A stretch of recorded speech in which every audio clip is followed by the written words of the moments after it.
Good morning, people. Welcome to getting a vision of hell today because it's Jen McCabe starts her testimony today. Who would have thunk? Hold on, let me see if I can put the comments on. Yeah, good morning, Robin G. Thank you for always having our back in this stream. My God, you take good care of us. Good morning. Who's walking who? Oh, good morning. Couple dogs just walked by. Hi, Babs. Like I said, I can only see a portion of the name. Hey, now, happy you guys are streaming early. Hi, let's fucking go. Everybody have their holy crosses on and get a blessing because today is Jen McCabe supposedly is taking the stand today. I think this is going to be a day or two. Hi, Maureen. Um, I'm down in front of the courthouse. As you can tell, oh, hold on, people are texting me. As you can tell, there it is. You can't see the dome really. I'm just sitting having my coffee, waiting for Dylan and Dennis to roll in. They're in the car already. Good morning, Morrissey's. I can't remember everybody's handle name. Good morning, Bev. JM Day. Evil, evil. Yep, Satan's spawn is testifying today. This is going to be good. I don't know if the building will turn into an inferno, but we'll see. Um, she Googled, she Googled house long to die in the cold.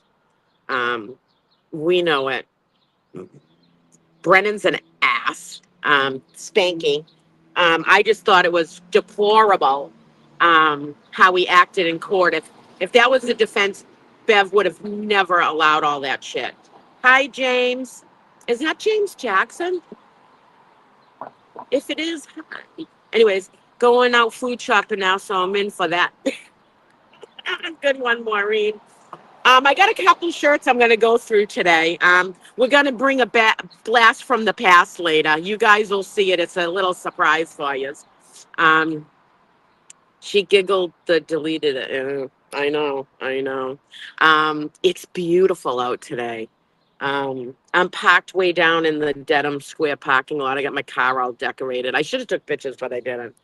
Um, and then just walked up and oh my God, yesterday I came home and there was a box for me at my house and Sherry D, I don't even know how to thank you for everything. Sherry D, I mean, you guys all know you know, Dana and Tracy have this channel and it's the People's Channel, Boots on the Ground.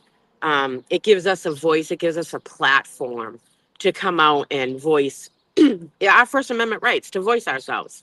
And you get a different look at everybody that's in the movement. And we all pull together and it's a family now.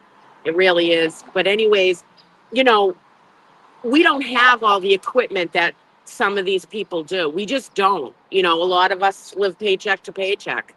I know I friggin' do. But anyways, you know, a lot of us can't afford to be going out and buying sticks and chargers and, you know, everything that you need. And Sherry D sent a box full of accessories that we can use. And the whole entire street team, these whole channels, we just thank you so much. Oh, it isn't Dedham unless there's freaking sirens coming. Hold on, folks, because we got a fire engine coming up. That is the you're in Dedham alarm. It must not be too bad because they're not flying down the street. Anyways, Sherry D, just thank you, really, from the bottom of our hearts for sending all that stuff. Um, very kind, way too kind.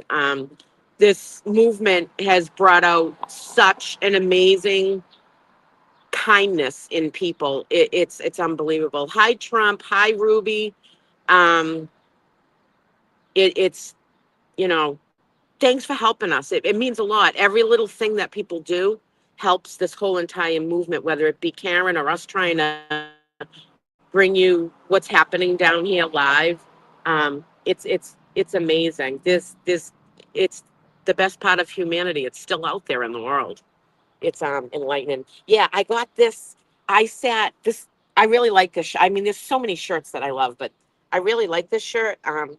Aiden and Meredith sent it to me. In the first trial, when the media used to have to sit overnight in chairs, people would have to take turns, sitting in a chair to save it, because if you weren't here, your spot wasn't saved out front here for the media. And I did a couple times. And Aiden sent me a gift card, Aiden and Meredith, and I got this shirt. You know, I love it. Anyways, I'm going to do a couple shirt changes because Tracy and Dana gave me a new. I'm a tank top girl. I really don't wear t-shirts all the time. That's menopause. I have hot flashes. And Dana and Tracy got me a new RTS shirt. And then there's a blast from the past coming. And Dylan gave me a Hey Now shirt. So I'm feeling the love. It feels good. It's the best and best of people. Hi, Otto. Denise, so bad. I agree. I missed that. Anyways, yeah, we're in for quite a day today. I've been waiting for her to take the stand. They're going to annihilate her. Annihilated. And I can say again, I am safe today from having a couch. I love my futon, and I will keep my futon forever, because that futon represents I didn't sell my soul. Oh, love from Georgia. Nice. Years ago, I drove through Georgia. I used to drive my mother down to Florida each year when she would go to Florida. Good morning. Hi, puppy. Hi. She's got business to do. And I would drive through, Georgia, South Carolina, North Carolina, all that. And when you go down south, there's little stands everywhere that has ball peanuts. That's how they call them, ball peanuts. It's boiled peanuts. You can get all sorts of flavors. I am addicted to boiled peanuts. It's so good. But anyways, hi, Otto from Georgia. My friend will be here from the UK. See you Monday, I hope. Nice. Is that Peter Murphy? I hate that it doesn't show me the whole name. Yes, it is Peter Murphy. Hello, my friend. I have so much respect for Peter Murphy. When law enforcement stands up alongside of us because they see the injustice that was done, it's meaningful. It really is meaningful. And I know there's a lot of police that do want to speak out about this. I mean, privately, there's so many police officers that said that, she's not guilty. There's no way, you know. Yeah, everybody say hi to Peter Murphy. James, it's boiled peanuts. Um, Apparently they boil them. They're really soft, but they put flavor in them. They're really good. So when I've driven down south, I grab those. Hi, Sally. Good morning, your ray of sunshine. Hi. Oh, and it's beautiful. The sun's shining right here. It's gorgeous. I'm sitting on the steps right now of the courthouse. Hi, Penny. Hi, Penny.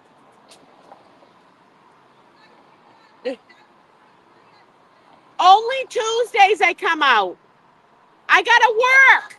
I gotta work. I know. That's Penny. I like her. She's a cool shit. They are delicious, Otto. They are delicious. Yeah, I mean, you can get some really good food when you go down south. Really good food. Peanuts. Oh, I thought you said, oh. No, I didn't say that, James. Didn't say that. Oh, another siren. It is comical. I can't wait till they do a South Park parody of all this, or, SNL does something. That's the ambulance.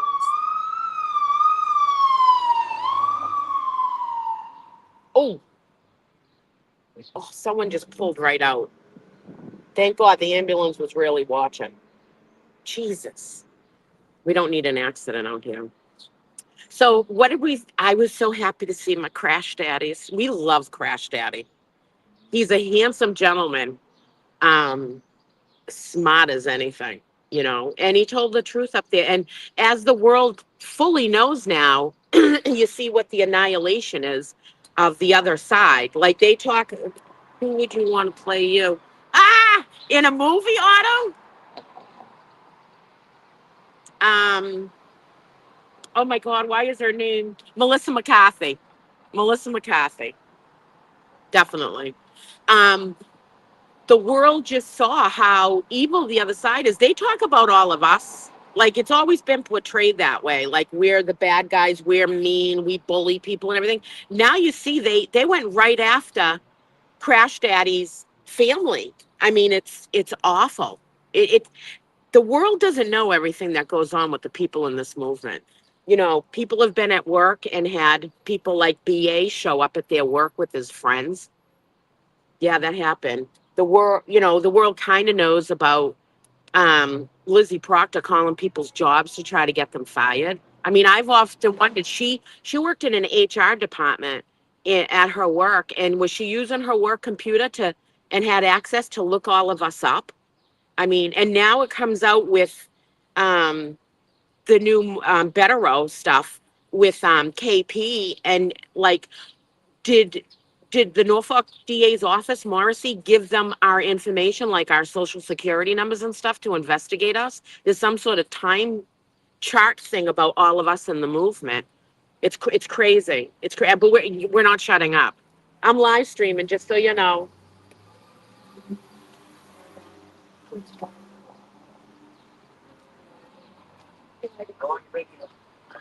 I was here early. I had breakfast in my car. I'm live streaming too. I had breakfast in my car and went and got coffee and peed and headed down here. It's beautiful out. I got my car decorated down there. Dr. Wolf was not giving Hank a rise. He was pissing Hank off. And like I said, Spanky, if that was the other way around and that was the defense, that would have never happened. Freaking Auntie Bev would have shut it down right away. Dr. Wolf was amazing. And I have it.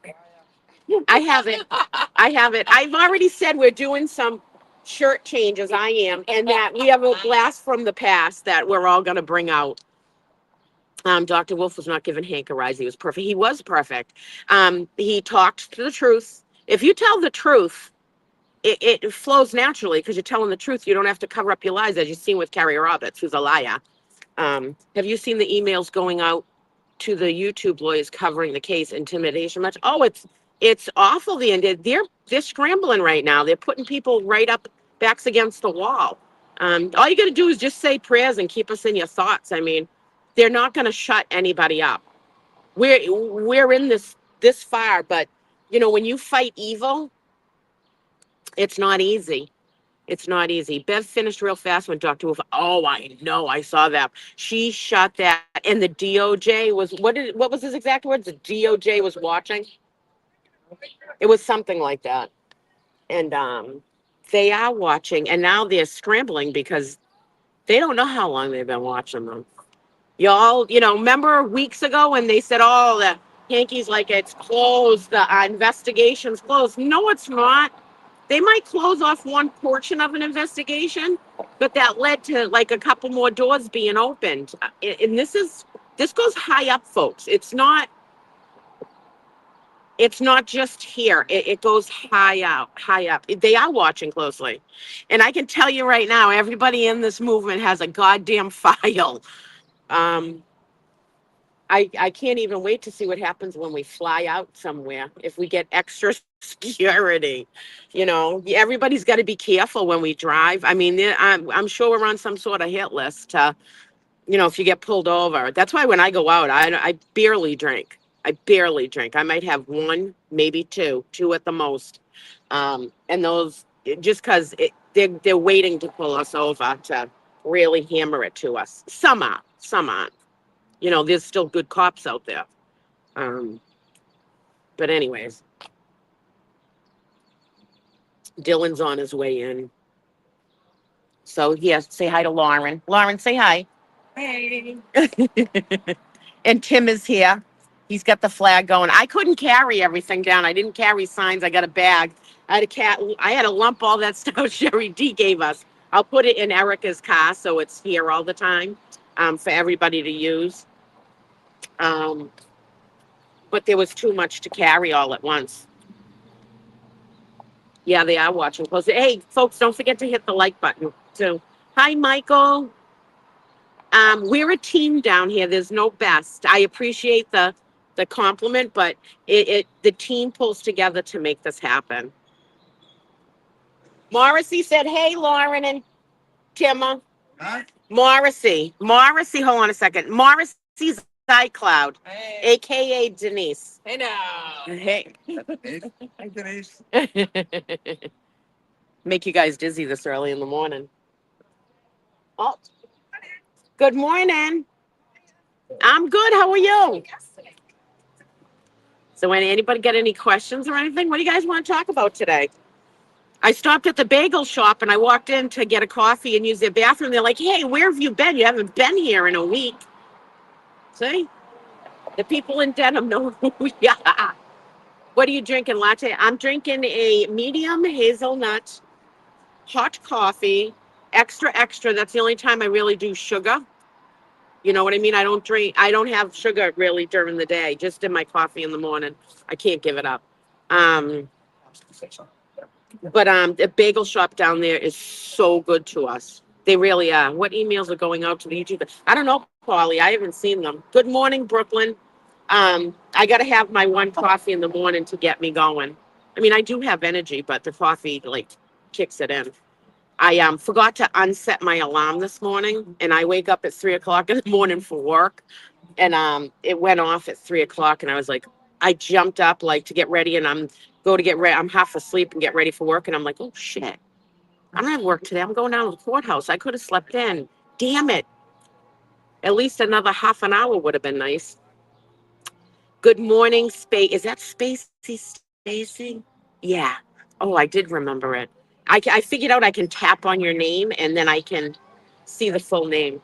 It's hard to remember everybody's name. And good morning, Danny Thomas, Danny Thomas, Danny Thomas, Danny.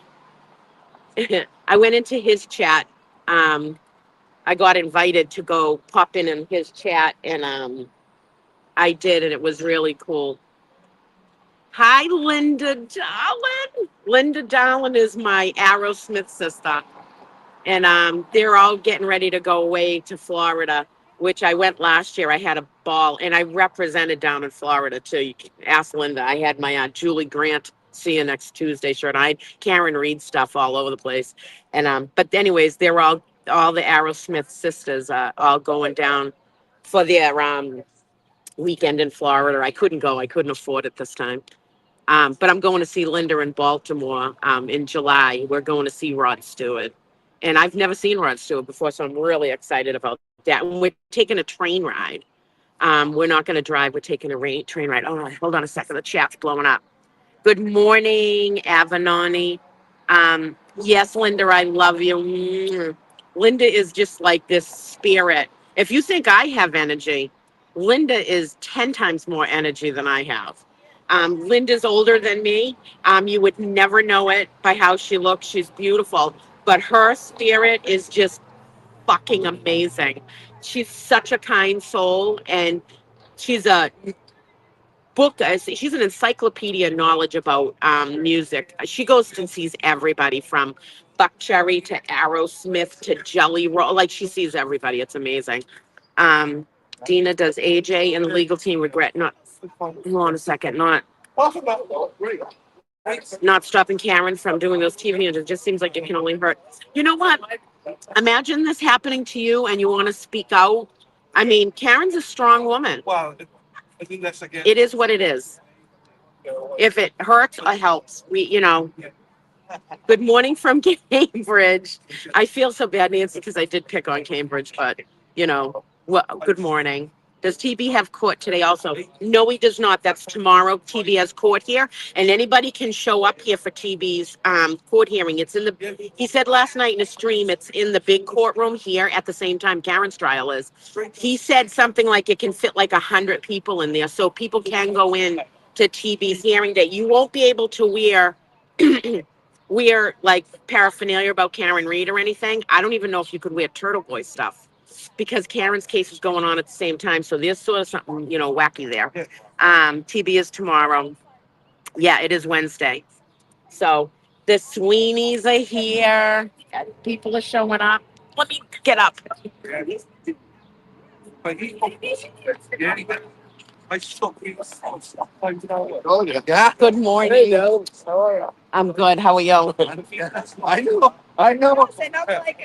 Just remember, it's always Dana's fault. It's always Dana's fault, everyone. There's the man, the myth, the legend. It's Well, Dylan. you're the legend, ain't you, with that? How are you? Good. Nice. Did you get some sleep? Oh, beautiful sleep, yeah. Oh, good. Beautiful sleep. I didn't want to get up this morning. I don't blame you. I didn't really want to get up neither. Good morning. Hey, how are you? I'm good. How are you? Good, happy. Good morning. Happy Tuesday. Yeah. Happy Tuesday. It's welcome to the entrance of hell day with Satan Spawn testifying today. So mad yesterday watching this. I couldn't. Oh, I know. And Alessi did an incredible job. He did. Shopping every Yeah. item right there. You want to chat with everyone for a bit? What are you doing? Hello, everybody. Good morning, Sassy. Good morning, Spacey. RTS is live, yes. Oh, what? RTS is not live. It's supposed to be live. It's supposed to be live, Stacey. It should be live. It's not. It's Unless I press... Did I press the wrong button? What day are we on? I, I don't know. What day is this? Tuesday. Yeah, day 6. They said, Yeah, that's the one I pressed, I'm sure. there you It's not on resistance. I don't know why. Unless Dina didn't link it. Oh, really? Go tell me. Maybe. Bevs. Someone call Dana or tell him that. I can't. That's right, we will. Come down, everybody. Is my YouTube broke? I don't. Is Resistant live, everyone? Is it live? Yesterday. I set off the alarm last night, snoring too loudly, you see. I did. I was the only one that left the condo. And I was panicking because no one else left their condos. And I was like, why am I the only one with a fire alarm going off that is panicking? So Resistant is on. Hello, Bevs. Love you too, my darling. You cheated, Stacey. So all the cheating you do is Spacey, Stacey. I told you to catch up with you. YouTube knows that you're cheating too much. You see? I told you to catch up with you. So it is, Resistant is on. Okay, we're fine then. If it's on, we're fine. Well, if it's not, then as we can see, it's always Dana's fault. So it's it's gorgeous here. I got Dennis in shorts today as well, which is good. Maybe they block me. No, they never block you unless Robin G did it. Because Robin G loves to block people. No, I'm joking. I don't know. Doesn't show your end. It's on, so that's fine. Linda says it's on. It's definitely you. It's definitely you, my darling. Not good. Morning. How are you? Very well. I'll give you a hug there. There you go. Morning hug. Yeah, there you go. Oh, happy Morning. Jen McCabe Day. There you go. Everyone's looking forward to today, I think. Yes. You know, today's the day, as it Today's is. the day. But we won't really have it till tomorrow. The cross. That's where we want to see you. Oh, you think it'll take all day then? Oh, Oh, they there's- still have to put that, Yeah, Whiffen. What's his name? That guy. Whiffen, whatever his name is. Yeah, he didn't finish the film. No. Right. Hey, Karina. Go you. Hey, Sally. It's like Christmas Day. It's great. See everyone behind me there. All these great people. I'm not sure if I've got allergies or what it is, but I'm stuffed nose. I'm not happy. But it's gorgeous today in shorts and t-shirt. This is like British weather in America.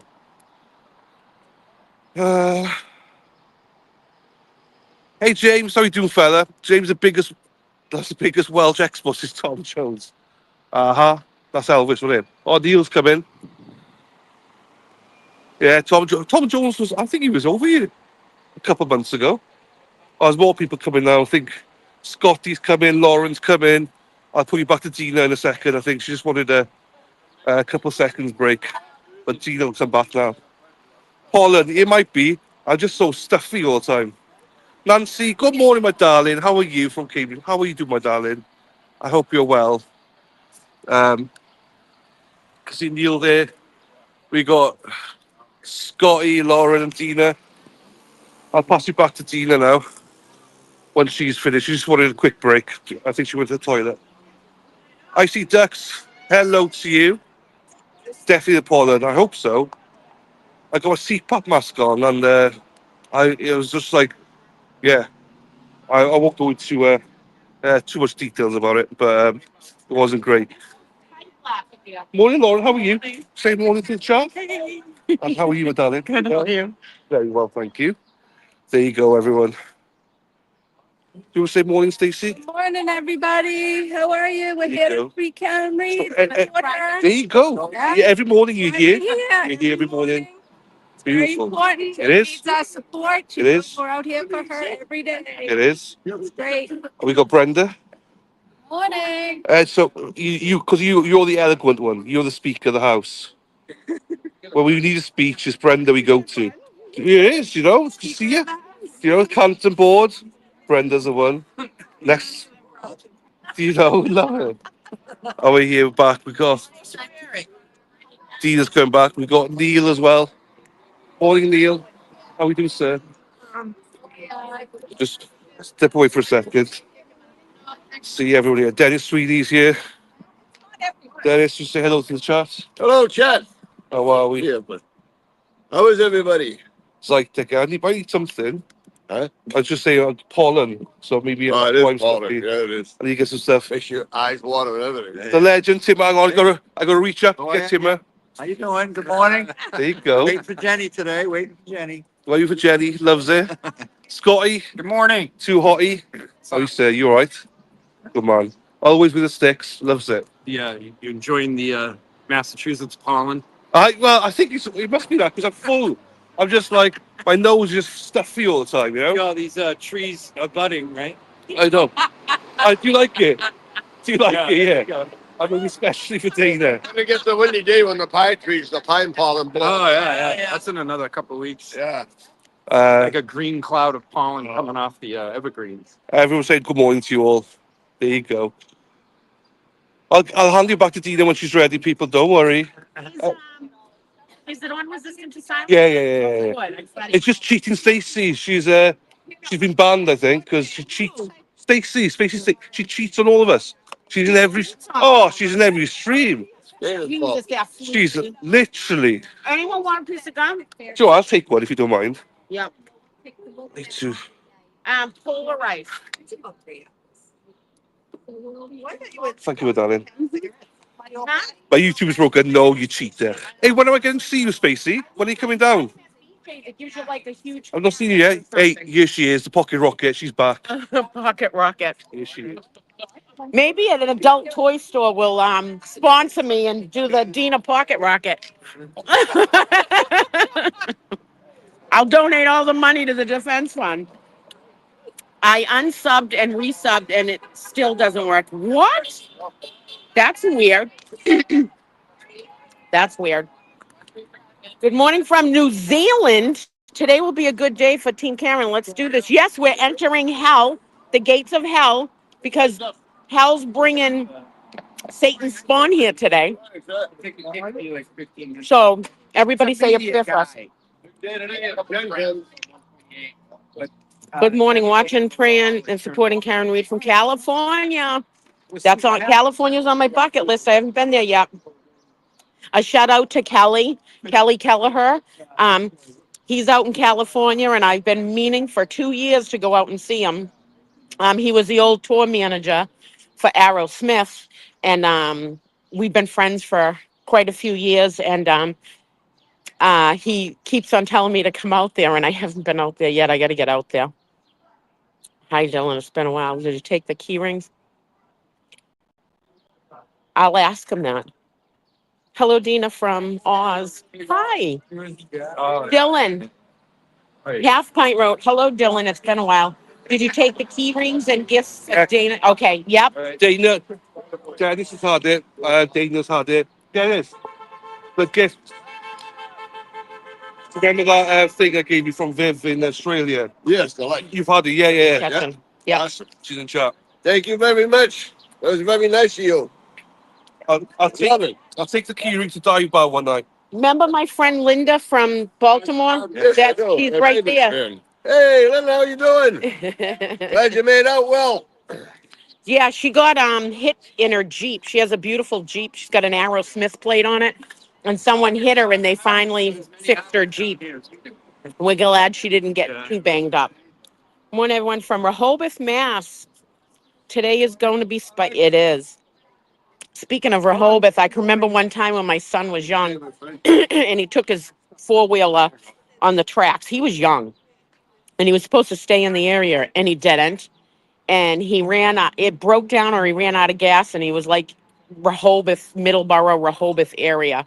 And we will, he called to say, the police called to say he was broken down. And we thought he was just down the road. He wasn't, the little shit. He took off down the railroad tracks and ended up all the way down there from Norton. Oh my God, I could have killed him. When I go to RTS, the last live show is yesterday. So weird. Huh. We got to call Dana. They're saying that when they go over to RTS, the Yeah, last no. live show, yeah. I They just got to checked. fix that. You can just add it in, it's fine. It's 2 seconds in. All right. So it's all good. Dana must be lazy this morning. Yeah, well, died bar last night, so. Well, there's no excuse. If you can't get up and function the next day, then you can't go out. Yeah, true. We Did I tried have to, to finish cross on Ian Whiffen today? yes. I got word that Ian Whiffen's probably going to be till around 11 o'clock, supposedly, and then Satan Spawn's coming on. Be awesome. Good morning, Jimmy. Let me see what your full name is. Jimmy from Lynn. Lynn, City of Sin. You never come out the way you went in. Remember that old saying?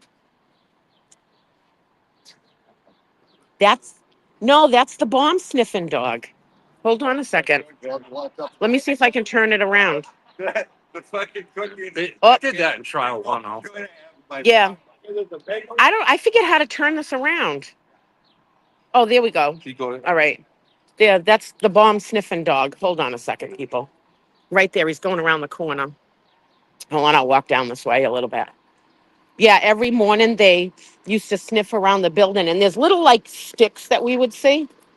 Like little tiny sticks that they put out, meaning it was checked or the dog. I don't know. I don't know what the thing is. I don't know where he went. Probably in that little alcove or something like that. But yeah, every morning they used to come out really early because I would be here early in the morning. There they are. And I can't zoom in. And they would it would be like before the sun even came up. The bomb sniffing dogs would be here.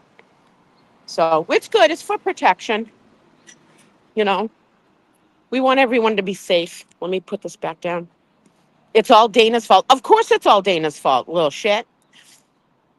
I'm the Jimmy who appears on the JFK show. Support JFK show. Free Karen. JFK and James are such wonderful people. They came down to the buffer zone.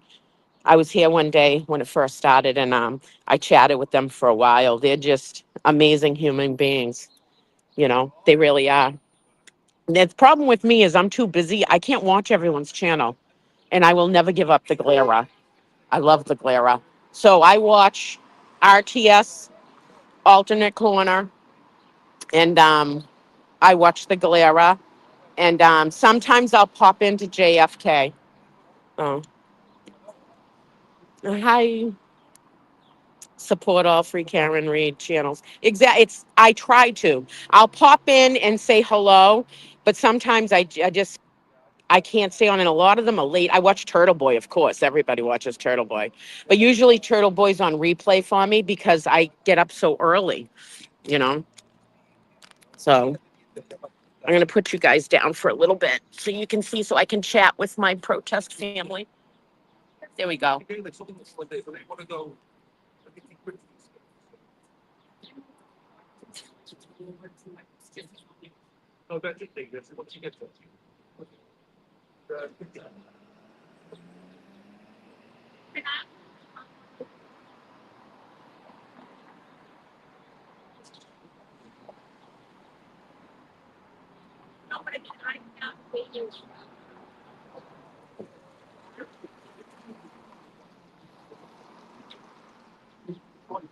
I gotta go out of this, right? Yeah, that's the problem. Well, you can stay live, right? Yeah. You're running it too. All right. We're gonna try to fix this so that you can log in on RTS. So I'm gonna be back on in just a minute. Yeah. So just give us a few minutes. I'll see you in a minute.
Hang on, I can get you in now.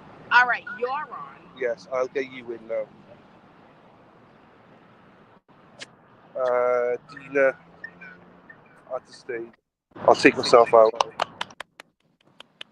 But it's still not on RTS. So, but he'll touch it. So. All right, folks. So we're working on the problem with it not being on resistant to silence. Um, it's all Dana's fault, as usual. Dana fucked it all up. Well, you have to say that. Look, just show him this. Yeah, just Dylan's shirt. It's all Dana's fault.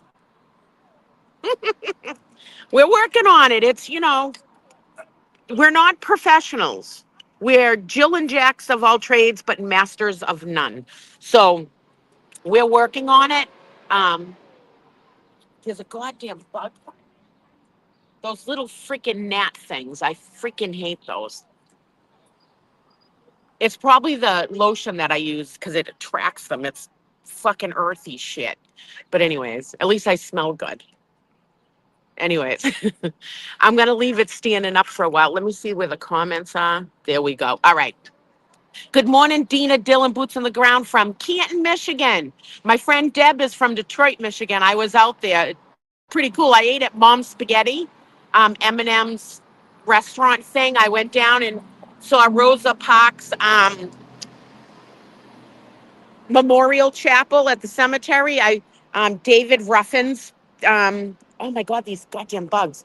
David Ruffin's monument in the cemetery, and Aretha Franklin. And at Aretha Franklin's, she's in the mausoleum, and right in front of her crypt thing is a crown you can put on and take your pictures in front of her stone, which I did. I put the Aretha Franklin crown on. There's it was pretty cool. Dina, can't wait for Lissy continued cross-examine this more. I know he is like a freaking master. It's unbelievable how good he is. He makes me want to eat yogurt and granola all the time. I eat it every morning, but I should eat it during the day. Alessi's like a powerhouse. Good morning. Good morning, Leanne? Tell Vinny I said hello and have a good day at school. You're in Michigan too, Christy? Nice. I went to Motown. It was getting done over. I went to a bunch of record stores down there. I went to the Infinity thing. I took my picture in downtown Detroit. I took my picture in front of the Scientology building with devil horns on. I do crazy shit. All the murals down at is it called Eastern Market? I think it's called. I had a great time in Michigan. And then I crossed over into Canada. On our way back through from Canada, we got searched by the Border Patrol. It was actually comical. I have videos of it. It was cool. Hi, Boston. Robin, I don't know why Dana's trying to fix it. They're trying to fix something. I don't know what it is. So just subscribe right now to Dylan's channel. We're a team here. Yeah, press It's press and like the button on Dylan's, join, subscribe. Both channels are bringing this to you. We're merging together and with all the boots on the ground to try to bring this all to you. So it's one and all, you know. Oh, he said Vinny. We love Vinny in this movement. He's such a smart child. Well, little man, I should say. I shouldn't say child. I'll insult Vinny. And we love Mimi too. I'm in Dylan's channel. Do you have a wrench in his channel? Yeah. Well, you freaking make Robin G a wrench person. She covers our ass. I know. All right, then do it. Just do it. There you go, Robin. Spacey Stacy, what live? All right. I don't know what's going on with it. It's all Dana's fault. That's all we ever know. It's his fault. So let me go back here to make sure I didn't miss it. Hi, Em. Hi, boss. What is it? Boston Lisa. Hi. Yeah, in Michigan, I went to the where Aerosmith did their first live bootleg album there. Oh my God, the Masonic. Robin G. Wait a minute. RTS Live. They said they were live, but I didn't see it or get a notification. I don't know if it's all said or not. You guys are gonna have to check that. Dana broke it. Probably it's all his fault. It's all Dana's fault. Let me turn this around. Good morning. Let me go to stage. Turn this around. Then comments. There we go. I'm getting pretty good at this. You're pro. Getting to be a pro. Good morning. How are you? I'm good. How are you? I'm good. Look at this nice shirt on the back. Hold on. Microdots. I can tell right now. Let me see the front. Yep, it's microdot. I knew it. Doticus. I knew it was microdots as soon as I seen the back. Exactly. Exactly. Hi, Shop Mom here. Hold on a second. I'm getting pretty good at this. Let me turn this around. You got very good at it. I am. There we go. Hold on. This one's you. Stop it. There we go. I'm gonna get to my head. Morning. Look at that freaking beautiful microdots shirt. You guys, Richie is the bomb. Richie is the bomb. Richie is so freaking talented. He does all those videos. Go to Microdot's page and check out all the videos on it. It's freaking unbelievable. Become a member. Yeah, exactly. Do you want to say hi to everybody? Good morning. Good morning. Welcome to Entering Hell Day, because Satan Spawn's going to be testifying today. Oh, my favorite person. Mm, I wonder if she's taught her daughter our father yet. I don't know. Our Father. Yeah. She'd probably gag freaking Yeah. trying to pray. Good morning. Good my morning, friend. beautiful lady. How are you? I'm good. How are you? Good. Welcome to Hell Day. Did you bring your holy cross? Because Satan Spawn's entering the building today. Oh, I know. Oh, my God. Yeah. You will feel the evil of her walking in. Oh, no question. Yeah. And then we got Cheryl, who, of course, has had these signs forever. Very proud of my signs. I'm very proud of your signs. Good morning. Enough is enough. I'm great. How are you? Show. Good. Everyone can see and hear you. Yeah. What a beautiful morning, huh? Oh, let me go over the comments. You're blessing the court grounds for justice. Exactly. Satan. That's right. Satan's spawn. She is Satan's spawn. It's all I'm getting pretty good at this, I think. Let me turn it around. There we go. Hey now. Hey now. Let me go back over to Oh, I'm learning how to hit these buttons quicker. Jen McCabe is all right. Dina, Do we want to show the nostalgia? get you a couple cheap scrunchies to put in your flag when you roll up. You can put on wrist if needed. Yeah, I got my car's full of stuff. All right, hold on, folks. We're gonna hold on. We ready? We're bringing a little bit of the past back. And it's not that we worked at a strip joint. Anyone remember these?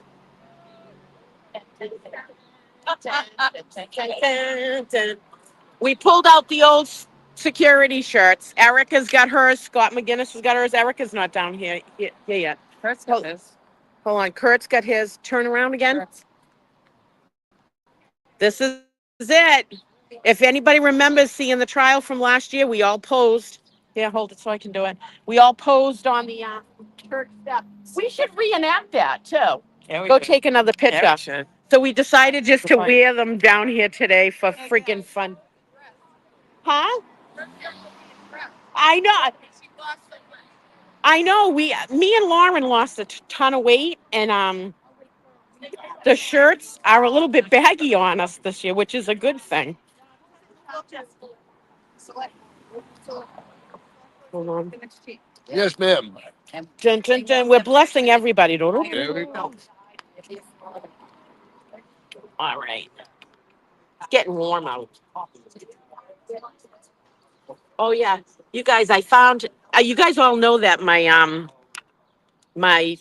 fanny pack just is destroyed.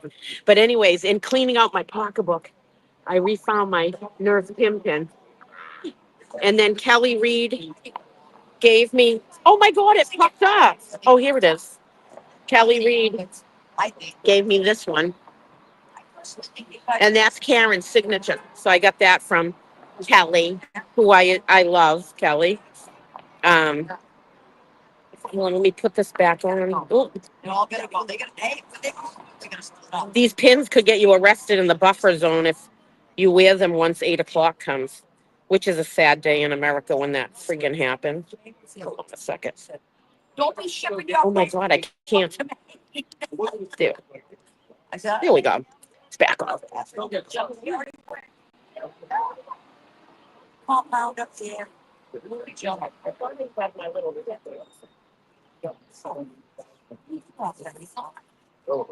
Hold on, folks. I'm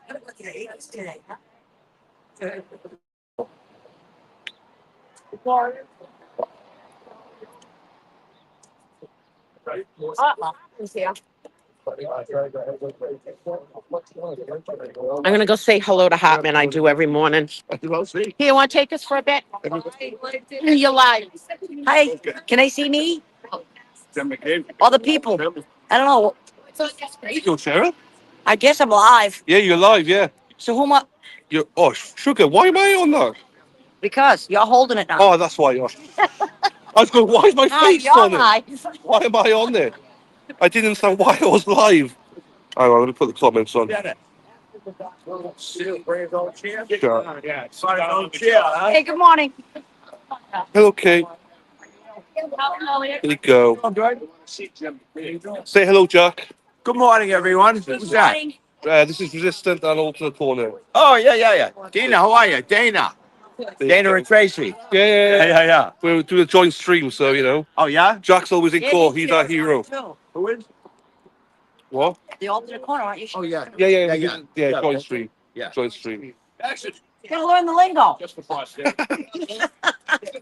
How are we? Why doesn't the... I can't read the chat. Hang on. Leave my glasses off, I think. Good morning, Betty. Dreamer. It's amazing. Oh, there you go. Resistance Silence now live. If you see my top, always Dana's fault. Hello. It's going great, thank you. Sabi, hello. It's gorgeous day. Marilyn, hello. Kate, hello.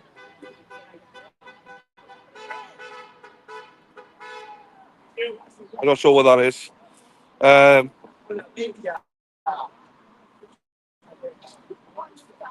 Good morning, Tabby. Hello, my darling.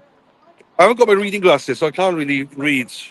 I got my sunglasses, though. I'm not sure where Tina is. She'll be back now.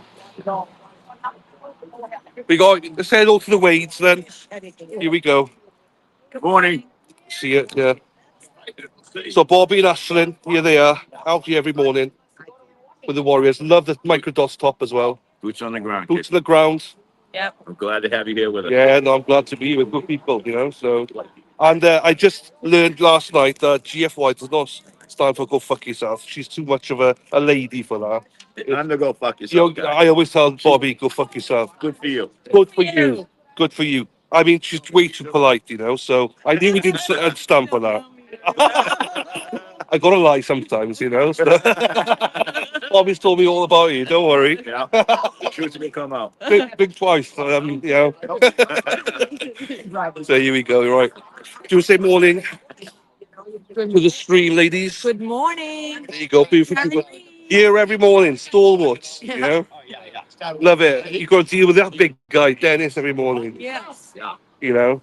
We're going to take it out. So some of the people, as I say, it's a good little crowd here every morning. If you want to come down, come down. Tim was always here from about 6:30, and then we normally arrive around 7:15. Is Richie there? No, I've not seen Richie. I had a notification saying Resistance was live, so I don't know. Maybe it's not then. Hello, LPH. Oh. Good morning, Toots. All right, hang on. So, hey, shop mom, I'm loving it. The gifts and the love I've received has been fantastic. I went to the dive bar last night and I met Richie, the duck guy. He gave me a hoodie and a load of ducks, the original ducks as well. It's been, well, I can't even explain to you. I said on Saturday, I can't explain to you what the love and everything that I've received. It's been great. So, yeah. Hello, Australia, Kate. Good day, Sheila. Push up. Oh, sugar. Hang on. I can't really see.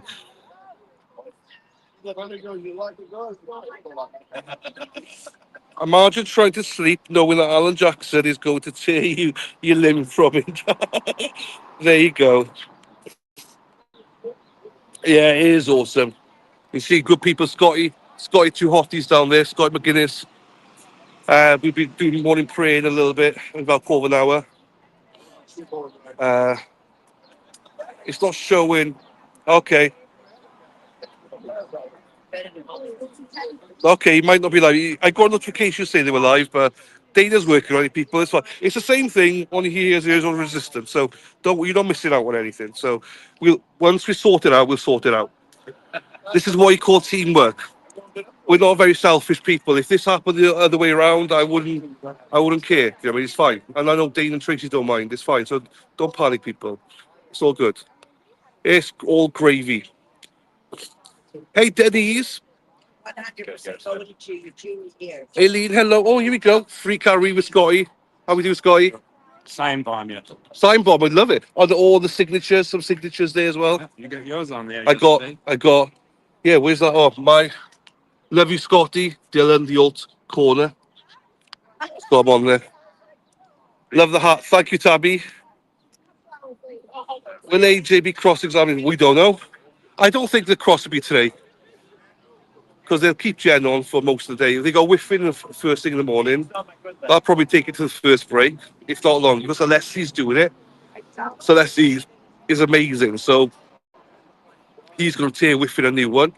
And then from there, it'll be, yeah, if it's Gemma Cabe on today, then great. But we will probably won't get to cross today. Probably be tomorrow, I imagine. But who knows? Who knows? It's exciting, though. Was it run? Yeah.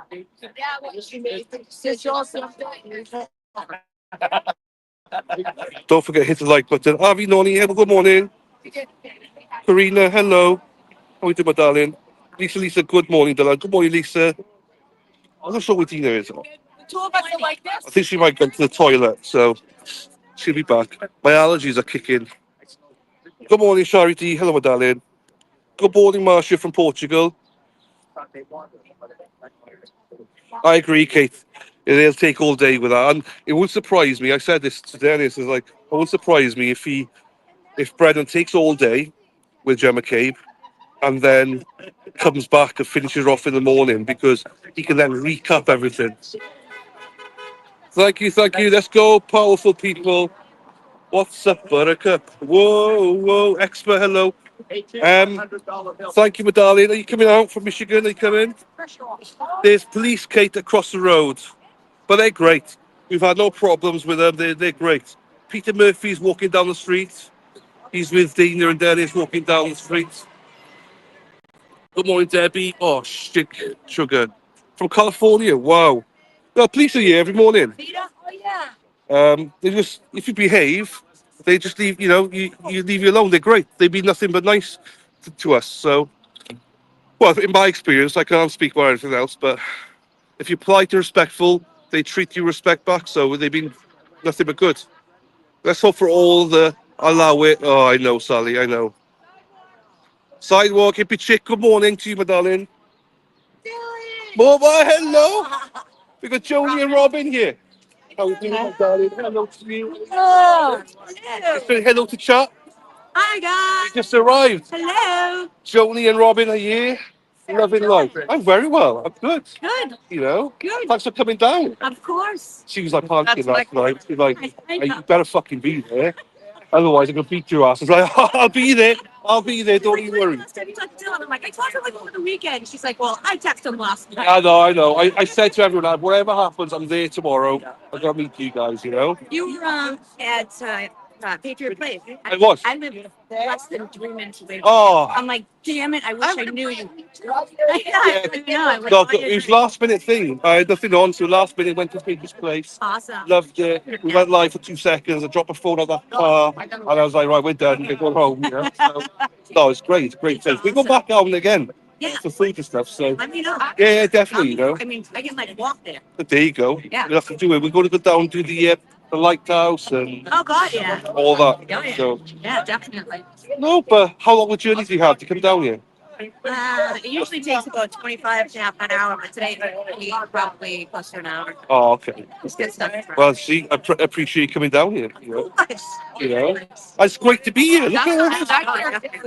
Yeah, I used to be at corner. We used to sit right there. That's where you used to sit. Spot. And I used to be up and I have the front too. There you go. Yeah. There you go. Well, My picture taken. I need no signs. I got a sign on 4 cups. got it. Yeah, oh, good.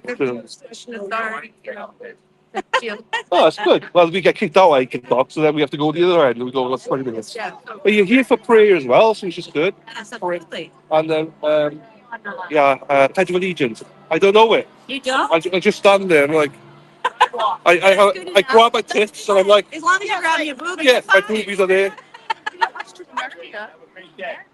I know, but I show respect to take my hat. But you don't have to say it. Like, No, that's fine. I respect it. Like, remember it, practice it before you take it. People told me to, and I was like, oh, I won't.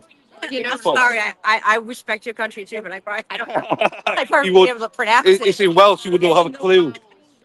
Oh yeah. arrow vowels. I have a really good friend from Scotland, Scotty, and I just saw him. I think I talked to you about him before. Oh, maybe, yeah. And I go, my dealer's here from Wales. He's like, oh really? I'm like, yes. I'm like, yes. People are great. And chat's going as well. Yeah, don't forget hit the like. So yeah, I mean, it's surreal because last year you were in the streams and everything. Oh yeah. Now you well, I'm here, you're here, Exactly. but it's such a small world. Yeah, you have, but I mean, it's such a small world that you meet online and you can meet in person. I know. You know, It's awesome. and I encourage everyone to come down here, especially in the mornings. Yeah. Nice and cool. Get to meet all these Yeah. people. Yeah. And I know after 9 o'clock it's not as great, but Yeah. you know, Everybody but still. goes and does their own. No, but in the morning it's well worth it. You know, you see Karen coming in, it's great, she's waving, Yeah. she slows down. Yeah. Yeah.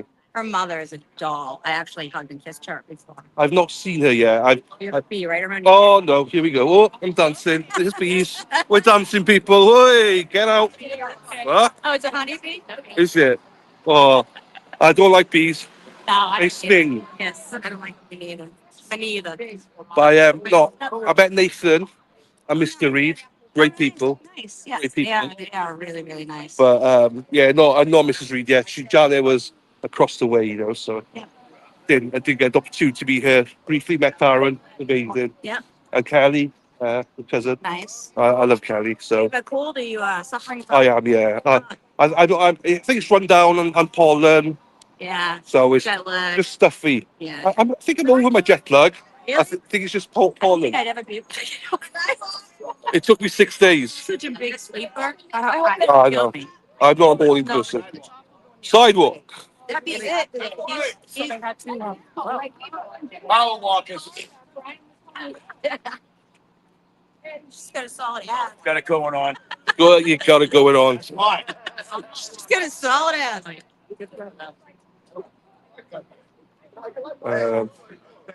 you meet I everybody? know. No, You? What's that? Oh, really? I was like, have you met everybody in Canton? I assume you have. No, I've not met everybody yet. No. How is that possible? I know. Oh, it's not. Yeah. Put mine in my pocket. Still staying alive. I don't know how to work. There you go. Even school children are like, free Karen Reed. Exactly. It's amazing. I'm trying to. I don't know how to work Dina's phone. I don't know where Dina's gone. I'm just standing here live and just like.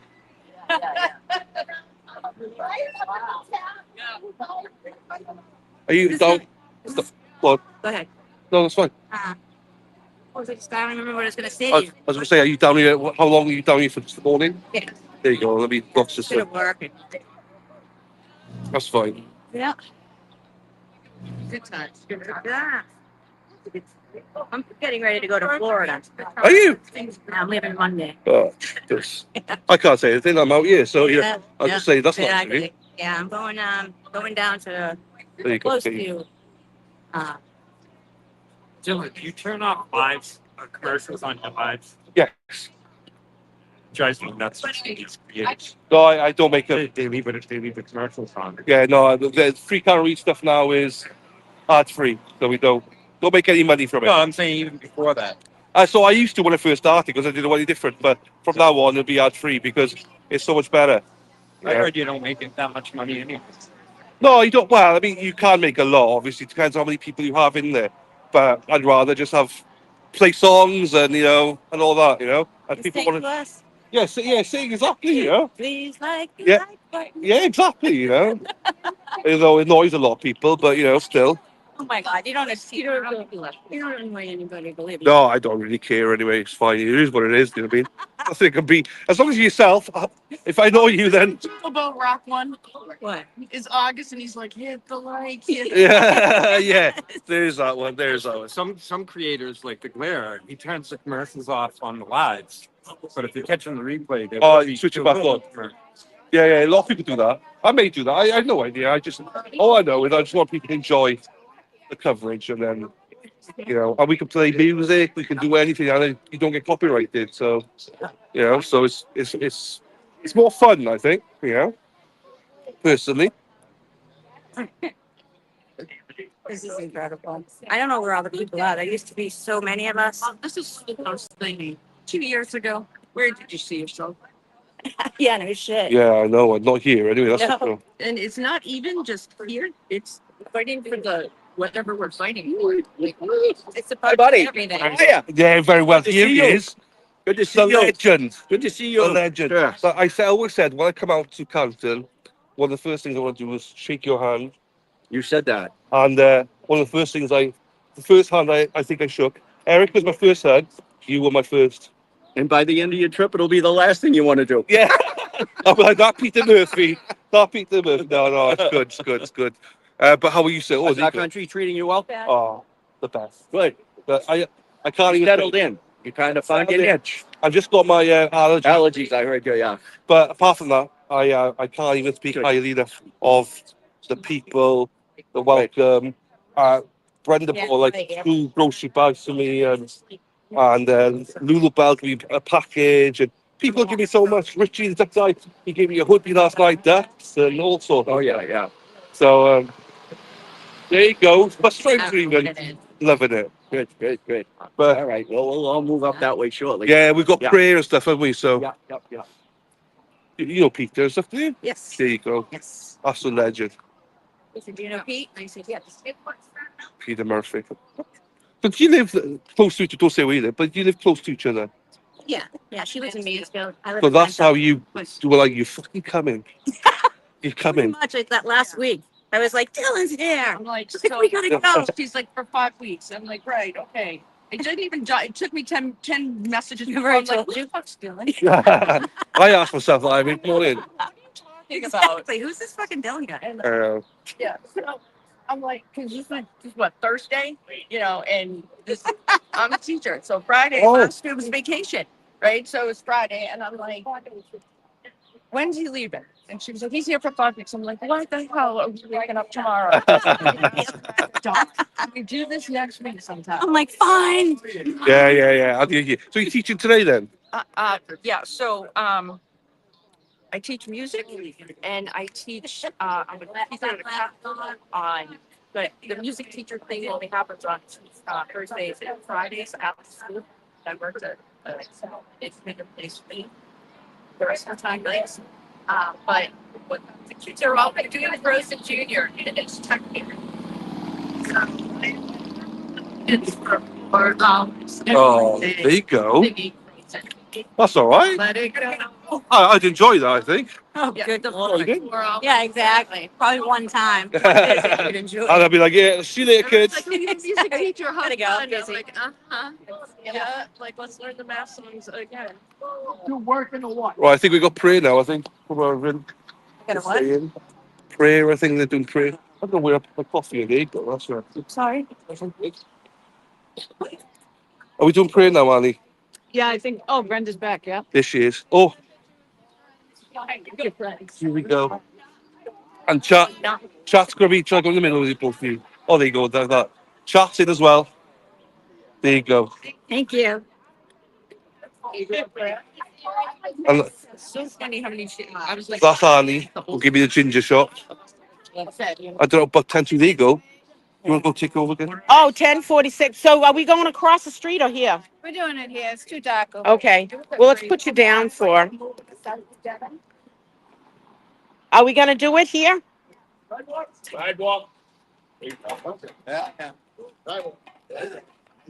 That ain't going to.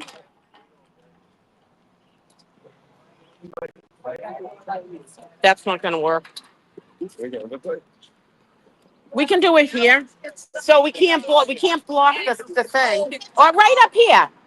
Come on up here, everybody. We doing? We're already here. We're all here. All right.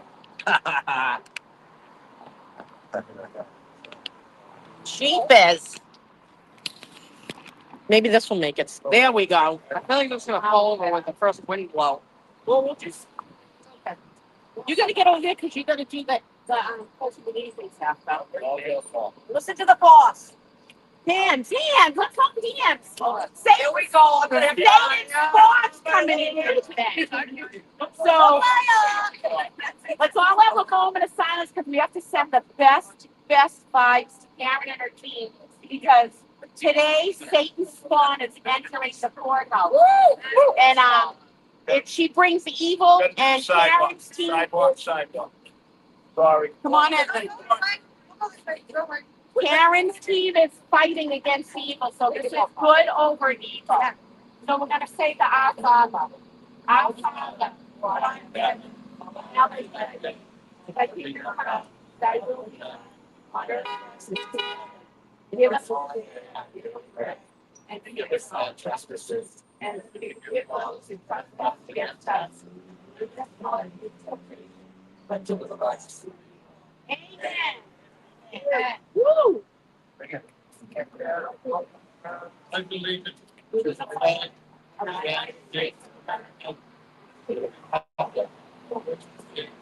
Like it.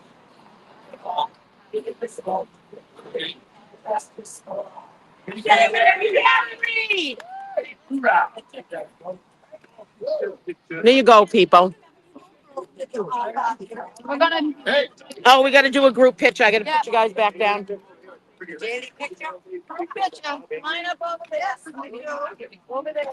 Right now, I'm making sure. I do want to interrupt.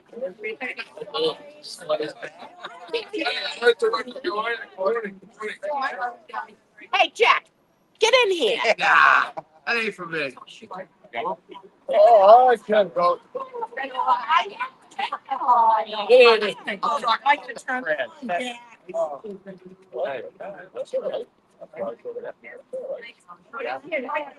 I'll castrate you. You're too funny.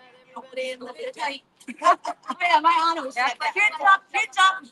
Jack, what time the bank's open? 9? I think. Might need along. Jack, get on the ground here. Get on your knees, Jack. I gotta push the button. 6, I 5, like that. 3, 2, 1. Free Karen Reed. Before we move, I want. Yeah. Okay. Everybody Everybody all get up cracking and creaking.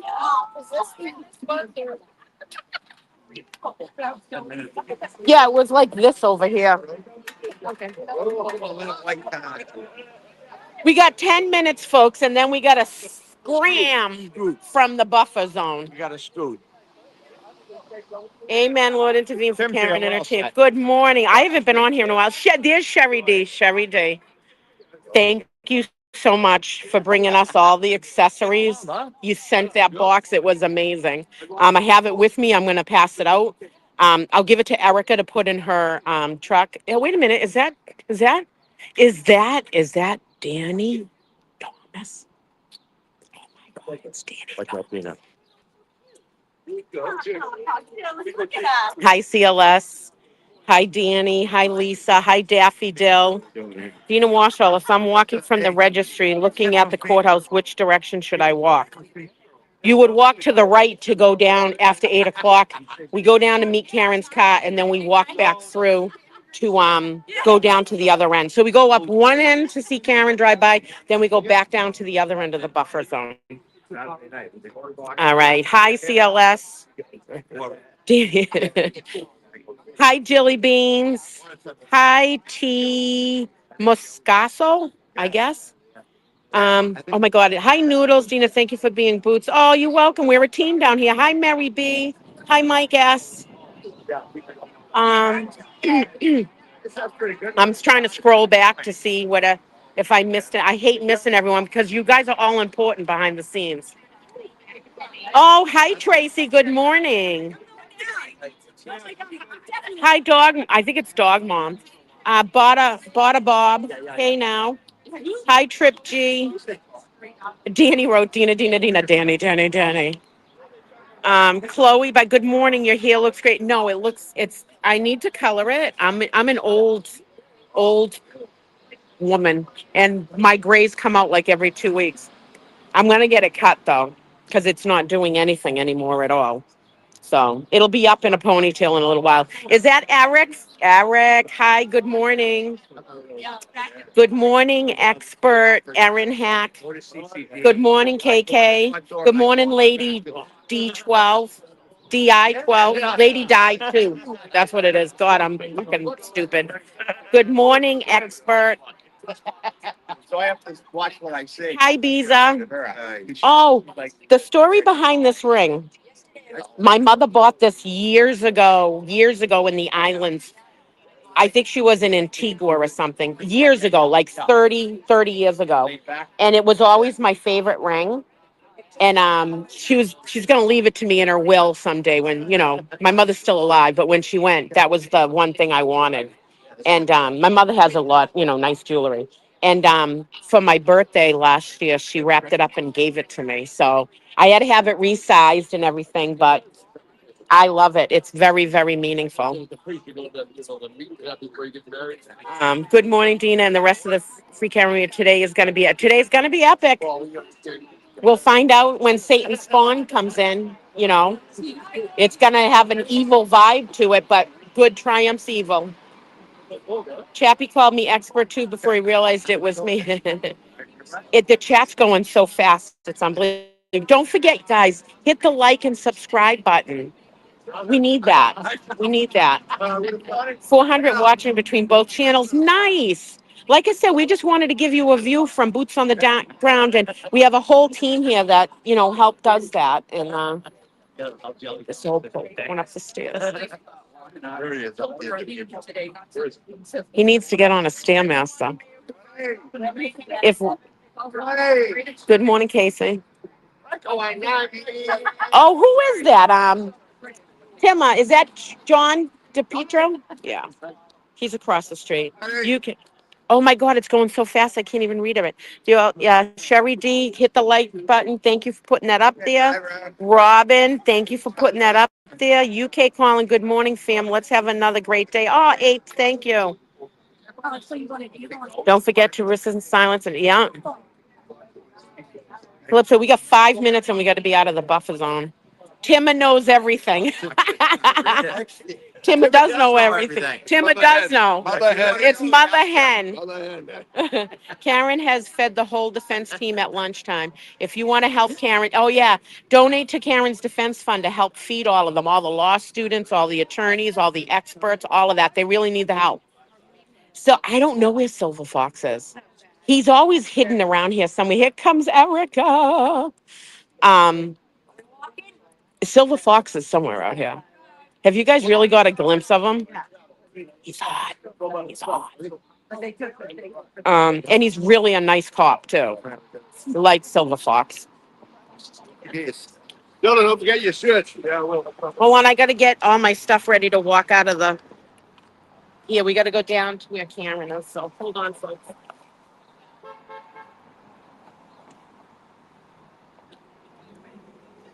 I got this humongously big bag.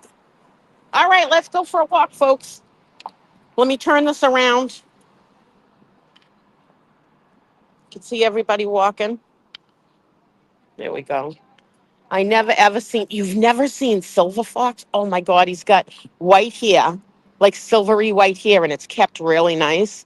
And he's physically completely fit. Um, he's got a great smile. He's got beautiful eyes. He's a hot cop. He really is. So they named him Silver Fox. Mama, is your she's got her security shirt on. Is your truck down here? Oh, good, because I got half this shit's going to her. All right, so let me go over here, turn this around. So, Silver Fox, he's right on the level with Galera. That's how hot he is. He's smoking. All right, let me turn you back around so you can see everybody walking. We're going down to the buffer zone. Well, out of the buffer zone. Oh, I didn't turn the comments on. Hi, Lisa Reed. Hi, Dizzy. Can you do full screen? All right, there's a way to do that. Hold on. I think if I turn it this way, is that better?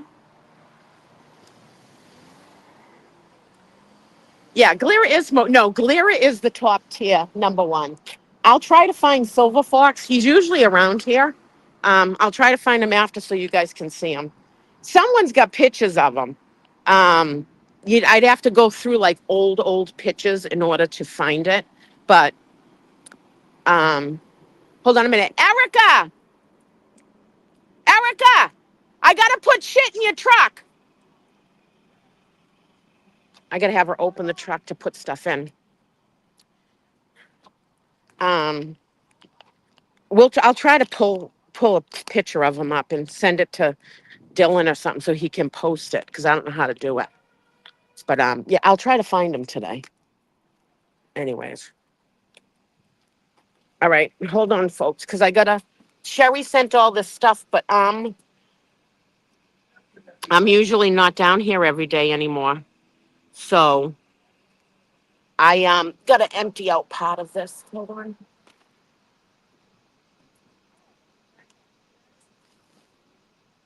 Oh my god, I bring way too much shit. Oh my god. All right. Maybe I'll keep the bag and just put the box that Sherry sent me.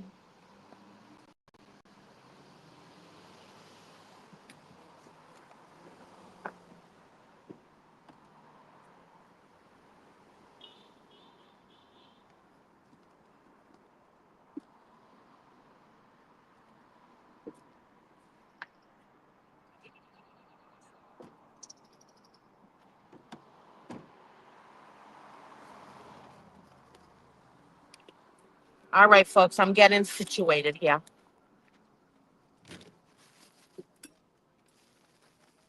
All right. Sherry D's, all the stuff she sent is in Erica's truck. Here we go. Dina, get on her security. Yeah, we all if you didn't know, we all pulled out our old security shirts and we wore them. So Scott brought his, Erica, me, Lauren, we all got it. I'm live streaming. Let me walk by. Yeah. Hold on a second. I gotta turn it this.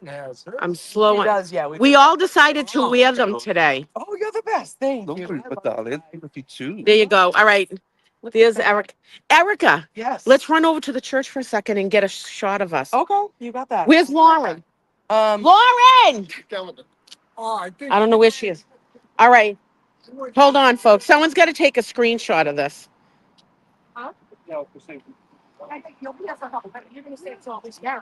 Yeah.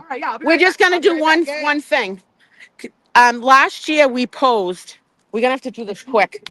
So someone screenshot this. So let's hurry up. Wait a minute, do you have a clicker?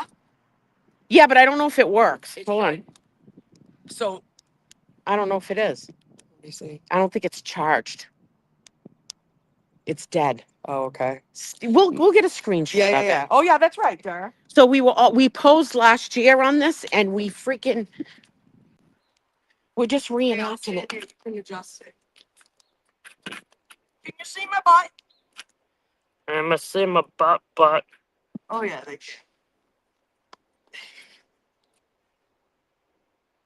There we go. I love it. Screenshot it, guys. I wish we had the rest of the crew here, I love it. I know. but we don't. I know. Not I everyone's understand we all have to work and things come up. It's quite natural. The phone takes it if you hold hand up. Wow. Oh, yeah. The clicker's dead. It's not recharged. I put the stuff that Sherry D sent in your back seat of your car. It's all What is it? charges. Oh, Charges. us? It's Oh, It's my pod God. things, I didn't know that. hand warmers, gloves. I wrote wow because I thought she sent that to you, or she sent it for a bunch of. Oh It's my sent for God, the she didn't whole have to do team. that. So it's in the Oh back my of the thing. God. I know, Sherry Thank D, you, you're Sherry. I fucking appreciate awesome. you. You're the best. We got to get out Take of the. care of us, guys. I know. Appreciate it. Get your My God, that's coffee, mine, right? Yeah. even though it's fucking Starbucks. Hey, listen, listen. Good morning to Kate Peters, crusty couch. Oh, Leanne must have took a screenshot. Oh, good. All right. All right, I'll have to look after Leanne. Thank you. I'm sure you are. You're sending me a bunch of photos. Oh, thank you, everyone. If you're friends with me on Facebook and you're sending it, thank you. I'll take all screenshots. Oh, I love this. Do you want to pop it back up? I Oh, mean, I don't know if we can. it's kind. It feels kind of heavy. Let's see. That's Lauren.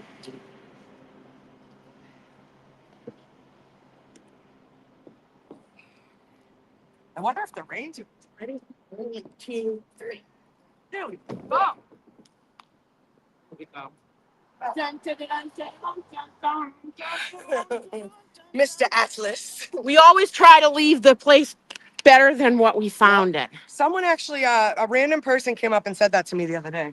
Random fucking citizen. Yeah. A random fucking. And the cop. I lied. The cop. Oh, you didn't get. You were gone. We took a Hi. picture of us on the church things. We have to go back and do it again. We will. Yeah.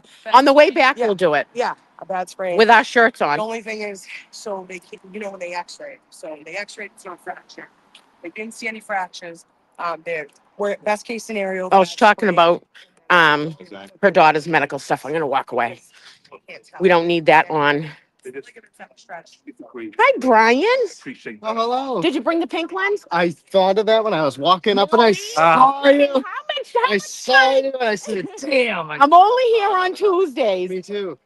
Well, then next Okay. Tuesday. All right, you guys heard that. That's Brian Hale. If you guys don't know, go on Facebook to Brian Hale Photography. If you have a wedding coming up, hire him. He's a great photographer. Even though he doesn't bring the pink lens that I've been asking for a fucking year. It's the season too. It's the season too. Next time. Everyone loved my thumbnails last year. All pictures from Brian. There you go. Pretty much every single one of them. So go to his website. What's the website? Brian Hill Photo.com. There you go. Or Yeah. Facebook. There you go. So Go support. many people in here are talented. He is an absolutely talented man. Yeah. Bike the dog. Okay. Gotta put my bag down. Let me turn this around so you guys get a glimpse of everybody. And I'm on sideways. Good morning, Dina, Dylan, and everyone. Will you ask it? What will I ask Erica? I didn't see the comment, SH. Great photographer, SH. Rewrite what you want me to ask. But today, so we have a digital calendar. It's called They send you this little block, and you plug it into a screen. That's it. Who is this? Hold on a second. That's Sherry. Sherry. Yeah. It's not showing the whole thing. It says, Dina, will you ask Erica? I don't know what. I don't know. Sherry, I don't know what you want me to ask her because it's Is it a long beer? past. Oh no. Yeah, he's Main attraction. Let's yeah, see. yeah, no, it is. Serious. Danny's leaving? Oh, well, I'm not going to say his name no more. Usually when you say a name three times, somebody appears. Danny Thomas, Danny Thomas, Danny Thomas. Hi, watching from Australia. Let's pop this up. There we go. Yeah. Would you happen to know if Erica got any of the lighters or the cups posted? Oh, they're in the trunk of my car. I have all that. I forgot all about that. I got to grab the bag. I don't think there was any lighters. That was from before the lighters. We did pass them out that day. We have those. See you Monday. Yes, you will. So these are the lovely Ringling Brothers and Barnum Bailey Circus caged stuff they put up so that we feel like we're in a circus. You want to go hide behind that barrel right there? No, I've never hidden. Dina's only there on Tuesdays. Yeah, I'm only on Tuesdays. I will come up after work on certain days, but Mondays, Wednesdays, and Fridays. Oh, there's Joe. Woo! We always got to have Jill driving by. So Monday, Wednesdays, and Fridays, I work out after work, and then I can come down. It depends, especially where we don't know if they have half days and stuff like that. Someone said Thursday there's no court. That's what So- Kelly B told us. Yeah, so Thursday there's no court, and I think you don't know, a juror could have had somebody pass away in their family. They could have had like something, right. So it just because they don't have, when they announce it, doesn't mean it's something good or bad. It just means someone might be on the jury, they committed to the jury, and but that was a day that they could have had a wedding in their family. You don't know, and they willing to serve, but they have to have the day off. You just don't know. It's scrolling so fast I really can't even follow everything. Um Tomorrow is TB's court date, and it's Karen's trial's going on at the same time. Yeah. And so oh, I almost thought that was Sue O'Connell. Um What's going on at the same time, so people can go into Aiden's date. I think he said on last night's stream you can fit like 100 people. I was 17 minutes behind. Robert G, what did I do that? Good morning, Nicole. Good morning. People are honking. Woo! Just don't do it in the buffer zone. In America, you can't honk your horn. Oh, my bracelet? Yes. That's a solid silver. It's called a cuff. Um, it was handcrafted. I've had it for quite a few years. And there's a picture of Steven Tyler in the 70s that has one almost exactly like this, with the two red on the side and the blue in the middle. It's actually somewhere in my photos somewhere. Yeah, you did miss the morning pledge. We do it before 8 o'clock because we have to be out of the buffer zone. And so we do a little prayer, and then the Pledge of Allegiance and the Our Father. Thank you. Yes, 'cause yeah, it's beautiful. And I always say that's rent. That's rent for 1 month. If I ever get really desperate and have to need rent money. So, but one's my favorite. That was my mom's, and she gifted it to me. So it's cute. Hi, Lula Bell. Oh no, it's Lucas. Hi, Lucas Knight. I thought for a minute it was Lula Bell. Trying to figure out how you did it, Sherry D. Might have to hit. I don't know what you're doing. It's Betty. Mm, pretty cool. I think, don't be afraid to come down here to do support. You can come down here. I remember last year we had people that just popped in for like 5 minutes. That's it. Just to show their support, and then they'd leave. So don't be afraid to come down here at all. Has anyone reached out to Rita? Aiden asked last night to have someone reach out to her. Oh, I'm sure Rita saw it. I'm sorry. Rita's more focused on Canton right now. So let her do her. Hi, good morning. Did you see me? I did. Is everything still on the car? Yeah. Did you have your windows open too? Are they? One. Okay. One side is with the thing. I mean, there's nothing in there for people to steal. I wouldn't have done what there was, but I'm like, I just thought that. Yeah. It's fine. hold on. Everything's still there as far Good. as I know. Want to say hi to everybody? That's Jess. She does, like, all last year, her whole caravan was just filled with signs. She still decorates it.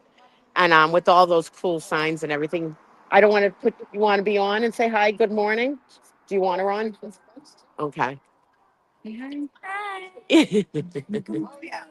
Tell everybody what your name is. My name is Harper. What a beautiful name. There you go. Hi, Scott. Hi. All right, what does that say? Never, never too early to start thinking about who is going to challenge Chris Albert. He's going to be out. He's totally going to be out.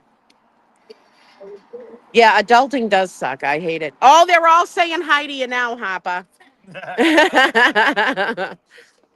And they said you're beautiful and your name's beautiful. It's blowing up.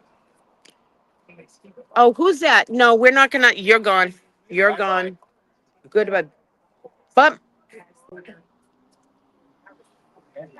don't say anything nasty about Rita. Nothing bad. I won't. You're gone.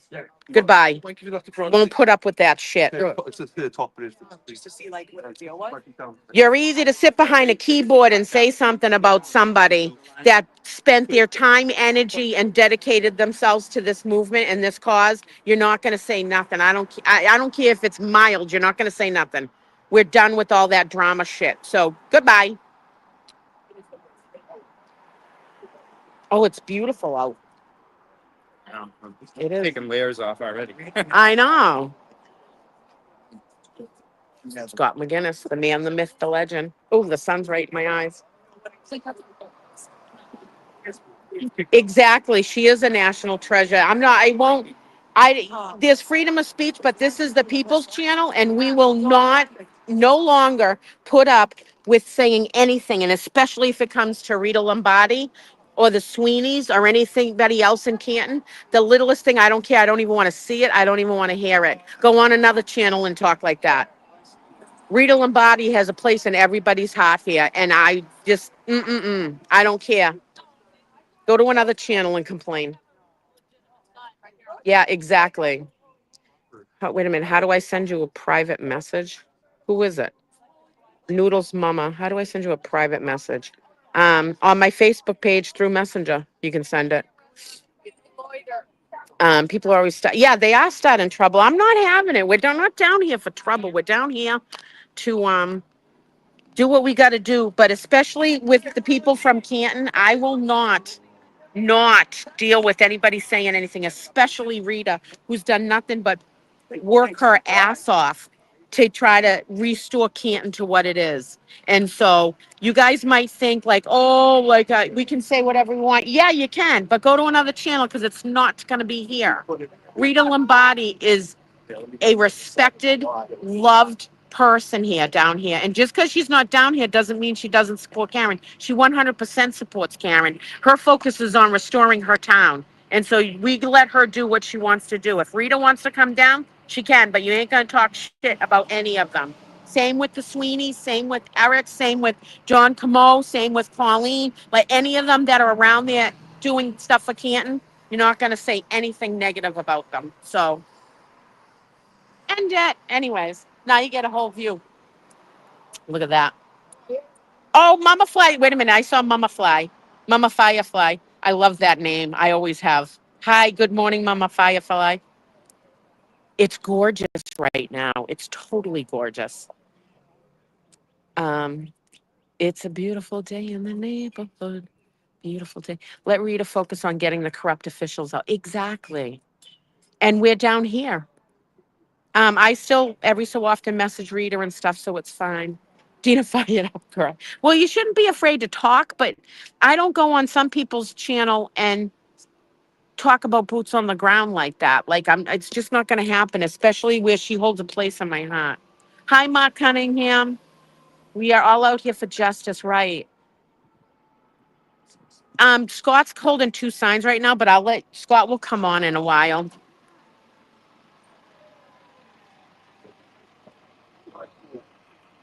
Thank you, Mama Firefly. We do love Rita. Can we say hello to the local Dedham, Mass family? They're all here. I hear and sirens. Yep, they're coming by right now. The fire truck. You'll see it. Hey, Cheech.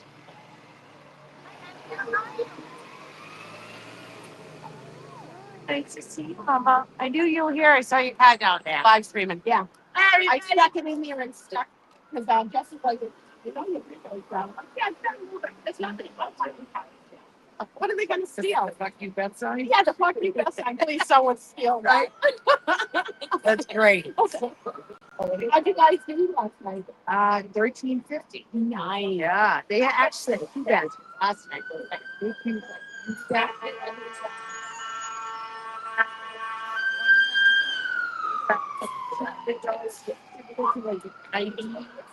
One of the girls' system was like yeah. So it's like a $200 certificate. Yes, it's like $250. Such an awesome. I think probably next Monday. I'm gonna swing by that and then try to hit. I know. So I was talking to Colleen Egan because I wanted to go to hers too because she's been doing it on Tuesdays and then she switched it to Mondays.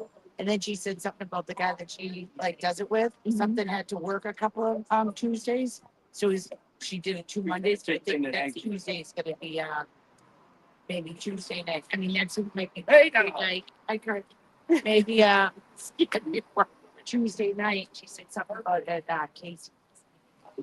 So Yeah, they want it now. no, not what. No, that's done. Wherever I had wherever Casey says is that later. Yeah, I think she said tonight. Back. Someone else is talking about a weight.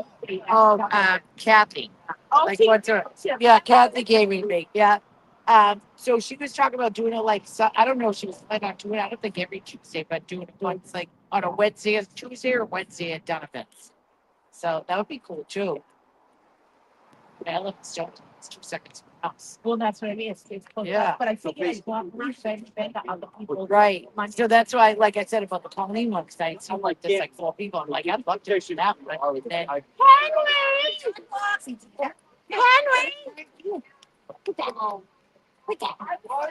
You are not gonna ignore me. No way. Everybody wants to see Henry. There's Henry. look at his shirt. It says his name on it. Oh my God, it does. It says his name on it, Henry. Right. It's live streaming, just so you guys know. That's right. What's the matter? I don't have those good snacks for you. They're in Jess's car. Did she give you more? Yeah. Yeah. It's beautiful. It's so nice. It's gonna be 80. I brought shorts today too. It's gonna be gorgeous. Oh. Like I've had enough of you. I didn't even hug you. Good morning. It's Are you live? what? He's fine. No, I'm not.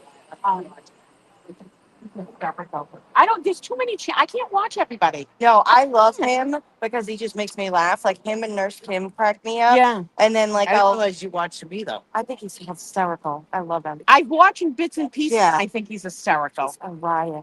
But I don't have enough time. Yeah, there's not enough time. There isn't with all the channels that are running. It's like, you know, I just do live stream for the free the Nacho Night people because I can't come, and then I shut off after she drives by. yeah. I don't stream anything. I just figured I'd do it for them that can't come. Or they can. Yeah, I figured they can't. Oh, shit. Thank you. I know you. Thank you. It's live streaming, so. Here, I'll pick it up and walk a little bit. All right, let me turn this camera around. Oh, you guys wanted to talk to Scott. Hold on, I want to put you on Dylan. There you go. Oh, I'm gonna. Even though it's not the pink one. There you go now. All right. Scott McGinnis, people earlier wanted to talk to you. Want to chat for a little bit? There you go. Morning, people. Warming up out here quick, which is nice.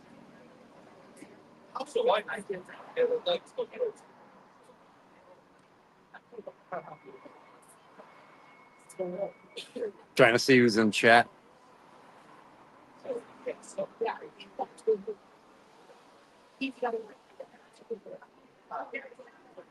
Brian taking pictures.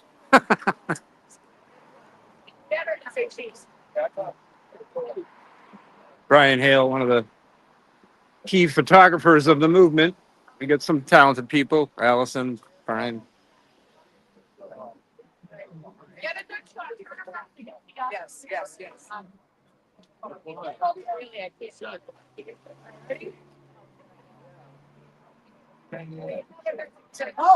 Dennis is always on the other side of the fence. Usually if there's Dedham police or state police down here, they tell them to get back behind the fence. Pushing the rules.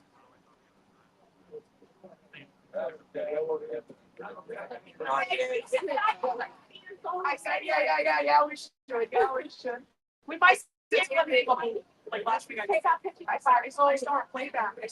I guess they're gonna finish up on Cross with Ian Whiffen, and then we're hearing possibility that it's gonna be Jen McCabe after that.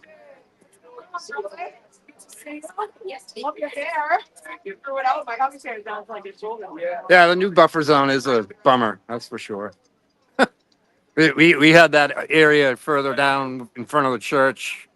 That's where we parked every day for trial one. We had space down there. It was a good setup. That's exactly why they took it away from us. But what I've been doing, most of us, we're in front of the court 7 to 8. Then we come down here to greet Karen and her team, and then me and Brandy and several others. We bag up our signs and we march 600 feet through the buffer zone, and we set up on the other end where we're only 200 feet away from the courthouse. But then the locals aren't too happy with us down that end either because it's congested. We're parked in front of a couple businesses down there. I mean, they should have just left us where we were. Would have been fine. So it's hurt the numbers a little bit as far as who's coming down here to be boots on the ground because it's not as comfortable as last year. You get to really kind of rough it. But Karen still has her support here.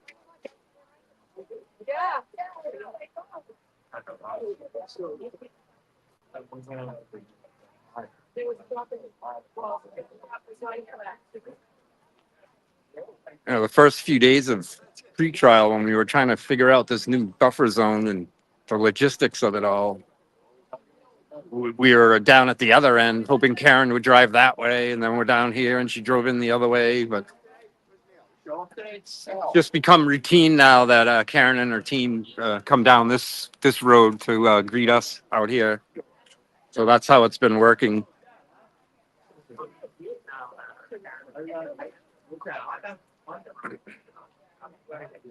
Yeah, Bao, I believe, got out the next day. Bao's no stranger to being arrested at protests. He has warrants in probably at least 5 states in the country.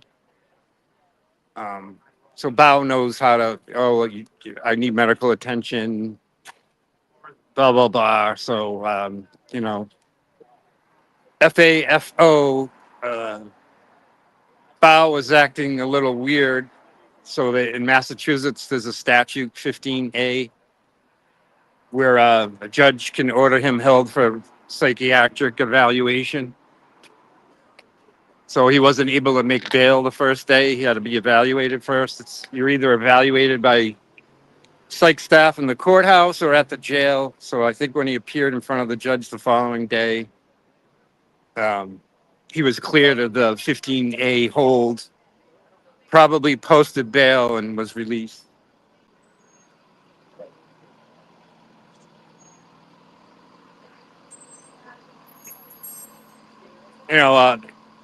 Even though Bao has warrants in other states, there's no state that's going to bother to extradite him on basically a minor charge. So, like when he posted bail here, this in front of this court, it's going to be the same situation where he's probably going to default from appearance, and he'll have a warrant in Massachusetts next. Because I believe he lives in Texas.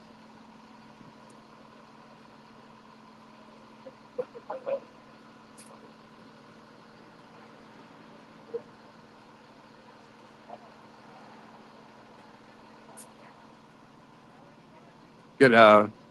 Peter Murphy's here today. Sweeney's, hardcore regulars.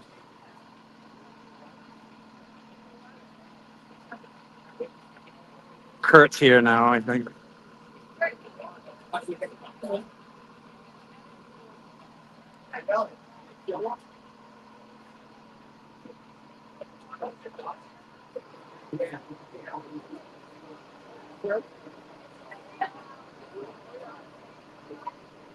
Well, that footage of Bao doesn't really show what happened prior.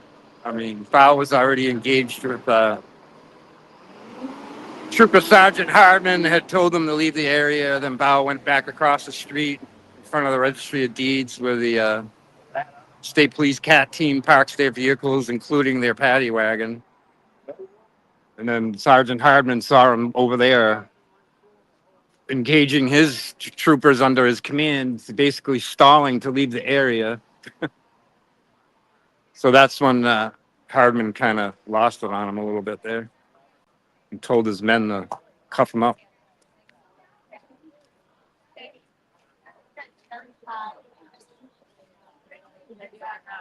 But I mean, obviously, we all disagree with the buffer zone. We think it's unconstitutional, blah, blah, blah. But,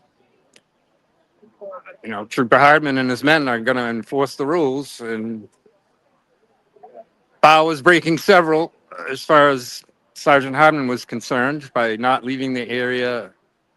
Bao also has a loudspeaker that he wears on his chest that broadcasts his, like, quote unquote, Let me know super when you're chat. tired. Super chats come out over his speaker, unannounced.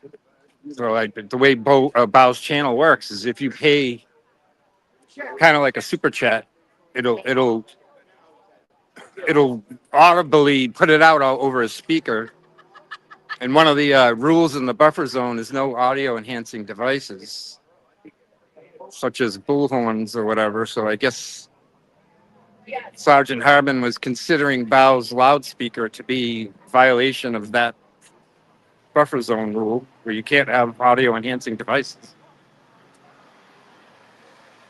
Because I don't think Bao had any signage or apparel that said Free Karen Reed. But also Sergeant Hardman and his men don't want anybody in the buffer zone filming unless they have a press pass. Michael Baden, Linda Baden's partner there, Michael Bryant. He doesn't have a Massachusetts press pass, and he was getting some heat too for filming down there. So it's kind of a gray area who can film, and there's the Reed's parents.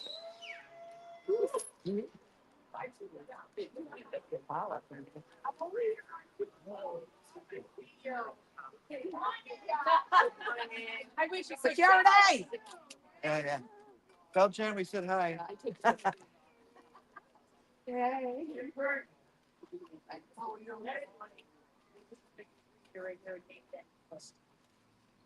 We're with you.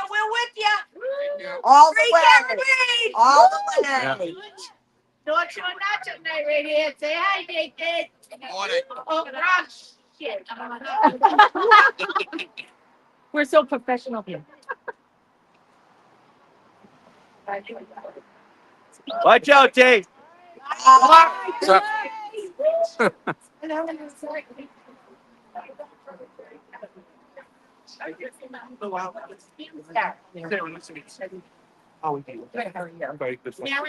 yeah, there you go. Thank you. I'll try to film you talking to the Janet. Oh, I love that family. They are the best family. They really are. And I miss them. I used to see Janet every morning last year during the trial because we were doing security and trying to help. It is what it is. We were trying to do the best of our ability to keep them safe. And I used to see her every morning and Janet and Mr. Reed, Bill, and they are the most wonderful people you'll ever meet. They're just amazing people. So I love Janet. I know. Press pass, they are monetizing a constitutional right. Well, I don't even know what that is about. Sherry D, he did lie. Bao did cross the street. He did not cross back the live feed. Oh, we are waiting for everything to come out with that. The only thing that upset me, I mean, it's upsetting to watch that, but when the mainstream media turned it like Bao's a Karen Reed supporter. He's not. He's just someone that comes down and not only here is other cases and stuff. So, but they just wanted to make the Karen Reed trial look bad, like mainstream media.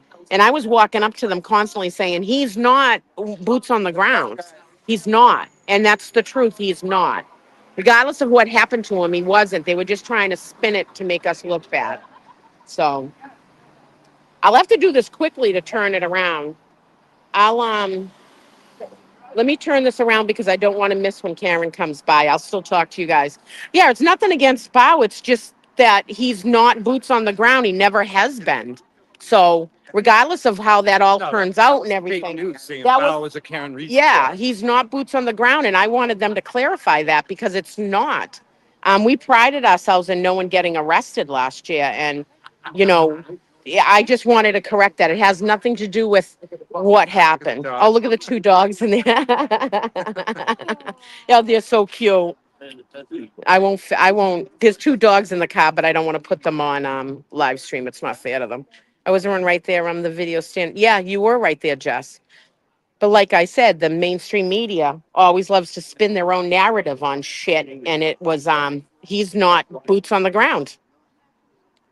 Right. He doesn't take sides in anything. But like I said, they spun it. And I, I was running up to all the mainstream media, like, don't friggin' say that. It was on that, I forget who that, I think it was channel 10 and 5. And channel 5 always spins shit. I don't watch them anyway, so.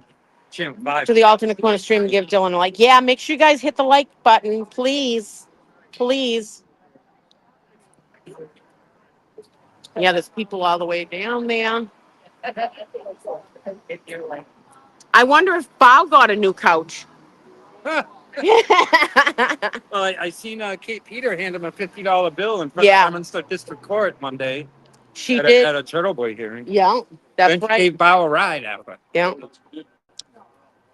Yeah, the media are fucking idiots. That guy's dressed in a suit. I think he's going in. Oh,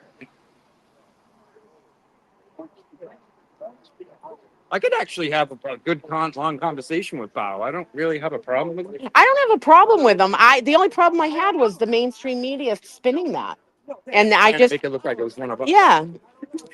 So, yeah, if you people want to donate, Karen's team has to feed everybody. They have to house everybody. You can go to her, the link. Someone posted in here and donate to that fund to help them out, which is good. KP got a sectional. Yeah, you get a coach and you get a coach and you get a coach. It's pretty crazy. That's okay. You'll get it eventually. Yeah, it's not. Jay and Hal, hello. It's scrolling so fast. I'm trying to catch up. Great. Looking forward to a great day in search of the truth. Exactly. Satan's spawn child will be coming in. And that just has an aura of ugliness when they walk in. When she walks in, it's disgusting. But it is what it is. I was able to attend the trial the day that Jen McCabe was on direct. And she's spooky during the breaks. Yeah. She's got Her those dark dark eyes. Yeah, you've seen them because you worked for the. You know what I'm talking about when I say those beady killer eyes. She was like during like sidebars or breaks.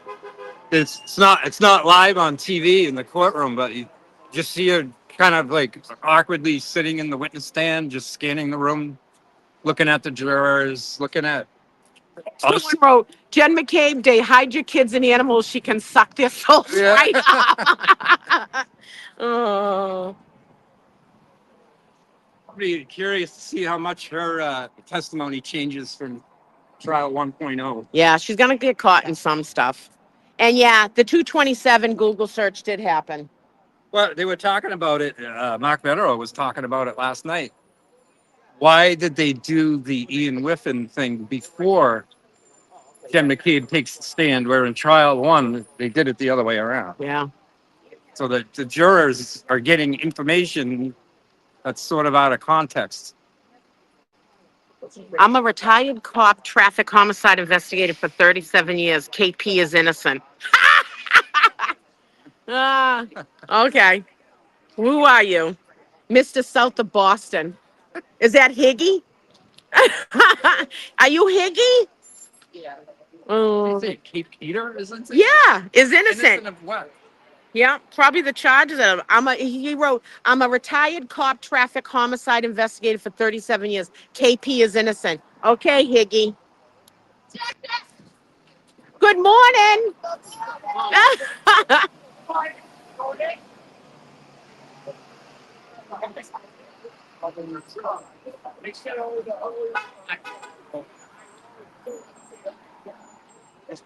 That's Nick, Rocco, and Jenna.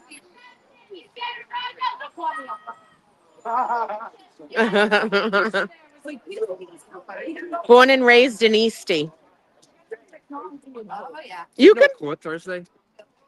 no court on Thursday. Yeah. That's what I was told because who knows? It might be because somebody that is on the juror had a previous thing. Like, you know what I mean? Like, it could be anything from a death in the family to a previous engagement, like a doctor's appointment. You know, in some doctor's appointment nowadays, if you have it, and for you to reschedule it, it could take months to do. And it could be something simple like, oh, can I lock this up? Whatever. I picked it up off the ground. Where is it? It's on my bag right on the corner. There's a blue bag on the corner.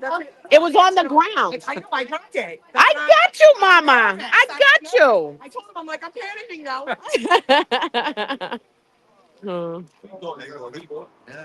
Morning, Lisa.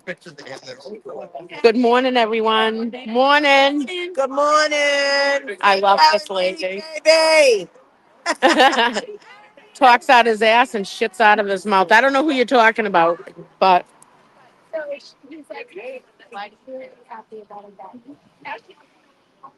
we're filming and filming. What's up, Cheech? Who's in here? Hi, everybody. Oh, it's Bonnie and Dee. Oh, my God, Kathy. Hi, everybody. So many people, they all shut their cameras off, so I don't know who's in there. It says Karen, Aaron, Kathy. On and pretty. Oh, good morning. I love you guys. B, I'll see you Friday. I'll try to get there a little early to help you out. I know we don't have to do a lot, but I'll be there to be She said, supportive. okay, thank you. Oh, and Bonnie, I miss you. Beautiful, smiling lady. Miss you too, Dina. Oh, I love them. Absolutely. Dogs are everywhere. Dogs and flags. How more American can you get than this? Dogs and flags. Hi. What's the dog's name? Hi, Rocco. Can I put that in my ear? Hi. He's 100% not guilty. Bye, Rocco.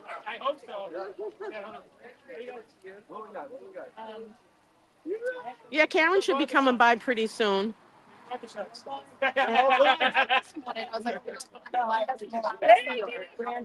Oh, you look handsome today. Look at this. What's my habit? Turn around.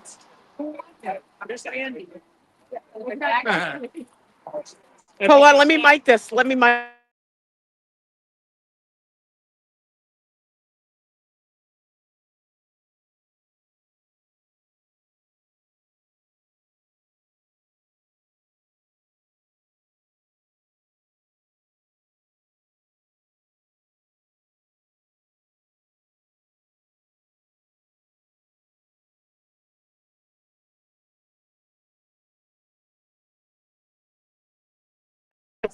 Anyways, here's Allison. Morning.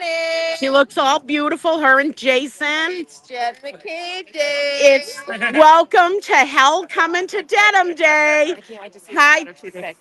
Someone wrote in here, hide your children and your animals because he'll suck the soul out of God forbid any animals. them. That's a Lucky Laughlin quote is, I can't God fuck it up. forbid any animals. I know. I still have mine. It's faded from the sun because I had it in my car in the back window, but it's still good. It's still good. It's a good time. I'm so excited. I got some back out again. We got the Father of the Year shirt from Mr. Reed. I know. I know. It's so warm to have. You know what I mean? Like, I pulled this out. I had to get it out of my closet. I'm like, oh my God. Like, I have all mine folded together. yeah. I'm gonna have to make a blanket out of them at the end of it. That's what I thought, is take all the t-shirts and everything, and I did used to carry them in case somebody came down from out of state. I used to pass out because we had no stuff for them. And I would pass it out, but now I'm gonna keep everything and make a blanket. Oh, that's a good idea. What? Of all the t-shirts. Like from here? Yeah, That's a great at the end of I'm the doing it when I trial. go to softball shirts and Yeah. for college and stuff like that. But I have to send you something funny. Should I put this on mute? Yes. All right, I gotta mute you guys for a minute.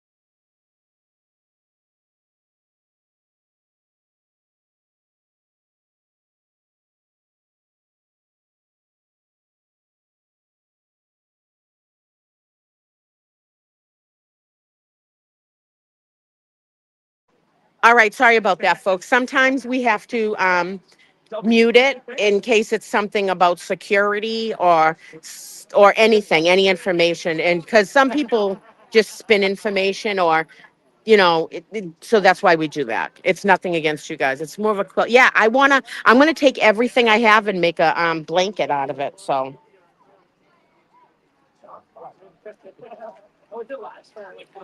Hold on a second. Hello, everyone. Question: do you think Jen is not going to fall apart on this? She's just going to get really freaking ugly, real ugly, because her back's against the wall.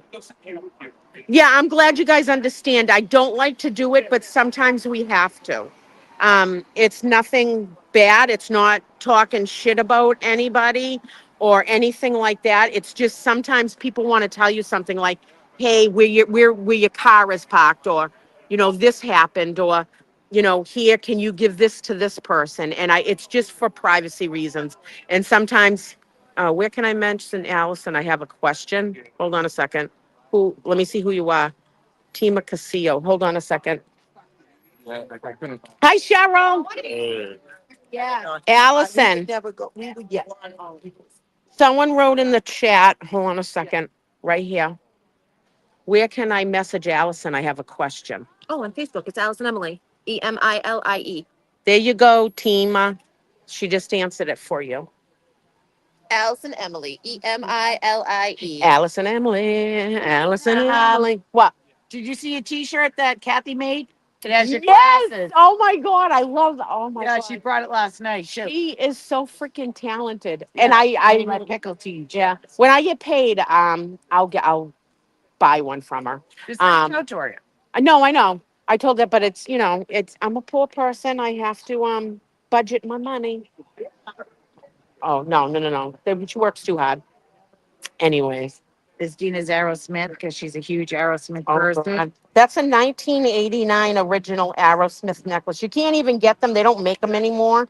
Um, and it says it on the back. You can't even read it. It's so worn, but it's from 1989. And this is like one of my most. They're all going to the best year. That's when they were born. Oh no, they graduated. They graduated. I'm old. I was born in 67. Yeah, no, some of these girls are Medford High too, a lot of them. And then they graduated 89. I graduated 87. So I think I didn't graduate, folks. I'm not embarrassed to say that I got my right. GED, but I think I would have been. I got kicked back a you know couple more times than I too. did, and I got a diploma, Dina. You took that test, I would have failed. It was an easy test back in those days. But I think I would have been 84, 85. I don't know. I got kicked back. I wasn't the greatest student. I didn't get kicked back. I just didn't do my homework. And I mean, by my senior year, I was working full time. I had my own apartment. So, I mean, some people weren't made for school, and I was, and I'm a more hands on kind of person. So, I'm a Jill of all trade, master of none. And that's okay. Anyways, hopefully she'll be here soon. Let me turn this around. Um, there we go. Hi, Kelly. I don't even know who's in here right now. You know what it is? Because it doesn't show the full names, but that's okay. I am 50. I got that necklace at the flea market where I got my concert shirt and bands tapestry. Oh my God, Stoffel. I love you. One of my friends, Mark, who is part of the Aerosmithsonians, which I'm a part of that group, he gave it to me. He knew I wanted one for a long time. Another 67 era, yeah, 1967. They had their warehouse in Waltham, and that's where I lived. And I used to go down and listen to them play. They recorded down there. Ted Nugent's been down there. Bonnie Raitt, tons of people. They used to haul in studio trailers, like a trailer that was a studio mobile, and there are a lot of great memories. If I only had half the shit that they threw in the dumpsters, I'd be a rich woman right now. But I talked earlier as I got to get out to California to see their old tour manager. I'm friends with their old tour manager, Kelly, and I miss him, and he's always invited me out there. I haven't gone out, and I've never been to California. I've been to Vegas. I've never been to California. Yeah, it's 8:48, so Karen should be coming by pretty soon. And we got a school bus down there behind it, but 9 a.m. Amy's starting stream. Oh, good. Yeah, I did take you guys on a field trip. Remember that? Oh my God, who is that? Hi, Nicole. Yeah, and there's like weird antenna things down there, so I didn't get to it like chopped up the video and stuff, but I did try to take you guys down there. Yeah, it's my love, Aerosmith. There's my old babysitter. She used to babysit me when I was a young kid. She's grew up with my family. She was one of my old babysitters. So Karen should be coming soon. I still have some original patches from back in the day. It was on my fanny pack, which just broke, so I have a new pocketbook thing. So everybody's waiting here. Erica just went live too. Brett, she might be, you know, hidden away so we can get a couple angles. Hello from Florence, Kentucky.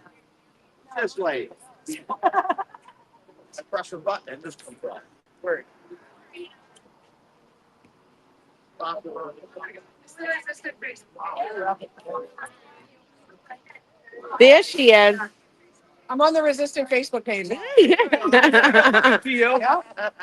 We're trying to bring it to you from all sorts of angles. Some people took pictures of it and tell us to pose or smile. It's not very nice. They just take random pictures of us. That's all right. We're used to it. Yeah. Do I know the Dorians? The last name Dorians. It sounds familiar. I was born in Waltham. I was there till I was like 13. Then I moved to Norton, got married, raised a family and stuff. And then I came back to Waltham, which was my hometown. I always wanted to. Um, so there's some people I know by sight, some by name.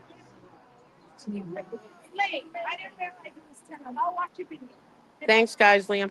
Oh, too fast. Bye. Oh, you're going to switch over to the Galera. Tell the Galera I said hi. Because we all know the Galera is my favorite. He's my favorite. All right. This traffic is not because of the Karen Reed movement. This traffic is normal traffic for Dedham. We have nothing to do with it.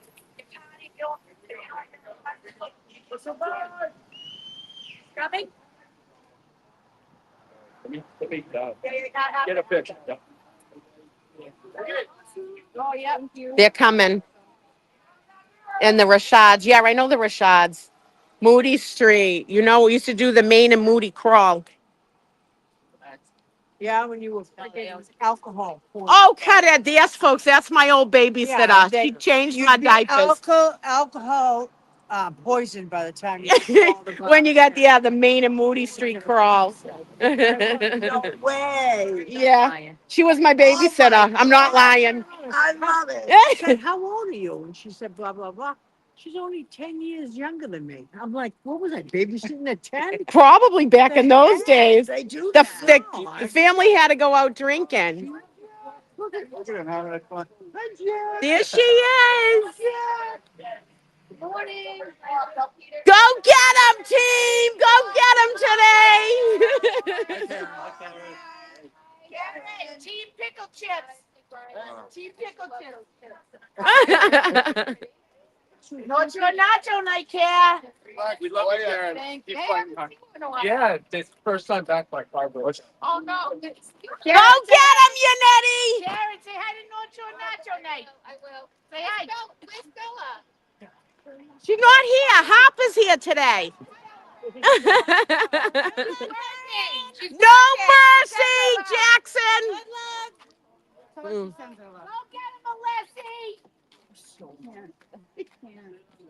All right, folks. You got to see it. We're going to walk down the other end. I know. I don't have to hide my security shirt because it has nothing free Karen Reed on it. Hold on a second. Hurry. Go get him, Alessi. Jackson, take out the kids. She said hi. We're good. This is what we got to watch out for, though. This is what Hardman was talking about. How are you? Yeah. I'm talking to you, not you. Woo! There you go, folks.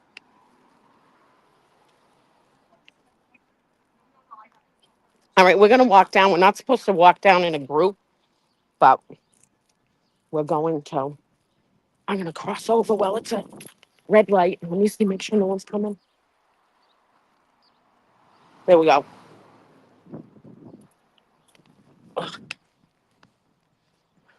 There they are there. So we're going to sneak down and get down to the end over here. So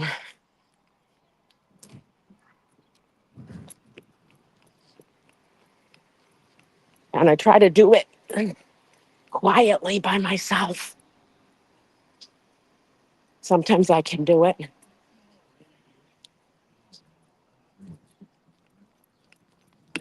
Hold on, folks. I gotta run.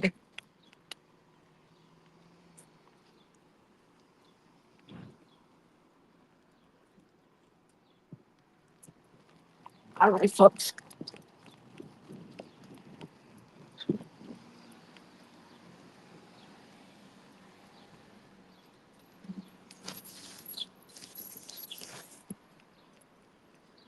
All right.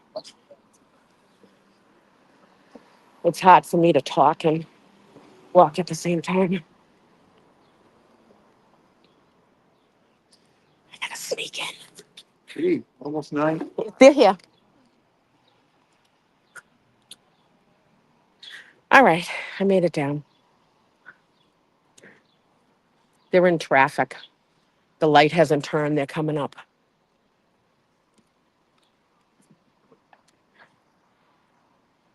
And yeah, walk, talk, and chew gum. I'm surprised I didn't trip. I made it. I'm hidden away in here. I try to go unnoticed. I'll have to, I mean, I will, I have the chance of getting booted, so, but.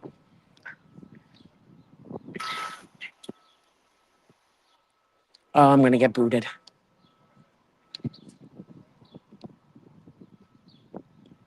Let me put.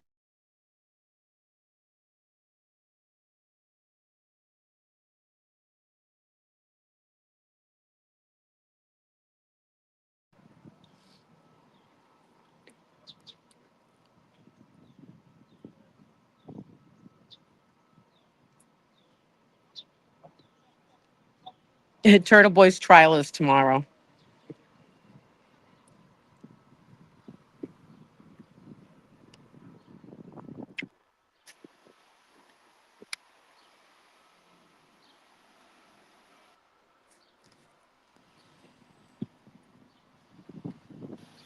There she is. The whole team's in there.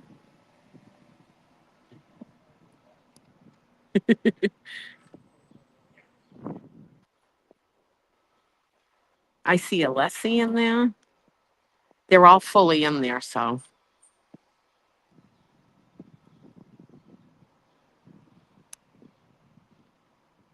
I just stay quietly,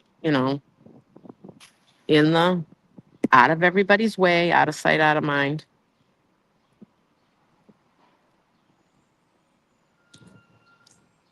All right, their car's pulling up. I don't think I can zoom in.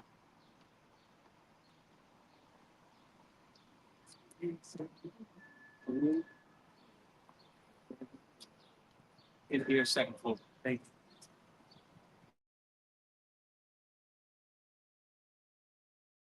Unmute.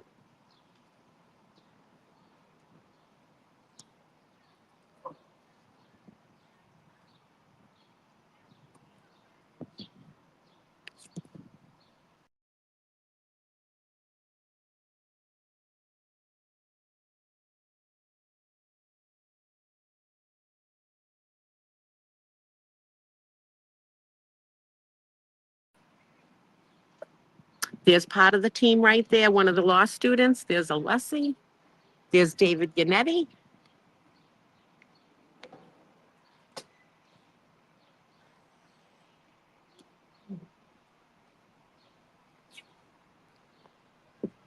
I can't zoom in. I don't know how I'll have to get them to show me later how to zoom in. Allison and Jason are going into court right now. They're in court for the day. And here there's Liza Little, there's Karen, and there's Alan Jackson walking up.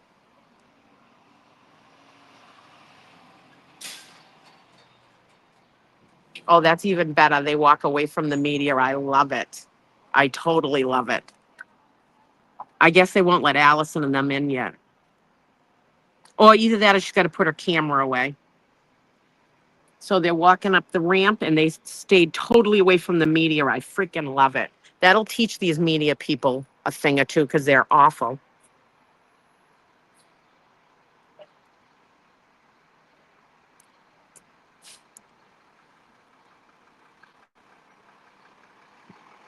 And they're going into the courthouse. All right, now I got to get out of the buffer zone. Yeah, the Roccos are there too. They drove by, so I imagine they're in there. All right. I don't know how long I can stay here.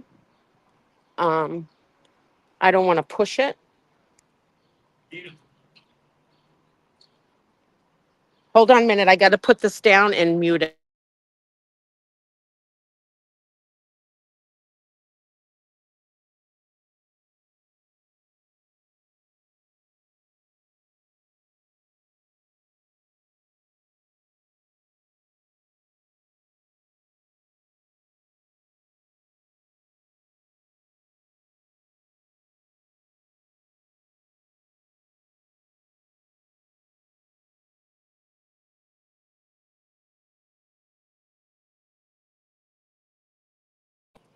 Okay.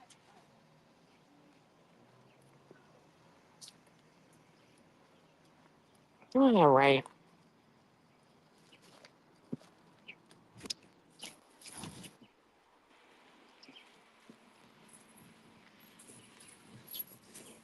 Yeah, the media has been terrible with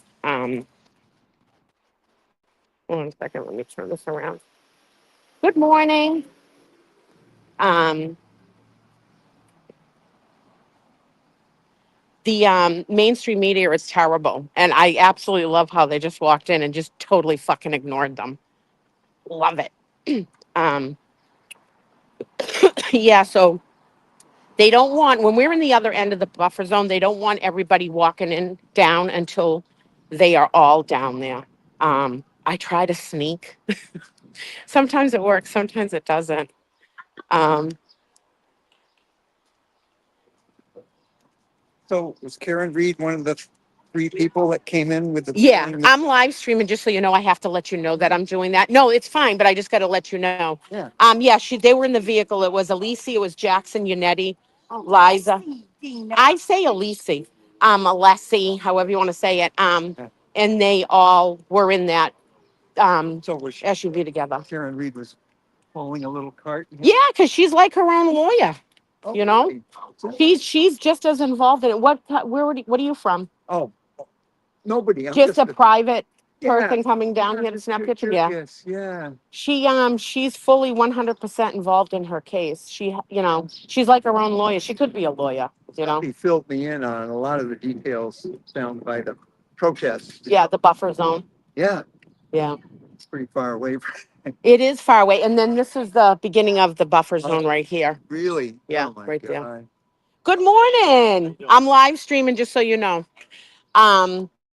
Yeah, so we go up there because that's where they drive in. And then once they go by, then people come down and then hang around in here and stuff. Yeah. Yeah, so So you've been here every day? Or I'm not here every day. Last trial, I was here every single day. I was like 10 weeks every day. But now I work. Yeah, I work. I gotta, pay my bills. I gotta. yeah. So I'm down here every Tuesday. And then if I can make it down here on certain days, I'll come like after I get out of work because I work early and get out early. So Well, that's a fascinating thing. yeah. Really amazing. Where are you from? Martha's Vineyard. Oh, But my nice. daughter she lives here. She has a florist business right down in Oh, nice. for town. So I'm up visiting. I'm live streaming. Oh, because I got her shirt. That's probably why. Did I grab my jacket? Yeah, my jacket's in there too. All right, I got to take a sip of water, folks. Hold on a minute. I'm in the buffer zone.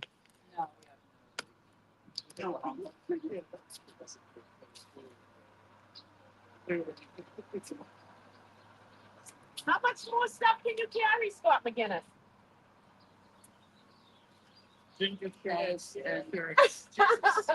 Put it down right here. I'll take that.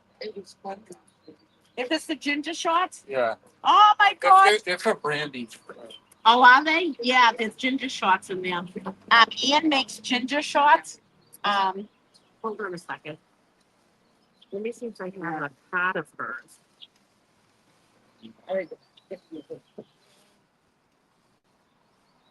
Right. Here we go. So Ian does ginger shots that we've all been drinking.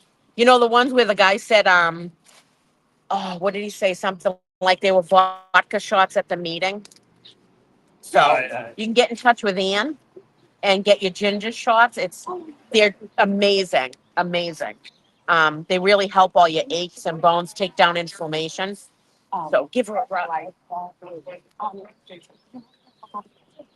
I'm gonna blow my nose. My sinus is so bad.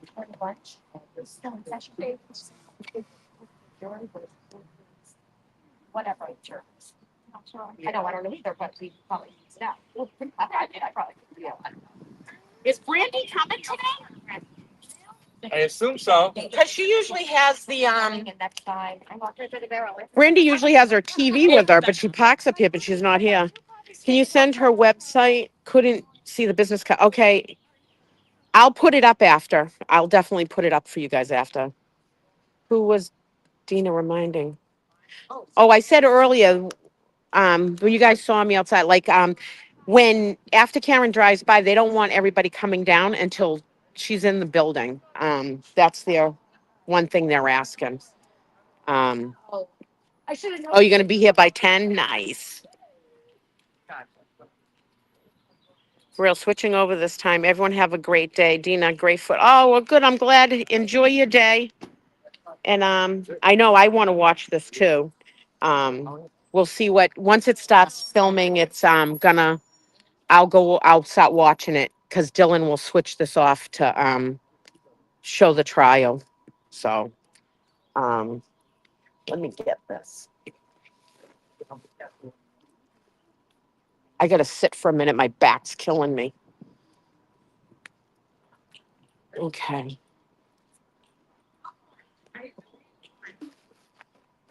Oh, I gotta rest my back for a minute. What's her name? Her name's Anne, if you're talking about that. Is that Lula Bell? There she is, Lula Bell. Someone else, it popped up, LU or something like that. And, it, I thought it was you at first, but it wasn't. I'm a real Boston son. Believe it or not, when you live here, you can't say, like, I can't say I'm from Boston, like it, because I'm really not from Boston. I'm from Waltham. And there's a difference here. Like, you don't present yourself as, it's almost like an insult. Like, I can't run around like I'm, I can give someone directions, be like, yeah, I'm near Boston, but I'm not from Boston. Um, I don't know. It's just a thing about your area of where you live. I am outside of Boston, but I don't say I'm from Boston unless it's someone from really out of state, because it's almost insulting and like you're lying, because I'm not from Boston. So, Gene, he got out. He is raising money for legal defense fund. Go help me. Yeah, I think the DUI guy is representing Bow. Um, if last I knew he was, that's what he said on the thing. So. Hi, Dina. Is this your channel? I'm loving it. It's not my channel. Resistant to Silence and the Alternate Corner teamed up together, and a bunch of us boots on the ground teamed up together so that you guys can see it live stream all the time from down here. Feel the same way. I was born and raised in East Boston. Yeah, exactly. Like it's like a Boston thing, honestly. Like you don't, if you're from Southie, you don't say like I'm from Boston, you say I'm from Southie. If you're like if you're from Eastie, you're from Eastie. Like if you're from Charlestown, you say you're from Charlestown. That's like it's weird. There's like these weird rule, like it could get your ass back in the day, it could get your ass kicked if you did that. It's just how it is here. So no, dear guy is helping with the civil case. He needs 6,500 for the criminal case. Wow. So, anyways, this is not my channel. It's a bunch of us. It's Erica, me, Brandy, Scott McGinnis, and Kurt. With Tracy Murray and Dana teamed up with Dylan, and everybody's taken turns trying to bring what's going on down here and keep it all in the public eye. We teamed up together as a team so that you guys can see what goes on, and each day you get a little bit of everybody's, because it's a lot to live stream down here all day long. It takes a lot. God bless, they're down here all the time. I took every Tuesday off to be down here because I work. Last year during the trial, I had injured my back. I had a couple herniated discs, so I was going for injections in my back. So I wasn't working at the time, so I could come down here all the time. But now that's changed. My back's better. I mean, I'll always have it, but it's better. And I took every Tuesday off of work to come down here. Oh wow, I'm down to 20%. Hold on, I got a new battery pack.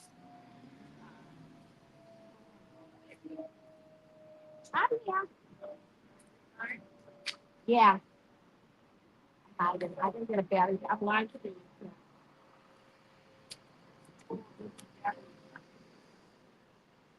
Did you see Erica recently? She was looking for me. Yeah, she was. Probably because I have her shirt. Yeah, that's what Yeah. she said. Yeah. So this is the new battery pack they got me. So if I turn this on and plug this, oh shit, I gotta go this way with it. I'm learning it. It's new, and I should be able to plug this in. Let's see. Yep, and it's starting to charge it. So that way, so that way, we don't run out of batteries. They go out of, I think Dana bought 3, and then Sherry D sent us some. So we're backed out. Mr. South of Boston, heck yeah, D.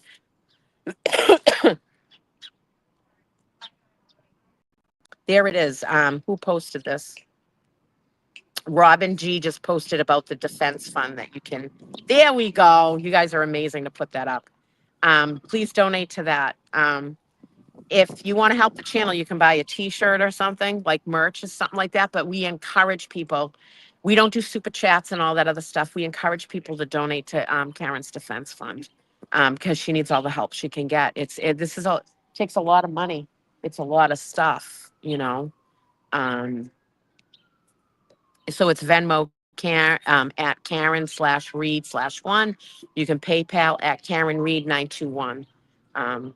And then you can get the direct defense fund. So that's what we encourage. She, like I said, she needs a lot of help. And oh wow, I never noticed this button. It says starred. Oh, that's awesome. I'm learning new stuff all the time about this. Oh, oh my God, it went all the way back up the chat. There we go. Now I'm down to the bottom. So, yeah, I'll stay on here until he stops streaming. Um, when court starts up, it's going to be an interesting day. It's going to be a crazy day.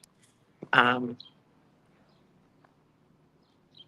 oh, thank you. Like I said, I'm not tech smart at all.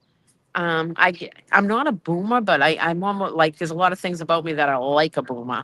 So I'm just learning. I have a rent. Awesome. There's the fans. I'm gonna sign off and let my stuff charge, and I'll see you guys later. Bye.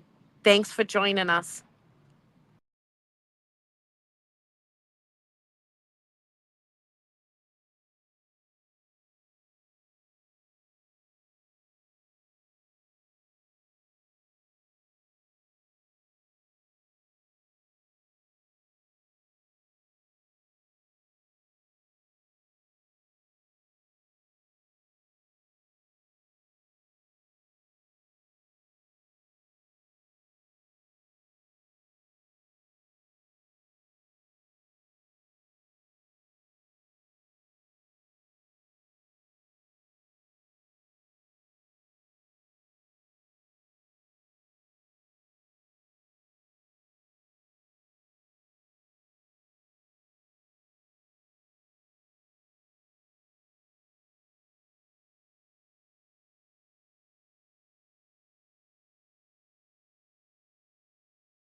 When we were on our view at 34 Fairview, you may have seen an object in the front lawn. It looked like a rock. If you saw that, please disregard it. They want you to know that that was not there on January 28th to January 29th of 2022. Thank you. With that, could we have Mr. Whiffen back, please?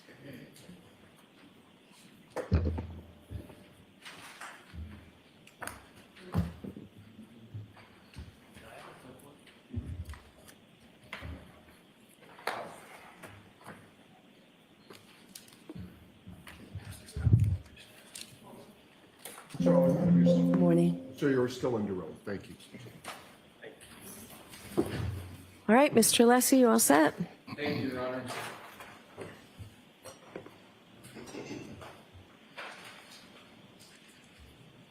May I approach? Yes. Thank you.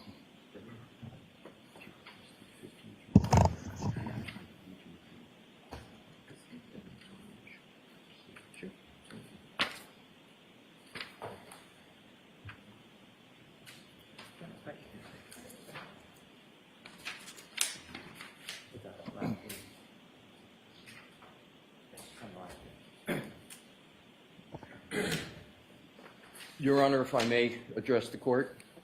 Mr. Brennan and I have agreed, as we did yesterday, to stipulate into evidence portions of Mr. Whiffen's March 2025 report. So if I could have it marked.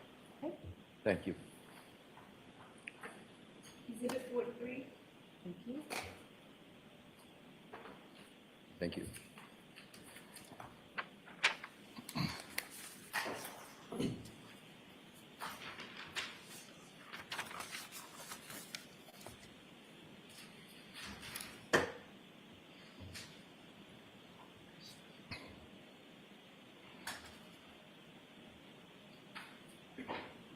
May I, Your Honor? Yes. Thank you.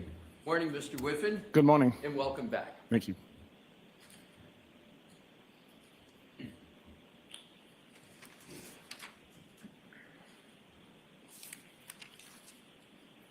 May I approach, Your Honor? Yes. Thank you.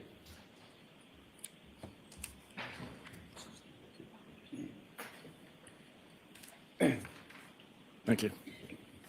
Mr. Whiffen, I've just handed you, which is in evidence as Exhibit 43, and this is a portion of your March 2025 report. If you could just take a moment to look at it, and when you've had a fair opportunity to do that, I'd ask you to turn to page 28. Okay. And just, if you could, sir, just pick up your head and let me know when you're ready to proceed. Okay, thank you.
Thank you. You ready, Mr. Whiffen? I am. Thank you.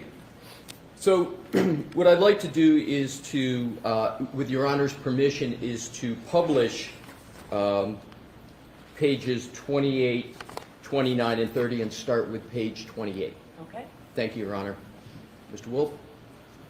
And if you could enlarge the text down below as much as you can so the jury can see it. Thank you, Mr. Wolf. So, Mr. Whiffen, this summary section of your report is a summary of the location section that you wrote in your March 2025 report, correct? That's correct. And it states the location data on this device contains a vast number of records while traveling between 12/19/33 and 12/24/38. These records all have a high horizontal accuracy value as well as bearing and speed information which conforms to the streets being traveled. Next paragraph. The device arrived outside 34 Fairview at 12/24/38 where it remained static for about 30 seconds. Do you see that, sir? I do, yes. And did I read that correctly? You did. Did I read that correctly? Sorry, yes, you did. Yeah, so at the end of it says, show the device moving west from the roadside towards the house. That's what you wrote, correct? Correct. I would like you to, Mr. Wilk, if we could switch back to the timeline of Mr. Whiffen that we had published yesterday in Deck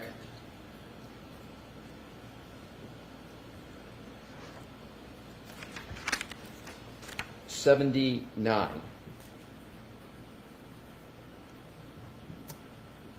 Mr. Whiffen, if you could please, we just read that portion of your report that says at 25:30 the device bearing shifts to a westerly direction as location records also show the device moving west from the roadside towards the house. Did you put that in your timeline? I did not. It's kind of important information, isn't it? I believe with the declining accuracy, the value that those records provided was more limited.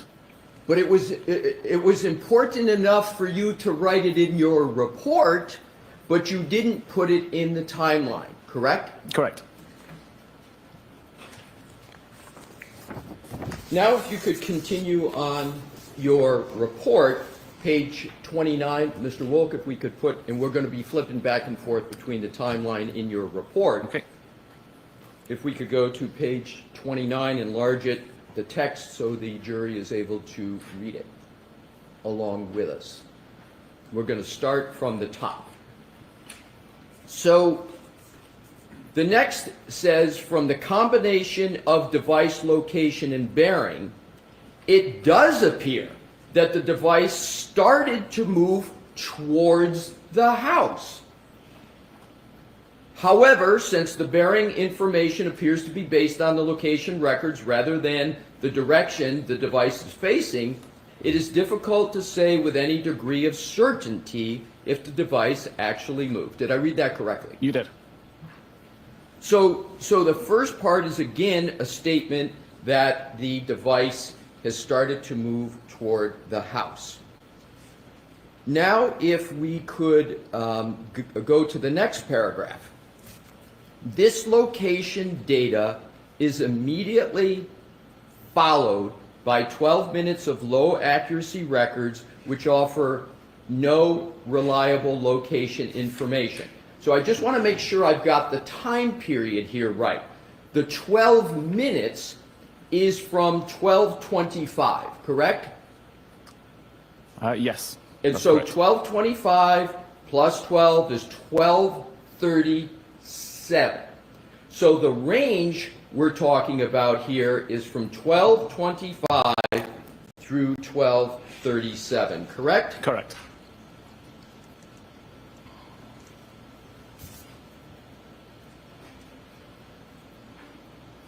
Then, if we could go to, Mr. Wolf, please, back to the timeline, slide 82.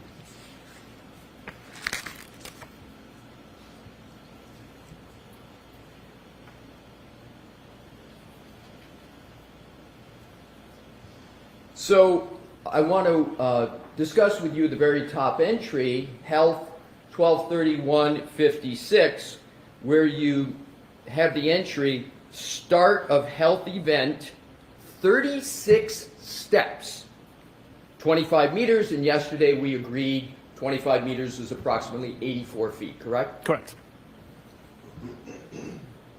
And that is what you have in the timeline. Let's understand what that means.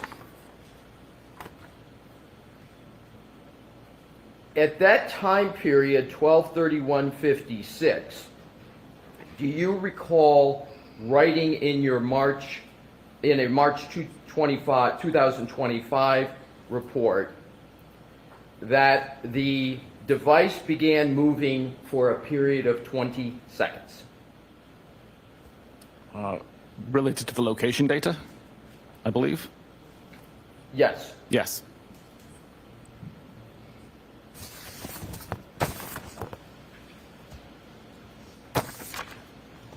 Now, if we could, Mr. Wilk, go back to page 29 of the report.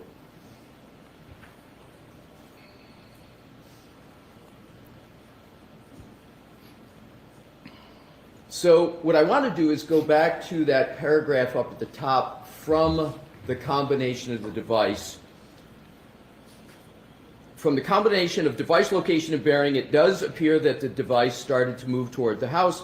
However, since the bearing information appears based on the location records rather than the direction the device is facing, it is difficult to say with any degree of certainty if the device actually moved. So you're talking about difficulty saying with certainty, correct? Correct. But it is certainly possible that the device was at that location and was moving toward the house. That's possible, correct? Based on location data, yes.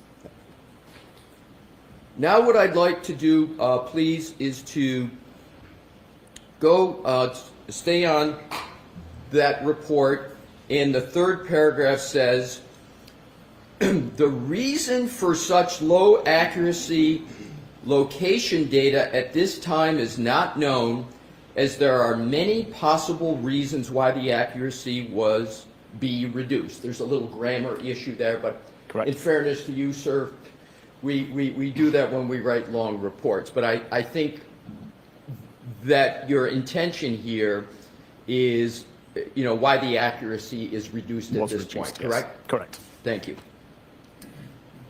This could include reasons such as the device entered a building covered area, the result of weather conditions, geography, poor connectivity, or interference, to name a few. So those are the reasons you gave, which could contribute to some low accuracy, correct? Correct. And interesting, the very first reason you gave is that the device could be entering a building or covered area. And that phraseology could include a house, correct? Correct. It could include a garage attached to the house, correct? Correct. And it could include the house at 34 Fairview, and it could include the garage attached to the house at 34 Fairview, because both of those are buildings or covered areas, correct? Correct. Then you go on in the next paragraph to say it is known that the device was not being used at this time, and is this time that include that 12:37, 12-minute range, 12:25 to 12:37? Yes, it was not being used for location purposes. So that's another reason why, right, the accuracy could be a little bit on the lower side. Correct. Now, the next paragraph says, at 12:38:13, when the device begins recording higher, and that's relative to what it was recording before. It's not that it's high, but it's higher than what it was just moments before. Correct. The data centers on a location slightly closer to the house than the roadside. Although several records show the same center coordinate with differing accuracy radii. Some of these location records are shown in the map below in white. So let's go down and look at what you had in your report for the area in white. In the area in white that you're referring to, there are two white circles, the largest one there.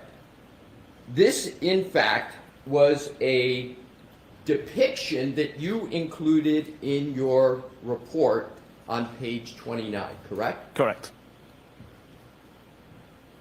Interesting and notable, you did not include that depiction in your timeline that you discussed with the jury yesterday, did you? I did not know. But it was important enough for you to put that depiction in your report, correct? Correct. And notably, the larger white circle covers a substantial amount of the house at 34 Fairview, correct? Correct. So, given your testimony on direct yesterday with Attorney Brennan, the phone of John O'Keefe, according to this depiction, could be anywhere within the largest white circle, correct? Correct.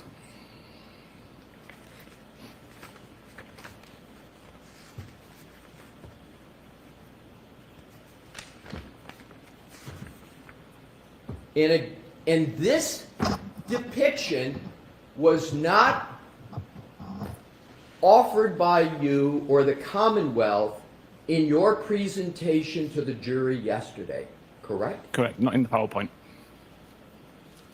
Now, if we could go back, Mr. Wolk, to page 29 of your report, into the text, and if we can enlarge the text just a little bit, please, for the jury, Mr. Wolk.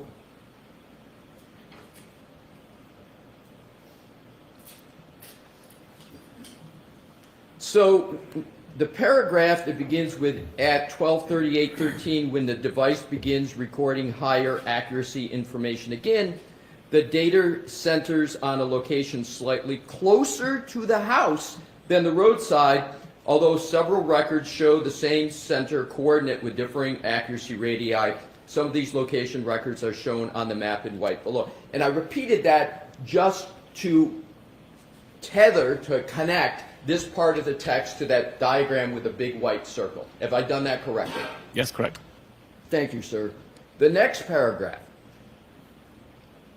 Over the next few hours, the GPS coordinate and the associated accuracy radius jumps around numerous times between the house and the road.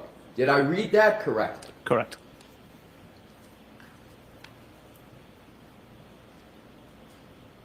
And therefore, over the next few hours, according to your report, the phone of John O'Keefe could be in the house, correct?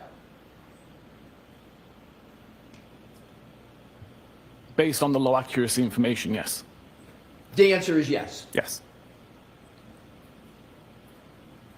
The next paragraph. Well, we'll stop there for a moment, and I would like to, Mr. Wolf, go down, scroll please, to that diagram that's right below that text again.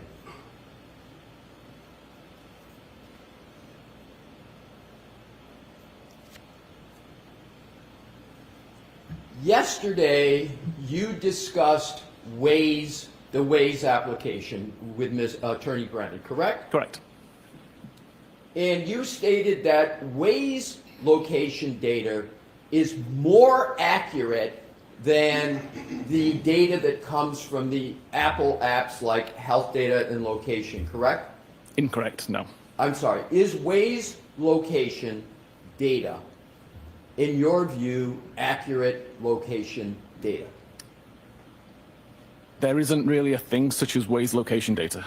I'm having trouble hearing. Waze location data doesn't really exist. Waze is requesting location data from location services, and location services would respond with high accuracy information. Okay, I appreciate that correction. So, when someone is using a Waze application, is the information they get through that Waze app accurate? It tries to be accurate, yes. And as a general matter, is the Waze application more accurate than the Apple information regarding location? It's the same thing. It's the same thing because it's coming essentially from the same source, correct? Yes, Apple provides that information to Waze. Right. So you had testified yesterday that at a certain point, the Waze application ceased functioning, correct? Correct. But just because it ceased functioning, the Waze, the Apple applications were still taking effect, and that's why you could make this depiction on this item that is on the screen now, correct? Correct. If we could, Mr. Wolk, go to page 30.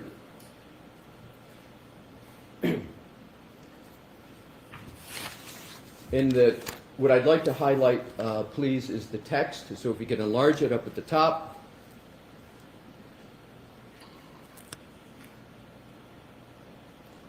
So you then state, while location data from this data source, cache SQLite, is usually able to identify the location of the device with a high degree of accuracy and reliability, these records are so close that making a distinction between the device's actual location on the front garden is impossible, correct? Correct.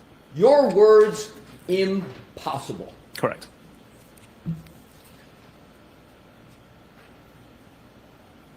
Did you provide any of the information in that paragraph in your timeline or to the jury in your direct testimony yesterday? Not in the PowerPoint, no. Next paragraph. if the location records are limited to just the records between 00:25, which is 12:25, and 6 a.m. and with an accuracy radius of 10 meters or less, there are 46 records, all of which fall within the red circle shown below. Go ahead, Mr. Woke, if you could scroll down.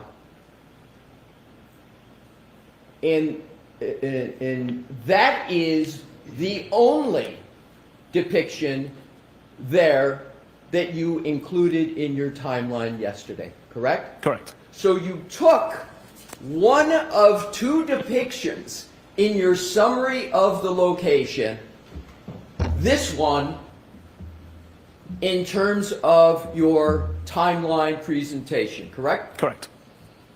Now, in terms of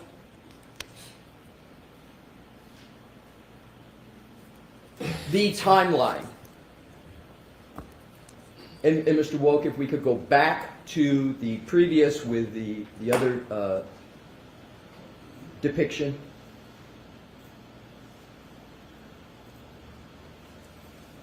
It's on page 29. If we could enlarge that depiction, please. So, you testified that the flagpole in the fire hydrant are more down toward the small black circle. Is that correct?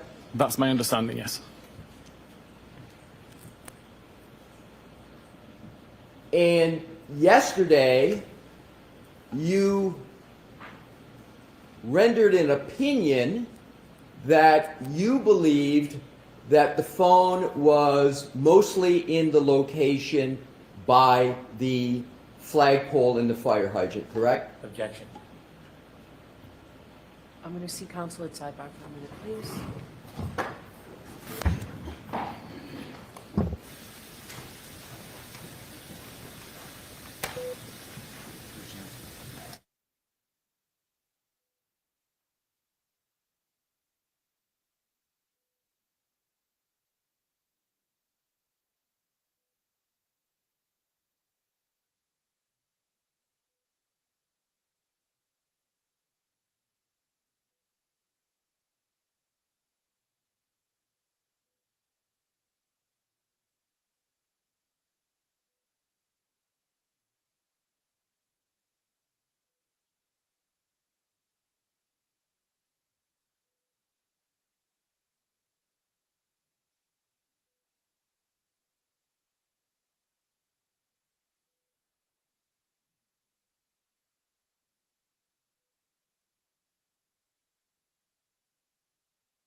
May I, Your Honor? Yes. Thank you.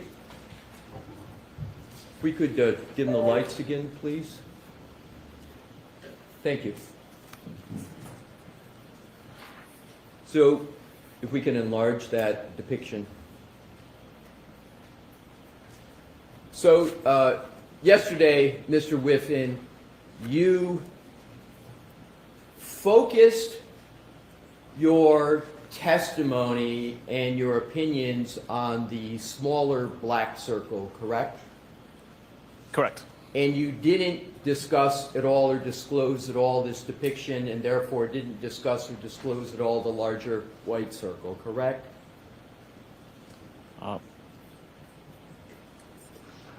Not when discussing my overall opinion. Right. Yeah. So the answer Is no.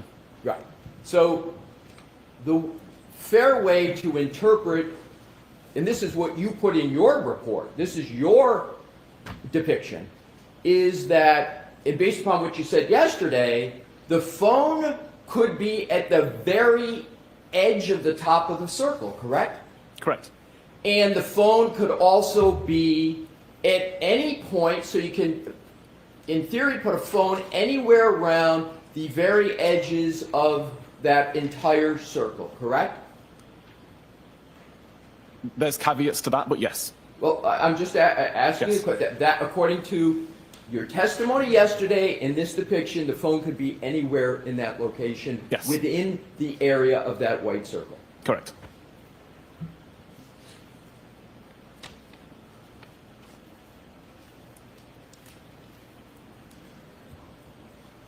I would like to now go back to the timeline, Mr. Wolf, where we had left off, which is slide 82.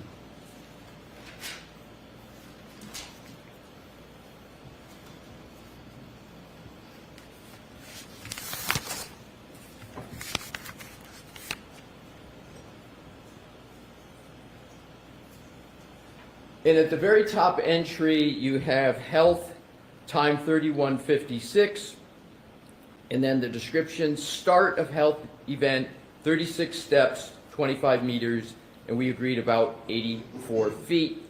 And this is where the device began moving toward the house for a period of 20 seconds. Is that correct?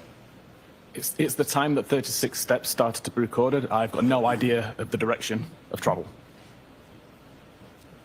I want to focus on the time, 12:31:56.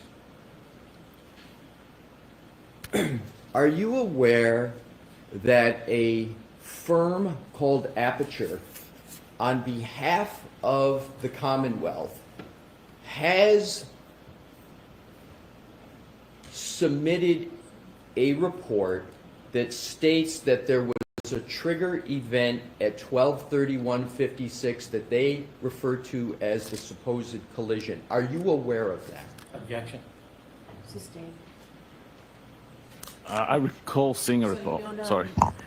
You don't have to answer Sorry, that. apologies. That's okay.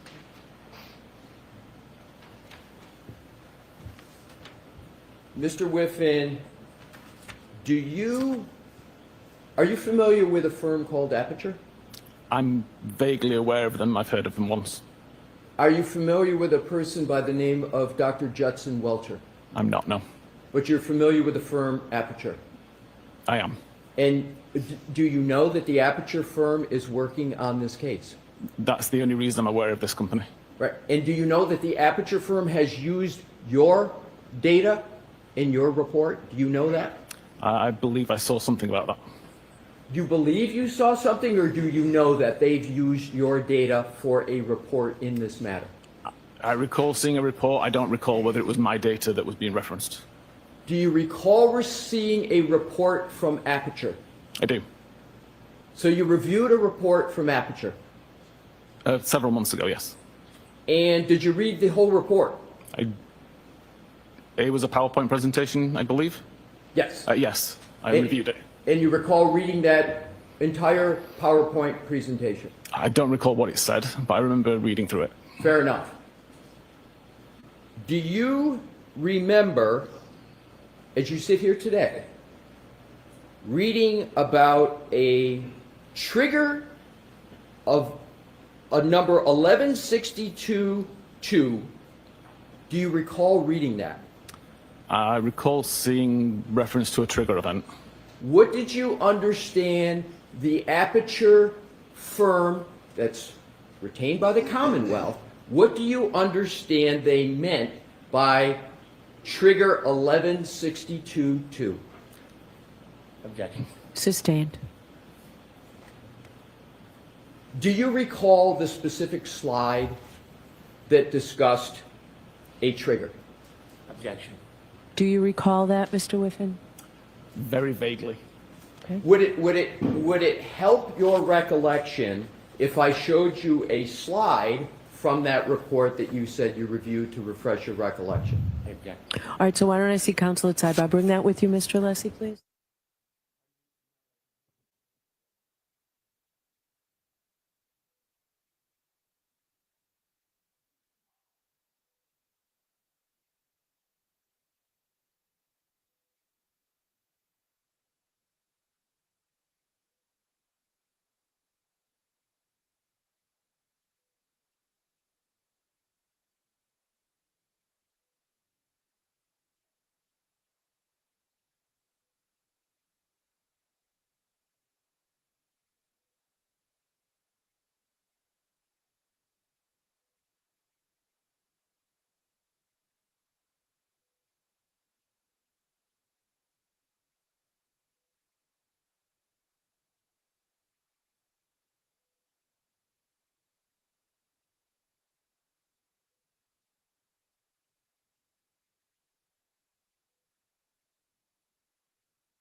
May I, Your Honor? You can approach. Thank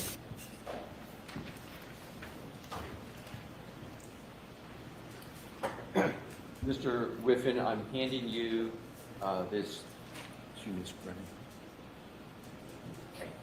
I'm handing you this document. Thank you. May I stand by the witness? Sure. Tell me when you've had a fair opportunity to take a look at that.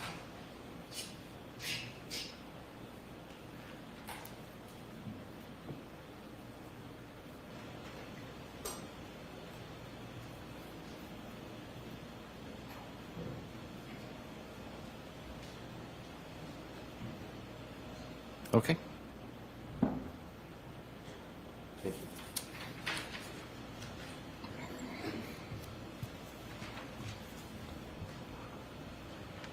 you. Mr. Whiffen, does that refresh your recollection with regard to an aperture report that discusses a trigger of 1162.2? It does, thank you. Pardon me? It does, thank you. And how does it refresh your recollection? I remember seeing that several months ago. I'm sorry, Your Honor. There's a blower on here that I'm having trouble hearing Mr. Whiffen. If you, sir, could bring the mic, it's not your fault. If you could bring it and speak a little louder, I'd appreciate it. Yeah, I recall seeing that as part of the report that I read 2 months ago.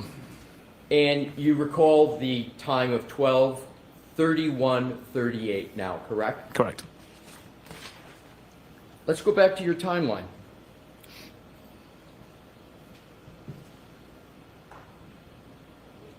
'82. So you just spoke about a trigger 1162.2 associated with a time of 12:31:38, and we are now at the timeline of 12:31:56, correct? Objection. Sustained.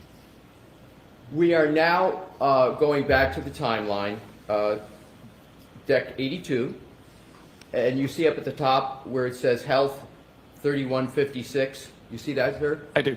And then it says start of health event, 36 steps, 25 meters, which we have said is 84 feet or so. And this is when the device begins moving, correct? Correct. And that is after the trigger of 1162.2, correct? Objection. Sustained. Let's go to the next entry on the timeline, which is 12:32:03. You see that? That's Doppler. I do. And then you state pocket state cleared. Is the phone at that time in a pocket? It's impossible for me to say. I can say that the camera was blocked, but I don't know what was blocking it. You're saying at this point the camera is blocked? It had been blocked, and at that point, it became unblocked. So at this point, it became unblocked from a previous block status, correct? Yes. Does there have to be some human manipulation of the phone at 12:32:03 for that to happen?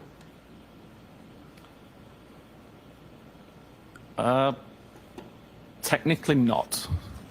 There are scenarios that wouldn't require it. Is it more likely than not that there had to have been some human contact in action for this pocket state clearing event to occur? Yes.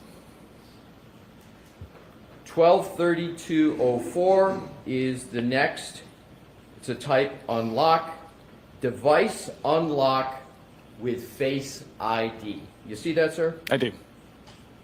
Is there some human action that has to occur for the device to unlock with Face ID?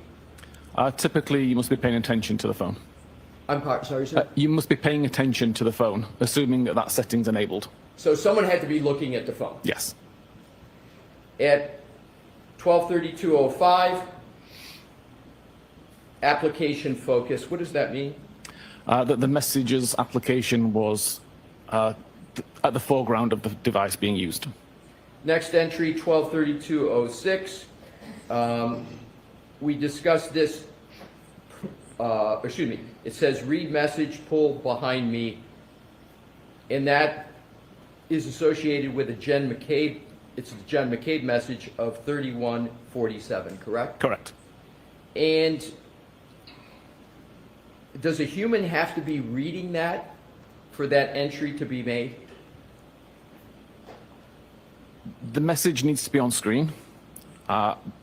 If the conversation with Jen McCabe was already on screen when the device was unlocked, then that message would automatically be considered read.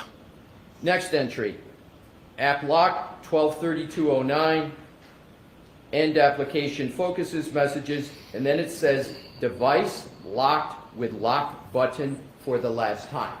That requires human interaction with the phone, correct? Correct. And it actually requires somebody to take the cell phone and press the side button to do that, correct? It does, yes. So there has to be some degree of coordination for that to occur, for a human to be able to have something that hits that button, correct? Certainly, yes. And do you understand what the term fine motor skill means? Do you Yes. understand that? And would that person have to be using fine motor skills to do that? Yes. Next entry, 123216. End of health event, 36 steps, 25 meters, again 84 feet.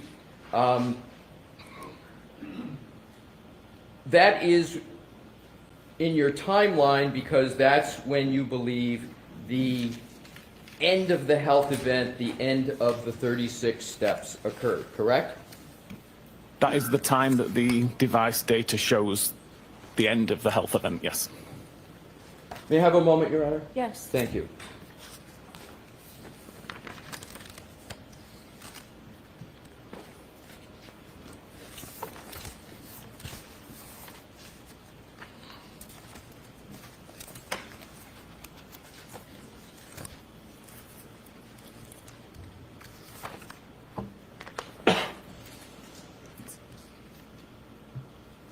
Do you need the light, Mr. Alessi? Yeah, that would be helpful. Thank you, Could Your we have the Honor. lights, please, Dave?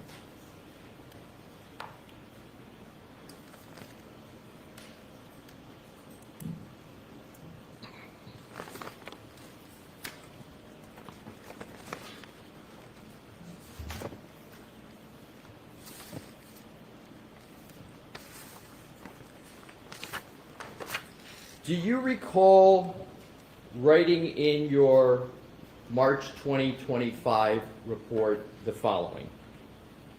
The final health activity of note on John's phone can be seen to have occurred between 12:31:56 and 12:32:16, during which 36 steps were recorded, covering a distance of 25.4 meters, again that 84 feet, according to healthdbsecure.db. Do you recall writing that? I do. And you used in your report 36 steps were recorded covering a distance of 25.4 meters or 84 feet, correct? Correct.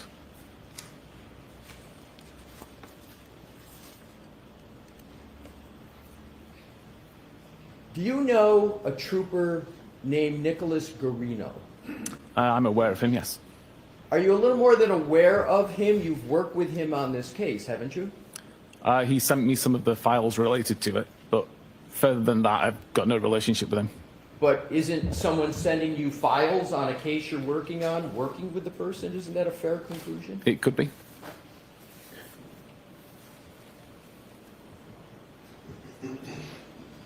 Do you recall reading any reports of Nicholas Garino?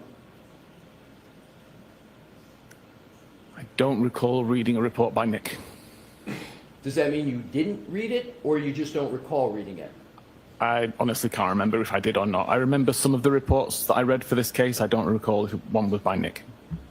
Would it refresh your recollection if I showed you a portion of his report to determine whether you would have read it? Please. Thank you. Moment, Your Honor, please. Sure.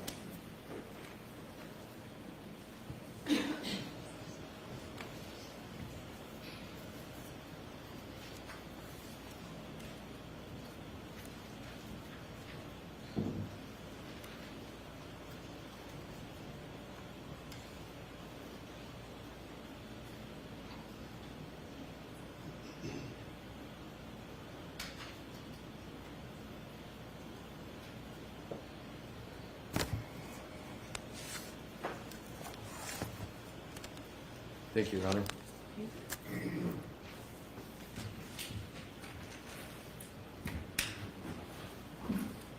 May I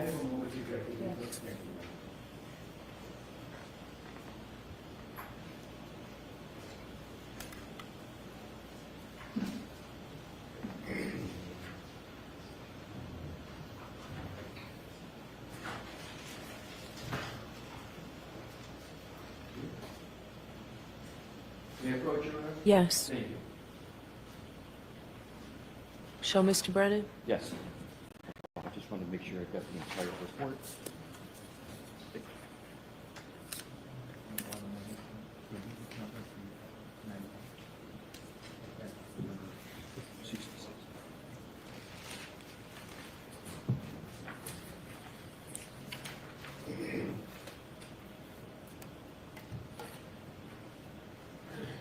Mr. Whiffen? Thank you. And may I stand by the witness, Your Honor? Thank you. I am providing you with a document, and I would ask if that refreshes your recollection as to whether you've read a report of Mr. Garino. A report or this report? This report. Thank you, Your Honor.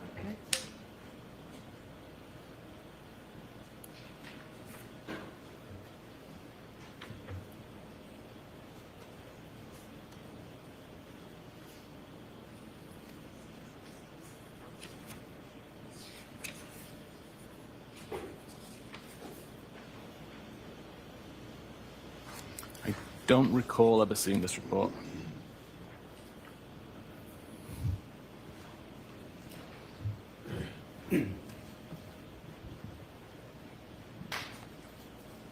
Have you ever had any conversations with Trooper Nicholas Garino? Very briefly. But you had, the answer is yes? Yes. Did Trooper Garino tell you that he measured the distance from the flagpole to the front door and it was 72 feet? Did he ever tell you that? Object to the form. Sustain. Did you ever have a conversation with Trooper Nick Garino about the distance from the flagpole to the front door of 34 Fairview? Maybe. Maybe. Maybe. So is it maybe then you had a conversation with him in which he stated to you that that distance is 72 feet? It's maybe. So if we go back to what we were discussing earlier about the steps and the distance covered, and this is in your report of March 2025, where we've talked about this, and it's the final health activity of note on John's phone can be seen to have occurred between 12:31:56 and 12:32:16. Is this the correct slide? No, it's not. So let's take it down. Thank you, Your Honor. Let me start that over. The final health activity of note on John's phone can be seen to have occurred between 12:31:56 and 12:32:16, during which 36 steps were recorded, covering a distance of 5.4 meters, or 84 feet. 84 feet is greater than 72 feet, correct? Correct. So if the distance from the flagpole to the front of the house is 72 feet, and your report notes steps, 36 steps covering a distance of 84 feet, that would put those steps within the house, correct? It would.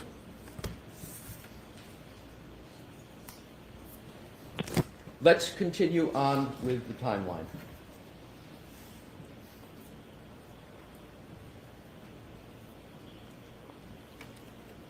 Deck 83.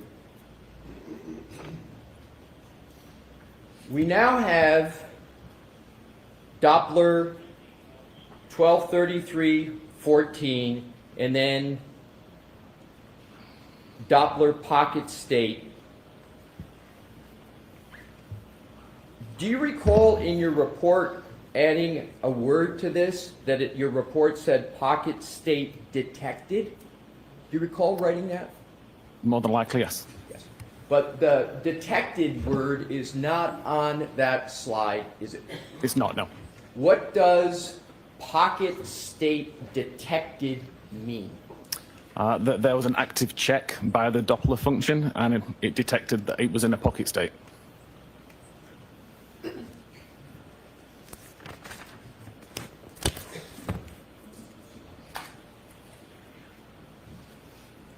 May I have a moment, Your Honor? Yes. To switch? Thank you.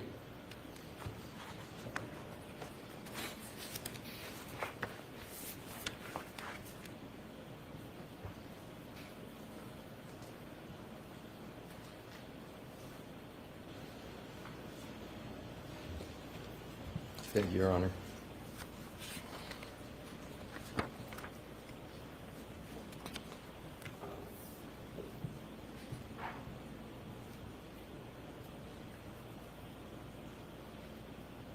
Do you need this slide up there, Mr. Alessi? I was just going to check that. I think the answer is going to be no, Your Honor. Okay.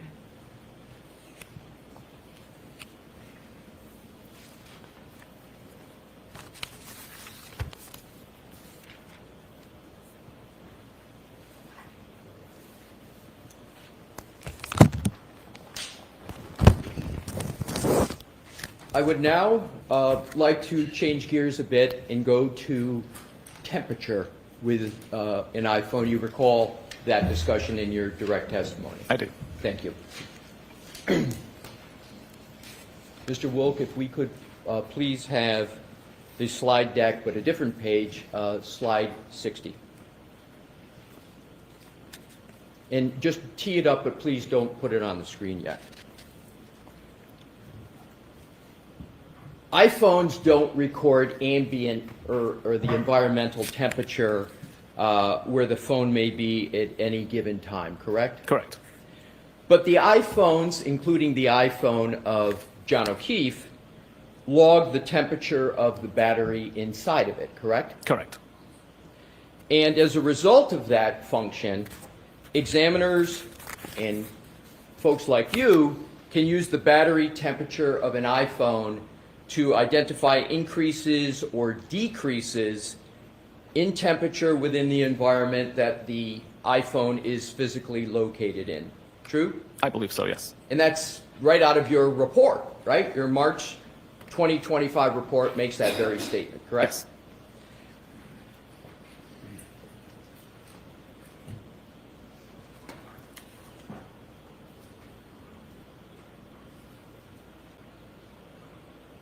The battery temperature of an iPhone generally matches the pattern of the rise and the fall of the thermometer temperature, correct? From my testing, yes.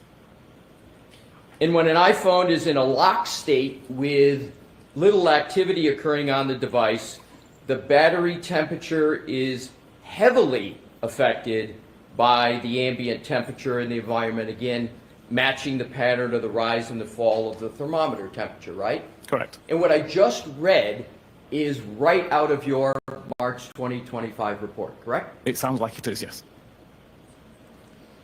And you actually established this in various temperature testing and test scenarios in your March 2025 report, correct? Correct. Let's discuss those two tests.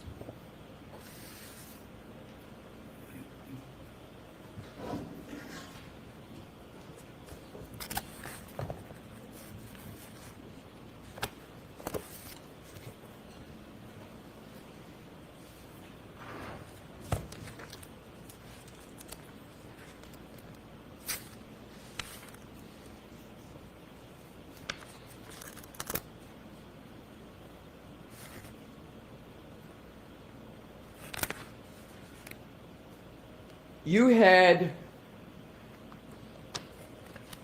an appendix to your report that discussed two test scenarios with regard to temperature, correct? Correct.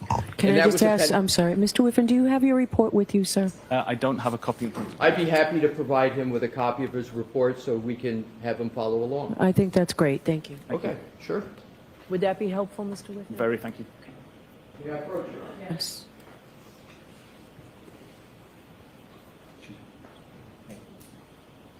May I, Your Honor? Yes. Thank you. There you go.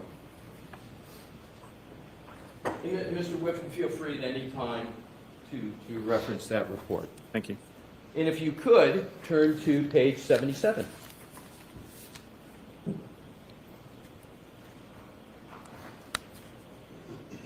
Okay. So, are you ready, sir? I am, yes. Thank you.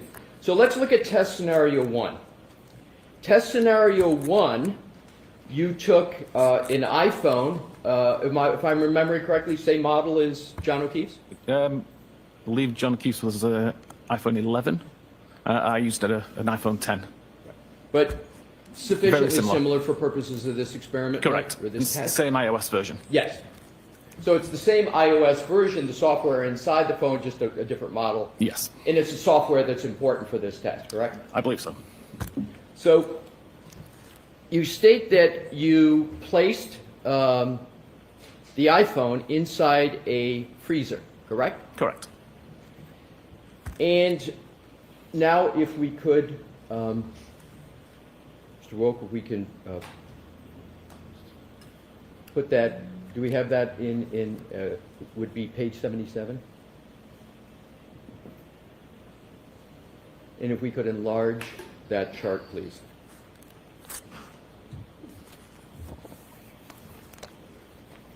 Enlarge it just a little bit more. We're not concerned with the text at this point, so we can just get the chart as large as possible. Thank you.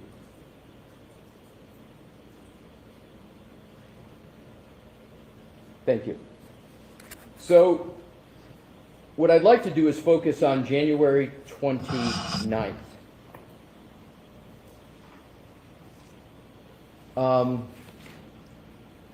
Excuse me. This is your experiment. When did you do test scenario 1, approximately, the date? This is a good question. It was sometime probably in December last year. I'm sorry. In December last year, I believe. December 2024. Correct. So what you did here was you took the phone, you put it inside a freezer. What was the temperature of the freezer? I actually don't know. But it was a freezer. It was freezing. Yes. It is sort of your just regular freezer that Yeah, everybody a has. regular chest Nothing freezer. special about No. it. Let's look at some of the data that you have from this.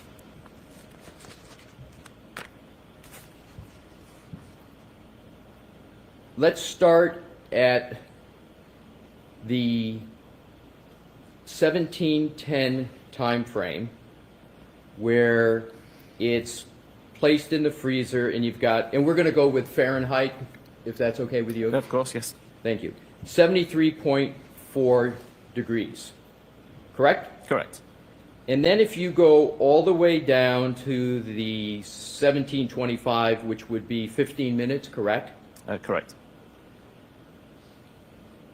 Can you state what the drop in temperature is of the battery temperature in just 15 minutes in a freezer? Approximately 50 degrees Fahrenheit. So it drops 50 degrees Fahrenheit in just 15 minutes.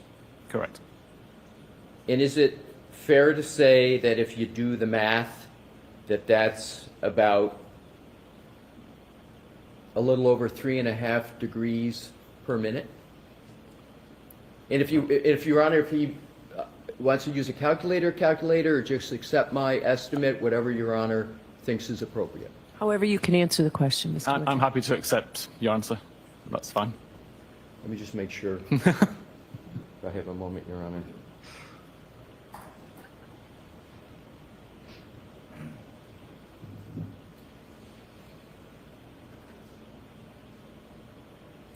.33, would that sound fair, sir? That sounds fair. So it's about 334 3.3 degrees Fahrenheit per minute drop, correct? Correct.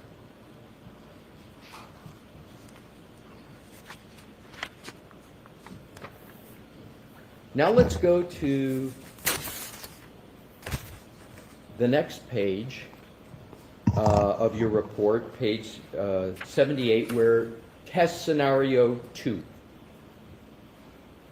And in test scenario 2, you took the same phone with the same software and you placed it outside at a temperature of 33.8 degrees Fahrenheit, correct? Correct. And we could enlarge that, please, Mr. Wolf?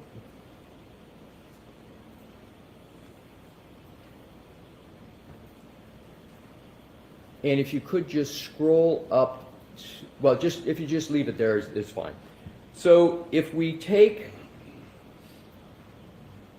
the time that we start out with a control temperature, and then we've got a battery temperature at 9:02, and this is the battery temperature of the iPhone, correct? Correct. And we've got 66.2 degrees Fahrenheit, correct? Correct. So is it fair to call that a baseline for purposes of what this chart is? The device had already been outside for 2 minutes at that point, but yes. Okay, so we'll just refer to 66.2. And then if we go from 9:02 down to 9:15, a period of 13 minutes, correct? Correct. So at 33.8 degrees and 13 minutes, what is the drop in temperature in degrees? What's the drop? Sorry, between the 9:02 and the 9:15? Right. So does it go from 66.2 to 35.6? It does. And sir, so I don't have to have you do a math on the fly. I've calculated that drop at 30.6. Does that sound about right? That sounds correct, yes. So you got a drop of 30.6 degrees in just 13 minutes at an outside temperature of 33.8, correct? Correct.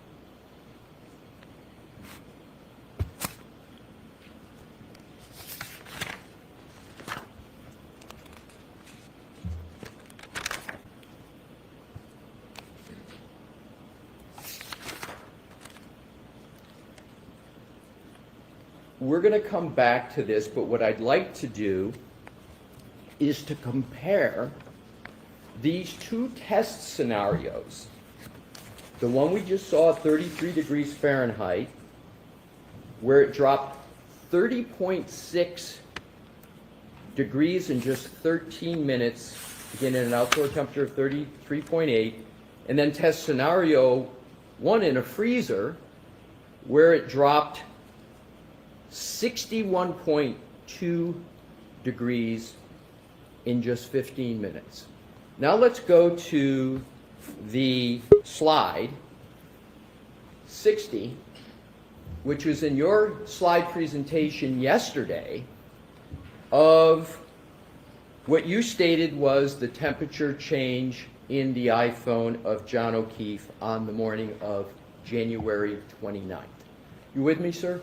Yep. Thank you. So if we start out at 12:13,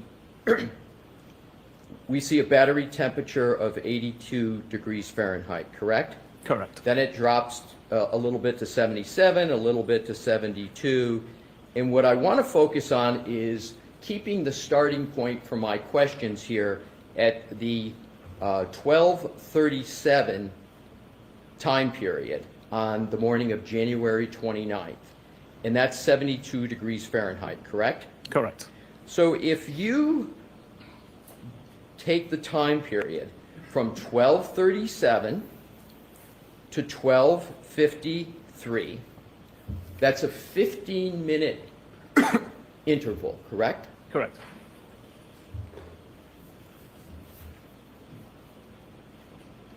The phone only drops 11 degrees Fahrenheit in 15 minutes, correct? Correct.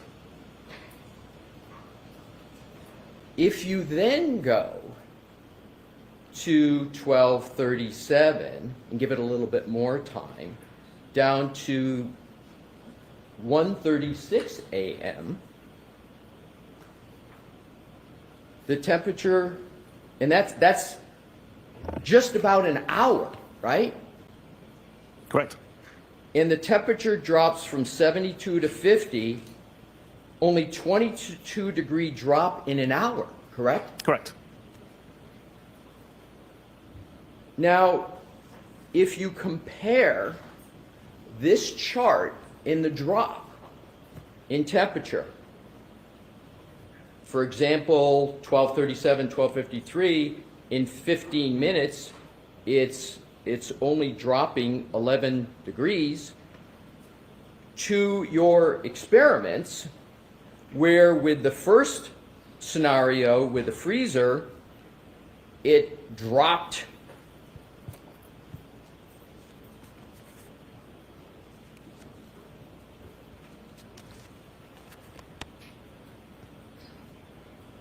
$50 degrees in a 15-minute period. Is it correct to say that there was a much more dramatic drop in temperature in your test scenario 1 than what actually occurred on John O'Keefe's phone for the time period we just covered in January 29th? Yes. And then with regard to even test scenario 2, where the temperature is 33.8 degrees, that's the ambient, the outdoor temperature, Correct. right?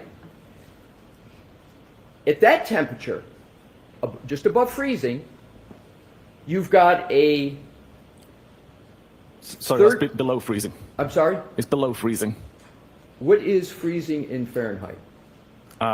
Don't know, but it's 0 degrees Celsius. Right. And it was -5 degrees Celsius at the time. Right, but would you agree that, and I want to be fair to you because I know you use Celsius more Yes. than Americans who use Fahrenheit, but would you agree that 32 degrees Fahrenheit is the freezing point in Fahrenheit? I honestly wouldn't know. Okay, fair enough.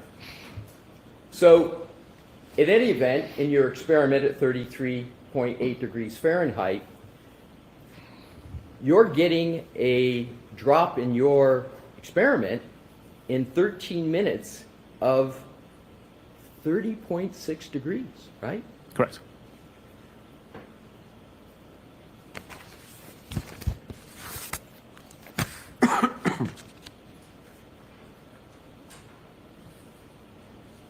But much less drop in temperature on slide deck 60 of the actual iPhone of John O'Keefe on the morning of January 29th, correct? Yes, correct.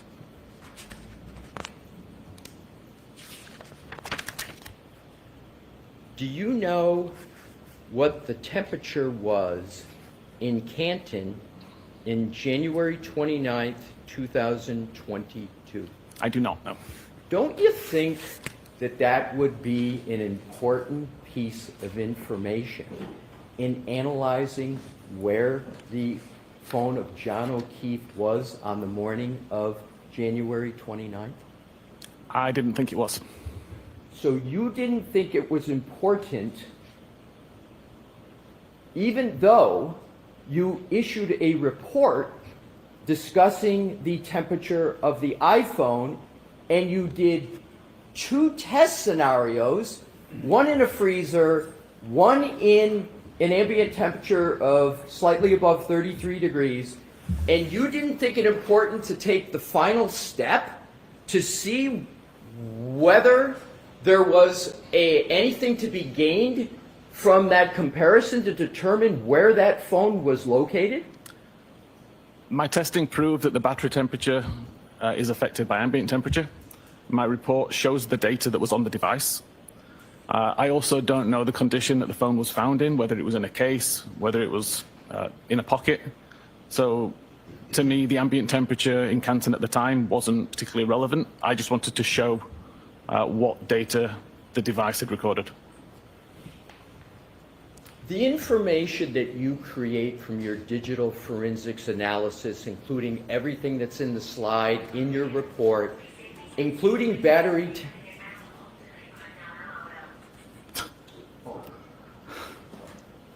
One sec, sir. I'll go back to the question. In digital forensics, you work with law enforcement often, correct? Correct. And you work in law enforcement in investigating cases do you not? Yes.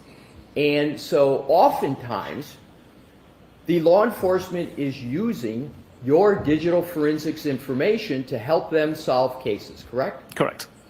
You didn't suggest to anybody on law enforcement that they might want to take a look at this temperature information to assist in determining where this phone could have been by the temperature?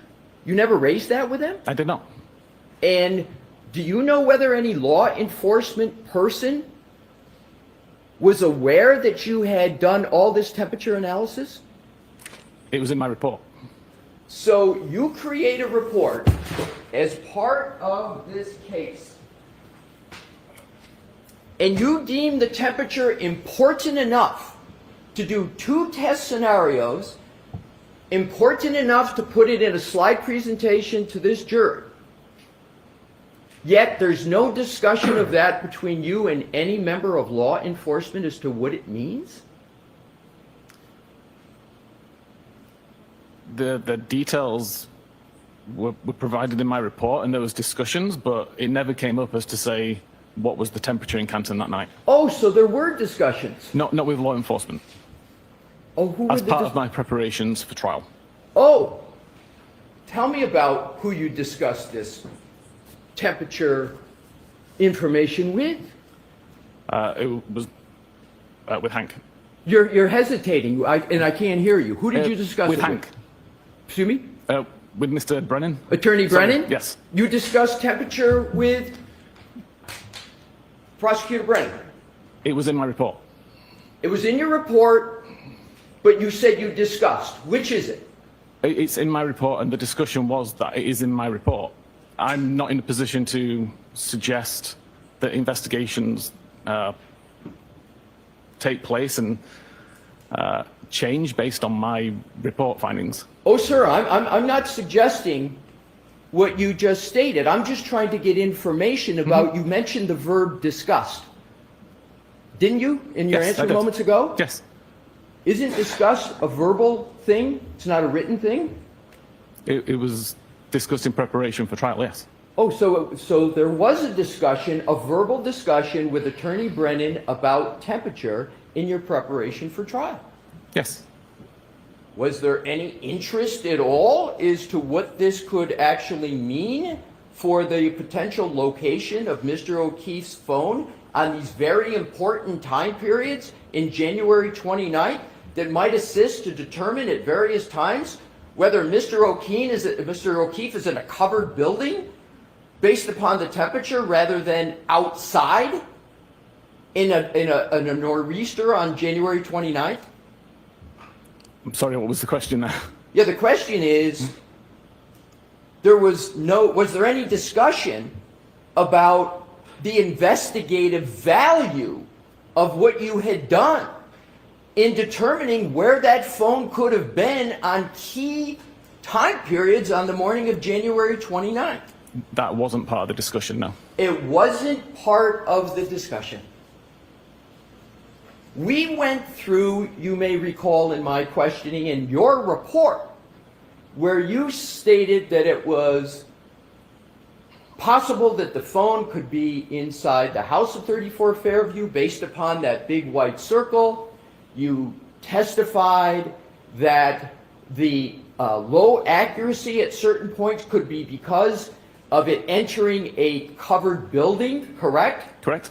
And you do a temperature experiment to track the very accurate temperature change of an iPhone, and it doesn't match up the actual data with either of your test scenarios, and you don't raise that with anybody.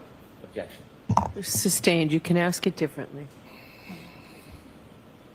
Did you ever put together in any kind of form your test scenario 1, your test scenario 2, and the actual temperature chart of the iPhone of Mr. O'Keefe?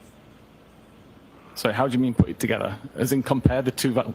Exactly. Compare the two and reach any conclusions about location, because you spent time, did you not, sir? A lot of time in your reports on location of the phone. Yes. But yet, with all that data, all that testing, all the experiments that you did, you didn't include in your slide presentation and you didn't include in your report what that could mean for the location of the phone, did you, sir?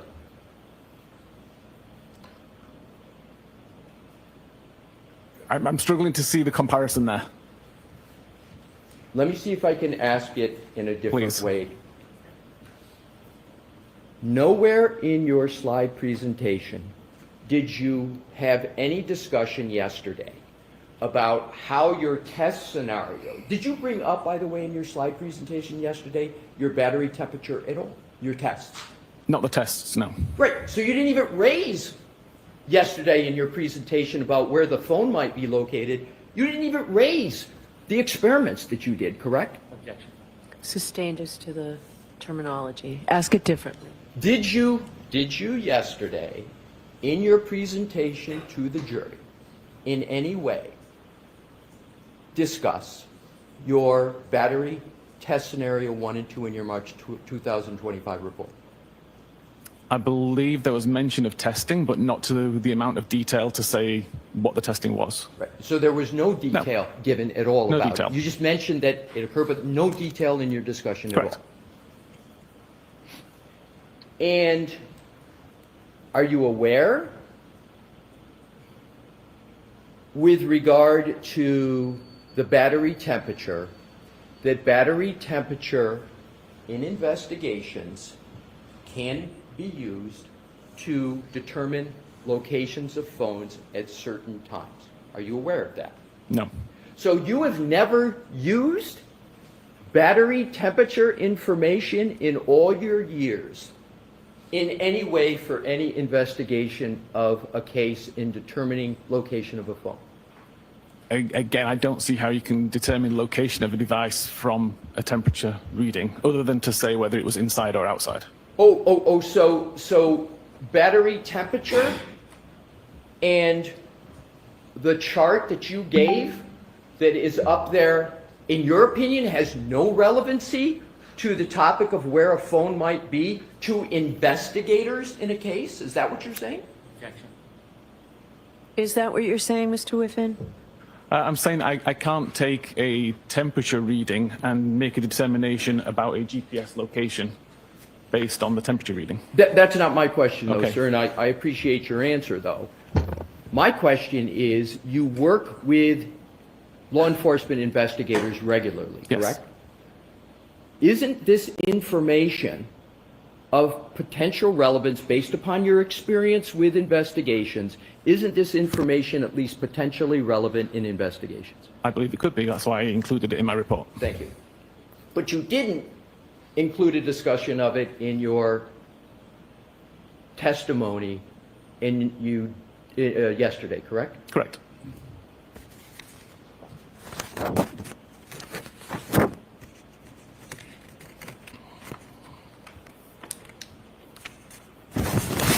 I just want to be clear on a final point as regards temperature.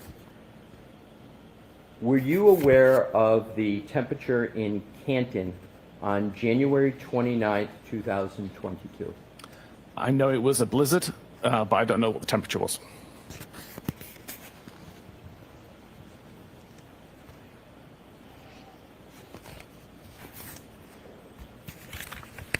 May I have a moment to switch Sure. topics? Thank you, Your Honor. Thank you, Mr. Whiffen. I'll be right back.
Your Honor, if I may, I have one last point to make with temperature.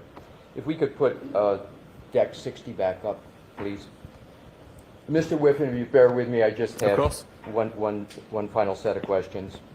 If you look at this chart, and you, under January 29th at 12:13, battery temperature of 82 degrees, but you then go down, what I'd like to start with is 12:37 again, and this is a key time point, 12:37.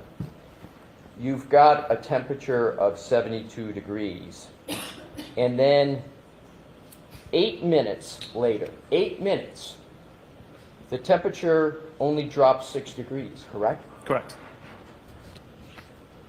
Again, using 12:37 is what I refer to as the baseline.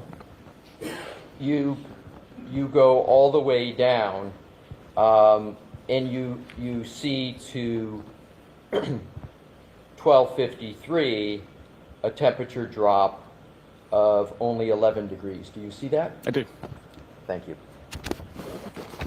That you can, excuse me, Your Honor, one moment. Okay.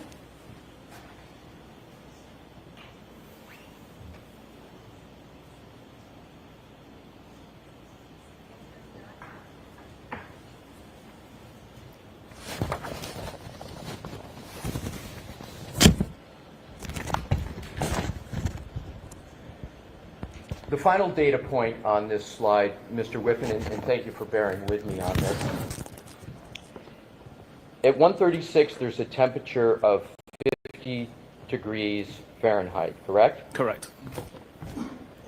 Several hours later, at 6:06, 4.5 hours, the temperature drop is only 7 degrees, correct? Correct.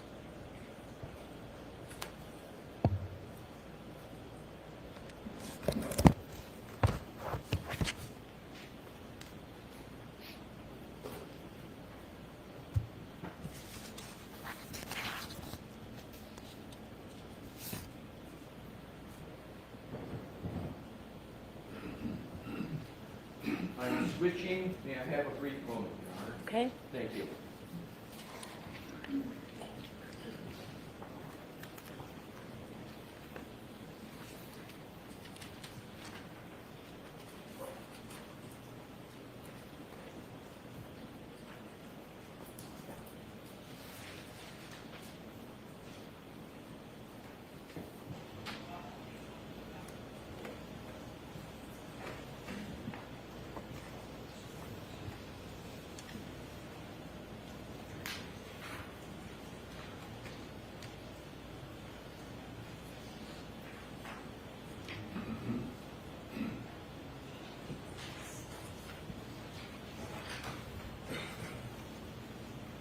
May I approach, Your Honor? Yes.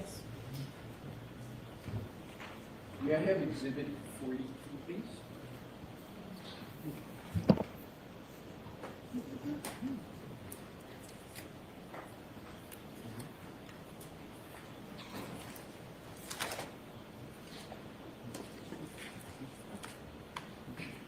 What is Exhibit 42?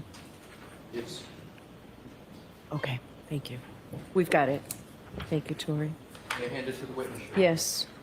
Mr. Thank Whiffen, you. I'm handing you Exhibit 42. Yes.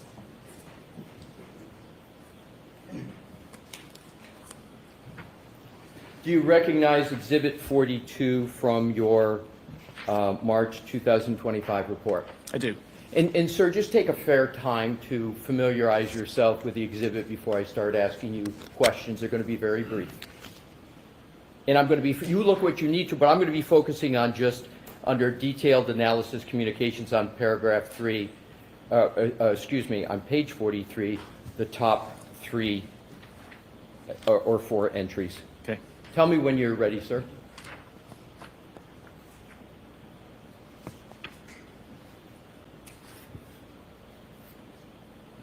Okay. Thank you. Your Honor, may I have 43, which is in evidence published? Yes. Thank you, Your Honor. Mr. Wolf, please. And if you could enlarge We don't need the text, so if we can just go to detailed analysis, communication, call history, and now if you could just super enlarge the first few entries. Yes, that is great. So what I want to do is just cover the information here. Whose phone is the subject of the entries on this chart? This is John's phone. And if we start with the first entry, reading left to right, 12:14:36, end time 12:15:20, incoming call from Jen McCabe, duration 44 seconds. You see that, sir? I do. You see, and is that a call that is answered? Yes. If you go to the next entry, 1847, just 12:18:47 to 12:19:23, outgoing call, duration 36 seconds, to Jen McCabe, duration 36 seconds. Do you see that, sir? I do. Is that a call that is answered? Difficult to say. That could be a outgoing call that lasted 36 seconds of ringing, but I believe it was answered.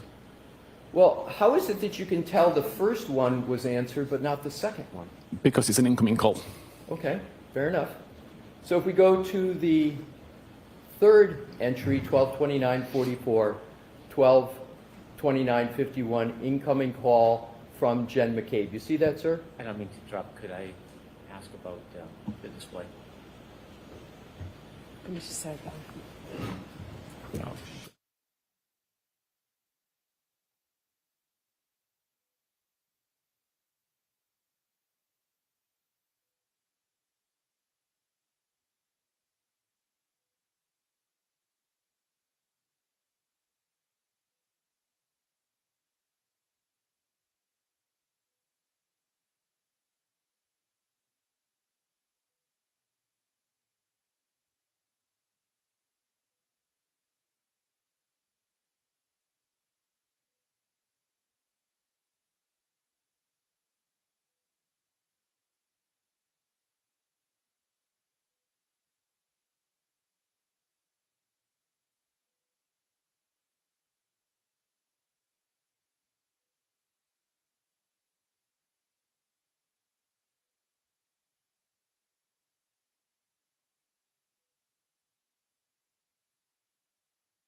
I'm told this seems like an appropriate time to take our morning recess, so why don't we take a 15 or 20-minute recess?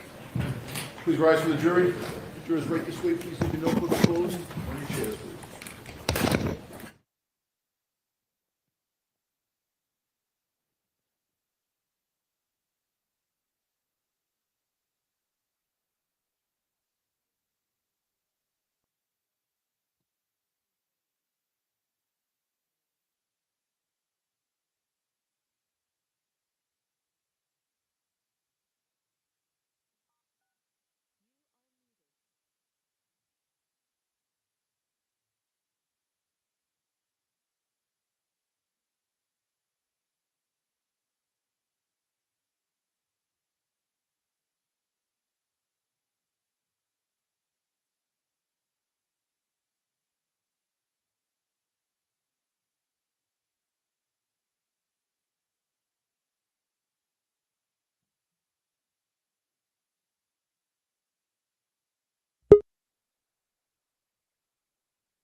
Hello. There we go. Get a little 15-minute break. You guys want to say hello to Brandy? Hey guys, how are you? Get a little 15-minute break. You guys want to say hello to Brandy? So did you guys hear? Jen McCabe's here. I think she's in the building. Matt dropped her off. I don't know if he went to park or if he just left, but she should be coming up soon. Let me see the comments. I can't see the comments. 15, 20 minutes. Yeah, so it's pretty nice out here if anybody wants to come down. We'll be staying late today because I got the neighbor to pick up the kids, so we'll have the TV out all You have afternoon. one in the pocket. Oh, yeah, hold on. Here's Dana. All right. I mean, Dina. Sorry. You get both of us at the same time. Oh my God, at least he's smoking him. Smoking him. Canada must be not proud of that freaking product that they put out. Hey, beautiful. Hi. How we doing, gorgeous? You all right? I'm woofing down food. Yeah, you wolf it down. You wolf it down. Hello, chat. How are we all? How are we? Breakfast someone bought me breakfast. What did you have to do for it? That's the question. That's nice, though. What would That's you do nice. for a Klondike bar? Do you want me to go back in or no? Yeah, I'm not go back sure. in. Not That's sure. what I was just doing it till you came back on. I know, I'm like, oh. Hi, Lulabelle. Hi, Connie. Yeah, because we have a TV behind us. That's why. Okay. Hello, everybody. Hello, Lulu. When Brandy comes back on, I'll bump out so I can finish eating. Yeah, that's fine. Brandy's here. Hey, Joni. Yeah. Joni's here this morning. Right, bump you out. See you in a bit. All right. Bye. I got allergies. Hey, Brandy. Yo, shit. Hang on. You're muted. Hang on. I'm muted. No, you're back. Am I Hello. there? Can you hear me? I can hear you. 5'2". Yeah, but my attitude's 6'1". I love it. I love that. I dropped off a T-shirt for you with Scott as well. I did. I got it. I'm so excited. I like Happy it. Thank day. you so much. There you go. I love There it. you go. Yeah. Hello, How's the everybody. stream? Am I buffering a lot today? I just rewatched from yesterday. I was like, oh man, that was terrible. I'm sorry. Don't worry about it. Don't worry about it. You're lucky because you're good looking, so you get away with it. If it was me, I'm fucked. Do you know what I mean? So. I'm not. Oh, thanks, Dylan. Oh yeah, I Gina's have always to good hide looking. myself. I Look, love two this one gorgeous so much. ladies. Two gorgeous ladies. Look at you both. Oh, Love love it. her. Yeah. I'm like, shit, how do I do that? There you go. Oh, here comes Nathan and Mr. Reed and Adam. Oh, there you go. Oh. There you go, Gina Tran. We're live on RTF. More than 54 pounds at this point. Hi, good to see you guys. Good luck. Hey, it's going good in there. No muffins. It's going good in there. They're so sweet, aren't they? Thanks, Mexi. They are very sweet. Shout out as well to Mexi as well. Look at her doing all this, the Lord's work with the stream. She's doing a fantastic job. So shout out to Mexi as well. She's the unseen goddess. You don't see her face. So thank you, Mexi, for everything that you're doing, my darling. You know I appreciate you. So how many people down there, Brandy? There's 1, 2, 3, 4, 5, 6, 7. There's like under 10 people here now, but people are walking back and forth. Some are in the store. Not too many, but We ain't got no quit. Ain't got no doesn't quit. matter. There's better than some than none, Because they know the entrance gateway to hell is going to open up. Yeah, and I think a lot of people are kind of nervous too because they hear all these, Buffalo Zone wild stories. I mean, it's not that bad. I mean, we do try to tell people, we kind of warn them about things, and I hope it doesn't come across as scary because really it's so chill down here. It's so laid back. We got the TV out, we got chairs, we're watching it, we're following along. I mean, everyone's so friendly down there. Yeah, and it's like, Even I don't know. The troopers have been great. I've not seen anything. Oh my God. Yeah, they've been good. I mean, as long as you're just following, just being respectful. I mean, pretty much you'll get along pretty good in life if you just have manners and respect. You know what I mean? Yeah, I've had nothing but good things to say. Do you know what I mean? So they keep walking. Don't doodle. Don't be aggressive. Just be yourself. Yeah, exactly. And you're fine. Exactly. And the Dedham folks are so sweet. They're all like really nice. So yeah, everyone should go down. If you can't go down, go down because it's a fantastic experience. Beautiful people. Yeah. And it's And great. they don't want to be doing it either. I mean, it's definitely good money, but I mean, they don't want to be doing this. They know it's wrong. No. Like, we've talked to a couple, but they can't say anything. It's their job. They have kids. They can't talk. You know what I mean? It's like, it's a lose-lose situation for some of the cops because it's like they want to speak out, but they can't because they have families. This is their job. They can't risk being put in a shitty, area or not getting the overtime shifts that people need to pay their mortgage. So, Do you like it my sucks. shirt? If anything goes wrong, do you like my shirt? Let me see. It was. I love it. So anything goes wrong, It's it's always always his Dana's fault. fault. Yes. I almost blamed him the other day for something on here, and then I felt bad. I was like, I can't say it yet. I just can't say No, it. don't feel bad. You can see it from day one. But how apt was that? Because Dana, his fault, he wasn't live this morning. Happy days. I'm so glad. So, and it was really good. I wore the shirt for it, So, hey, Justin. Dennis Sweeney's in the house. You're supposed to be in the garden. Oh, look at that. How cute's that? Hello. Sunny Hello, Bunny. gorgeous. Hey, gorgeous. baby. Hey, Dennis, you're They not won't supposed to come be on out. break, Dennis. Get that garden sorted. Hey, Lisa. Hey, Coco. So Dennis is supposed to do his garden ready for when I arrived. Hi, how And are you? we've not Good finished it, morning. people.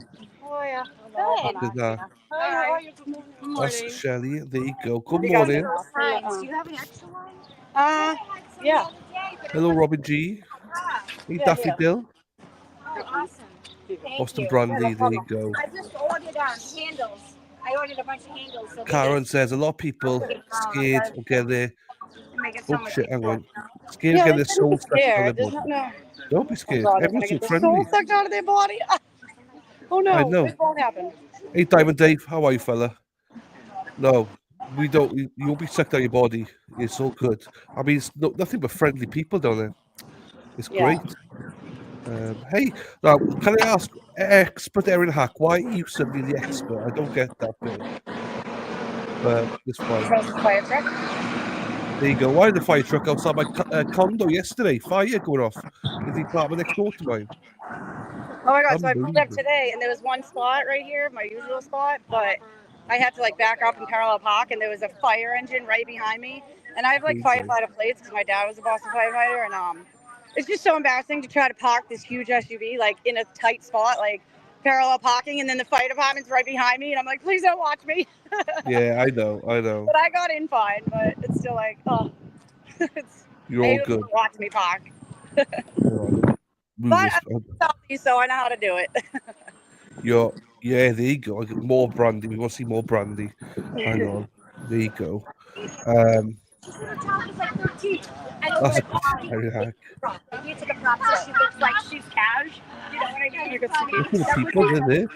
Oh, is Timmer still there? Yeah, Tim's here. Timmer. He's in the middle of it all. Look at him. He's in the middle of it. He loves it. I know, right? Yeah, he's like the hot so he's always here. There you go. Say hi, Tim. Timmer. Timmer. Yeah, I love it. Where's El Chapo? There you go. And yeah, Brandy, you were up dive bar last night. I wish I had hot sauce. Yeah. Came back for a couple hours and then I had to get home, but I always love seeing people there. I always love going there. You know what I mean? Yeah, Good no, time. no. And they brought out these Mike, new did you- tables. Well, they're new to me, but I think they brought them out just for you, Dylan. All fancy, long white tables, nice. I was like, they Mike did this for Dylan? Mike TV says, yes, please, more brandy smoke show. There you go. Hey, Mikey, come on, brother. I hate seeing people, so I hide my face. I try to. No, you shouldn't hide it. Flaunt it. We're very lucky. We've got beautiful ladies representing it. Ugly guys, me, Dana, Kurt. Stop it. But No, you don't. You guys are beautiful. You're beautiful souls. I love you. we all love each other. It's great. You're all It's all good. No, and it's so nice out. I hope this weather doesn't go away. Oh wait, I think we're gonna have a crappy, rainy weekend, right? I agree. get his Zyrtec? Oh, Scott wants to know if you got your Zyrtec. No, I got a Claritin. Claritin. Cat asking what's better, Zyrtec or Claritin? And I got Benadryl. So it wasn't me. Brenda Sweeney would just run in the store, and she's like, "I'm going to get you everything." So, I was like, "Okay." I listened to Brenda, so I'm all good. Yeah. The allergy doctor that I go to told me 1 week take Claritin and then the next week take Zyrtec. you don't build up the tolerance. So yeah, so you don't build up a tolerance, and you go back and forth, and it helps you out.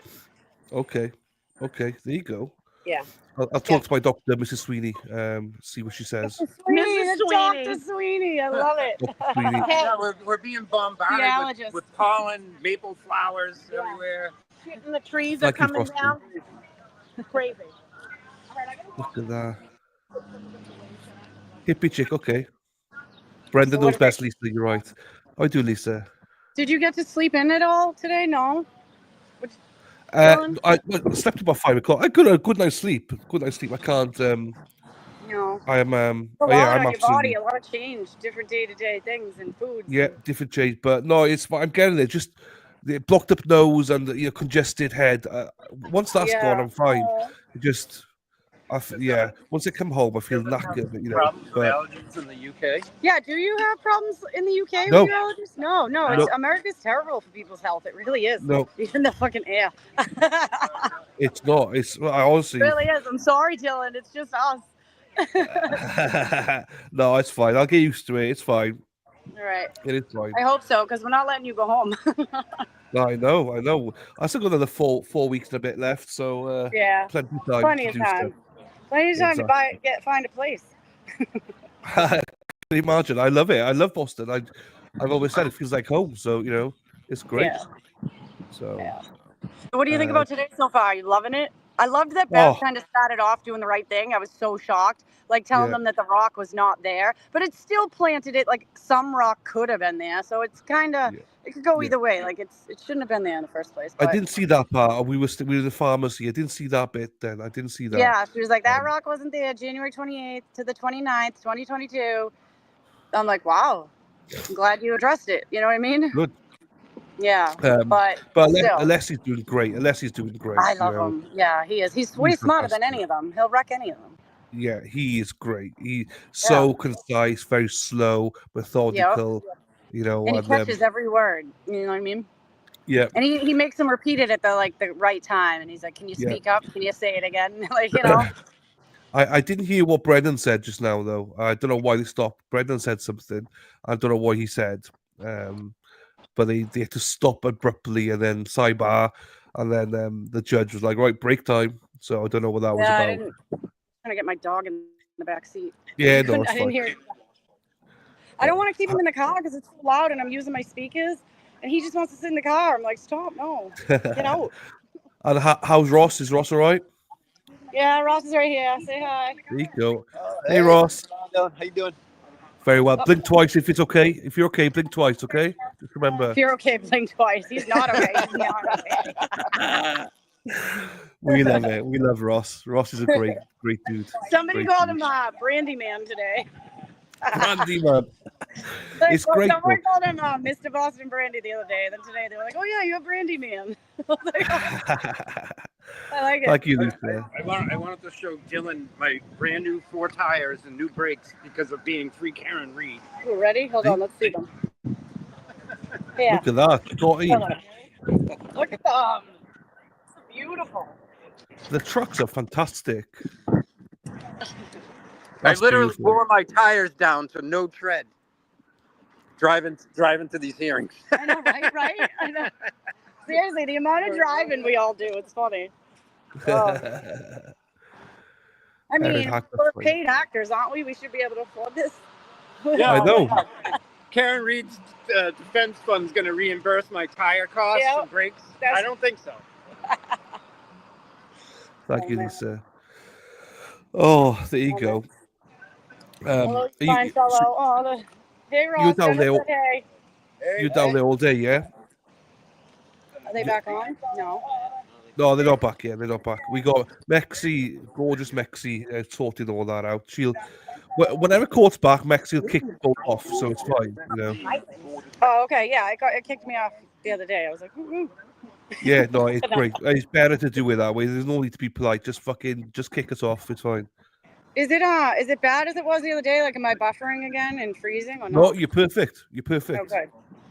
Because when I went back and watched it, I was like, damn. I was like, you didn't hear half the stuff because I was just like, oh, it was awful. No, you're perfect. I will be around, Erin. I'm not going to be on screen, Erin, because I got my runny nose and stuff. So I'll be here though, right, Erin? Get some rest. Take a nap. Well, you No, can't I'll really be here see him watching. after I'll this, probably not. but yeah. Well, Jen's not going to be that interesting because it's only going to be interesting when the cross is on. It's going to be, whoa, here we go. Yeah. Oh my Everyone's God. hoping for Jackson. I can't wait. Like, I feel like a kid, like on December 24th, you know, and you're like, oh my God, it's tomorrow. It's tomorrow. Like, I'm so I know. excited. Like, I've been waiting for this I know. since the dismissal. You know, I mean, since the, whatchamacallit, the Mistrial. mistrial. Yeah, I I'm know. just, I can't wait to hear the words dismissal, like, not guilty. It'd be great. Oh. It'd be great. Thank you, Yeah. Wicked. Yes, I am Diamond Dave. I'm here now, Mass. Heather Taylor, hey, Potty Mouth, saying she thought that Scott was telling us the Free free bottom can of read. truck. Damn, that would be great. Thank you, Karen. Oh, here goes that robot. I love it. Imagine. No, I've heard enough of her lies the first row, Robin G. I don't want to hear him again. I'll listen to the cross more than I will the direct. There's certain people that I really don't want to listen to again. You know, when they drone on the lies, it just makes me angry. Yeah. So I'd rather not listen to it and wait for cross. Yeah. I will, Lisa. I used to do will, that right. last year too with Lally. I'd get so bored and I'd like walk away. I wouldn't watch it. And Mute. I'm like, just Yeah, tell me I when the know. defense is on because I just don't want to even hear it. I know. But I know. I see Nathan and Oh, they come back. the dad and Adam coming back, so it's probably Poor almost time. people. They're having to go through this as well as I a know that they family. have to do this every goddamn day. Like this is so sad. Like Yeah, every I know. day, you know, and of course they're gonna do it. It's their family, but Yeah, and they have to. count as like you're torturing this family. This is actual human torture. You know They what I can't mean? even mute It's not it. like You I'm know. stabbing you with needles, but it's Yeah. fucking heartbreaking. I hate it. At least we can mute and go away. They have to listen to everything, every word, every lie. They can't walk away, and I'm sure they get way more information from the lawyers. And so Yeah. sad. Well, so tomorrow, full day. Thursday is scheduled to have a day off on Thursday. No court Thursday scheduled yet. But she changes her mind all the time, so we just don't know. Do you know what I mean? And then Friday back in court again. Yeah, you never know with her. It's never set schedule till like 4 o'clock that day. Then we know. Yeah. Well, if it's a day off Thursday, I'm just gonna put my feet up and rest all day. You know, I'm not gonna do anything. Yeah. But we'll see. I'd say she could change her mind like the wind. So You can't argue with. Yeah, your body needs to rest. yeah. No, I agree. Like if I can get 4 brand new tires. Lisa, Dennis Sweeney says hello, my friend. That video, hope you're well, my darling. Sorry. Entry buffer zone. That's a famous sign now. I've Sign had me a up few for the pictures of acting it. job. There you go. I like it. Morning. Good luck, guys. I will, Dave. How you doing, Hamburger? Right. I'm gonna jump off. Are you here for lunchtime, Brandy? So I just actually got somebody to pick my kids up, so I'm here. I'm here for until at least probably 3:30. Oh, so yeah, so we'll have Dina and Brandy down there to go live over the lunch break. So that's Yeah. fine. I'm not gonna jump on again. I'm gonna, Yeah, do what you gotta do. Yeah, I'm just gonna rest up. I think. Thank you, Kathleen. I will try, my darling. Kathleen messaged me yesterday after the alarms went off in my condo. She's like, "Oh, I'm gonna get you an Uber to my place if it's on fire." I was like, "No, it's all good. I'm not on fire. It's all good." Carrie committed perjury. No, I don't watch the trial. Yeah, they all watch the trial, Coco. They all watch it. They all plan it. Right, Brandy. Good luck. I'm gonna jump off. Thank you. And I'll speak to you later soon. All right, I'll see you tomorrow. All right. All right, yeah, get some rest. I'll talk to you. I'll Thank see you, you. darling. Right, chat. See you later. Ta-ra. Oh, thank God he's gone. No, I'm just kidding. Motherfucker. What a motherfucker. I love you. I love you. He's the best. So it should be starting soon, guys. We just saw them walking back to the court. I'm so excited. I'm so excited. I'm not really excited, but I am because it's just closer to the end for this poor family. Like every single day is just one 24-hour period that it's closer to it being over. Shouldn't have even lasted this long, but I mean, we're here, we're in it, it's happening.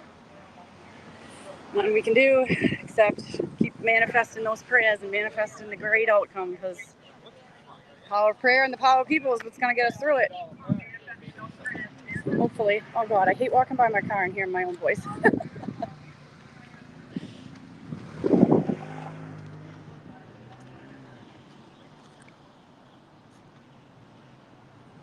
Randy is so funny. I don't get out much, so thank you for that though. When I get out, it's here usually. Let's see. I was gonna take a walk down the deeds, but I don't want to miss anything. So next time, next break, I will. I think that's where my phone stopped really working, is down by the deeds. I'll test it out again after this next, like on the next break, but we'll see. Let's go over here for a minute.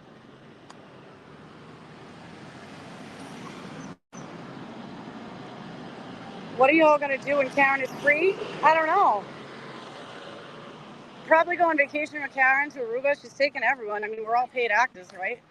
I'm just kidding.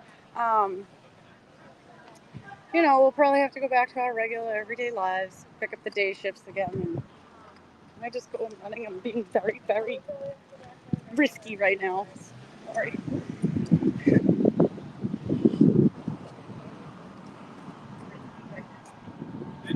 Yeah, Sandra. Of course, Sandra.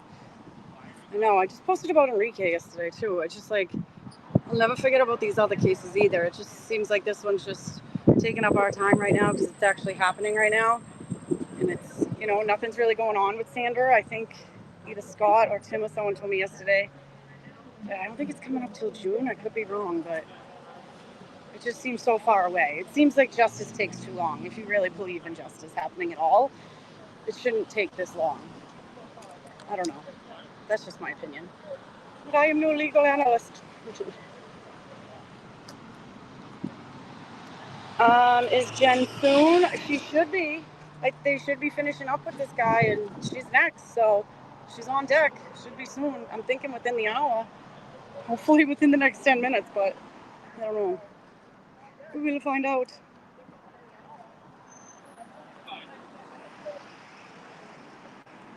Party at the waterfall. Oh man. Oh, thank you. You guys are awesome. You're so sweet. Look at this sign, ready? Truth has no buffer zone. Ain't that the truth, right? I love this sign. It's perfect. It is. It's a good one. Let them know Yeah. it's coming out. Yup. Yup. You can keep us back here, but people are gonna find out. Nope. See, on this area, they don't tell truth in that building down there, but.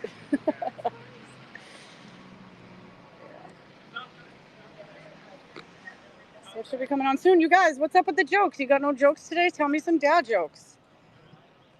Come on. I love the dad jokes. Tell me some. Let's get this going in. On. Whatever. I'm an 80s baby, so I'm a Toys R Us kid, and I never want to grow up, and I won't. It was drilled into my head when I was little, I'd never grow up, and I never will. I don't know. If you want to play checkers, I'll play anytime. Mancala? Yes, let's do it. Love it. I forget, but I think somebody else, was it Jimmy? Was it Auntie Deb? Someone else said they love Mancala too. I forget, but I was so excited. I was like, yes, that's the best game. No jokes? Tell me some jokes. You got no jokes? Tell me some shows. 80s baby, he had 2 Alpine Stars. 80s was the best. 90s, growing up in the 90s was the best. Definitely. I miss it. I miss Blockbuster. I miss all of it. I don't know. I just miss the feeling of being safe and normal and not worrying so much. But that comes with time and age. You tend to care less or just think that you're safer when you're younger. I'm getting a text message. I don't know if I can read it though.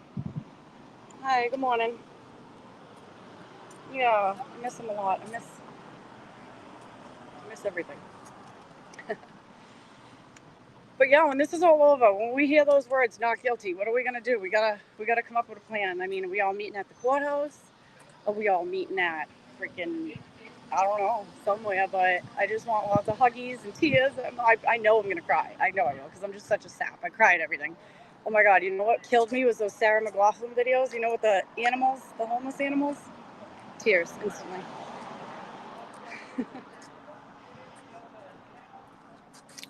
Where's Dina? Dina, where'd she go? Did she get... Thought I was just taking over for her to eat her sandwich. Yes, we do need to come together. Local, state, everything. I know. Let's see. How do I turn this around? Let's see. We got a time check. It should be coming back on, right? Oh, look at the puppy coming. Oh, he's cool. I love him. 11:15. Really, every day? Yep. This dog, I've seen him. He's so cute. I love him. He's a beautiful Ronnie. He is. Your dog is beautiful. Hi, handsome pup. We see him every day. I love him. Oh, he's like, All right, let's see. Like if I was buying this truck brand new, if I bought it off a lease, I would have ordered the positive. Oh, I got somebody stopping asking questions. The problem with this, when it's a two-wheel drive, the right rear tire is doing all the pushing. So the right rear tire will go bald before the left thing gets. So unless you switch them.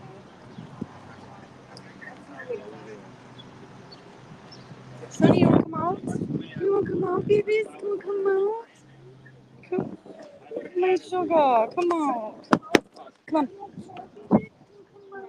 Because this thing, even in the snow, My sugar, come out. Come on. Come on. Come out.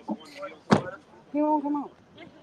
He's too scared. I'm gonna have to pick him up once it's come back on. I'll pick him up and take him out.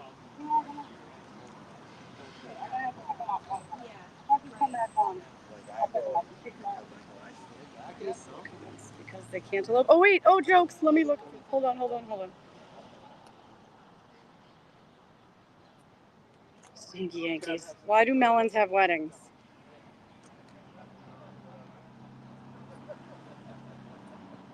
Because they can't elope. I know, right? It is a long break. It's very long.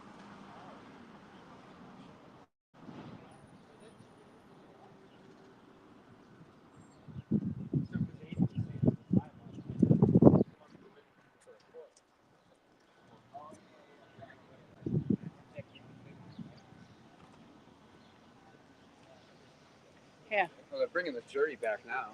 Want that for a second? Yeah, the jury's coming back across the street. So this was a longer break than we assumed.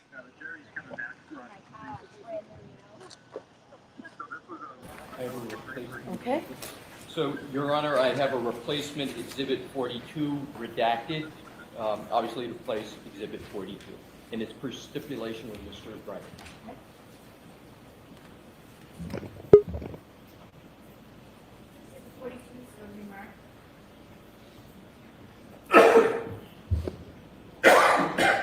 yes, please. Original's going to be ID. Thank Thank you. May I present it to Mr. Whiffen? Your Honor? Yes. Thank you. You're welcome, Mr. Whiffen. May I publish, Your Honor? Yes.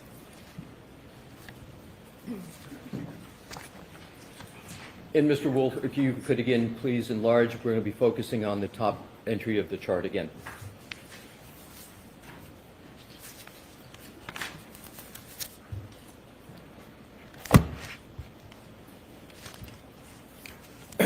May I, Your Honor? Yes.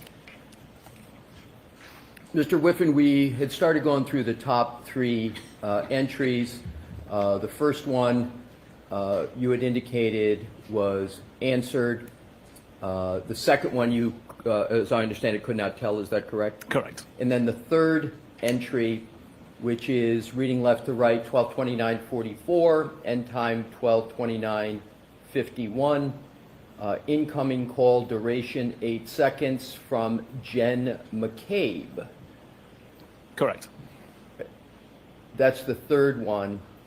So because it's an So, incoming. Mr. Alessi, we need to enlarge this. Okay, Your Honor. Mr. Wolf, can you enlarge that pursuant to the judge's order?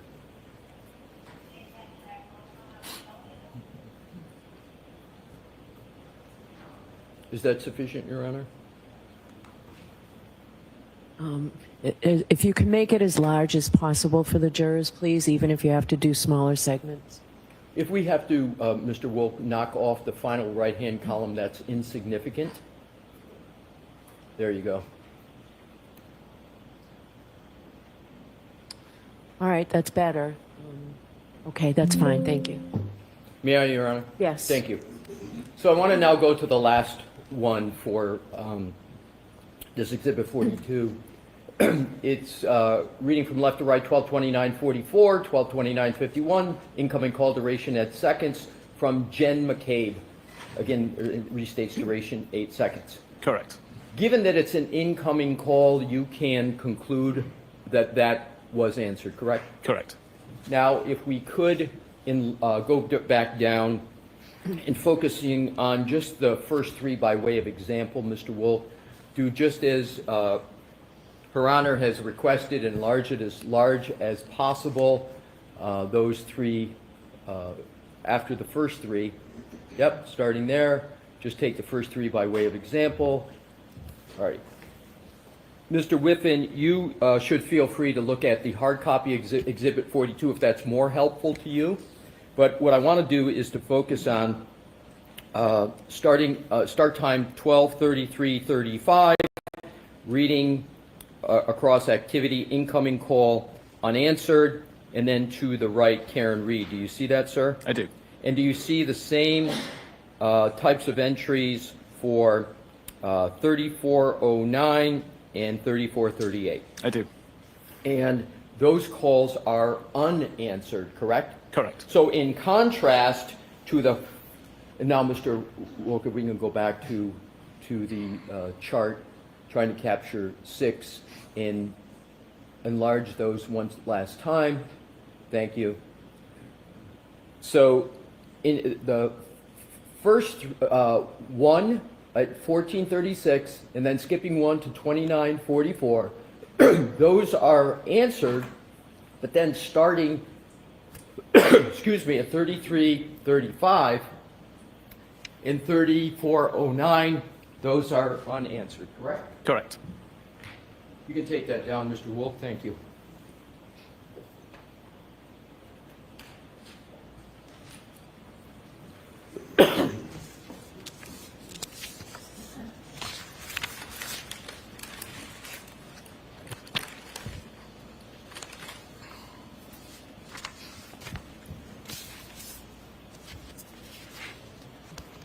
We have a moment, Your Honor, to switch topics.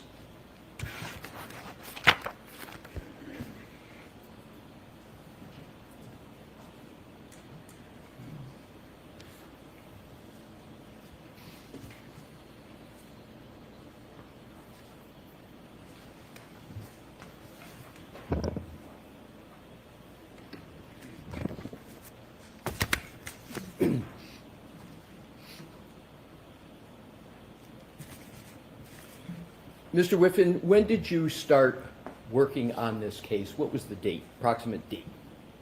On this case or on this exhibit? On this case.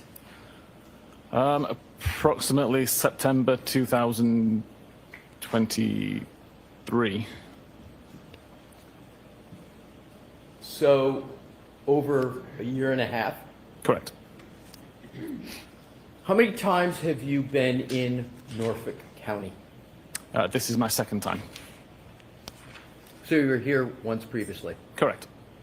Do you recall yesterday discussing what you had done with an iPhone, driving around and then moving it with your hand? Correct. Yes. In the year and a half that you've been on this case, did you ever take an iPhone and do the same activity on the route that you were discussing yesterday between 34 Fairview and One Meadows? I actually did it on Sunday night. I'm sorry? I did it 2 days ago on Sunday night. And with regard to your time on this case, what was the results of that? I object, Your Honor. I'll need to be heard briefly. I'm sorry? I object, I need to be heard briefly. Okay. Come on over.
Yeah, Your Honor. Yes.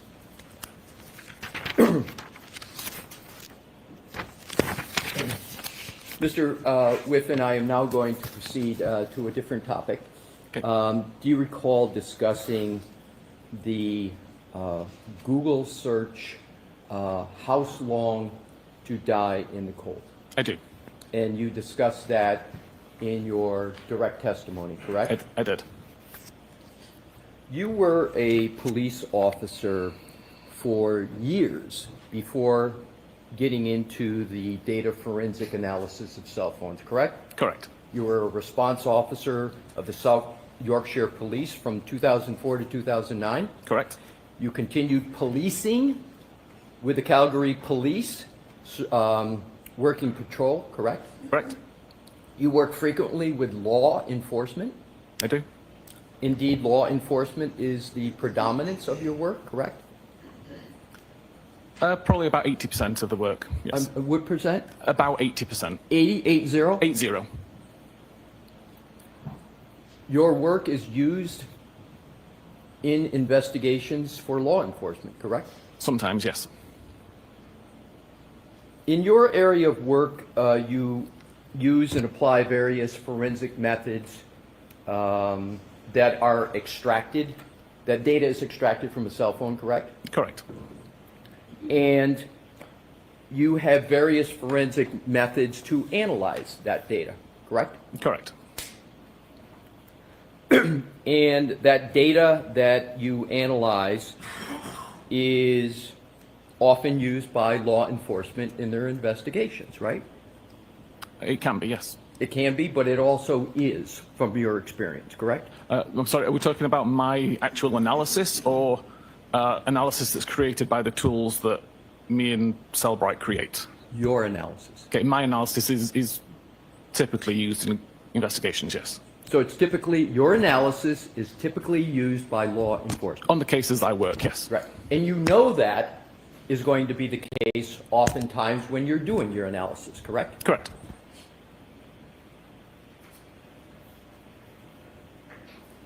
And forensic software is used to gain access to people's devices, correct? Correct. Such as cell phones, right?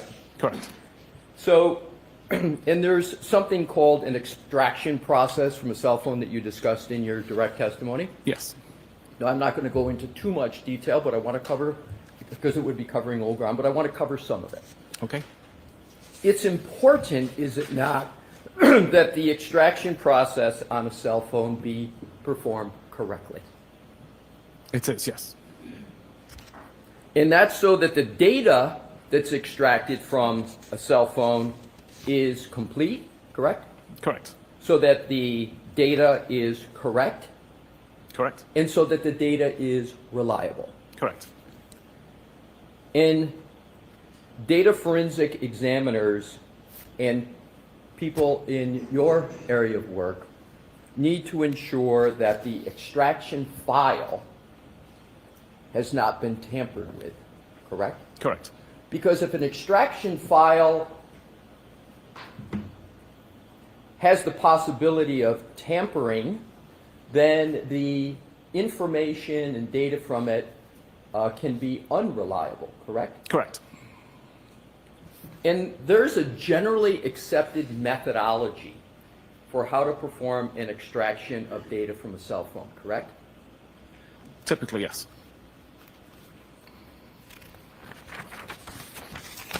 One of the key ways to determine whether the data extracted from a cell phone is valid and has integrity is to evaluate whether the extraction process created what is called a hash value, correct?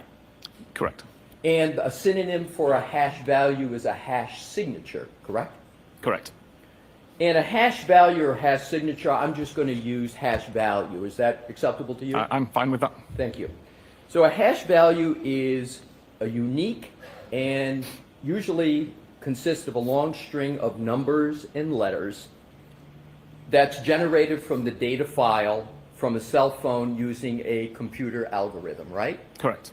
And one of the computer algorithms is SHA 256, right? Correct. And is it a fair analogy to state that a hash value can be thought of as fingerprint for a data file from a cell phone? Yes. And is it also a rough analogy that a hash value can function like the seal on a milk container? In other words, if you open the milk container and the seal's broken, that the same analogy can be provided that if you don't have a valid hash value, then there is a question with regard to the contents of a cell phone, just as there might be concern about contents of a milk carton. Is that a fair general analogy? Yeah, if the hash doesn't match, then something has changed in the data. So if the hash doesn't match or you can't determine a valid hash file, it's sort of like opening up a milk container and that seal cap is off, correct? Okay, I'll accept that. Thank you. Now, if a data file is altered in any way, the hash algorithm is going to produce a different letter in numeric string than the previous hash value for that same alleged data, correct? Correct. So that alphanumeric number is important because it can, if it's different, then it means something happened to that data, correct? Correct. And isn't it important for examiners, anybody in data forensics, to know whether or not the data they're looking at has a valid hash value? It would depend, in my opinion, on the origin of the data.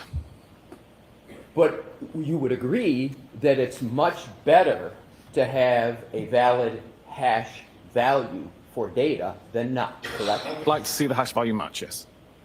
You would like to see the hash value matching, Yes. correct? Now, once data from an iPhone is properly extracted and you get a hash value, then the examiners of the data seek to pass and decode the data to try and make some sense of the data in a more user-friendly format so that a report can be created for investigators, correct? Correct.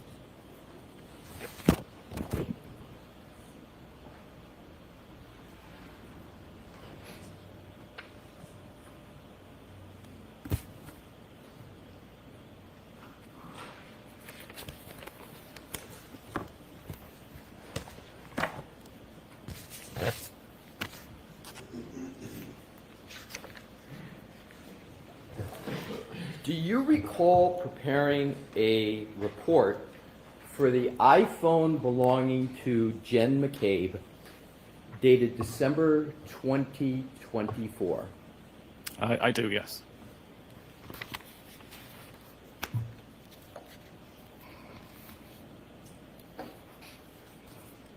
And in that report, you discussed your views of a Google search of House Long to Die in the Cold, correct? Correct. And in that report, you rendered various conclusions about that Google search, correct? Correct. And you rendered various conclusions about what is called a timestamp. Correct. And the timestamp that was in question was 2:27:40 a.m. on January 29th on Jen McCabe's phone, correct? Correct. And the question that you were looking at is that timestamp that appeared in the data, that timestamp of 2:27:40 a.m., whether that belonged to the Google search, House Long to Die in the Cold, correct? Correct.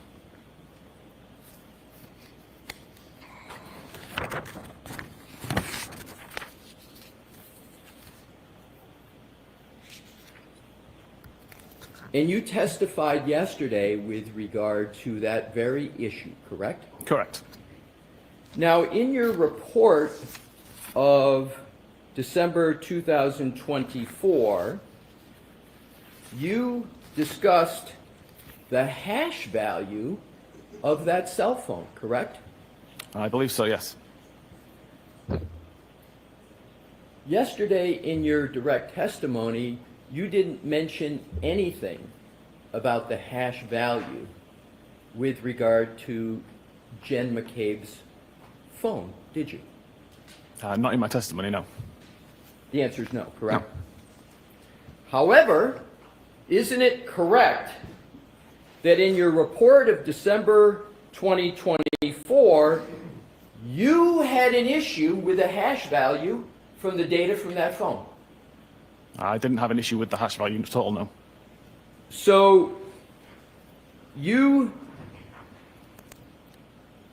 didn't note that it was not possible with the gray key extraction as the PDF containing the extraction hash value that it was unsigned? That was not an issue in your report? The hash value matches, but because I didn't do the extraction, I'm unable to actually validate that was an original hash and hadn't been modified.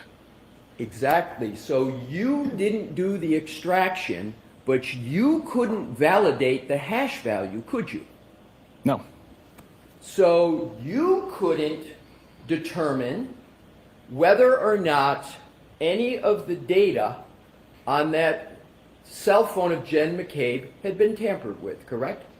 I take a holistic view of the data and try to find anomalies and didn't see any that raised any flags. That wasn't my question, sir. Okay. I'll try it a different way.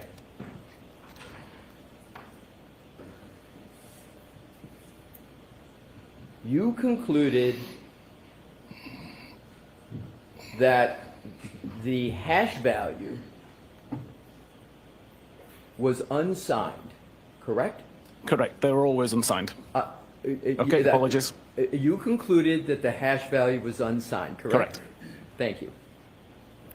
And you went on, did you not, in your report to say that this hash value could be used as a suggestion of authentication, but cannot be guaranteed 100%, correct? Correct.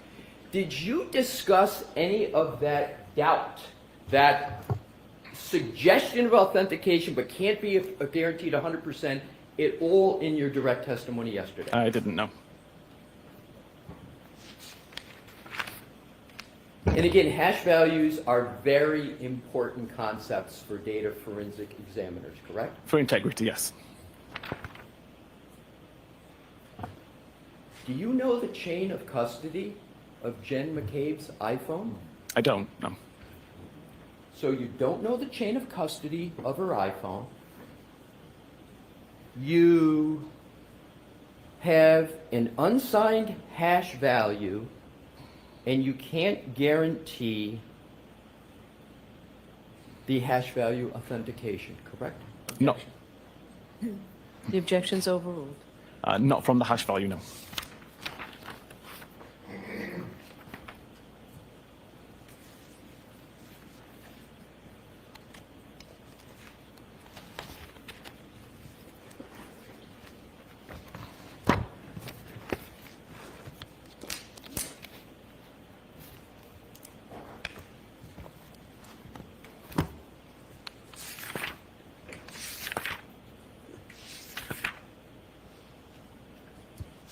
Go back to the 22740 timestamp and the question of whether that timestamp is associated with a Google search, house long to die in the cold.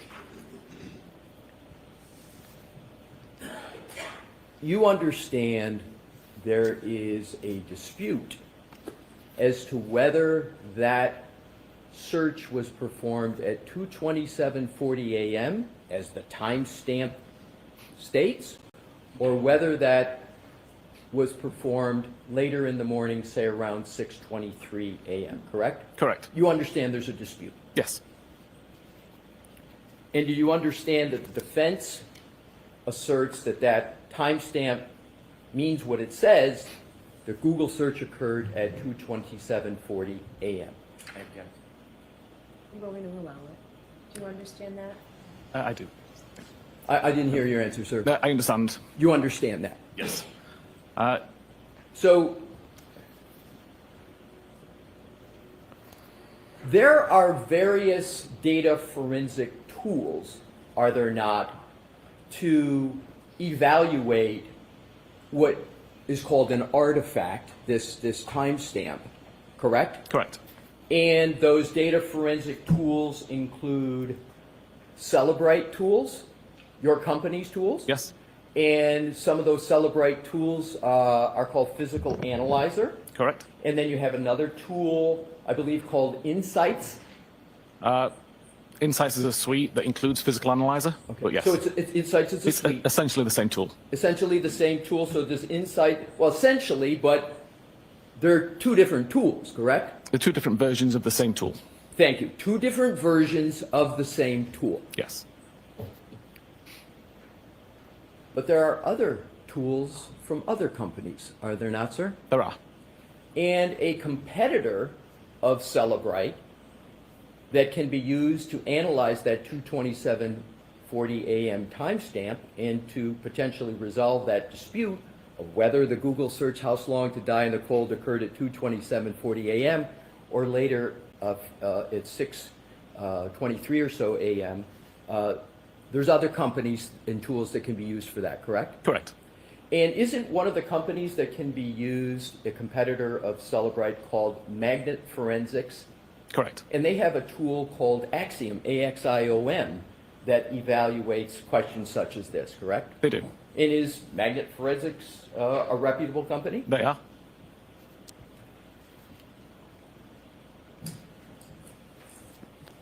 Am I correct that yesterday you essentially said that as of today, no Celebrite tool, no Insight suite such as Physical Analyzer, today shows that 2:27:40 a.m. timestamp? Correct. If you use any version from the last approximately year, that timestamp won't show up. It won't show up as you sit here today. Correct. But that's not always been the case Correct. with regard to Celebrite forensic tools, correct? Correct. As a matter of fact, in the first proceeding in this case, in June of 2024, when you testified under oath, the situation with the forensic tools was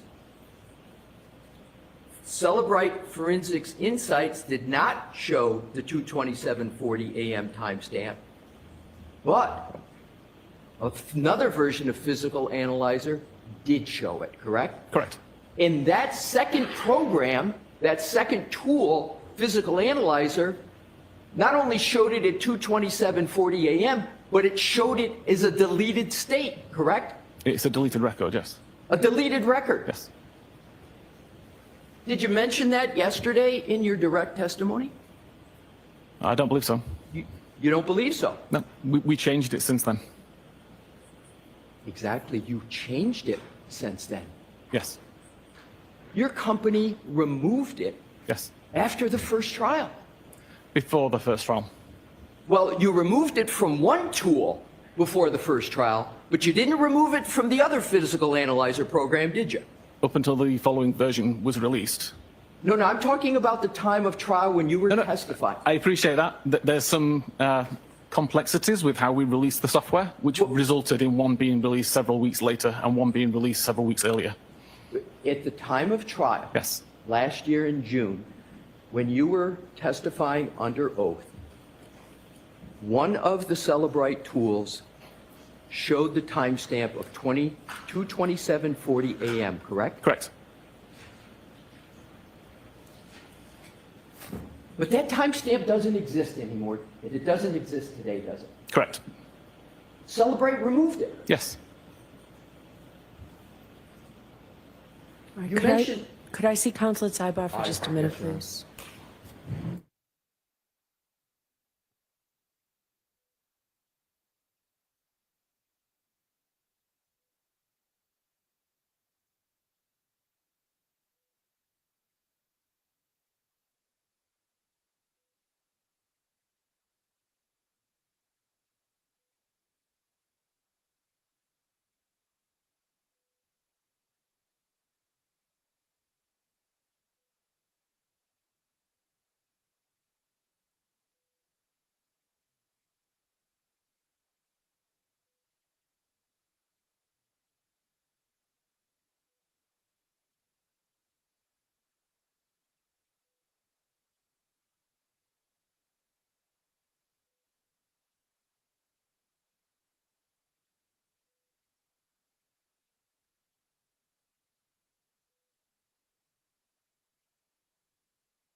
Go ahead, Mr. Leslie. Thank you, Your Honor.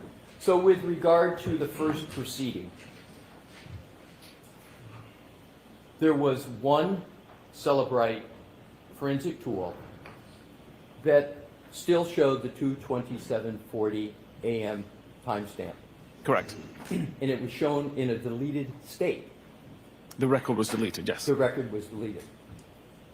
And then after that, Celebrite outright removed the timestamp from, so none of its programs had it, correct? Again, if I could explain a little bit about how it works. No, I'm sorry. Okay. If you could just respond to my question. Is that correct? The timestamp's been removed, yes. However, the competitor of Celebrite that we just talked about, Magnet Forensics Axiom, yes, that program at the first proceeding showed the 2:27:40 a.m. timestamp, correct? Correct. And as a matter of fact, as you sit here today, the magnet forensics program, Axiom, still shows the 2:27:04 a.m. timestamp, correct? As far as I know, yes. And Magnet Forensic Axiom is a reputable company, correct? Correct. Celebrite removed that 2:27:40 a.m. timestamp, which is in a deleted state, in response to issues raised in the first proceeding, correct? It was changed because of the research that I did, and that was verified by the forensic research group. But the issue arose because of what had come up in the first proceeding, correct? In the first investigation prior to the proceeding, yes. In the first investigation in this case, correct? Yes. So Celebrite, after the first proceeding, after the investigation, just outright went and removed the timestamp. It's not unusual to change the I coding. didn't ask if it, I just asked whether Yep, they we removed it. But Magnet Forensic Axiom still shows that 2:27:40 a.m. timestamp, right? Again, they refer to it differently, which is why they can But do they that. still show it. They do still show it. Can you just finish the answer? So- Sorry. Just let him finish the answer. Is that what you said, Mr. Chairman? Yeah, my apologies, but I'm having trouble hearing, but I'll pause more just to make sure you're done. In that 2:27:40 a.m. timestamp, the dispute is whether it's associated with the search, House Long to Die in the Cold, correct? Correct.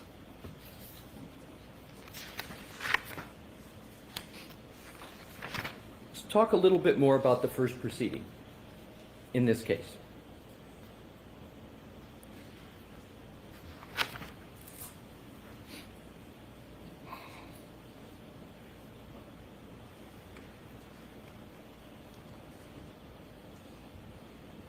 In terms of your testimony under oath in that first proceeding, do you recall stating that it was your opinion as to whether that 2:27:40 a.m. timestamp was associated or not with the Google search, House Long to Die in the Cold? I believe so. Right, so you called it your opinion. Yes, probably. You didn't describe it as a fact, you described it as your opinion, correct? Correct. Because you realize that there are other fair interpretations of that timestamp and when the Google search occurred, correct? I think even if I believe it's a fact, it's my opinion. Right, so it's your opinion. Yes. So you also, do you recall stating that there's plenty of other evidence on that extraction that shows what activity was occurring at 2:27:40? You recall that? Correct. And you use the word evidence, correct? Correct. But that evidence on the Celebrate program is now gone, correct? No, It's not gone? it's not gone. So the 2:27:40 timestamp still exists in Celebrate programs? Sorry, are we talking about the additional evidence that shows what Oh, no. happened at 2:27:40? No, I'm just asking whether, Okay. I thought we had that clear, but I thought, is the 2:27:40 a.m. timestamp show up on any Celebrate program as you sit here today? The decoded value does not show a timestamp for Thank you. that artifact.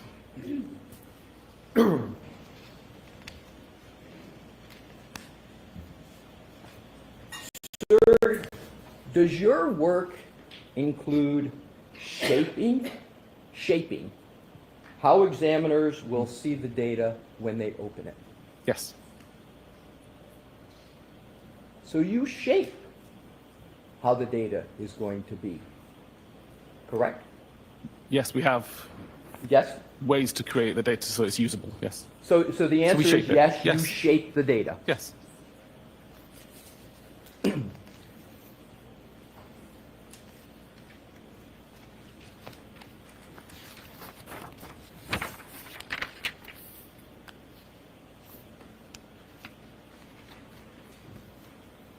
These various forensic tools. Celebrite, Insight Suite, including Physical Analyzer, Magnet Forensics Axiom.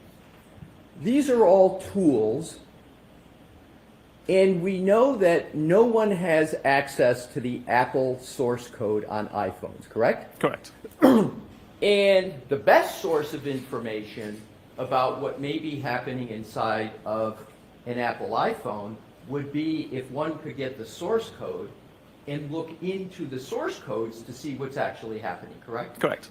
So what happens is, in data forensics, because Apple considers it proprietary and people can't access the source code, there's these various data forensic tools that in some ways try to serve as a surrogate, given the fact that there's no access to source code, correct? Correct. That's fair. So the best information would come from the Apple source code, but nobody has access to that, or few people do. Therefore, these other forensic tools are used. Correct. So sometimes examiners have to give opinions, like you give, because you don't have access to the source code, correct? Correct. So it's your opinion, oftentimes, with regard to ultimate conclusion. Based on research and testing. But yes, Not it's an opinion. 100% absolute certainty, because you don't have access to the source code, correct? Correct.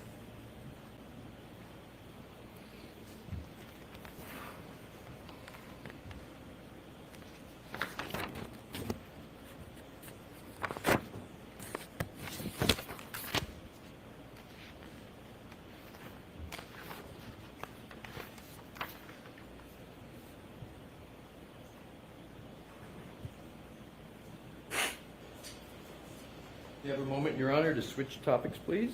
Yes. Thank you.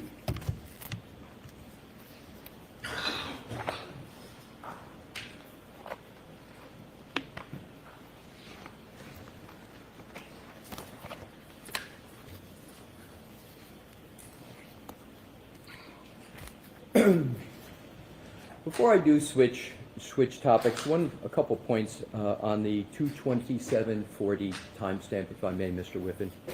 The Google search in question associated with that timestamp, the dispute over that, is house long to die in the cold, correct? Correct. And you understand, sir, do you understand the significance if Jen McCabe made that Google search, house long to die in the cold, at 2:27:40 a.m. instead of 6:23 a.m.? Do you understand the significance of that? Of course. Okay. Sustained. He said yes, Your Honor. I'm sorry? I said sustained. Oh, thank you, Your Honor. I didn't hear that. Jurors, strike any answer that may have come. What do you understand to be the significance of the dispute over 2:27:40 timestamp? Sustained. Mr. Whiffen, with regard to the 2:27:40 a.m. timestamp, have you looked at any forensic tools to answer that question other than Celebrite tools in your tool Ardex? I've used Axiom as well. So you used Axiom, and so did you therefore see that 2:27:40 a.m. timestamp still appeared? Yes. Did you discuss that with the jury yesterday, that you analyzed the Axiom program and that 2:27:40 a.m. timestamp still appears? I didn't, no. You did not? I did not.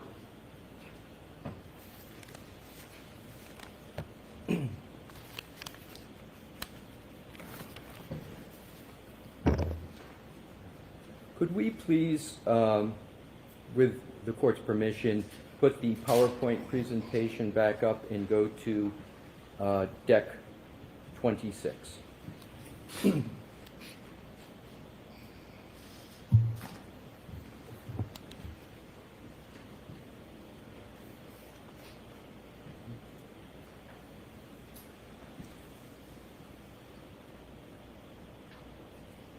Mr. Whiffen, Does an iPhone discriminate between whether it's in a car, a bus, a bicycle, or walking?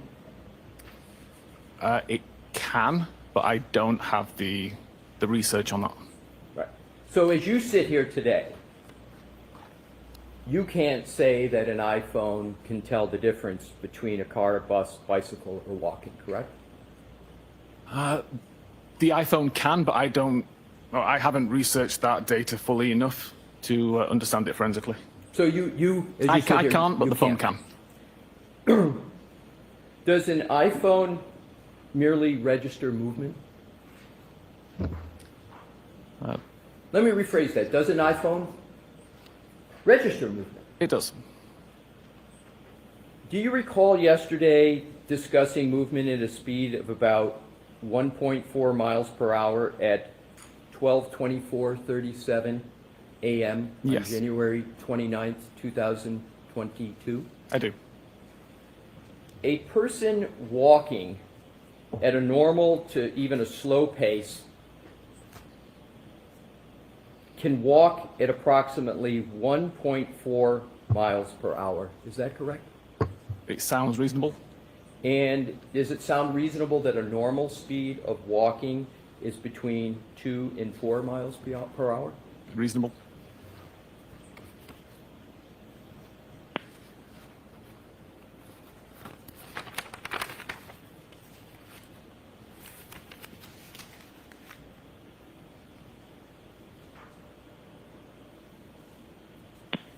Switching topics, Your Honor, if I could have a moment. You can take that. Okay, thank you.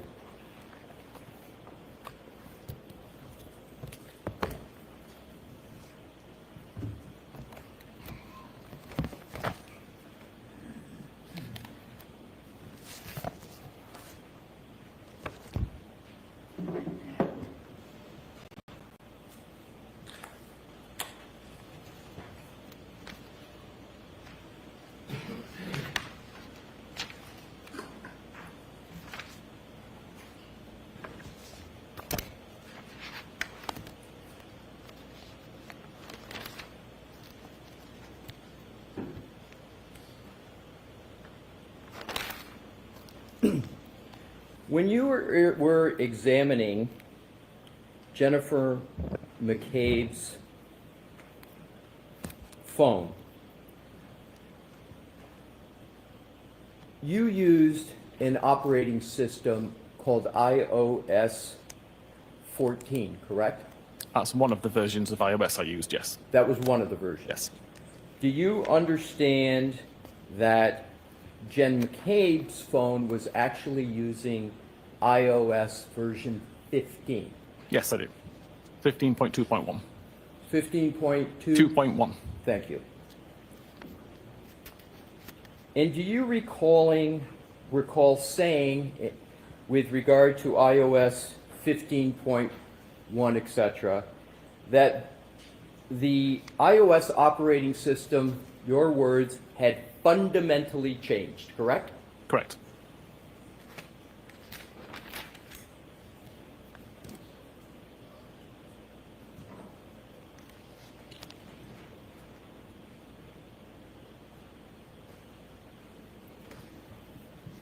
Now, with regard to, we're back to Jen McCabe's phone, we're back to 2740, the issue of deletions. You stated yesterday that that deletion occurred after January 31 of 2022, is that correct? Correct. But you couldn't determine how that deletion occurred with certainty, correct? Correct. And you gave 3 possibilities that you analyzed, correct? 3 or 4, yes. 3 or 4. And one of them was deleted by user, correct? Correct. Another one was that the search occurred but never loaded. That would be the reason that there was no data found in the history.db file. But that was another of the 3 or 4 reasons, correct? That wouldn't cause the deletion of the record Right, necessarily. Right. And then you you discussed those possibilities, but you can't state with certainty how that deletion occurred, can you? Correct. You have doubts about how it occurred, is that fair? Yeah, I have an idea how it occurred, but I can't prove it. I'm sorry. Yeah, no, it's okay. No, please finish. I want to make sure you finish. I have an idea of how it occurred, but I've not been able to replicate it, so my idea is unsubstantiated. So is it fair to say you have some doubts Yes. about how the deletion occurs? That's fair. And you believe your doubt is reasonable? Yes. Under the circumstances? Yes.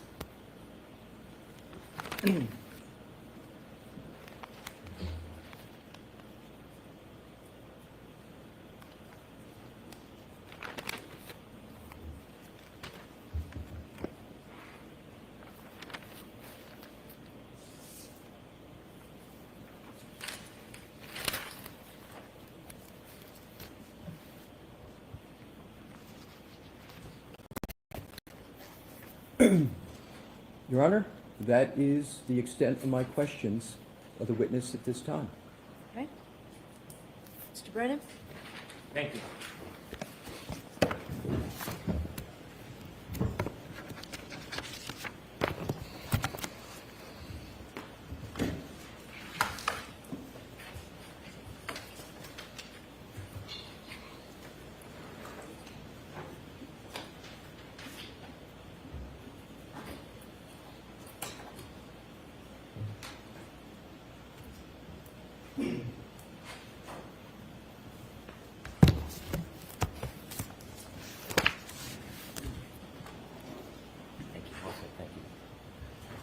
Good afternoon. Good afternoon. As a forensic analyst, do you study data? I do. Do you consider it a science? I do. Are you a criminal investigator like a police officer in your present role? Not anymore. Are you a detective in your present role helping aid one side or another in an investigation? I'm not, no. At some point, you and I spoke about reviewing phones. We did. You had begun your whole process in some of this work before you had met me. Correct. And I'd asked you to look at Mr. O'Keefe's phone. Correct. Did I ever tell you what you should look for? No. Did I ever tell you what I wanted to see or what I wanted the results to be? No. Did I ever share with you parts of the investigation that had nothing to do with your actual data analysis? No. Would it be inappropriate or not helpful for an advocate to provide you information that might taint or influence your thinking when you're looking at data in a case? Objection, Your Honor. 100% it would be problematic. When I asked you to look at data in this case, did I ever express any opinion whatsoever that I cared, one way or another, what your results would find? No. Did I ever attempt to shape or influence your process by offering you information that had nothing to do with your assessment of data? No. And so as a scientist, what a legal investigator or an advocate for either side thinks, is that relevant to you? No. The data is the data? The data is the data. I can explain my opinions on the data. The science is the science? The science is the science. That's sustained. Watch the form. Now,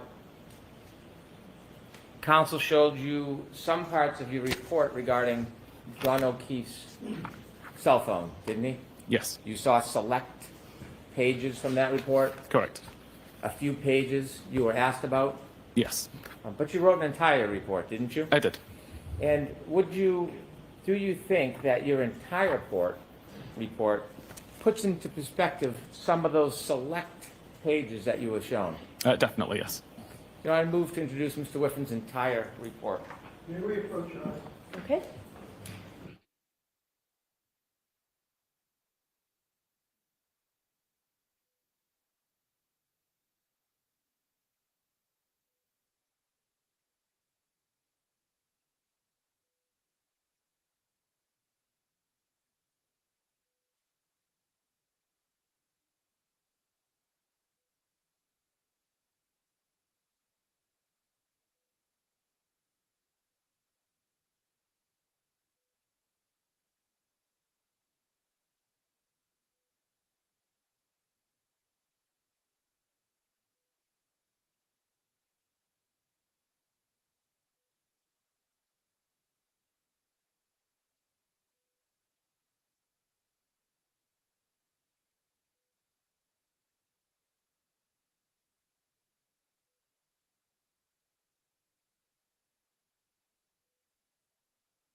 Do you still have your report with you, Mr. Whiffen? I do, yes. Okay.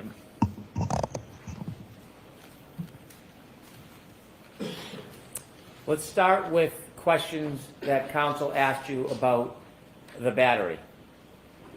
When you were trying to determine how the battery worked, you shared with the jury that you did certain testing. Correct. What was the purpose of that testing? To make sure that the battery temperature sensor would be affected by environmental temperatures, such as being in the freezer, such as being outside, being brought back indoors, and to make sure that the fall and rise of the temperature sensor, at least the pattern would match the expected pattern and would match the thermometer that was alongside it. When you put the batteries or the phone in the freezers, did it matter what the temperature of the freezer was when you put it in it? I didn't believe it did. What was the purpose again of putting it in the freezer? Just to remove the device from the warm environment, which was outside of the freezer, placing it inside the cold environment of the freezer and just seeing how the temperature dropped. As you mentioned, you look at data through science, correct? Correct. And so, did anybody ever share with you the important points of the decrease in temperature of the cell phone battery to try to influence your results? Objection, Your Honor. I'm sorry, could you Did rephrase? anybody try to tell you important points of the evening on January 29th, 2022 in an attempt to influence your studies on the fact that a battery or a phone, when it gets colder, the battery temperature decreases? No. So when you developed the graph of the battery temperature and you followed the progress of that temperature declining through the night, was there any other scope or focus of yours other than to simply track the data? Just tracking the data. Similarly, when you looked at healthcare data, were you asked to try to see if the healthcare data could fit a certain theory or argument? No, I was not. You were looking at the healthcare data, were you looking at it independently? I was.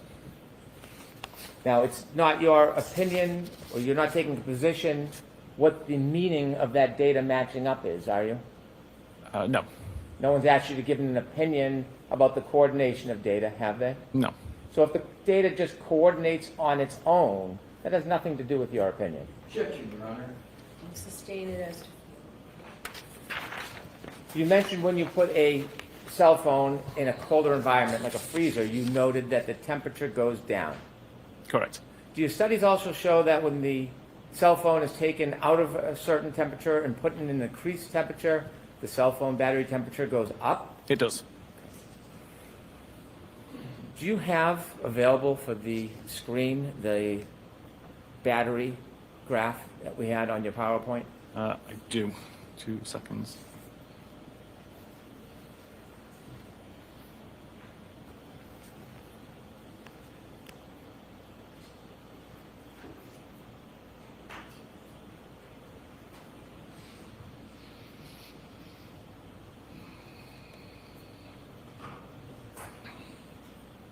If you could go back one to where it's just the chart, please.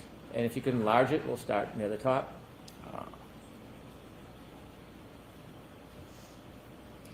2 seconds.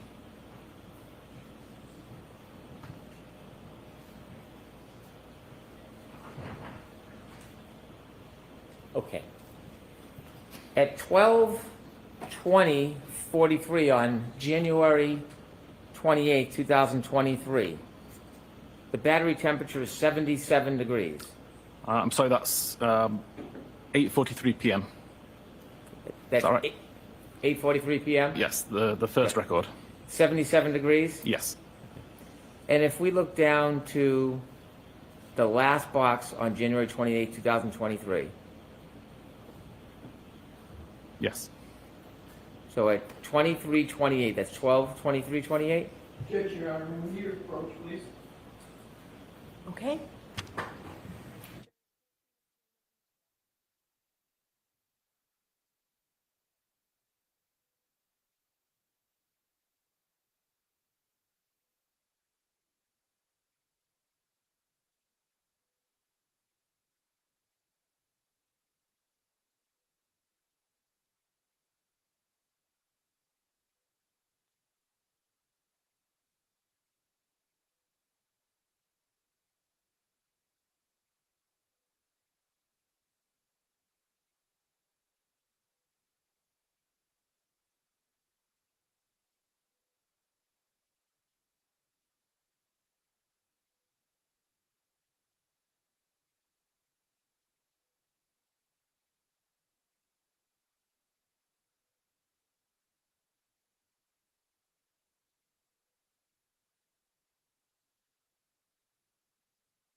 I'm going to ask.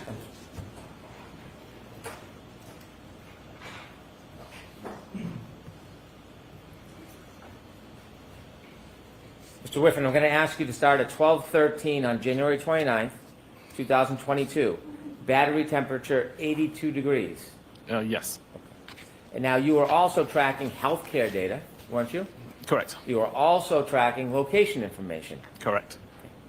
At 12:22, the battery temperature is 77 degrees Fahrenheit. Correct. And during that time, 12:22, that is the time with the location data where we see Mr. O'Keefe's car traveling near Cedarbrook, isn't it? The form sustained. And at 12:22, on January 29, 2022, where does the location data show Mr. O'Keefe's phone in progress? It's around Oakdale Road, I believe.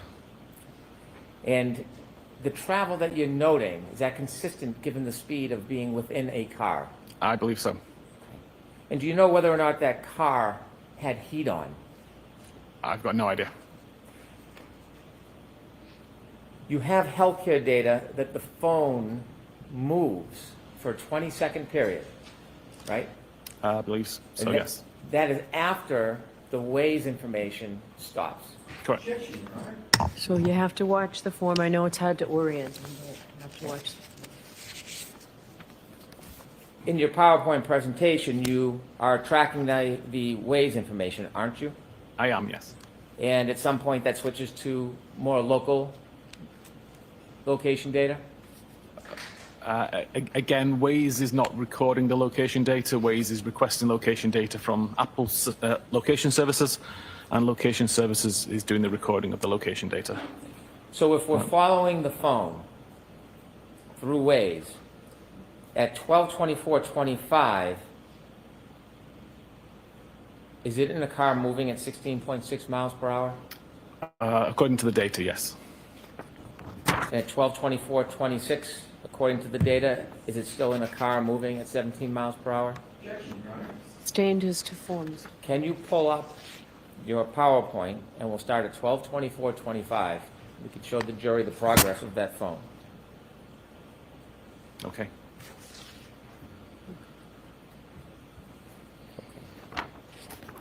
And at 12:24:25, how fast is Mr. O'Keefe's cell phone moving? The data on the device says that it was moving at around 16.6 miles per hour. Next page, 24:26. 17 miles per hour. Next page, 24:27. 15.9 miles per hour. Next page, 24:28. 14.5 miles per hour. 24:29. 12.1 miles per hour. 24:30. 11.5 miles per hour. 24:31. 10.4 miles per hour. 24:32. 8.9 miles per hour. 24:33. 7 miles per hour. 24:34. 5.2 miles per hour. 24:35. 3.5 miles per hour. 24:36. 3.2 miles per hour. 24:37. 1.4 miles per hour. And 24:38. 0 miles per hour or 0 meters per second. And at 24:38, that phone is stopped near the flagpole? I would say so, yes. Then the location data gets more broad. It does. There is no movement at that time after the car stops. Is there any movement when the car stops at 24:38, between 24:38 and 24:30? Is there any movement indicated on the healthcare data? Not from the health data, no.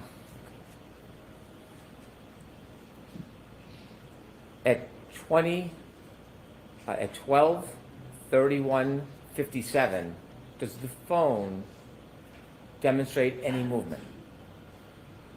If I may just look back at my Of report, course, just to please. recall.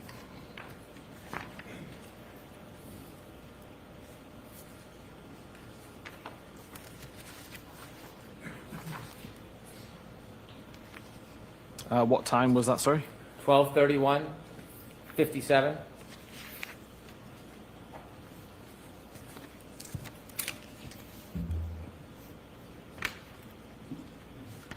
Yes, around 12:31, 56 or 57 is the start of the health event, 36 steps. How long, how many seconds does that phone move for?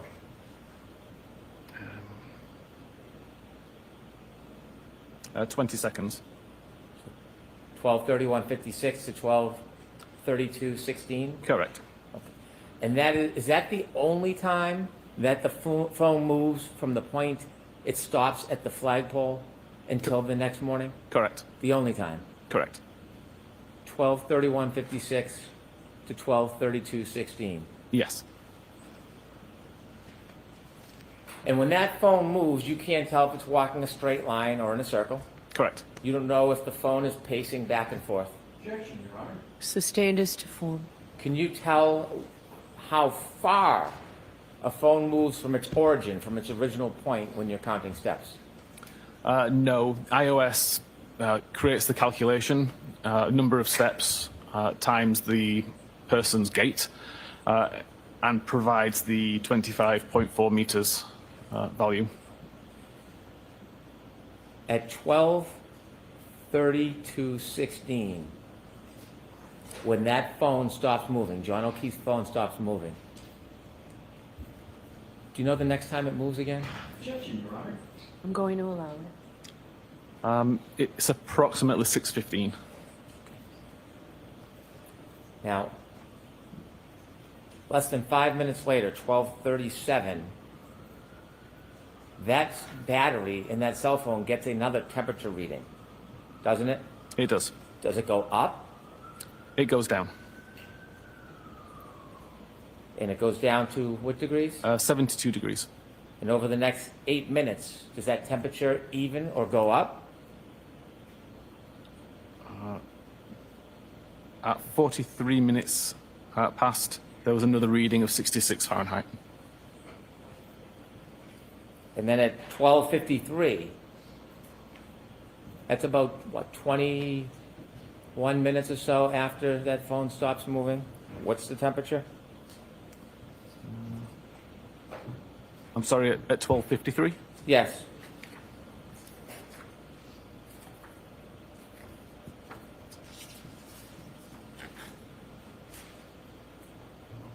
Oh, 61 Fahrenheit. 61 degrees? Yes. And over the next 14 minutes, does it drop again? It does. It drops to 55 degrees at 1:07.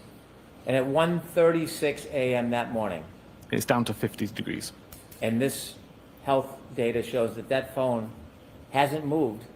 But does Correct. this healthcare data show that this phone hasn't moved since there's 12:32:16? no more steps were recorded.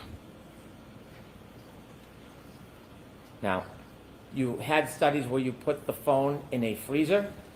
Correct. When you put the phone in the freezer, did you wrap it in anything? I didn't know. Did you use any type of heat source that would slow down the process of the temperature dropping? No. Let me ask you a hypothetical. If a person, a human, was lying prone on a cell phone outside and had a body temperature directly touching the phone, in your opinion, could that slow the process of the temperature decreasing as compared to just simply putting a phone in a freezer? Objection, Your Honor. Sustained.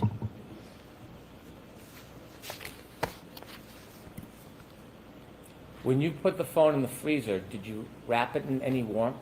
No. Any clothing? Nothing at all.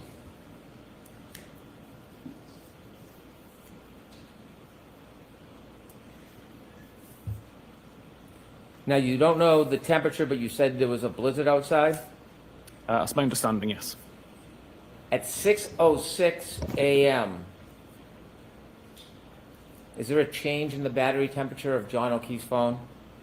Yes, the temperature has dropped to 43 degrees Fahrenheit. So there's a 7-degree drop in temperature at 6:06. Correct. Were you shared any of the facts or information that has nothing to do with data and science? Were you shared any facts or information about what may have occurred to that cell phone and its exposure to colder air that morning, minutes prior to 6:06 a.m.? I may have heard that around that time is when John was found. Objection, Your Honor. Move But- to strike. Oh, so could you answer the question, yes or no, that Mr. Gannon asked you? Did anybody share information with you about that, sir? Nobody shared it with me, no. If the phone was in an environment and it was exposed to further colder air or drop in temperature, could it register a reading? I'm sorry, can you just ask that again? Sure. Let me ask a different question.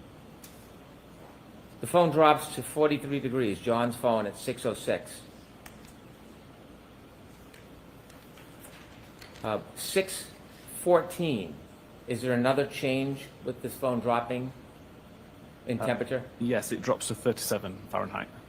Do you know what, if anything, happened as far as the environment that phone was exposed to seconds before 6:14? I don't know. Do you know if that phone at 6:15:01 was then placed in a warmer environment like a pocket or a car? Do you I know? have no idea. But your data shows at 6:35 there's an increase in temperature, Correct. doesn't it? It does. So at 6:14 you don't know if there's been any increased exposure, do you? No, I know that according to the battery temperature, it's increased, but I don't know the reason for that. Now, if you look at the battery temperature at 6:06 a.m., it's 43 degrees. Yes.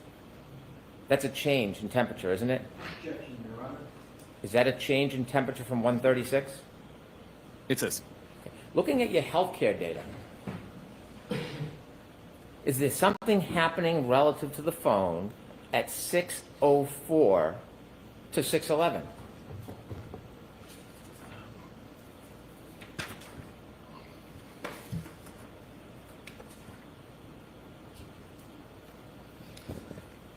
There is, 432 steps were recorded at that time. Can a phone record steps if it's being moved back and forth? It may record some. It's difficult to say how many would be misunderstood as being steps taken. If you're shaking an object that moves the phone violently, could it record steps?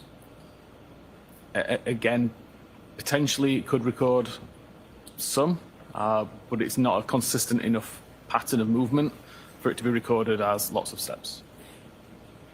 Now at 6:14, the temperature is 37 degrees, and you just offered us that by 6:35, over the next 21 minutes, the degrees goes up by 6 degrees. Correct. You don't know what was happening with that phone at 6:15:01, do you? I don't. Do you know? I don't know. No. Next question. But what you do know is this healthcare data at 6:15:14, Correct. and that demonstrates what? At 6:15:14, it was the start of 180 steps. So the phone at 6:15:14 is again moving. Correct. And after that starts moving wherever the phone may go, it starts getting warmer temperature? Correct.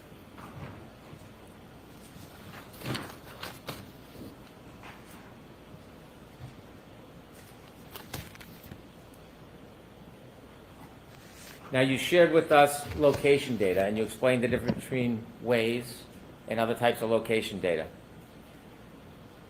I had asked you an opinion about where the phone was located, based just on location data, nothing else.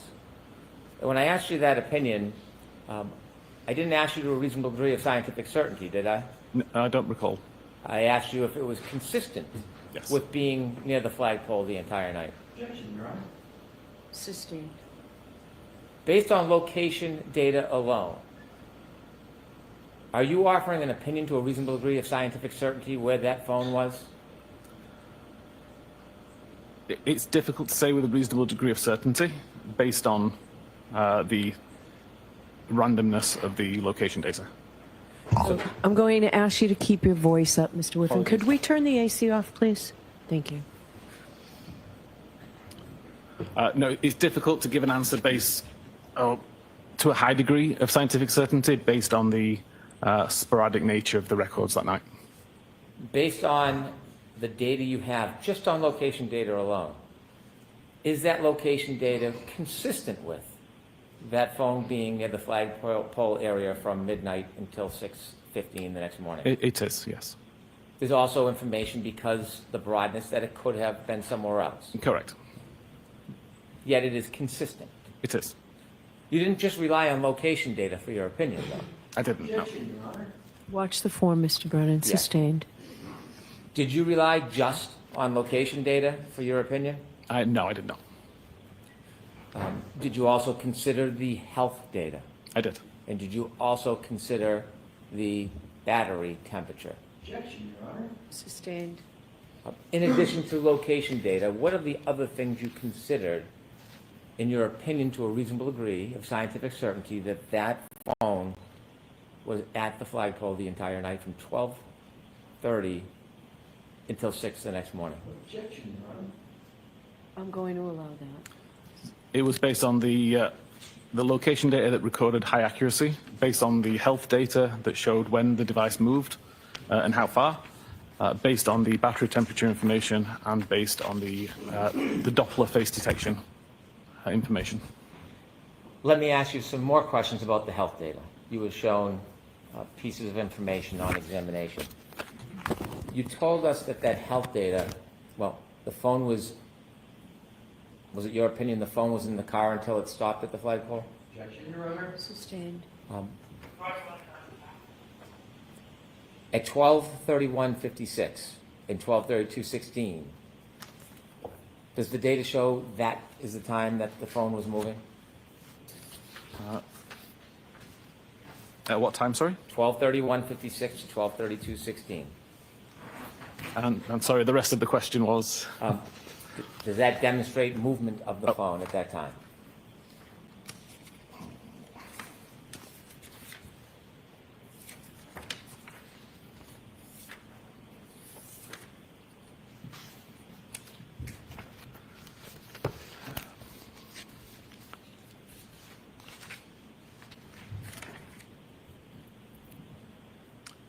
Yes, it did.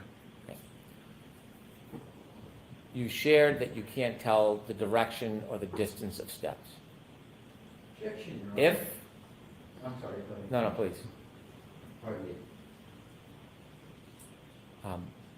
If that phone moved from the flagpole in a straight line away from the flagpole, like for example towards the house,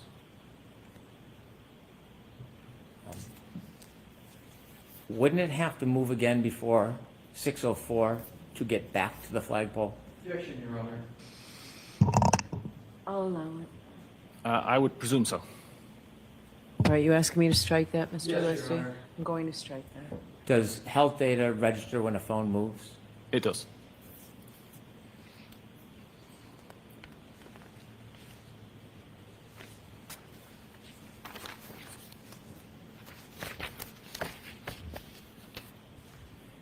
I'll ask you some more detailed questions about your research into a phone that's been attributed to Jennifer McCabe.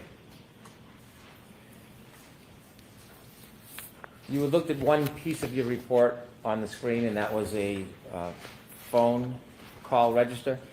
Yes. Could you turn to that phone call register, please? What are we doing with the slide that's up there, Mr. Brennan? I would like to change it to the phone call register if possible. Oh, it's not me.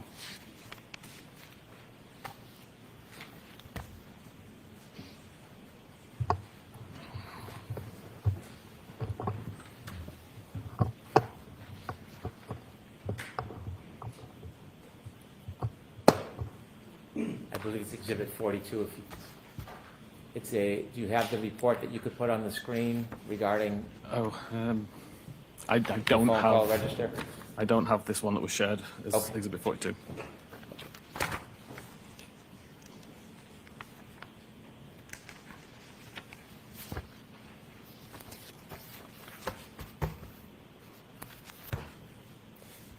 This is now marked as Exhibit 42. In the phone call register, you noted that there was a call at 12:14:36. Yes. Have you found it? Is that you? This is not me. No. Oh, I think it's Ms. Gilman. thank you, Ms. Gilman. Could you enlarge that, please?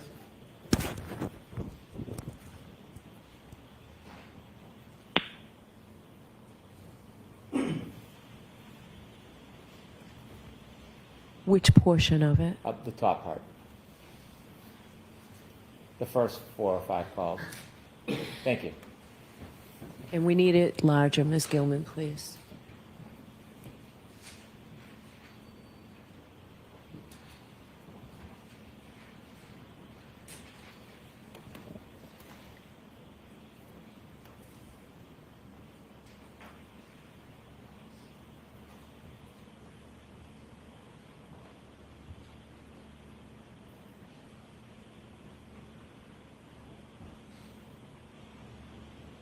All right, that's better, thank you.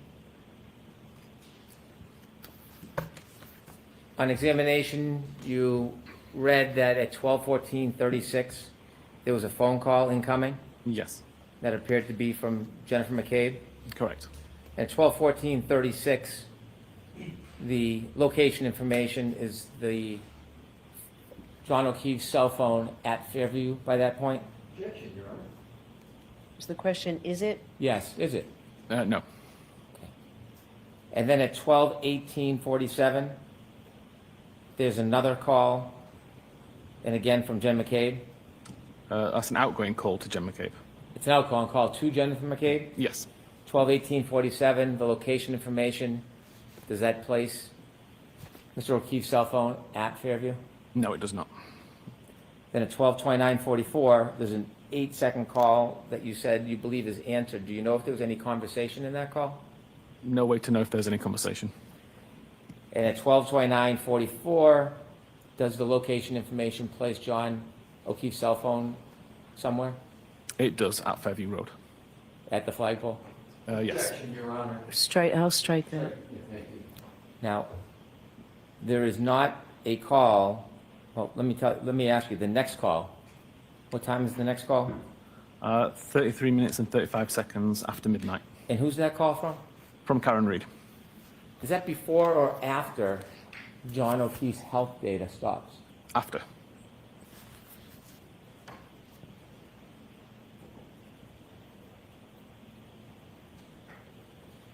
At 12:37, you offered us that the cell phone battery's temperature is decreasing. Yes. How many calls have been made from the defendant to John O'Keefe by the time that cell phone battery stops dropping in temperature? 7.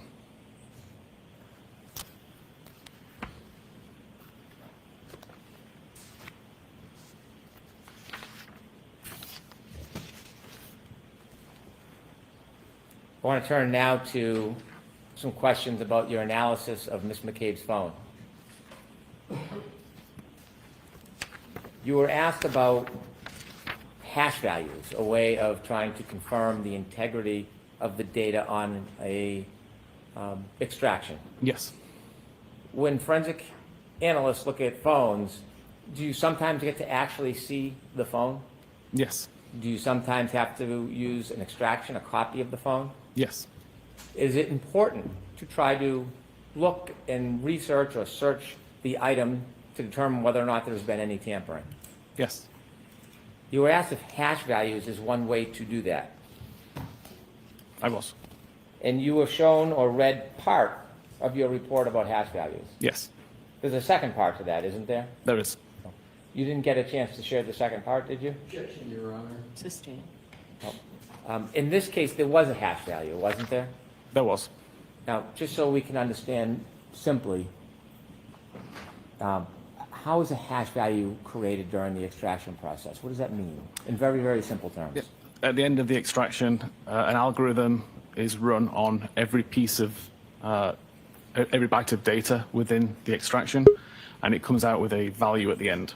The idea is that if any of that data ever changes, be it through user interaction or through corruption of data in how it was stored, then that value will change at the end. You mentioned Gray Key. Is that a software, hardware that makes the copy of the phone? It's a piece of hardware and includes software. How commonly is Gray Key used in the industry? It's very common. Did I hear you say that with Gray Key, the hash value is never authenticated? Objection, Your Honor. Sustained as to fall. Does Gray Key authenticate the hash value? The hash value is placed inside a PDF which is not signed. And is that common or typical in the industry? That is the way that Gray Key do it. Was there anything anomaly or untoward or different about the way this one was done? No. Did the hash value from the Gray Key extraction match the hash value? It did. Anything irregular whatsoever about it? No, not that I could see. Now, you don't just read software programs when they spit out reports, do you? No. As an analyst, as one of the leaders of Celebrite, do you have a history of being a researcher? Yes, I do. A history of study? Yes. Have you written reports and papers for people to learn? I've written multiple blogs, done multiple presentations, webinars. Some of my blog posts have become peer-reviewed articles. Okay. Is it sufficient to simply look at a report that is generated by Celebrite or Axiom or any other service and make conclusions just on the report? I don't believe it is, no. Why do you think that's imprudent? Sorry? Why do you think that is not prudent to simply rely on a report? Objection, Your Honor. I'm going to allow him to answer. The tools are very good at surfacing data, but I believe it's up to the examiner to understand what that data means and to provide context to the information which the tool itself can't give. And when you were considering the hash value and determine whether or not you thought there was anything wrong with the data, aside from the hash value, how do you do that? How do I do How what? do you make a determination whether or not this has integrity, the data hasn't been tampered with, so to speak? Okay. So notwithstanding the hash value, I'd be looking for issues with the data that don't make sense. In this particular case, there was lots of data points that all appeared to work together. Like you would see one artifact change in one database and an artifact would change somewhere else. And it all just made perfect sense in how it was functioning. That kind of leads you to believe that it's not been tampered with, or the person tampering with it did an exceptional job to be able to cover all of these different tracks and make it undetectable. Did you try to summarize that perspective in the part of the report that wasn't read to you on examination? I did. Do you have an opinion to a reasonable degree of scientific certainty if there was any data integrity issues in the information you reviewed? I don't believe there was any.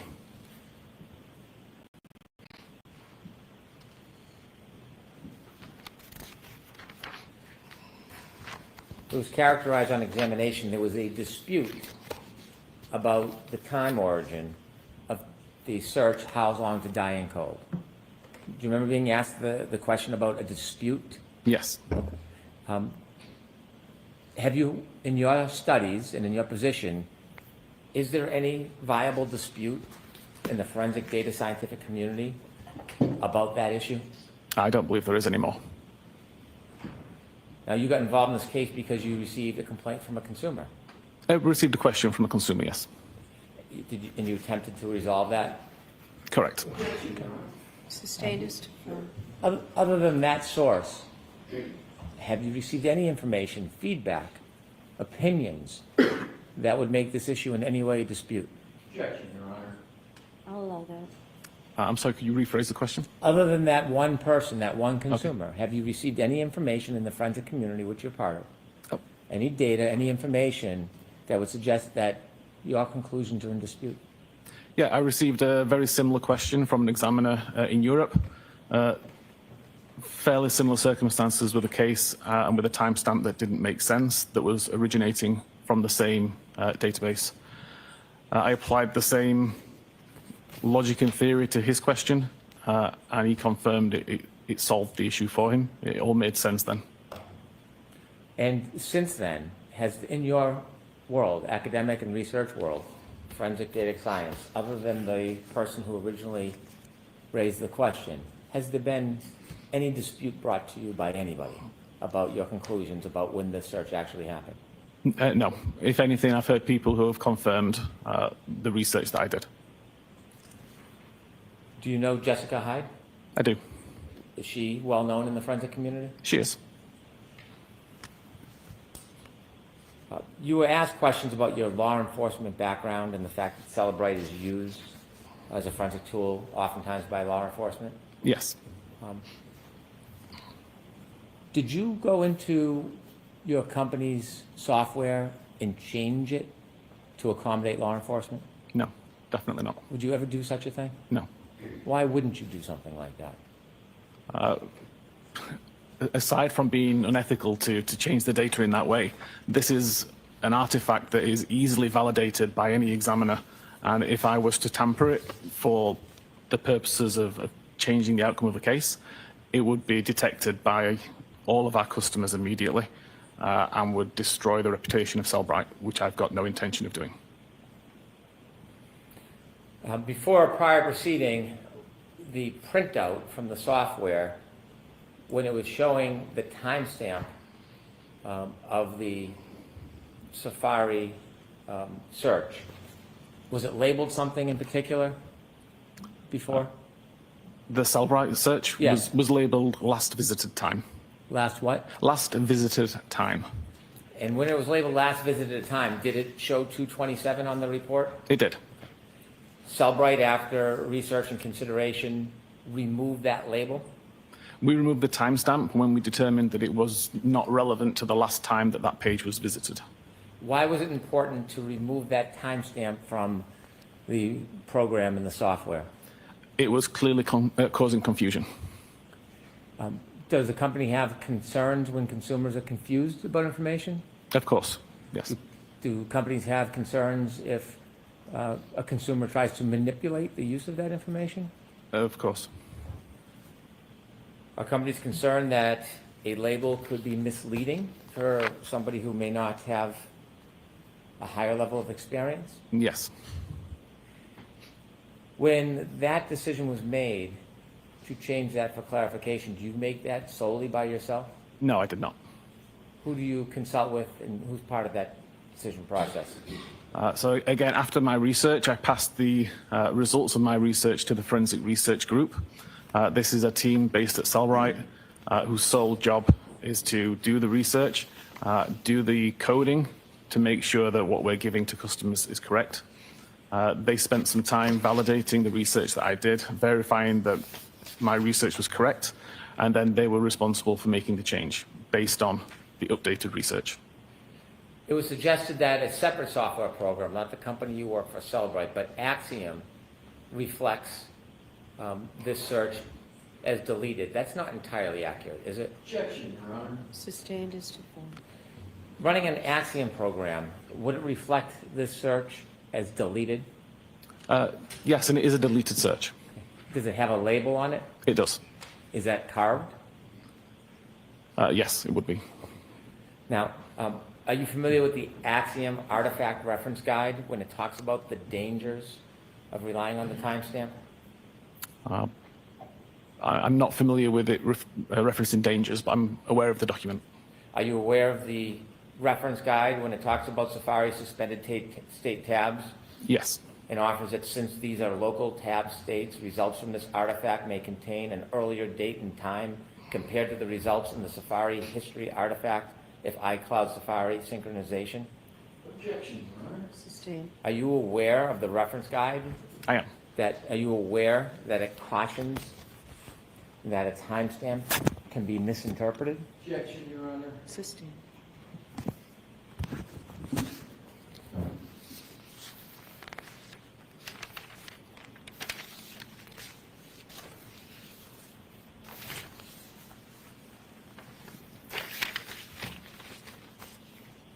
Sir, when you came to your opinion that the search for how long to die in the cold at 6:23 and 6:24 on the morning of January 29, 2022, was the time that they were actually inputted, not 2:27. In forming your opinion, did you consider both Celebrite and Axiom software? I did. Did you consider other tools as well? Yes, my own. And tell us a little bit about your own tool. Again, this is a tool I've been writing for approximately 5 or 6 years now. Partially for fun, partially for research purposes. And it's a tool I make available to other examiners globally. And sir, when you were trying to examine these searches that in your opinion were 6:23 and 6:24 a.m., did you ever try to test it yourself and actually take a phone so you could either prove or disprove to yourself that that earlier timestamp didn't mean it was the time that it was searched? Oh, definitely, yes. That's the kind of thing I do all the time when verifying artifacts. And in your opinion, is that helpful in understanding how a timestamp earlier could relate to a later search? Exactly, very helpful. Would you be willing to do a live demonstration for us on the screen and show us how that works? Yes. Okay. How long would that take? Probably about 5 minutes. Okay. Could you show us? Of course. Okay.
We got lunch and recess, 45 minutes. Okay. Mr. Whiffen, I'm going to ask you to read the report, but the rest of us are in recess. Please rise to the jury. Leaving no place on the chairs. Thank you.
Just a small town girl living in a lonely world. She took the midnight train going anywhere. Just a city boy, born and raised in South Detroit. He took the midnight train going anywhere.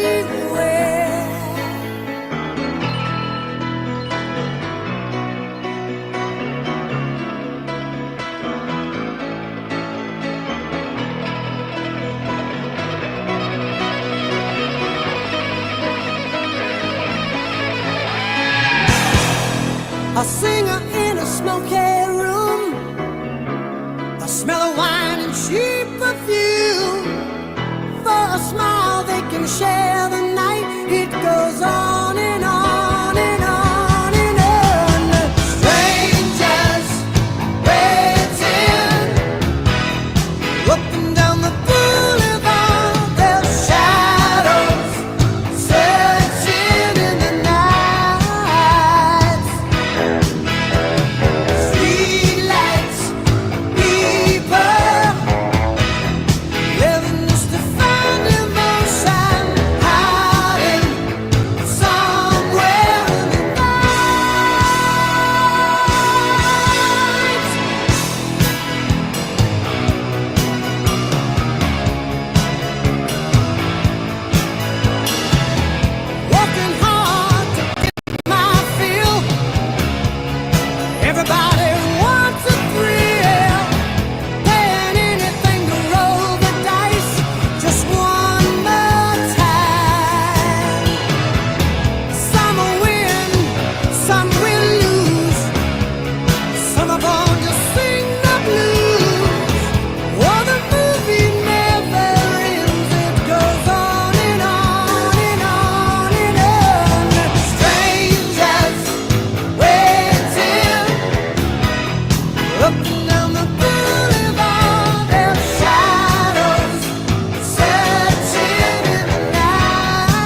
I just died in your arms tonight.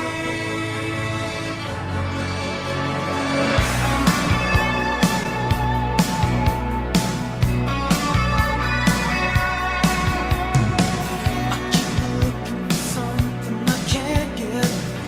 Broken hearts lie all around me, and I don't see an easy way to get out of this.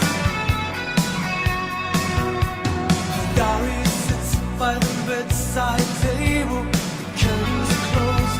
The cat's in a cradle. Who would have thought that a boy like me could come to this? I just died in your arms tonight. It must have been something you said. I just died in your arms tonight. I just died in your arms tonight. It must have been some kind of kiss. I should have walked away. I should have walked away.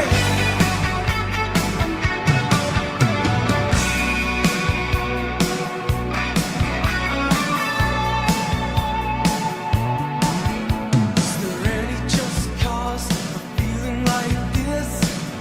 On the surface, I'm a name on a list. I try to be discreet, but then blow it again. I've lost and found, it's my final mistake. She's loving by proxy, no give and all take. 'Cause I've been thrilled to fantasy one too many times. I just died in your arms tonight. It must have been something you said. I just died in your arms tonight. I just died in your arms tonight. It must have been some kind of kiss. I should have walked away. I should have walked away. It was a long, hot night. She made it easy. She made it feel right. But now it's over. The moment is gone. I follow my hands through my head. I know I was wrong.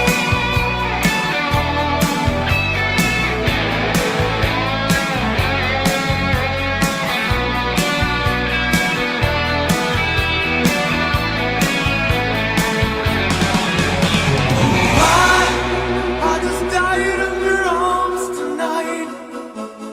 It must have been something you said. I just died in your arms tonight. I just died in your arms tonight. It must. There we go. I was waiting over 25 minutes. I had to go onto the other stream so I could catch people coming out for lunch. What's going on? Let me see the comments. Hello. Hi, Heather. Hi, Magic. Karen and them already came out. Nathan and Joe came out, and people piled out for lunch now. So, what do we all think about Alessi? Alessi. I say both names.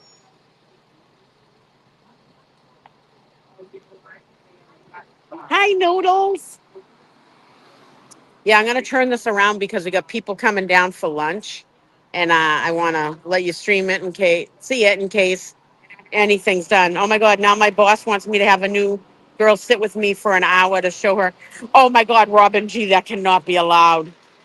Don't even just tell them it's really important. You can't do that at all. Listen. Imagine that of all days of all days. Let them say.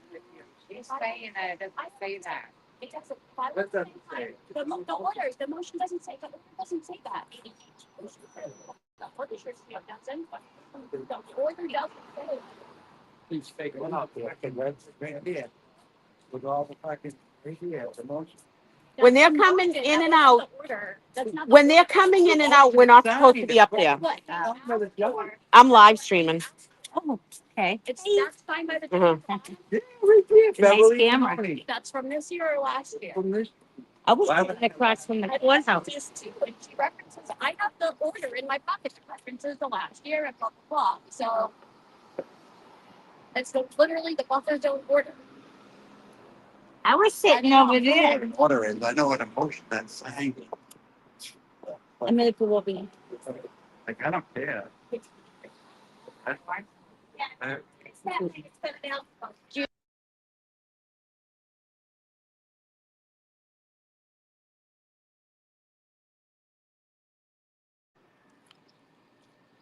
Cause I could be wrong, I wanna see what I pulled up for the order. April. It should say it right on the top, it's, See what they do all, see what they should bring. Robin, just fire your boss. You're the boss lady, so just fire him. March 25th, 2025.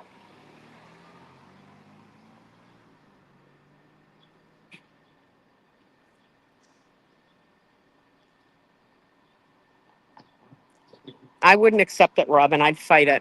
Hey, is Yeah. that the baby? I gotta see this baby. Hold on, I gotta go see Chrissy's new baby. Yeah, don't want me arrested for jaywalking.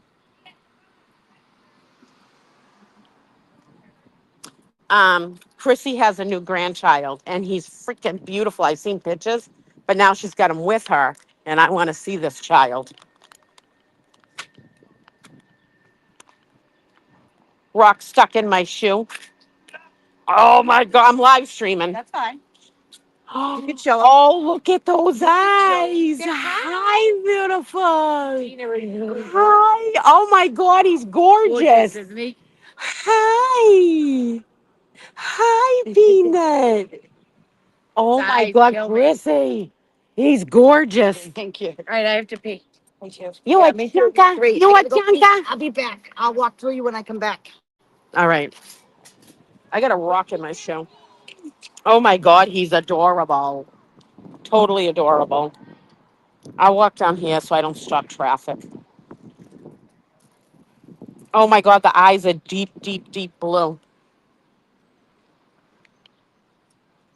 Oh. So what's going on, people? It's warm as hell out here. And let's see if I can turn this camera around. There we go. It's very warm. It's summertime. I wish I was at the beach right now. But I'm gonna get a drink of water. Hold on a second. Don't keep us waiting. Fighting me. Yeah. Everyone piled out of the court. Um. Oh, is Rita here? Oh my gosh, how are you? Good, I just stopped there. Piss them off. Everybody's been asking for her today. Come yelled at me as I went by to say hi to Tim. Yeah. I was standing there. No, stop it. Keep it going. I said, I don't know what you're talking about. Give her a big hug from me. I miss her. That was Rita's husband, Rita Lombardi's husband. I got excited for a minute. I thought Rita was down here. I miss her. I really do. She's such a wonderful person. She really is. Um, yeah, so Lacey's just destroying the witness. And like I said, I can't stand Nate's voice. I can't. Yeah, I know Rita's husband. Did I ever tell you guys the story about when Rita hit my car? Have you heard, what's this, Castle Island soon? Yes, we got to do it. You know what? I'll get in touch with Amy tonight because me and Amy wanted to plan it together. It's the weather's here for Castle Island. We got to bring Dylan. Dylan's here. We got to bring him to freaking Whitey's little freaking retreat. Yeah, I'm smoking. I'm going to have a cigarette. So you guys are going to just have to deal with me. Never mind. Castle Island was like a day like this when we went out there. It's freaking beautiful. We figured it out. Thank you, Brandy. All right, so we were down here one time, and um, we were parking, and Rita had to like move her car over, um, where by like in front of me. She went to go park, and there's so much commotion going on that when Rita pulled up, she hit the side of my car and put a dent in it. She ruined her car more than she ruined mine. So she felt terrible, but she got out of the car, and I got out of the car. I was laughing because if you've all seen Frank's my car. If you don't know, I named my car Frank. If you've ever seen Frank, Frank's a little beat up anyways. So anyways, Rita did more damage to her car, but we both got out of the car, and the cop's looking at me, and he goes, "Do you want me to call this in?" And I'm like, "No." And then me and Rita hug each other, and the cop just shook his head and walked away. I'm like, what kind of freaking, protesting movement are we where one supporter hits another supporter's car and they get out hugging each other? Like, no violence, people, no violence. So now Frank has an official dent by Rita Lombardi, who is a staple in this movement. So I don't think anyone else down here can say that they have that. They can't. My car's hit by Rita Lombardi. I got to get her to autograph it. Maybe I can sell my car on eBay and get a better one. Anyways, mm. And that's the story of one car getting hit by another with no violence, no yelling, just hugs and love. Hugs and love. So when we get back, I would think Jen would take the stand by 2:30. I don't think they'll end early. I think they're going to begin it. But because it's going to be Spanky doing it, and he'll probably go, "Your car." Yeah, my car got banged by Rita. Oh, that's a good one, Alpine. Oh my God. Yeah. Someday I'll show you guys the dent. It's not bad. She did more damage to her, like I said, to her car. I just mentioned that the other day, and she was in Facebook, and she laughed about it. So yeah. I don't know where they went to lunch. They go to different places, or they have a spot, but um God, it's so nice out. The allergies are bad though. I bet it's if it's signed, you can sell it for more than it's worth. Yeah, I don't think my car's worth that much money. Though it is a Honda. It's a Honda Civic. And a lot of people like those little cars. My car's got like 285,000 miles on it. So um but yeah, they're on fire. They just totally discredited what's his name? I forget his name. Oh, hold on a second.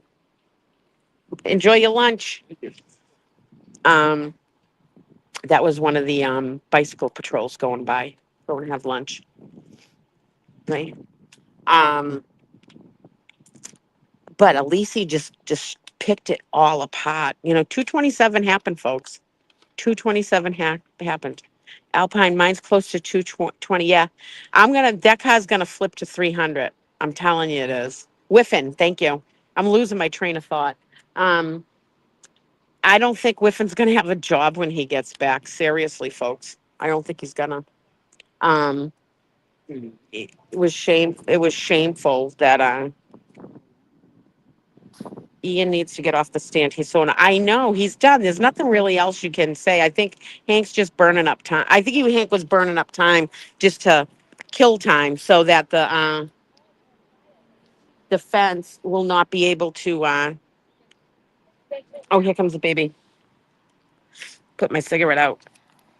So that the defense can't question Jen for a long time and get to that point. Oh my God, I gotta say that. Bye bye. I'm coming over here in a little while. I'm Hi. You're so cute. You staying for the day? Yeah, I'm here for a while. All right, so I'm gonna come over here a lot. Okay. You're so cute. Yes, you are. Oh my God, those eyes. He's gonna be a lady killer, big time. Big time with those beautiful eyes. Yeah, look. I know. And look at the head of hair. He's gorgeous. You're gorgeous. Good boy. He is. He looks What's up, like guys? Are you ready for Sorry. Huh? Oh, a what? Sidewalk. I said, is he ready for a nappy? Yeah. Oh boy. Yeah. All right. I'm out here sitting in the sun. Is it hot on the pavement over there? Yeah, it'll take pictures for Alice if we have a camera, so she said that's all, at least 4 anyway, so. Yeah. I saw her get in the car. Some woman came up saying, hold on a second.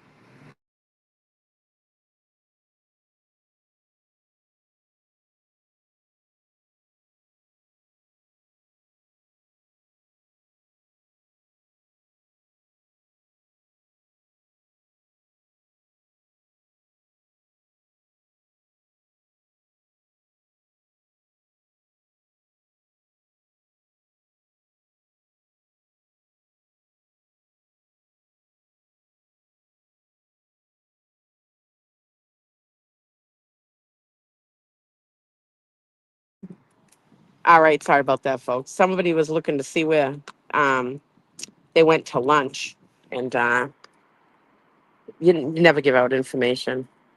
Yeah. All right, dear mom, dad, and grandma, to the little angel, buckle up. He will be. Oh my God, that baby is gorgeous. Deep, deep blue eyes with big long eyelashes, full head of hair. That child's going to be a lady killer, big time.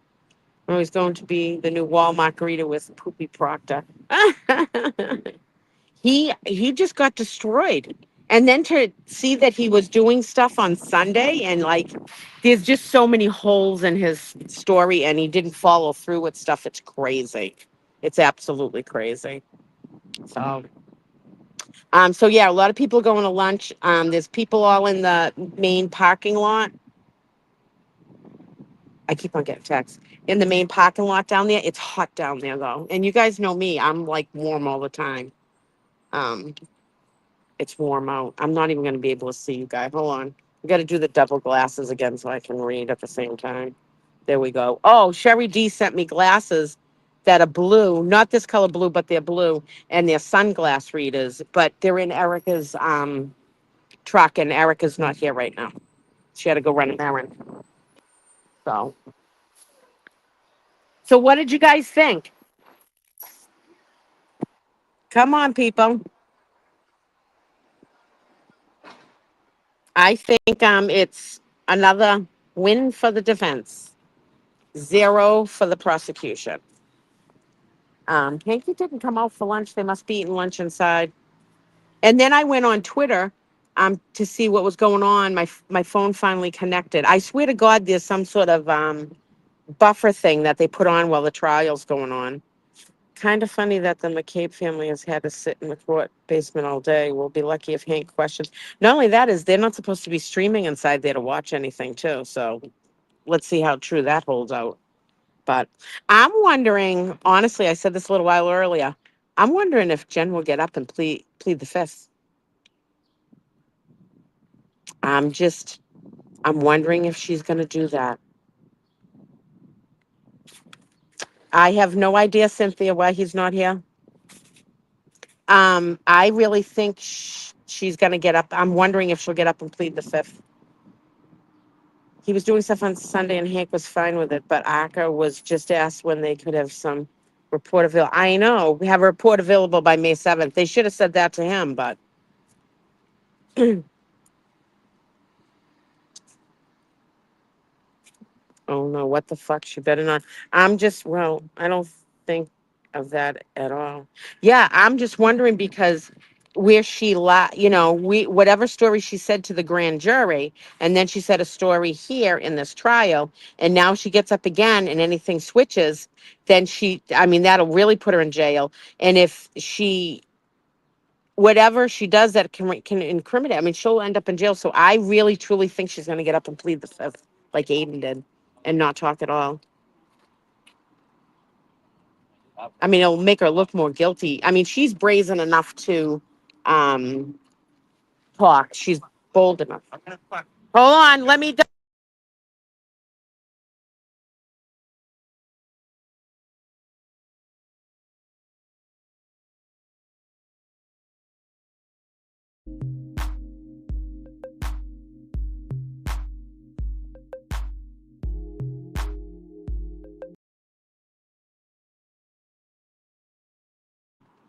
I'm back.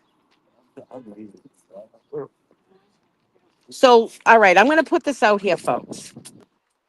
The way we work hand in hand down here, so there's no problems. It's always been kosher with the police and everything to a point, okay? When you come down here, when either Karen's whole team or the Keith team, and whenever they're coming in, leaving, going to lunch or whatever, everybody can't crowd up there. Everybody can't move into the buffer zone and up there.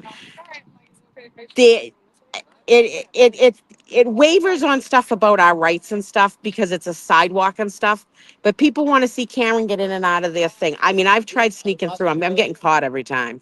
I keep on walking and moving. Sometimes I can try to hide, but it's just not working. I'm getting busted each time. So it just happened again, and the police got mad about it because they're going in and out of the court. So use at your own discretion, but if you get arrested, you get arrested. But don't argue with us about it because everybody's down here each day. You can't argue about it. We're trying to make it kosher. We kind of know the rules and we try to sort of sway them a little bit. But if you have 15 people walking up there and gathering and stopping, it doesn't look like we're just walking through at the right time to try to film them for you guys to see.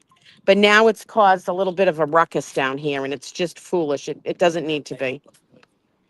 Most important thing is everybody getting in and out quickly. So, but any other time they sort of let us waver around a little bit. I know it sucks. It's our First Amendment. I know all that. Trust me, I hate it. I hate it. But we have to sort of be down here every day with the police officers down here too. No one got arrested. It's just people walked up and then just stood there. And then the police, you can see them gathering to go push us away as everybody's coming up. And then it's like an argument down here about buffer rules and what is this and what is that. And there's no sense in arguing with each other about it. Like just, you know, anyways, cheese and rice, it's 1:30 and they're not back from lunch. No, because they just really piled out. They'll be coming back quick. They'll eat quick and come right back. And the little common that's right over here. Hold on, let me turn this around and I'll show you guys. So I'm sitting at the edge. Hold on a second. I'm sitting at the edge of the buffer zone. Hold on a second. That's the buffer zone sign right there. So I'm right there. So right there where there's a bunch of little trees right there, those little trees. That's a new little common that they have over there that has like a little grassy area. It's got new stonework. And the opening of it, the ribbon cutting is Thursday. And the police from Dedham just told me that they're welcoming us sitting over there too if need be. Which I think as a trial goes on, there'll be more people down here. So Tina, did you know Bev's dad was an assistant DA? Add that to the Bev. Oh my God, the stuff that's coming out about it, it's crazy. I think their mothers work together and stuff like that. I don't know what hemlock is, but it sounds dreadful. With that said, I'm with you. Give me the hemlock. Yeah, like,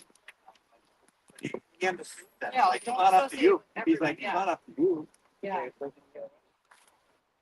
I've already said it. We're not here to police people. We can tell them how it goes, and that's it. If you break it, then you get arrested. But I'm not going to sit there and argue with someone over it. This isn't the court of law. Like, of course, it's unconstitutional. We all It hate is. it. We don't want to listen, but we have. But we have to. The other We have option to is be you sit in down jail here. and you make everyone else look Right. terrible. Stop. Right. And another thing is, you're supposed to just walk through. You're not supposed to stop. And I mean, I'm guilty of it trying to sneak in. You're on live stream.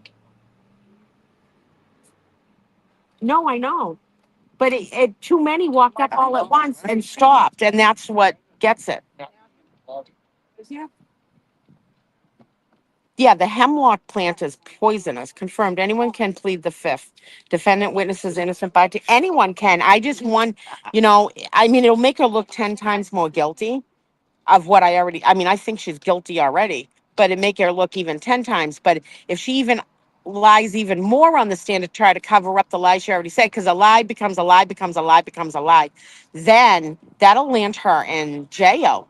J-Wall, J-Wall.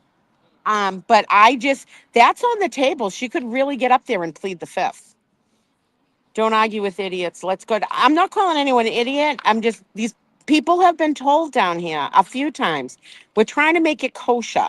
Like, and all honesty, like us down here, the people that don't have media passes, we send one or two in. Me, Brandy, Erica, or even the other guys like Michael Bryant, like all those people.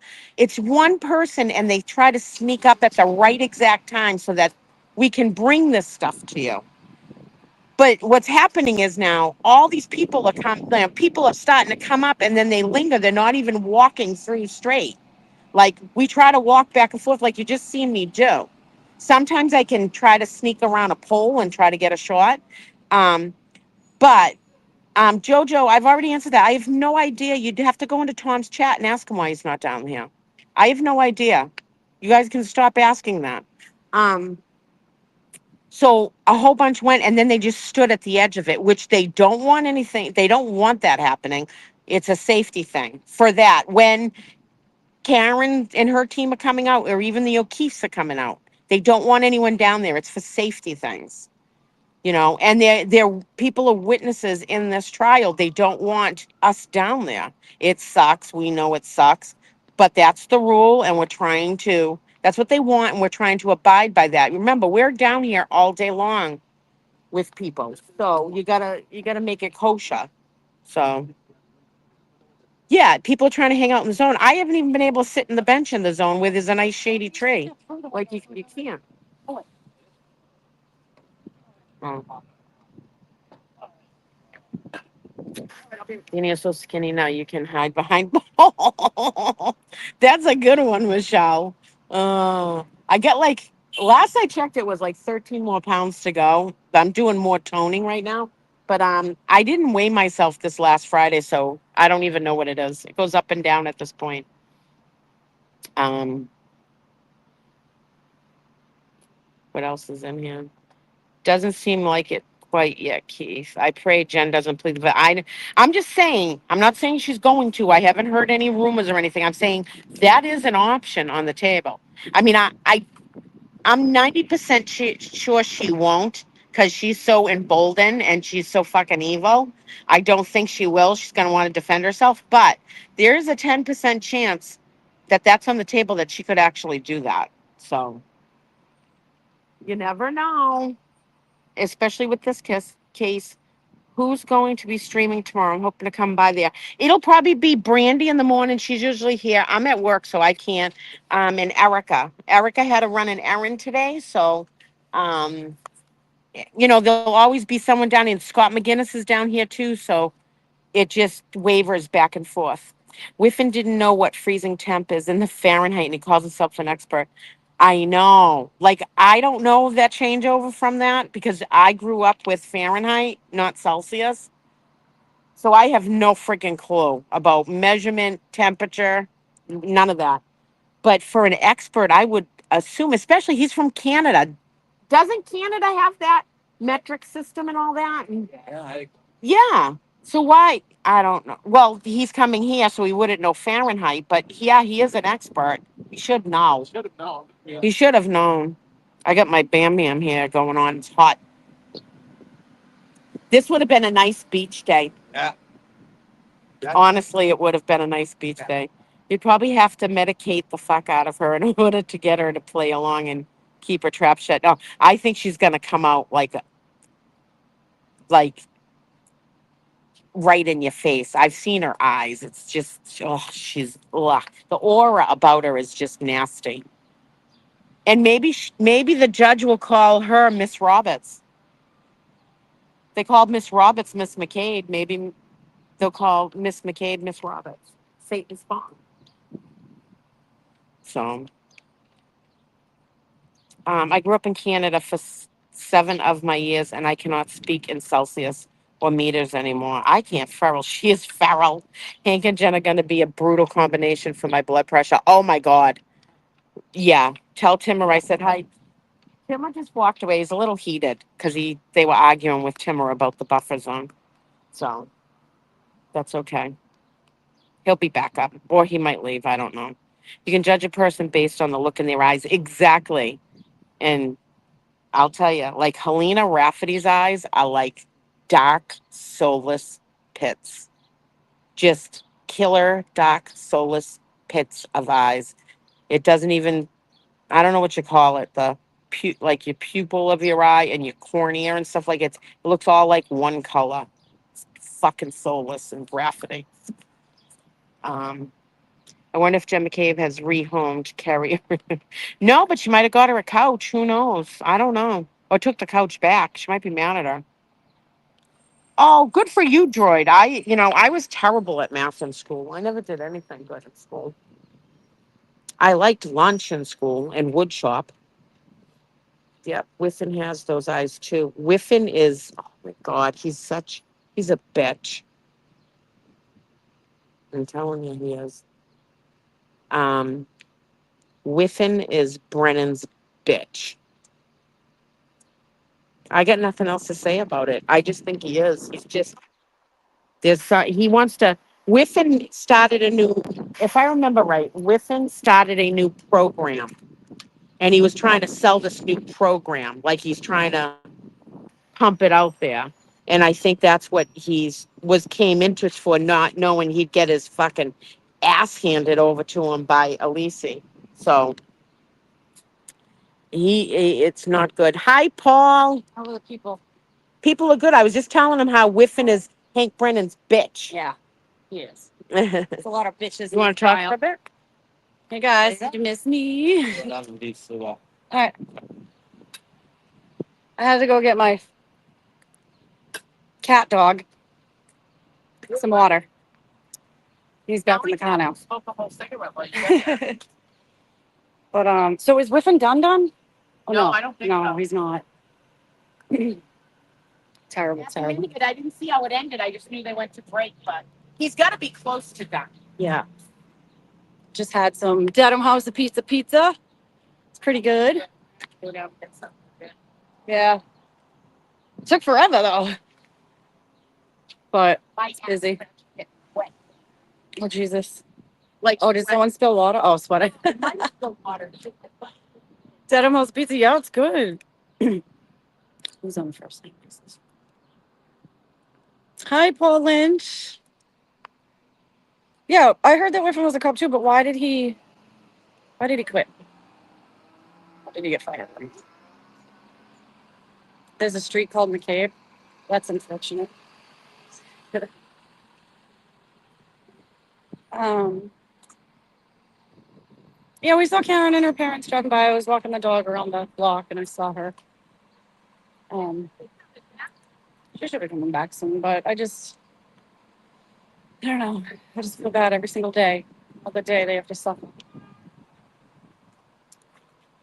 They should be coming back soon from lunch. Yeah.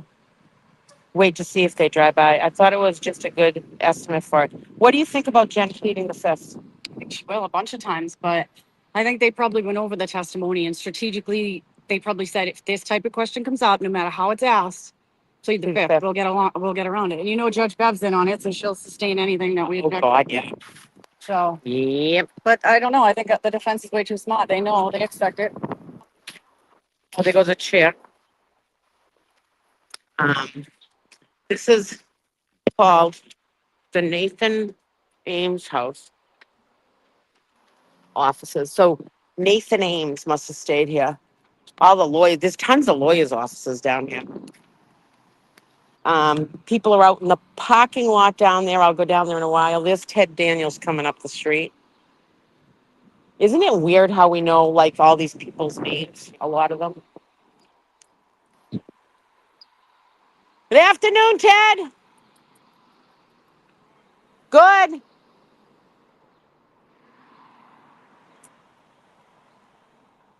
Oh, let me put the comments back on.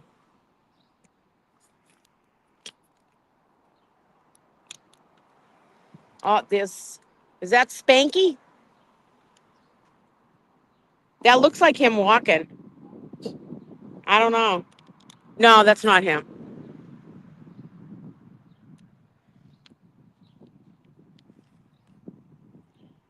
Cheryl. Where are you, Cheryl? Are you at the Mexican place? Cheryl's got a cool friggin'. Oh my God, ask her if she can give me a margarita to go. Brandy wants to know if you can get her a margarita to go. I'll pay double. She'll pay double. Make it Well, a it's large, please. it's Ted blocked me on Twitter because I'm too sweary. Ah, actually, he's not bad. Ted right there? Yeah, that's Ted right there. Ted, we love you. He's not answering. Ted, do you think she'll plead the fifth? Do you think Jen will plead the fifth? Good luck in there. We love you. Oh. Oh, you're at Dedham House of Pizza? Want to grab me a slice of pizza when you come back up, if you're coming back up? Just one slice. That's all I want. Is he from Boston? Because swear he is just what we do. I don't know. I have no idea. I think he is. I have the camera turned like this so when Karen comes by with the team, we can say hello. They usually slow down and say hello to us in the buffer zone. I don't know where they went to lunch, but um, we'll see. Scott McGinnis must have went to lunch too.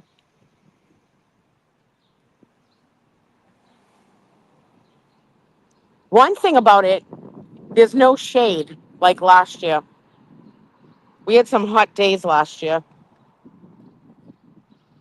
They're gonna be heading back soon because it's 1:41 already. Comes Joe, the police officer. Dedham cops are wicked cool. Eyes are the vision of your soul. I totally believe that exactly. And Helena's is dark pits.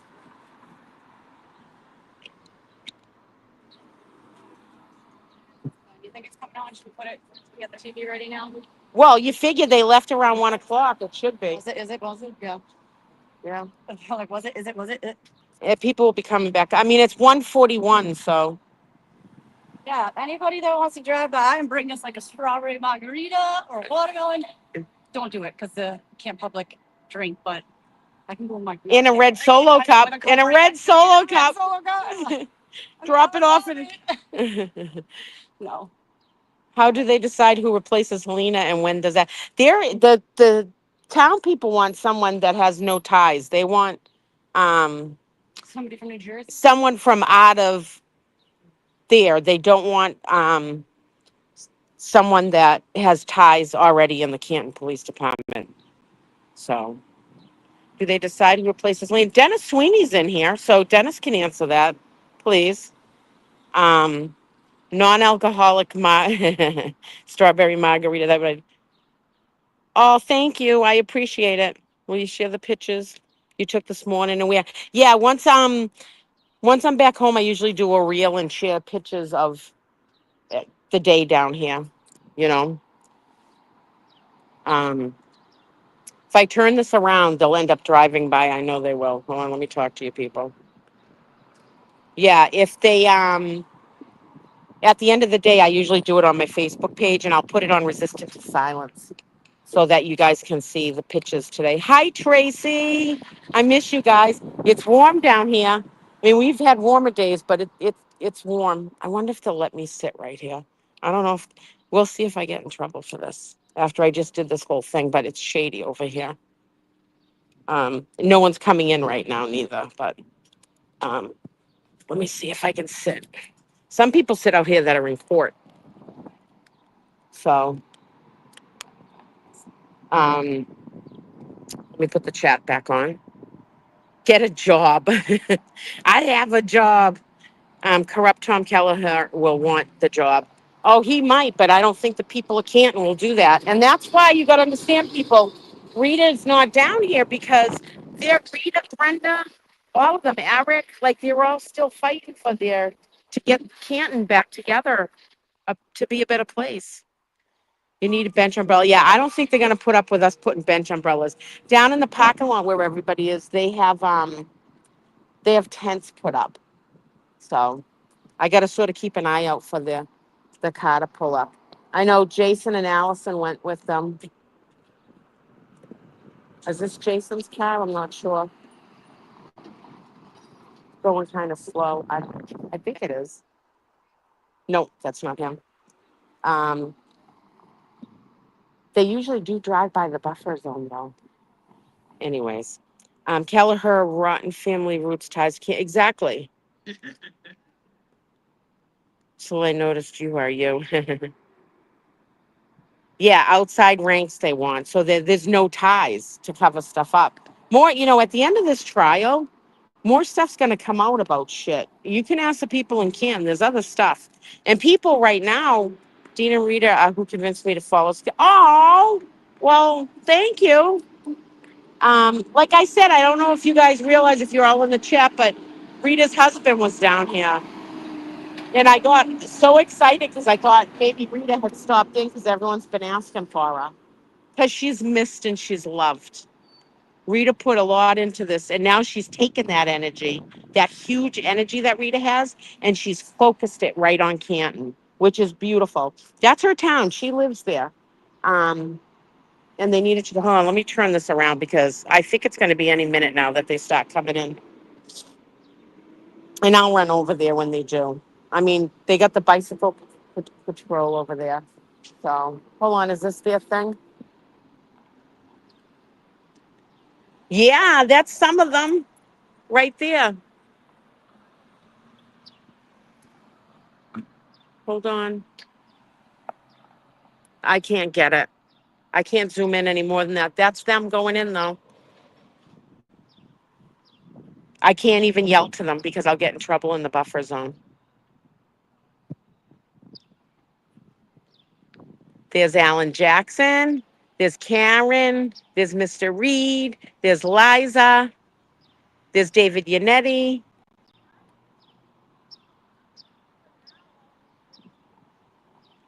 There's Mrs. Reed. There's Karen. There's Mr. Reed.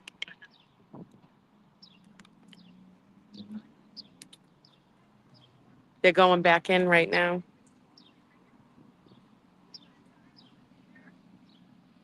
There you go, folks.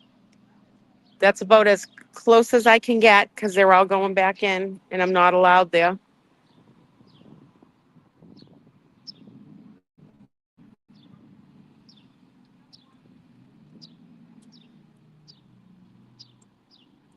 And I like how sometimes they walk up the ramp over there. So if there's any media out there, they don't even coordinate with whatever media's out there. Anyways. Okay, let me turn this around. There we go. Hi in Kentucky, Dina or anyone. Is Jen McCabe? Jen McCabe definitely going to be on the stand when the court continues. It depends. She's here. She is here, but we don't know because they still got to finish with Whiffen, which I thought it was over, but I'm not sure. I hope they are done with Whiffy. I hope so too. Oh, from the Kentucky Hillbillies. Oh, hi, Juju Bean. Hank is killing time. I mean, they have the whole day today because there's no court, from what I understand, on Thursday. There's no court on Thursday. So if she starts pulling her half day shit, it's bullshit. Total bullshit. Is that Alan Jackson on the steps? Hold on, let's take a little walk. We're going to walk. Hold on a second, folks. Oh, there's lovely ladies. Hey, Jason, some lady that said she was your sister came, and I didn't know. She's like, he told me to come for lunch, and I'm like, well, didn't he tell you where it was? And she's like, no, and yeah, I just come to push. She's yelling. I'm like, oh my, super sweet.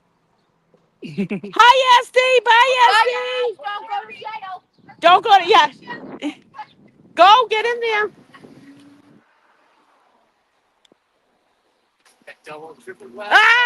I'm live streaming. Hi. Well, one is for sunglasses and one's for reading. There you go. So I can't read without them. So, and the people are in the chat and everything. At least he killed it in there. Yeah. Oh my God. When they ended, I didn't get the last part of it. Is Whiffen done on the stand or no? No, not yet. I know. Jen's next, but Hank still has to do his redirect a little bit left for the 20 minutes of it. Yeah. And then unless he doesn't have much more, so we'll see what happens. Yeah. We'll see. I hope they get. It's my one day off of work, so Jen will be on today. At least Matter part how of it long. for now. I think about saying there's a 10% chance she could plead the fifth. I don't think she will, but Yeah, I don't think there could possibly be. You know, you never know with her. How long she got nothing to hide? Yeah, we'll see. Good luck in there. Good to see you.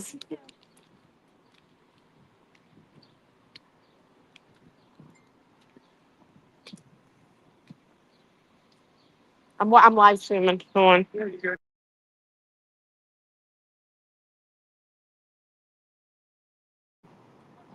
All right, let me turn you guys around. There we go. Yep. So I just walked up and down the thing, and as you can see, it was timed pretty good so that I could get everybody walking in from a distance. And then you just saw Nick and Jenna Rocco. They do a lot of fundraising, hugely for the movement.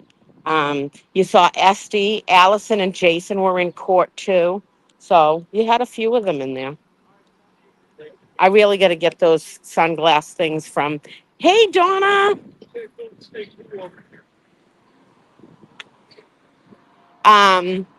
So already on at Boston Brandy. Oh, I didn't even see what was going on. Oh, there's a nice breeze up here. Oh, that's So, like I was like. do you think a blender would be frowned upon tomorrow? Do you want me to ask Hardman? I don't think he'll like that. Do some ginger shot. We did ginger shots this morning. It. I'm telling you, people, if you're old like me, well, not even if you're old, but if you have aches and pains and stuff, you do those ginger shots the next day. I'm telling you, swelling goes down, your joints feel better. Hi, I'm live streaming.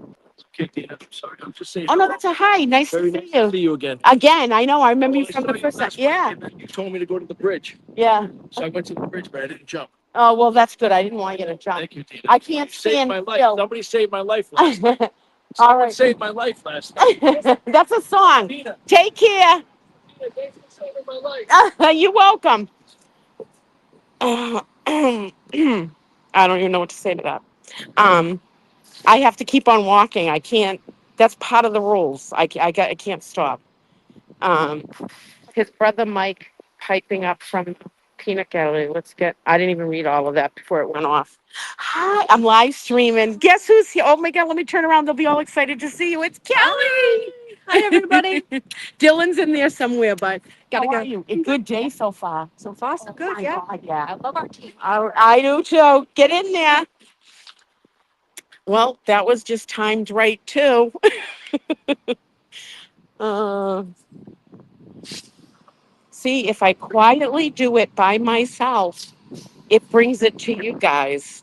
So, and when I'm not here, Erica, there's rules we got to follow. And how was your lunch, Joe? Good. What'd you have? I brought a steak. Oh, good. Did you bring one for me? Sorry. Is it, if we bring a blender down here, is it frowned upon? As long as I don't know what's in it. I am. I'm walking back now to go get some. I'm gonna be red because I've been in the sun, but I'm going back down now to go get some of my water. There you go, buddy. Uh, so that's why we sneak off and we try to tell people not to follow us, and sometimes people follow us, and we're not doing it to be assholes. We're doing it because we're trying to give you guys a glimpse of stuff. So, Buffalo, Dina, this isn't Vegas, silly. Yeah. What was the last question? Does anyone know what the last question was? But Joe said, I said, is it frowned upon to bring a blender down here? And he goes, as long as I don't know what's in it. It's ginger shots now. Oh God, I did a ginger shot this morning. Well, half one. Dina took some too. Because my neck actually feels better. I just noticed do that. feel better. Yeah, It my helps neck's your fine. sinuses. It's so crazy. Did you see Yeah. Michael Bryant down there? Yeah. Did you see? I didn't see him down there. Where No, is he? because I was leaving. On the I was right leaving side. Denham House, and he set up live. Is he live? Should we go down and bust So him? I just talked to him. But All right, let's go down. Nancy, Randy, that's Juju. are you leaving? No, not yet. All right, I'm going to go We're down waiting. and say hi to Michael. Okay. Do you know what Oh, so I don't know what's in the ginger shot. Honestly, I'll ask Anne next time I see her. I mean, I know there's a lot of ginger and that it burns, but there's no alcohol or anything. It's just straight like healthy stuff. You know what I mean? And it really helps with a lot of different ailments. So it's worth it. It's awful. It warms you up, gets your body all hot and stuff, and you know, you might have some steam coming out your ears, but my neck was awful. I tried a lidocaine patch, and I don't know. I feel better right now. I'm moving fine. Is it all psychological though? It might be. Is It real? might be. It could be. It could be. I don't know. Could be psychological, but no. See, I'm moving it. Like I was so stiff yesterday, and the 2 days before that. You know what I thought was cool is when they came out for lunch, Karen hopped in her parents' car. Yeah. She didn't go in the limo. Yeah. I saw her. Went with her I was looking parents. funny. I saw them coming around there. They're so cute. So I think it was Thanks. her parents and Nathan were in the car. Yeah. She hopped in the car. You never see that. Yeah. I know. Feels so bad. And then they got to rush eating and stuff. Ugh. What an awful 3 years. Things. Tracy, if you're watching, I saw that you just texted Dina, but I have her phone and I don't want to look at her text. So just to let you know, she's not answering because she's not here. She went down to say hi to Michael Bryant. So just want to let you know. And Dina, are we gonna get to see Jen today? I believe we are. I mean, they're gonna finish with Whiffen. It's only 2 o'clock. I don't see him taking another 2.5 hours. Oh, it's 100%. Dennis Sweeney said it's 100% ginger root. Wow. So I can say I tried that. Okay, yeah, that's good. Sure says, yeah, my attitude is mad big. Only when it needs to be, though. I'm just a defensive person. You know what I mean? I'm not a troublemaker. Never have been. But I tend to not be able to hold my tongue when other people are getting crapped on, or if I see something that nobody else is sticking up for them. I don't know. I've always been that type of person where, because I just know what it's like to get made fun of and just feel shitty. So I don't know. Sometimes I gotta keep my mouth shut. But I told Dana and Kurt and everyone last night that just send me a reminder text like, Brandy, be nice, take the high road. Sometimes I just do want to say my bad words. But I'm behaving. Minnesota noodles, you're in Minnesota. Oh. Yeah, I have Dina's phone. I'm sorry. She's down the street. I'm not Dina.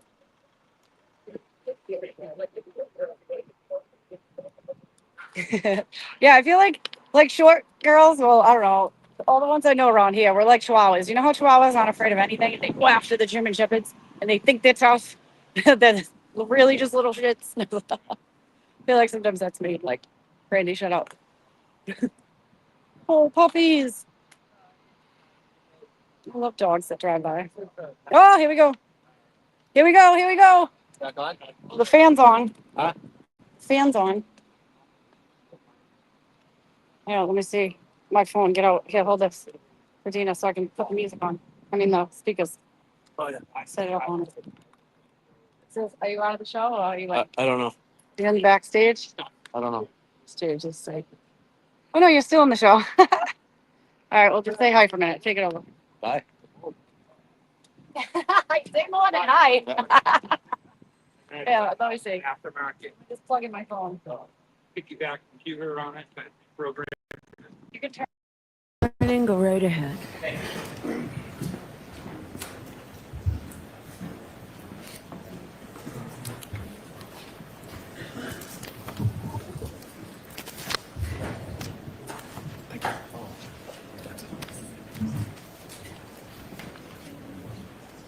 Mr. Whiffen, I'd like to ask you a couple of general questions. Yes. You mentioned with reference to location data that the scope of identifying a location of a phone can change depending on what information the phone is receiving. I'm sorry. Yep, I'll try Rephrase. again. You've shown us a number of graphs and exhibits Yes. that show different circles. Some might be smaller, some might be larger than others. Yes. And you shared with us that location information is being received from a number of different sources. Yes. Can you remind us again what can affect that location data as far as receiving some high accuracy, mid, and low level? What could affect the receipt of that information? So primarily, the requesting application defines how accurate it needs the data. iOS Location Services then determines the best technology to use in order to work out that location.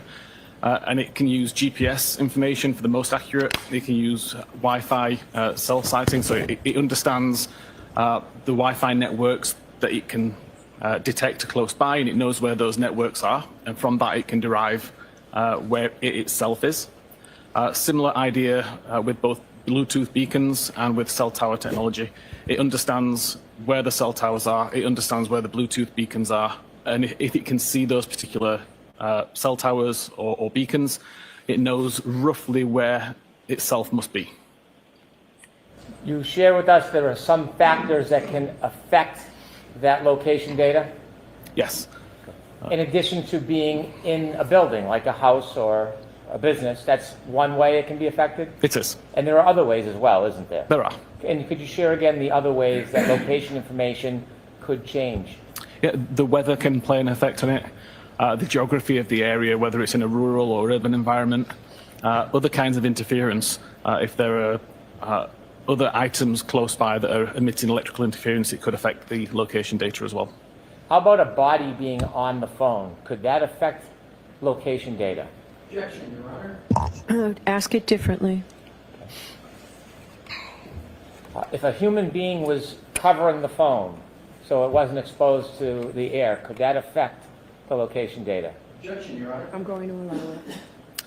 I believe it could, yes.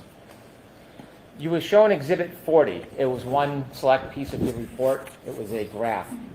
With the court's permission, I'd like to show Exhibit 40. Yes.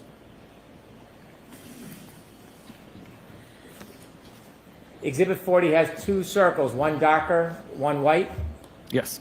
And do you remember being asked questions about this particular exhibit? I do. And in addition to this exhibit, is there other information in your report that wasn't shown to you that would put this in context? There is. This exhibit is to demonstrate a window of when location data was taken for a particular time. Objection, Your Honor. Watch the form of the question. Okay. This photograph, what does it represent? There were two particular time periods of approximately 5 seconds where multiple records showed identical latitude and longitude. So the same center point of the radius, but the radius themselves differed. So in this case, the white circle or the white circles show the lowest accuracy and the highest accuracy for 5 records that were all within a 5-second time period, and that shared the same latitude longitude as the central point. Looking at this snapshot of 5 seconds, is this still consistent with your opinion that to a reasonable degree of scientific certainty, you opine that the cell phone was in the flagpole area the entire evening of January 29th, 2022? Objection, Your Honor. I'm going to allow it. Yes, it still aligns with my opinion. When you provide a report with all the different graphs and explanations, do you expect it's going to be shared with the defense attorneys? Of course. And you understand in this case everything is shared? Of course. And when you shared your report with this piece of information, did you include a summary chart that wasn't shown to you on examination?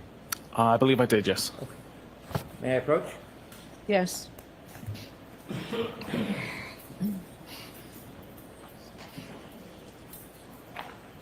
Showing you your Thank you. report. Do you recognize your report? I do. And what page are you on? 22. Do you recognize anything in particular as far as a chart on that page? I do. There's a chart at the top with the location data that was used to create the image shown. Does that chart help explain this photograph? It does. And move that chart into evidence. Any objection, Mr. Alessi? No objection, Your Honor.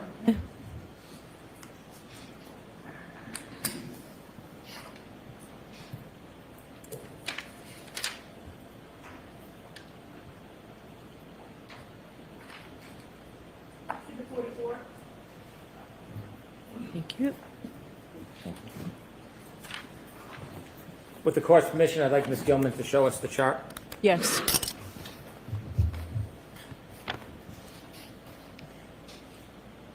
How long of a time period does that photograph encompass? The photograph has got 2 time periods of 5 seconds each, which are approximately 40 minutes apart. And what does this show us? Can you explain the chart that goes along with that photograph that was shown to you? So this chart is, or I should say, the map shows 5 of the records from this particular chart. But we can see that all of these records have a consecutive timestamp 1 second apart. The latitude and longitude is identical for all of these records, but at the same time, the accuracy drops from 43 meters to 7 meters within that same 8-second time period. The idea was to demonstrate that if you had one of these records on its own, if you only had the 43-meter accurate record, for example, then the phone could be anywhere within that 43-meter radius. But as time goes on, the accuracy is refined. The same central point is used by iOS, but we've now got an accuracy of 7 meters. And again, if we were to say that the phone is anywhere within that 7 meters, it's a much more accurate representation, according to the data, than the 43 meters would be. And with an 8-second time period, if the device was actually moving during that time, I wouldn't expect to see the latitude and longitude remain exactly the same. There'd be some degree of movement in the coordinates. When you're producing location information in the circles that represent the location change, small, medium, large, at different times, does this chalk help represent that there can be changes in the location data, but the item can remain dormant? So ask that differently, Mr. Brannon. What is the exact point of the demonstration or this chalk? How does that help us understand the movement or the lack of movement of a cell phone? I believe it demonstrates the fact that the phone is constantly refining the location data or the accuracy of the location data, even though it's using the same central point, the latitude and longitude, as the reference point. It doesn't necessarily mean the device had to move. If I could go back to Exhibit 40, please. So looking at your photograph that you were asked about,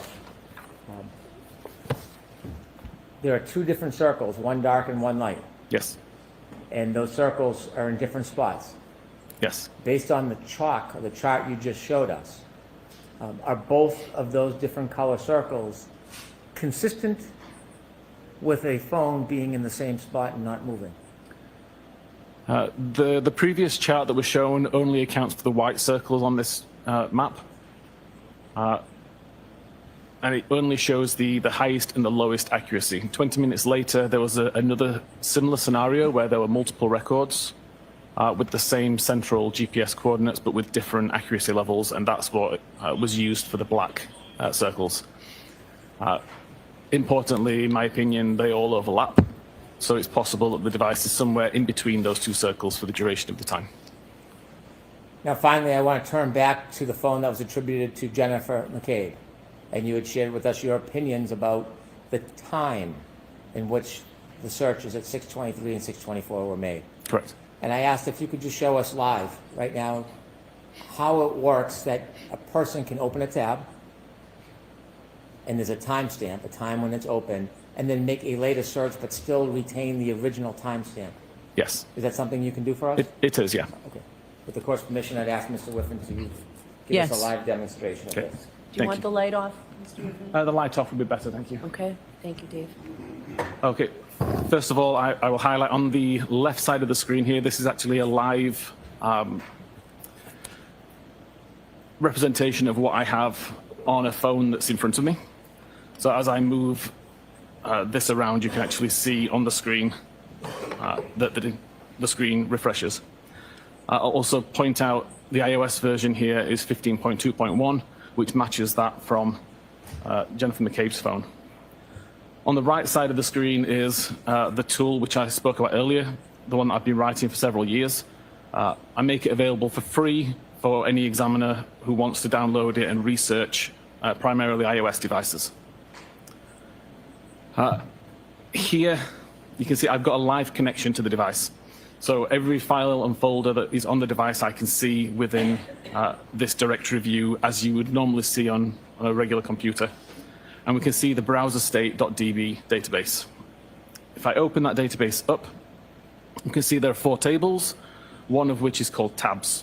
Mr. Whiffen, I hate to interrupt you. Can we make this larger? I know jurors earlier were hoping I can try to have a larger view of what's up there. Is that going to impact your demonstration in any way? It shouldn't. I should be able to work around it. Thank you. Is that better for the jurors? Okay, perfect. Yes. It's just a little closer. So we can hear you in the back. Let me pull forward. Thank you. Turn the air conditioning off. So at this moment in time, the tabs table has 2 records. I'm just going to ask you to ignore those for now. They're from a previous demonstration. I can't delete those without taking longer to do this demonstration. If I go back onto the phone itself, just takes a second to refresh and open up Safari. And I can open up a new tab. What I will just do now is search for the time that we're on now, so 14:10, and hit go. So right now that page is loaded. Sure. And I can go back into the database and just hit reload. That will bring the most recent version of the database from the device back onto my computer and show it back in this window in exactly the same way as I was viewing it a second ago. And you can see right now there's still only 2 records. So the fact that I did a new tab and a new search has had no effect on what I can see. This is different to on previous versions of iOS, where you would already now see a new record with the 1410 search, which I'd made. I'm then going to do another search. Hopefully it's going to catch up with me. It's now 1411, so I'll do a search for 1411. Okay, we can see the page is loaded, and I can go back over to this tool and reload the database. We still don't have a new record that shows that a search is being conducted. I'll just take the time to do another little search and just do 1411X. Reload the page again. Still, nothing's appeared. I can even close down Safari, just minimize it into the background, and then bring it back into the foreground by just pressing the Safari icon. I can hit reload again. We still don't have a new record, and I can do a further search for now 1412. 1412 is loaded, and I can reload the page. Still no records present. I can now go into Safari and just close the tab.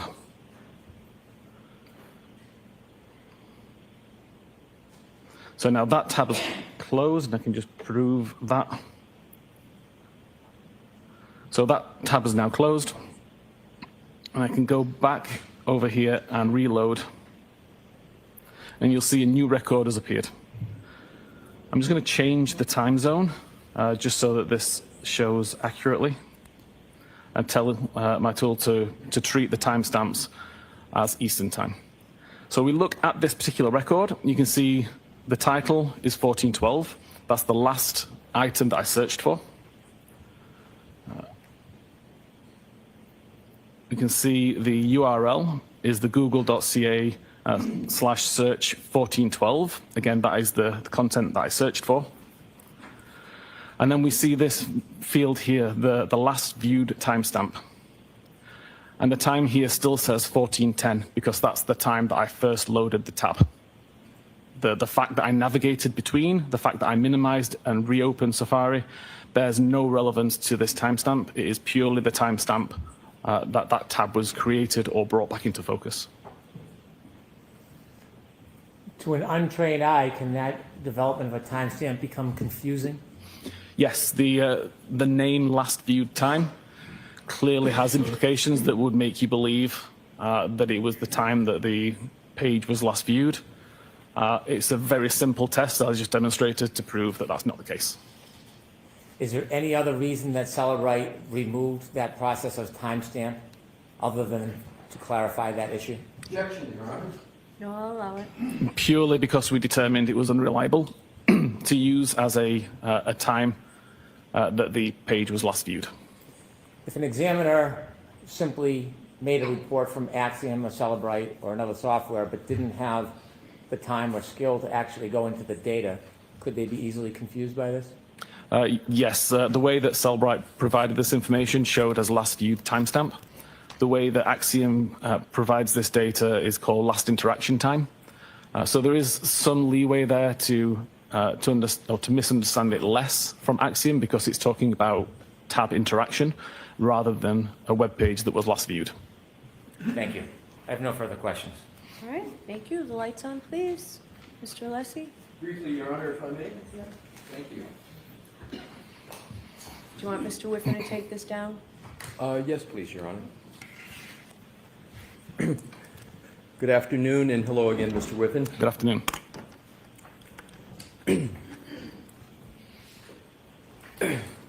Magnet forensics Axiom still shows a 2:27:40 a.m. timestamp on its forensic tool, correct? Correct. And Magnet Forensic is a reliable forensic tool company, correct? As reliable as they come, yes. The demonstration that you just performed, when did you create it? The demonstration? What you just... Like literally just now as I was doing it live. So you Is how just you mean? created the demonstration now live on the stand? That particular demonstration, yes. Yeah. So, that demonstration, therefore, was created after Celebrite removed the 2:27:40 timestamp from all of its tool programs, correct? No, incorrect. I mean, that demonstration that I just provided was right now, it was live. Initially, when I did these tests, I did the same kind of experiment, the same type of testing back in late 2023, I believe. And after I did those tests and used that research, that is when Cellbrite removed the timestamp. Maybe my question wasn't clear. Let me see if I can rephrase it. The demonstration that you just gave, when did you prepare it? The demonstration, not just the demonstration that you just showed on the screen. When did you create that demonstration on your computer? Hey, again, I've been doing this demonstration for 2 years. My question, again, is the demonstration you just gave. Yes. When was the last time you altered that demonstration? Other than to use different search terms, it's the same demonstration. I'll try to differ. Yes, please. When was the last time you altered in any way the demonstration you just gave? Right now. So you altered it right now, and that alteration was made after Celebrite had removed the 2:27:40 a.m. timestamp from its programs, correct? Yes, okay. Thank you. No further questions, Your Honor. Mr. Whiffen, you are all set, sir. Thank you. Very much. Thank you. May we be seeing why Mr. Whiffen is collecting his items? Judge, feel free.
Thank you very much.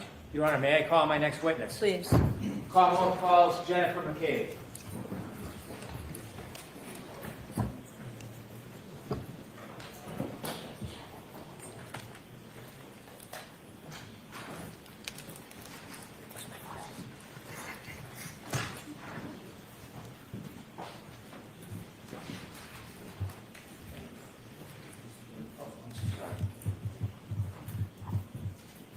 Face up quick and raise your right hand. You solemnly swear the evidence to give the court the jury in the case down the truth, the whole truth, and nothing but the truth, so help you God. Thank you. Good afternoon. All right, Mr. Brennan, whenever you're ready, Mr. Booth, I'd ask that you pull the microphone close, please. Thank you. Thank you, Your Honor. Go right ahead. Good afternoon. Good afternoon. Could you please introduce yourself to the jury? Hi, I'm Jennifer McCabe, MCCABE. Ms. McCabe, how old are you? I am 49 years old. Are you married? Yes, I am married with 4 daughters. Without detailing your children's names, can you tell us a little bit about your family? Sure, I have 4 daughters that are 16, 17, 19, and 21. 2 are in high school and 2 are in college. In raising your children, was your family active in local sports? Yes, all 4 of my daughters played multiple sports from when they were young. 2 now are playing in college. My husband and I both coached them. My husband coached them from when they were young up through 8th grade in soccer, and I coached them in basketball. Without telling me your address, what town are you from? I'm from Canton. How long have you lived in Canton with your family for? I was born and raised in Canton, and now I'm raising my family there. So your family, their whole life, you've raised them in Canton? 1 year we lived in Stoughton with my daughter. Who do you live with now? I live with my husband and my 4 daughters. Can you briefly give me a little bit more background on your children's school and your participation in interaction with your children, raising them? Yeah, so I was a teacher, and then once I had children, I stayed at home with them and basically was just kind of like your typical, I don't know, small town mom. I was the room parent. I coached them. No, I'll allow it, but why don't we? Yes. When I coached, I drove the kids back and forth on my team, would take them places, etc. In the growth of your family and raising your children, at some point did you meet a gentleman by the name of John O'Keefe? Yes. Share with us meeting John O'Keefe. Sure. When my 3rd daughter was in kindergarten, she became friends with John's niece. And during that kindergarten school year, unfortunately, Kaylee's mother and father both passed away, and John moved in the house and became Mr. Mom. When John took over guardianship of the children, did you assist in an active role in helping him? Yes. Kaylee and my daughter were very close, so she would come over and play. My daughter would go over there. Kaylee would come and have sleepovers. A lot of times it would be on Friday nights. I would have Kaylee, and then another individual would have Patrick. Had you known John O'Keefe well before he took over guardianship of the children? No. During the time when he was the guardian of the children, did your relationship, not just with his niece and nephew, but with him, grow any closer? Yes, we became very good friends. How close of friends did you become over the years? Well, throughout the years, obviously when they were younger, we talked more, just about the logistics of CCD, pickup, drop off, basketball, sports. But then he would also call me, about, as the girls got older, the girl drama or, the hormones and things like that. He would also come over, and hang out and have a beer and, just talk about whatever was new in his life or going on, or, just the day in and day out struggles of his, life and raising the kids now. And figuring it all out with, work and family and all of that. Leading into January 28th of 2022, so the jury understands, how close is your friendship with John O'Keefe at that time? He was a very good friend of mine that I knew I could call for anything. I want you to take us forward to January 28th, 2022. Do you remember that day? Yes, I do. Do you remember it well? Yes. Take us to the early morning hours, January 28th, 2022. Did you learn there may be weather or a storm coming? Yes. Tell us a little bit about that. We all saw the report that there was going to be a big storm, a nor'easter. So we all knew that basically all the Saturday activities were going to be canceled. That includes sports? Yes. Was and is the sporting events for the children a big part of your life? Yes. Back then I had, two in high school that played 3 sports, and they played club sports as well.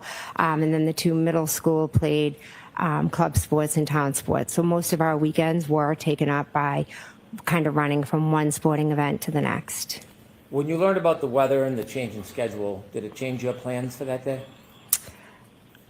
No, not particularly. I had my day was pretty set out. I had my niece, and then I had sporting events. It was kind of my plans for the next day that obviously got changed. Take us through the afternoon of the 28th. What's happening?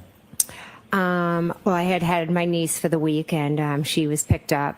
My oldest was on the hockey team, and she was having a team dinner at the house, so I picked up pizza, got desserts, set it up for them, and then I left with my daughters and my husband, Matt, and we met some of the parents from the high school basketball team at a local pub to grab a bite and a drink before the basketball game, because my other daughter played on the high school girls basketball team.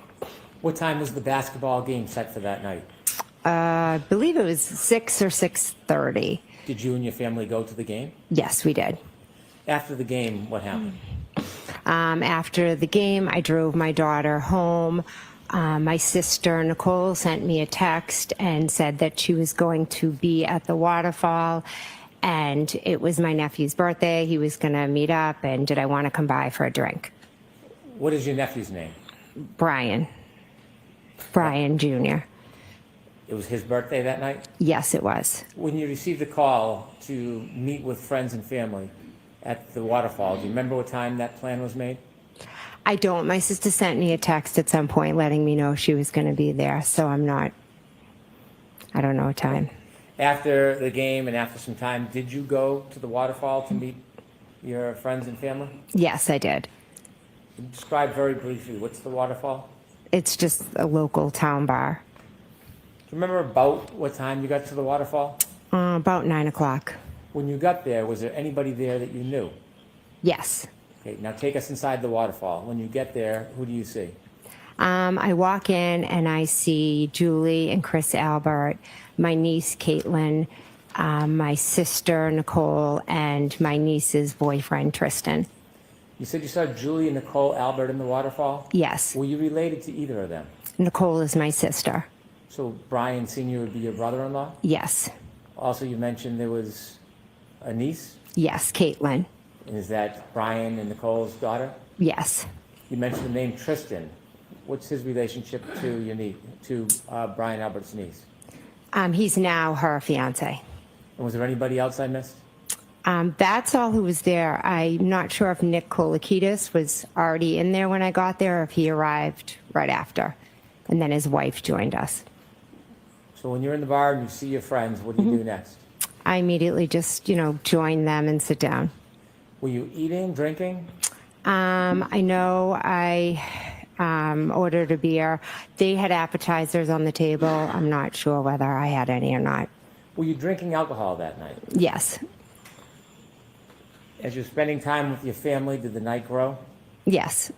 Did you stay at the table where everybody was eating, or did you move inside the bar? We were pretty much right around the table. Okay. Did anybody you knew join you or join the group at some point?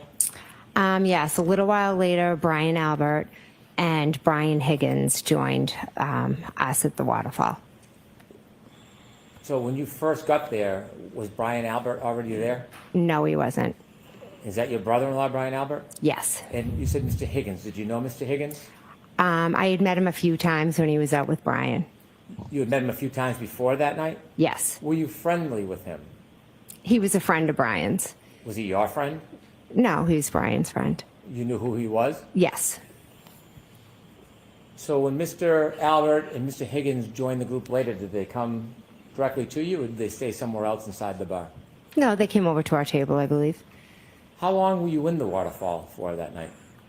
Approximately 9 to little around midnight-ish. About 3 hours? Yes. Do you have an estimate how many drinks you had, alcoholic drinks you might have had? I don't. I don't know. Maybe 2, 3. Throughout the night, were you feeling any effects of the alcohol? Not that I recall, no. When the group was together, you mentioned a number of people have joined. Were you joined by other people later? Yes. Who were you joined by later? John O'Keefe and Karen Reed. And you talked about your relationship with John O'Keefe? Yes, earlier, yes. Did you make plans with him, or did he just show up? I believe he had started the conversation about the night with Chris Albert. Chris Albert is a different Albert than Brian Albert? Yes. How was the relationship between them? Brian Albert and Chris Albert are brothers. Was Chris Albert there when Mr. Higgins and Brian Albert arrived? Yes. Actually, Chris, did I miss him? Because Chris was there with Julie. Did I? I'm not sure if I said that when I was naming everyone at the table. I apologize. You may have. Okay. So when you first got there, he was at the table with your Yes. sister? Yes, he was.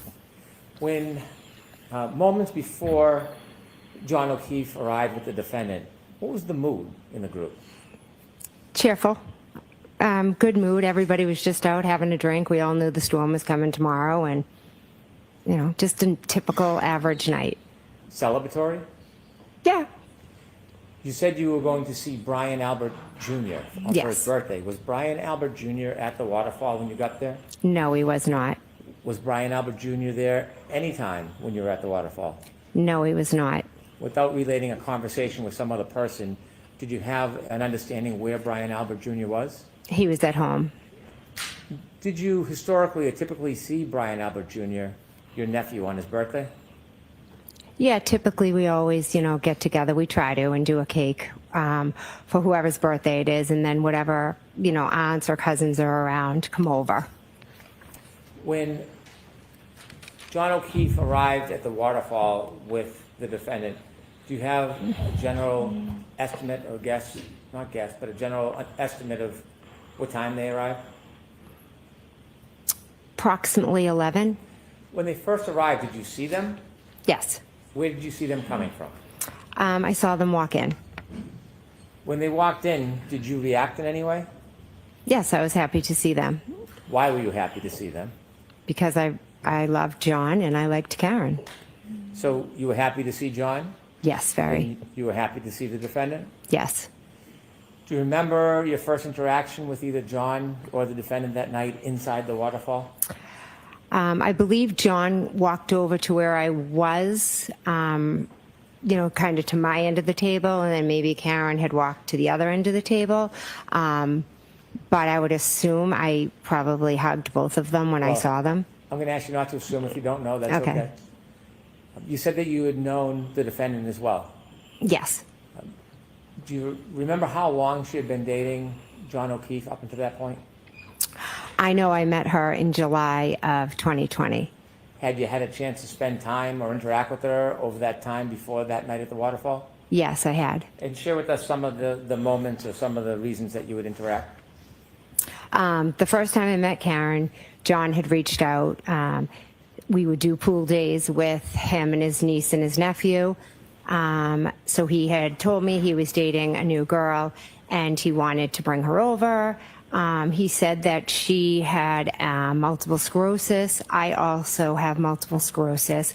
So he thought that that would be something we could, we would talk and bond over. I said, yeah, great, bring her over. So her and John and Kaylee and Patrick came over. We had a pool day. I liked Miss Reed immediately. I thought we hit it off. It was really great, talking to someone my age that also had MS, because I didn't really know a lot of people who have it. So it was really nice to have somebody to relate to.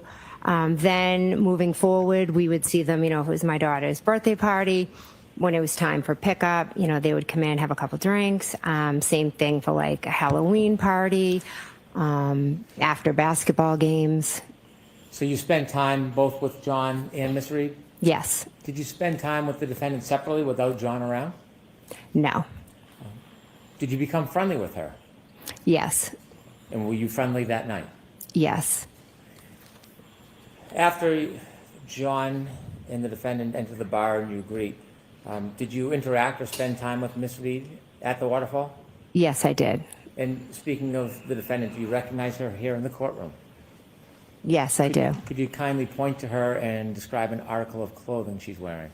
She's sitting right over there with a black shirt or a blue. Is she between Attorney Jackson and Attorney Yannetti? Yes, she is. When you were at the waterfall that night, do you remember who you were speaking to or where you were spending your time? As to earlier in the night or after? I'm sorry, after Mr. O'Keefe and the defendant arrived. Yes, Miss Reed came over and spoke to me because I had seen her the Saturday before, and she had told me how she had started a new medication, and it was giving her some awful side effects. And I said, I'm shocked they put you on that, etc. Let me not ask you about conversations you Okay. had, but about the moment that you were in.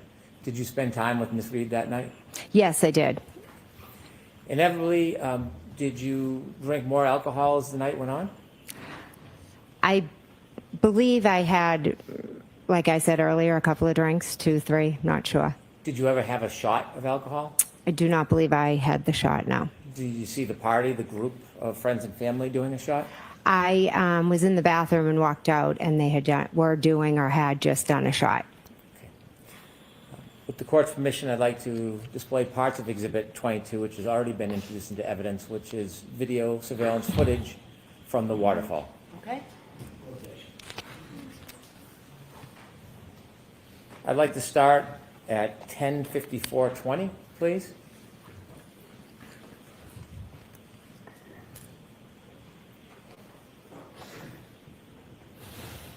If you could just stop for 1 second. Do you recognize what's in that video? Yes. And what is that? That is the waterfall. Okay, kindly proceed.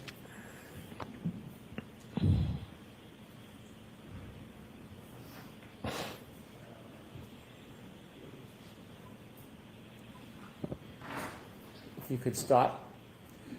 Do you see the two people entering from the left? I do. Do you know who they are? I believe that is Miss Reed and John O'Keefe. Ms. Gilman, is there any way to enlarge the top of the video where the other people are closer to the table or bar?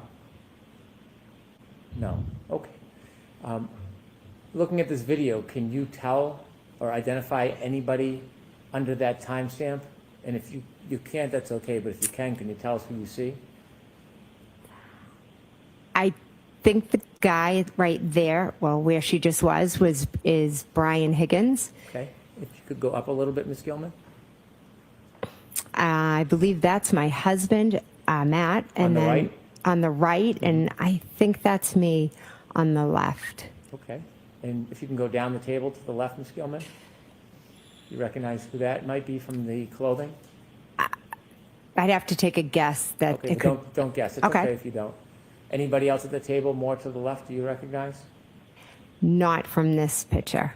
Ms. Gilman, could you highlight where Ms. McCabe thinks that she is on that video with that circle you just had and play the video?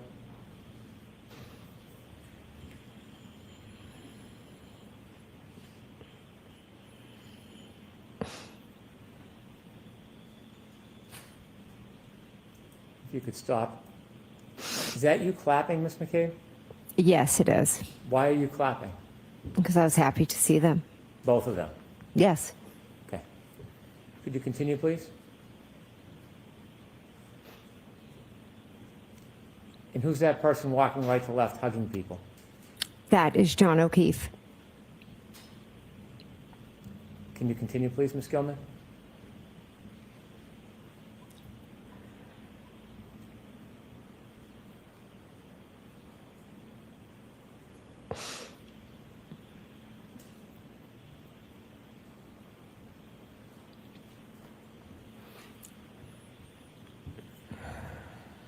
Are you interacting with anybody? I can't see where I am. Okay. If you could stop the video, please. Could you move ahead to 11:26:50, please? 11:26:50. Is that your group still at the waterfall? Yes, it is.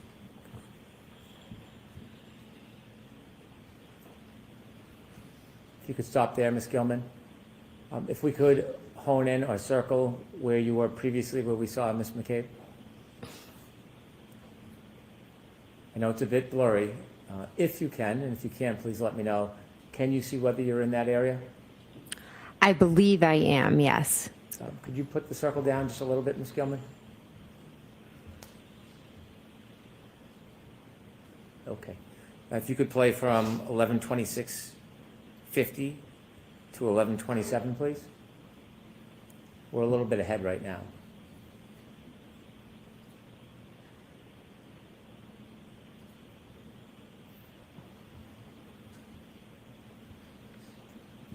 Who are you hugging there? I believe that's Miss Reed. Thank you. One more, Ms. Gilman. I'm going to ask you to move forward to 11:46.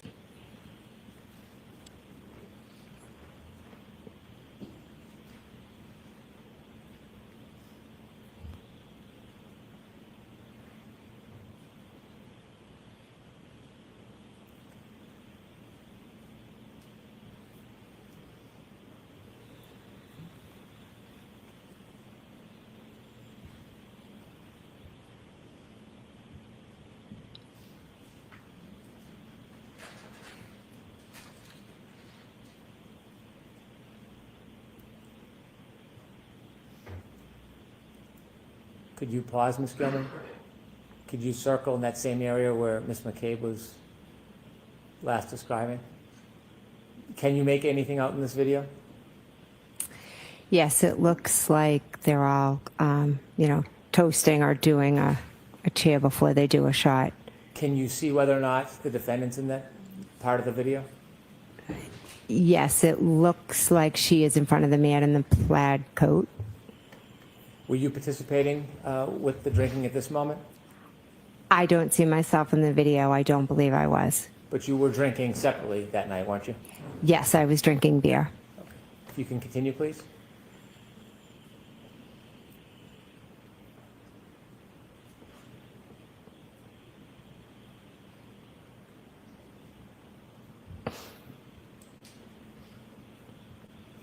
Thank you.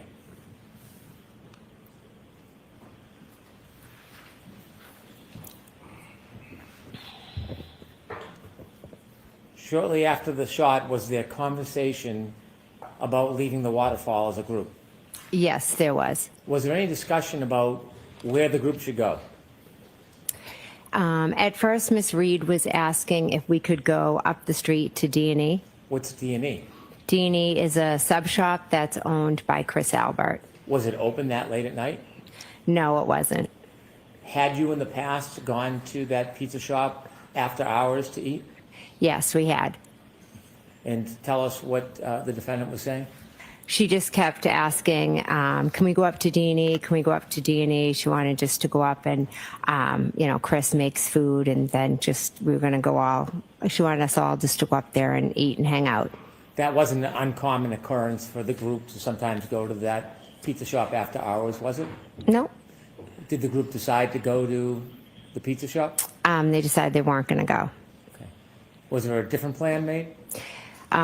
Before Brian Albert left, he said to the group, hey, you know, we're going to go back home and have a beer with Brian Jr. If anyone wants to come by. When you received the invitation to the group to go back to Brian Albert's house, did you decide whether you were going to go home or go back to your sister's house? Yes, I decided I was going to go to my sister's house. Without saying what was said, was there any discussion in the group among the participants about going back to your sister and Brian Albert's house? Everybody seemed to want to go back. Did anybody object to going back? No. Had you been to your sister's house before? Yes. Many times? Yes. Do you know the address of where your sister lived? Yes. And so, after that conversation, did you stay at the waterfall for a little bit, or did you leave immediately? Probably left after maybe 5-10 minutes. Without saying what was said, before you left, did you have a chance to speak to John O'Keefe? I did, yes. You spoke to him inside the waterfall? Yes. Did you have a chance to speak to the defendant? Yes. And was your plan to go back to your sister's house? Yes. Before you left, did you have any understanding whether or not Mr. O'Keefe and the defendant were going to join you? Did you have another understanding regarding that? Yes. And what was your understanding? They were coming. Who else was going to go back to your nephew and your sister's house? Brian Higgins and my niece Caitlin. A little after 12, did you leave the waterfall? Yes. Do you remember that night leaving? Yes. Before you left, did you talk to anybody in particular? Yes. Miss Reed and then Mr. O'Keefe. Did you speak to them inside the waterfall? I walked out with Miss Reed and we spoke at the doorway, and then John joined us. Did you invite Miss Reed to come with you? I did, yes. Did she decline? Yes.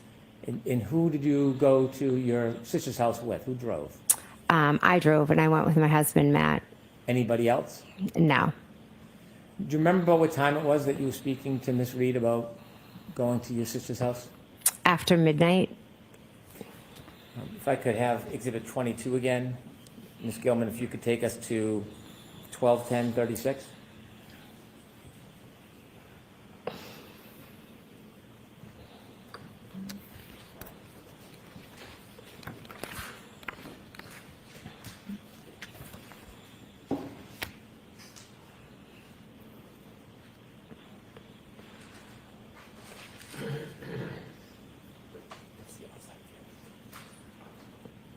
Okay, if you could stop it there, please.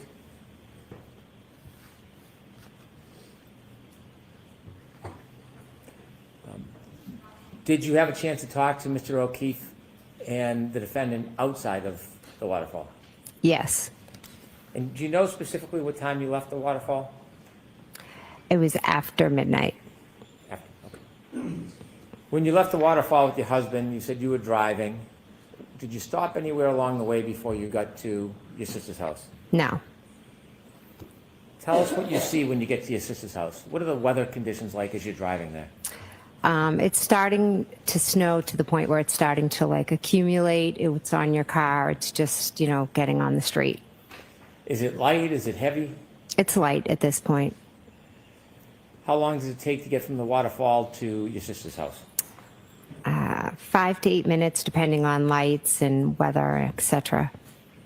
When you first get to your sister's house, while you're still in the car, describe what you see.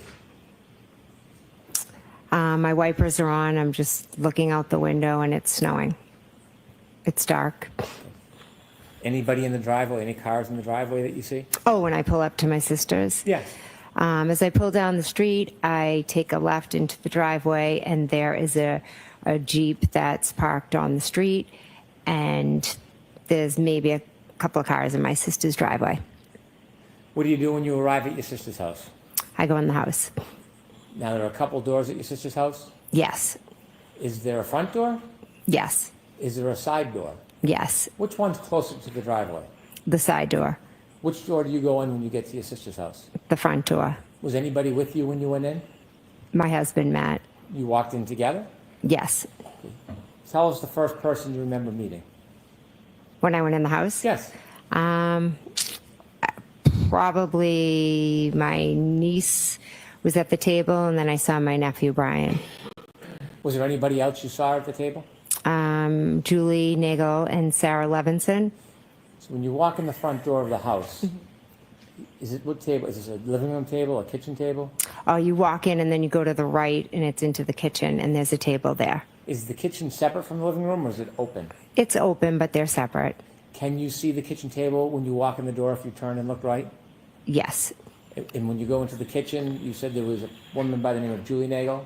Yes. And then another woman, Sarah? Yes. You know her last name? Levinson. Okay. Julie Nagel, did you know her when you walked in the house that night? I had met her a few times.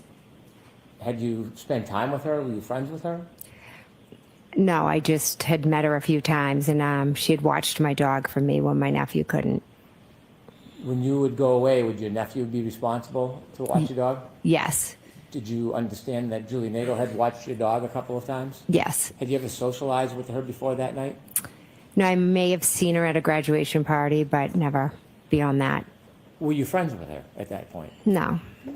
Friendly enough that she watched your dogs? Yes, through my nephew. He just said my friend's going to do it, and I see. trusted his judgment. And there was another woman by the name of Sarah. Did you know her before you saw her that night? I knew of her. If I were to see her, I'd say hi, but that's the extent of it. How did you know of her? Just from being in the town, going to different sporting activities, and just being around. You said your nephew Brian was there as well in the kitchen? Yes. This was his birthday? Yes. How old was he? I think he was turning 23. Was there anybody else in the house when you and your husband first got there? Yes, my sister and Brian Albert and Brian Higgins. So Mr. Higgins, Brian Albert, and your sister were there before you? Yes. Where was everybody when you first came in? My niece Caitlin, Sarah Levinson, Julie Nagel, and Brian Jr. were all at the kitchen table. My sister was over, I think, cleaning the counters, and Brian were off in that TV room that you can see from the kitchen because there's a wide opening. If you walk in the front door, would I look left or right to see the TV room? You look right to the kitchen, and then through the kitchen's the TV room, but you could look, and when you walk in, you can see because it's open. Is the TV room in any way have a relationship with that side door? Yes, it does. If you were to walk in the side door, would you be walking into the TV room? Yes. Okay. When you saw your nephew Brian Jr. and his friends, are his friends about the same age as him? Yes. Were they drinking? Yes. Was there music? Yes. And when you went in, did you spend time with the group? Yes, I sat right down and started talking to them. And when you were speaking to them, did you have any drinks that night? I believe they brought me over a White Claw, but I didn't have more than a sip of it. I really wasn't. It was at that point where I just didn't want another drink. As you were in the kitchen, were you expecting anybody else? We had mentioned it to Karen and John, and I had actually just spoken to John, so I was expecting them. So when you saw John O'Keefe in the waterfall, that wasn't the last time you spoke to him? No. You had spoken to him, was it on the ride to your nieces? To your sisters? Yes. Did you call him or did he call you? He texted me and I believe asked something like, where to? And since I was driving, I called him. When you called him, what did you tell him? What did you guys say? I just said they live 34 Fairview Road off of Chapman. Do you know if John O'Keefe had ever been to the Albert home before? I don't believe he had. In that conversation, how long did that conversation take? It was quick. Was there any other conversation that you had with him other than that one conversation? Yes, he called me back and he was trying to find it. Trying to find the address? Try to find the house on Fairview. Did he ask you for help trying to find the address? not sure his exact words, but yes, he needed help. And so I just said, I told him, just go down the street, go by Bella's house. It's at the bottom of the street. So you used Bella's house as a point of designation to try to guide him to get to your sister's house? Yes. Tell us who Bella was to John. Bella is my daughter and John's niece friend. So so Bella is friends with my daughter and John's niece. Okay. And was there any relationship between Bella's mother and John that you knew of? Okay.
Ba-ba-da-ba-ba-da-ba. Press the like, press the like, press the like, please. Press the like and subscribe. It would mean the world to me if you liked and subscribe. Like and subscribe, everyone. Let's fucking. Had with John. Do you know about what time that was? I don't, it would be after 12:15, but before 12:30 approximately, between that. Were you still driving when you had that conversation? Yes, And at some point you told us you arrived at your sister's home and went in. yes. I'd like to move forward now to when you were inside the house. Tell us generally when you first got there and saw everybody, what were you doing? I just sat down at the table. I started talking to them. We were listening to music. Typical night. Okay. Anything stand out as far as music or interaction with the group?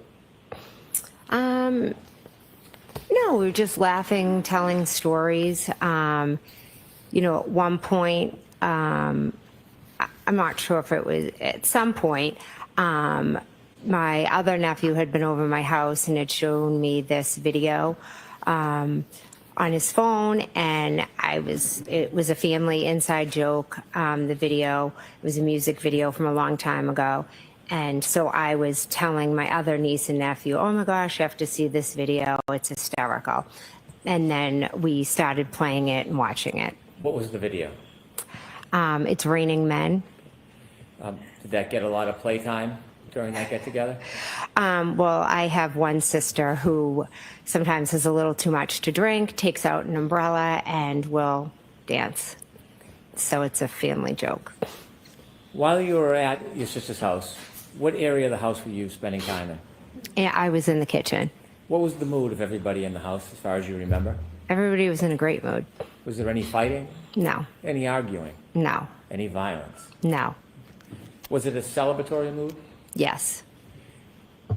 As you were in the house, were you waiting for anybody else that you expected to come? Yes, I was expecting John and Karen to come. At some point when you're in the kitchen, or let me ask you a little background. As you're in the kitchen of that house, can you see outside from the kitchen area? They had blinds or something down, but if the blinds were up, you could see out. Were the blinds up? No. At any point were you able to see outside from inside the house? From the front door, yes. Is the front door, is it glass? Yes. At some point when you were with everybody in the celebration, did you have a chance to look outside? Yes. And when you looked outside, what did you see? I saw a dark SUV out front. Did you know whose SUV that was? I believed it was Karen's. Could you see who was in it? No. At that point of night, what does the weather look like from the front door? It's dark and it's snowing, and I could see, brake lights. Did you see if that SUV moved at all? I didn't see the SUV actually move, but I saw it in a few different locations. How many times did you look out? Can't give you an exact number of how many times I looked out. I can tell you I saw the vehicle first straight out from the front door. Then I saw it up at the flagpole, and then I saw it further up from the flagpole. Were you studying the car at all? No, it was quick glances. Did you have any reason to study it? No. What were you expecting was going to happen? I was expecting John and Karen to come into the house. Did they ever make it in the house? No, they did not. As you were waiting, were you doing anything else in addition to waiting for them to come in? Yes, so I was sitting at the table. Someone made mention of a car out front, so I got up, went to the door, looked out, and then I would go back to the table, and where we were just all laughing, talking, playing music, just hanging out, not really thinking much about anything. Did you ever reach out to John when you thought the car out front was the defendant's car with John in it? Did you ever reach out to him? Yes, I did. How did you reach out to him? I texted him. Do you know if there was a phone call that was made to you before 12:30? A 7-second phone call? From John? Yes. I don't. You mentioned you had spoken to him about directions. Is that the last time you heard his voice? Yes. When the car was out front, did you exchange text messages or were you simply texting him? I was texting him. Do you remember what you were texting him? The first time I said here, What do you mean by here? Was that like exclamation point? hair question mark, because that's when I saw the car. You were wondering whether that was him? Yes. Did you send any other text messages that you can remember? After I saw the car move locations, when I saw it go up to the flagpole, I said, pull behind me. And do you remember any other communications you had with him? Was he texting you anything? No, Did he ever text you again that night? he never texted me again. Never called again? No, Did you continue to text him over the next 15, 20 minutes?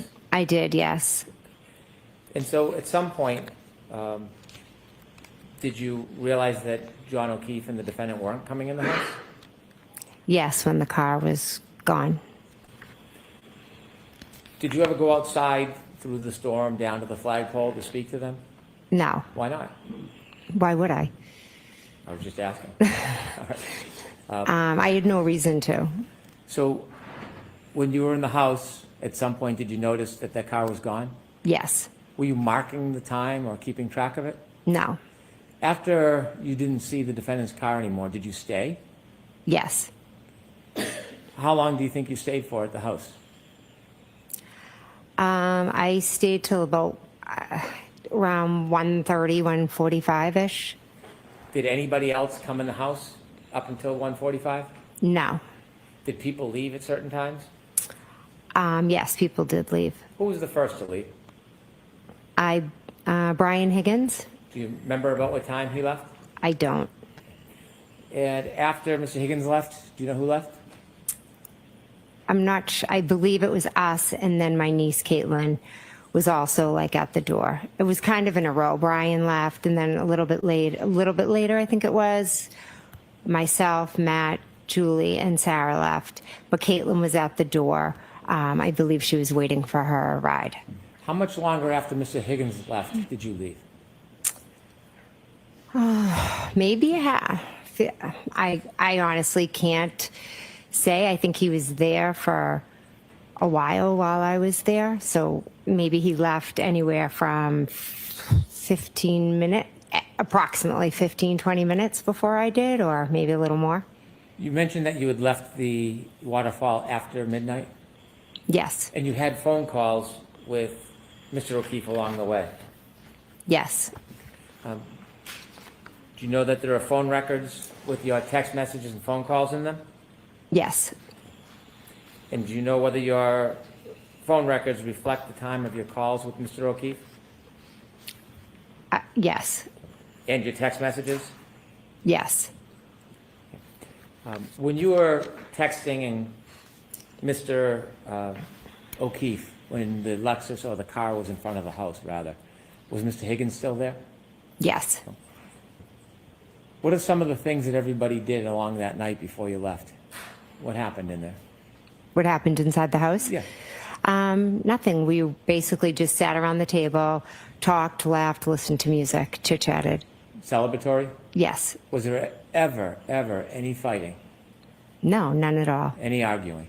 None at all. Any physical interaction? No, none. When you decided to leave that night, did you say around 1:45-ish? Yes. When you left around 1:45, was there any events that happened that night that would cause you unrest or excitement or your heartbeat to raise? No. When you decided to leave, you and your husband, where were you going to go? We were dropping off Julie Nagel and Sarah Levinson, and then we were going home. Had you planned on dropping them off earlier in the night? No, when we got there, Julie's brother had pulled up to pick them up, and I won't ask you what was said because you weren't there. Oh, but okay. At some point, did you come to an understanding that you would give them a ride home? Yes. Did you offer? Yes. Who was going to drive home between you and your husband? Matt drove home. When you left, I want you to describe as you step out into the driveway or the walkway. Was it the front door or side door, if you remember? I walked out the front door. Is the weather like it was when you first got there? No, it's picked up. Tell us what you mean by it's picked up. So as I walk out, you kind of go, the walkway is to the left. So I walk down the steps, I go to the left. The snow was coming, it was cold, the wind was picking up. So I kind of just like curled up and ran to my car quick to get in. What part of the car did you get into? Front passenger, Who was driving? Matt. And where were the other two people? Sarah and Julie were in the back seat. Who was in which spot? I'm not exactly sure. So both of the young women were in the back seat? Yes. Was there any conversation when you got into the car? We got in the car and they were teasing me Why were they teasing you? because I had like bread and maybe peanut butter in my car. Why did you have bread and peanut butter in your car? I had my niece for the week, and I was dragging her like to all my kids' sporting events. So we'd go from like one game to another game to a practice. So sometimes instead of always giving her McDonald's or Dunkin' Donuts, I'd try to throw her a peanut butter sandwich. And they were making fun of you? Yeah. As the car backs out of the driveway, tell us what you're doing. I'm talking to the girls. You just moved your head. Yes. Does that mean anything? Yes. Tell us. They were both sitting behind me, so I was like turning and, chatting and talking. After your husband pulls out of the driveway, do you start to drive home? Yes. If the house is on my right and you're driving, are you in the passenger seat closest to the house or furthest away? Passenger seat closest. So you're driving, if you look at a picture of the house, you would be driving from right to left? Yes. So as you start to drive, or your husband starts to drive the car, what direction are you looking in, if you remember? The back seat. Did you drive by the front of the house, do you know? We pulled out of the driveway and went up Chapman. Okay. And your husband and you passed by the front of the house? Yes. Did you pass by the flagpole? Yes. Were you looking at the flagpole? No. And how dark was it at that point? It was dark. Snow? Yes. As you're passing the flagpole, do you hear or see anything remarkable? No, I'm not really paying attention. I'm just chatting to the girls, and Matt's just focusing on driving. When you're talking to the girls and they're making fun of you, what's the mood in the car? We're all laughing and joking. Where do you go next? We drive Julie Nagel home. After you drop off in Snego, where do you go? We drop off Sarah Levinson. Is the weather constant? Yes. After you drop off the young woman in separate spots, where do you go? We went home. Can you tell us when you get home what happens next? We go in the house. I go up to bed. Matt makes himself a snack and then joins me upstairs. Do you have a telephone? Yes. An iPhone? Yes. When you go to bed, do you stay up at all? Yes. Do you use your iPhone? Yes, I do. What were you doing? I texted a few people and then I did a couple of Google searches. And what were the searches for? One, my daughter had played in a basketball game earlier in the night, and it was a very good game, so I went and I read the report on it. And then my other daughter had an offer to play on a basketball team, so we had to make a decision about whether or not we were going to accept the spot. So I was just looking up that basketball club. Other than those regular searches that one would do, was there anything remarkable about what you were searching at 2/2/27, that time frame? No. After you were looking at websites for your child's sports, what did you do? I put my phone down and went to sleep. And up to that point, had there been any discord or fighting or arguments in your world? No. Peaceful night? Yes. Did you go to sleep, Miss McKay? Yes. Did you sleep through the night? I typically get up to go to the bathroom, so that I could have gotten up possibly to go to the bathroom. Did anything remarkable happen in the early morning hours of January 29, 2022 that changed that peaceful mood into something else? Yes. Okay. I want you to share with the jury the first thing that happens that changes everything. At 4:53, my phone rings, and I look at my caller ID. I look at the phone, and it's Kaylee, And who's John's Kaylee? niece. John's niece. And I say hello, and she said, yeah, well, basically, she relayed to me that Next question. Mr. Green. When you pick up the phone, could you hear a voice on the other end? I heard a voice and a lot of screaming. And the voice you heard, is that Kaylee, John's niece? Yes, And the screaming, was it a man or a woman screaming? it was a woman, How loud was that person screaming? very loud. Could you make out anything that person was saying as they were screaming? My name was screamed a lot.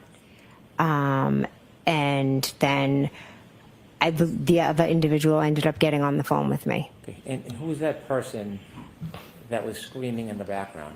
Miss Reed, How long was she screaming for while you were speaking to your niece before you spoke to her?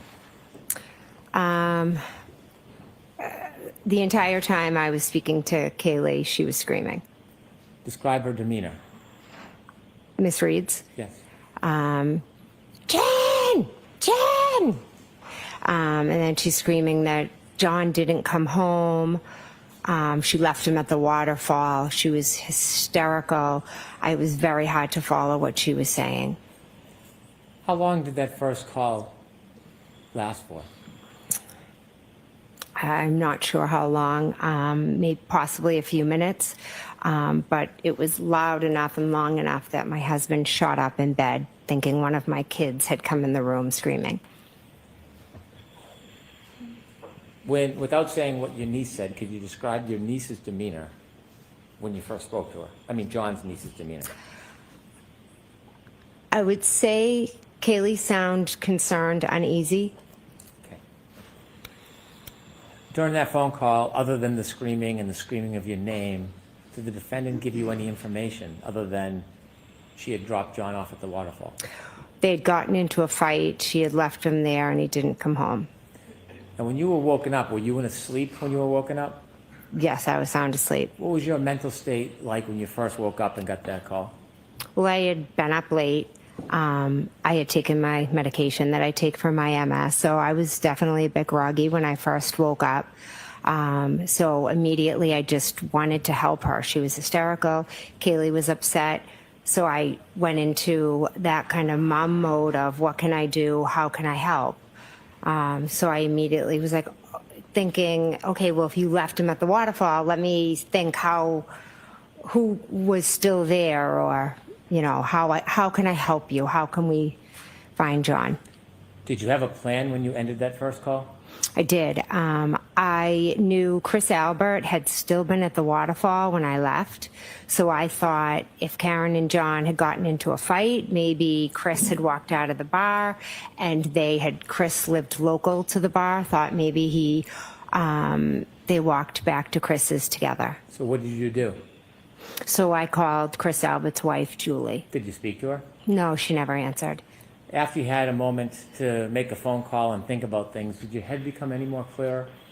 It did, and I was, reminded by my husband that we had seen Karen in John's car outside of Fairview. When he reminded you, did you independently remember the text messages that you sent to John earlier that evening? Immediately, I was like, oh my God, you're right. Did you remember that you had seen what you believed to be the defendant's car in front of the house and near the flagpole? Objection, Your Honor. Watch the form. Okay. What did you remember? What came to mind after you spoke to your husband about your memory from earlier that evening? The minute he said it, I remember seeing the SUV and then all the text messages that I had and the phone conversation with John. So after the defendant spoke to you and said she had left the defendant at the waterfall and you had time to think about your memories, did you react or do anything with that? Yes, I believe I called Kaylee back. Why did you call Kaylee? I didn't have Miss Reed's phone number. When you called Kaylee back, did you speak to anybody? Yes, I believe Kaylee and then Miss Reed. When you first spoke to Kaylee, could you hear anything other than Kaylee? The screaming. Was it any different, or was it similar to the first time you spoke by phone? Similar to the first time. Regarding the demeanor or intensity, had it changed at all? Not at all. You mentioned the first time that you had that phone call, the defendant was screaming your name. Jen, Yes. Jen, Jen. Was she saying your name in the second call, or was it just general screaming? My name. And then when she got on the phone, I had told her, Karen, I saw you guys outside of my sister's house. And then she told me she didn't remember being there. And then she went on to say, she started saying, could I have hit him? Did I hit him? I don't. And then she just was just all over the place, like screaming my name, screaming so many different things. She was hard to follow or understand. When she was saying to you, did I hit him? Could have I hit him? Was that before or after you informed her that you had seen her out front of your sister's house? It was after I told her that. She also informed me that she had cracked her taillight. In that conversation, she told you that? In one of the conversations I had with her in my bedroom, yes. When you told her that you had seen her out front, and she had said that she didn't remember that night, was that before or after she was saying, did I hit him? Could have I hit him? Can you repeat the question? When Sorry. she was telling you about that she didn't remember that night, was that before or after you had told her about seeing her car?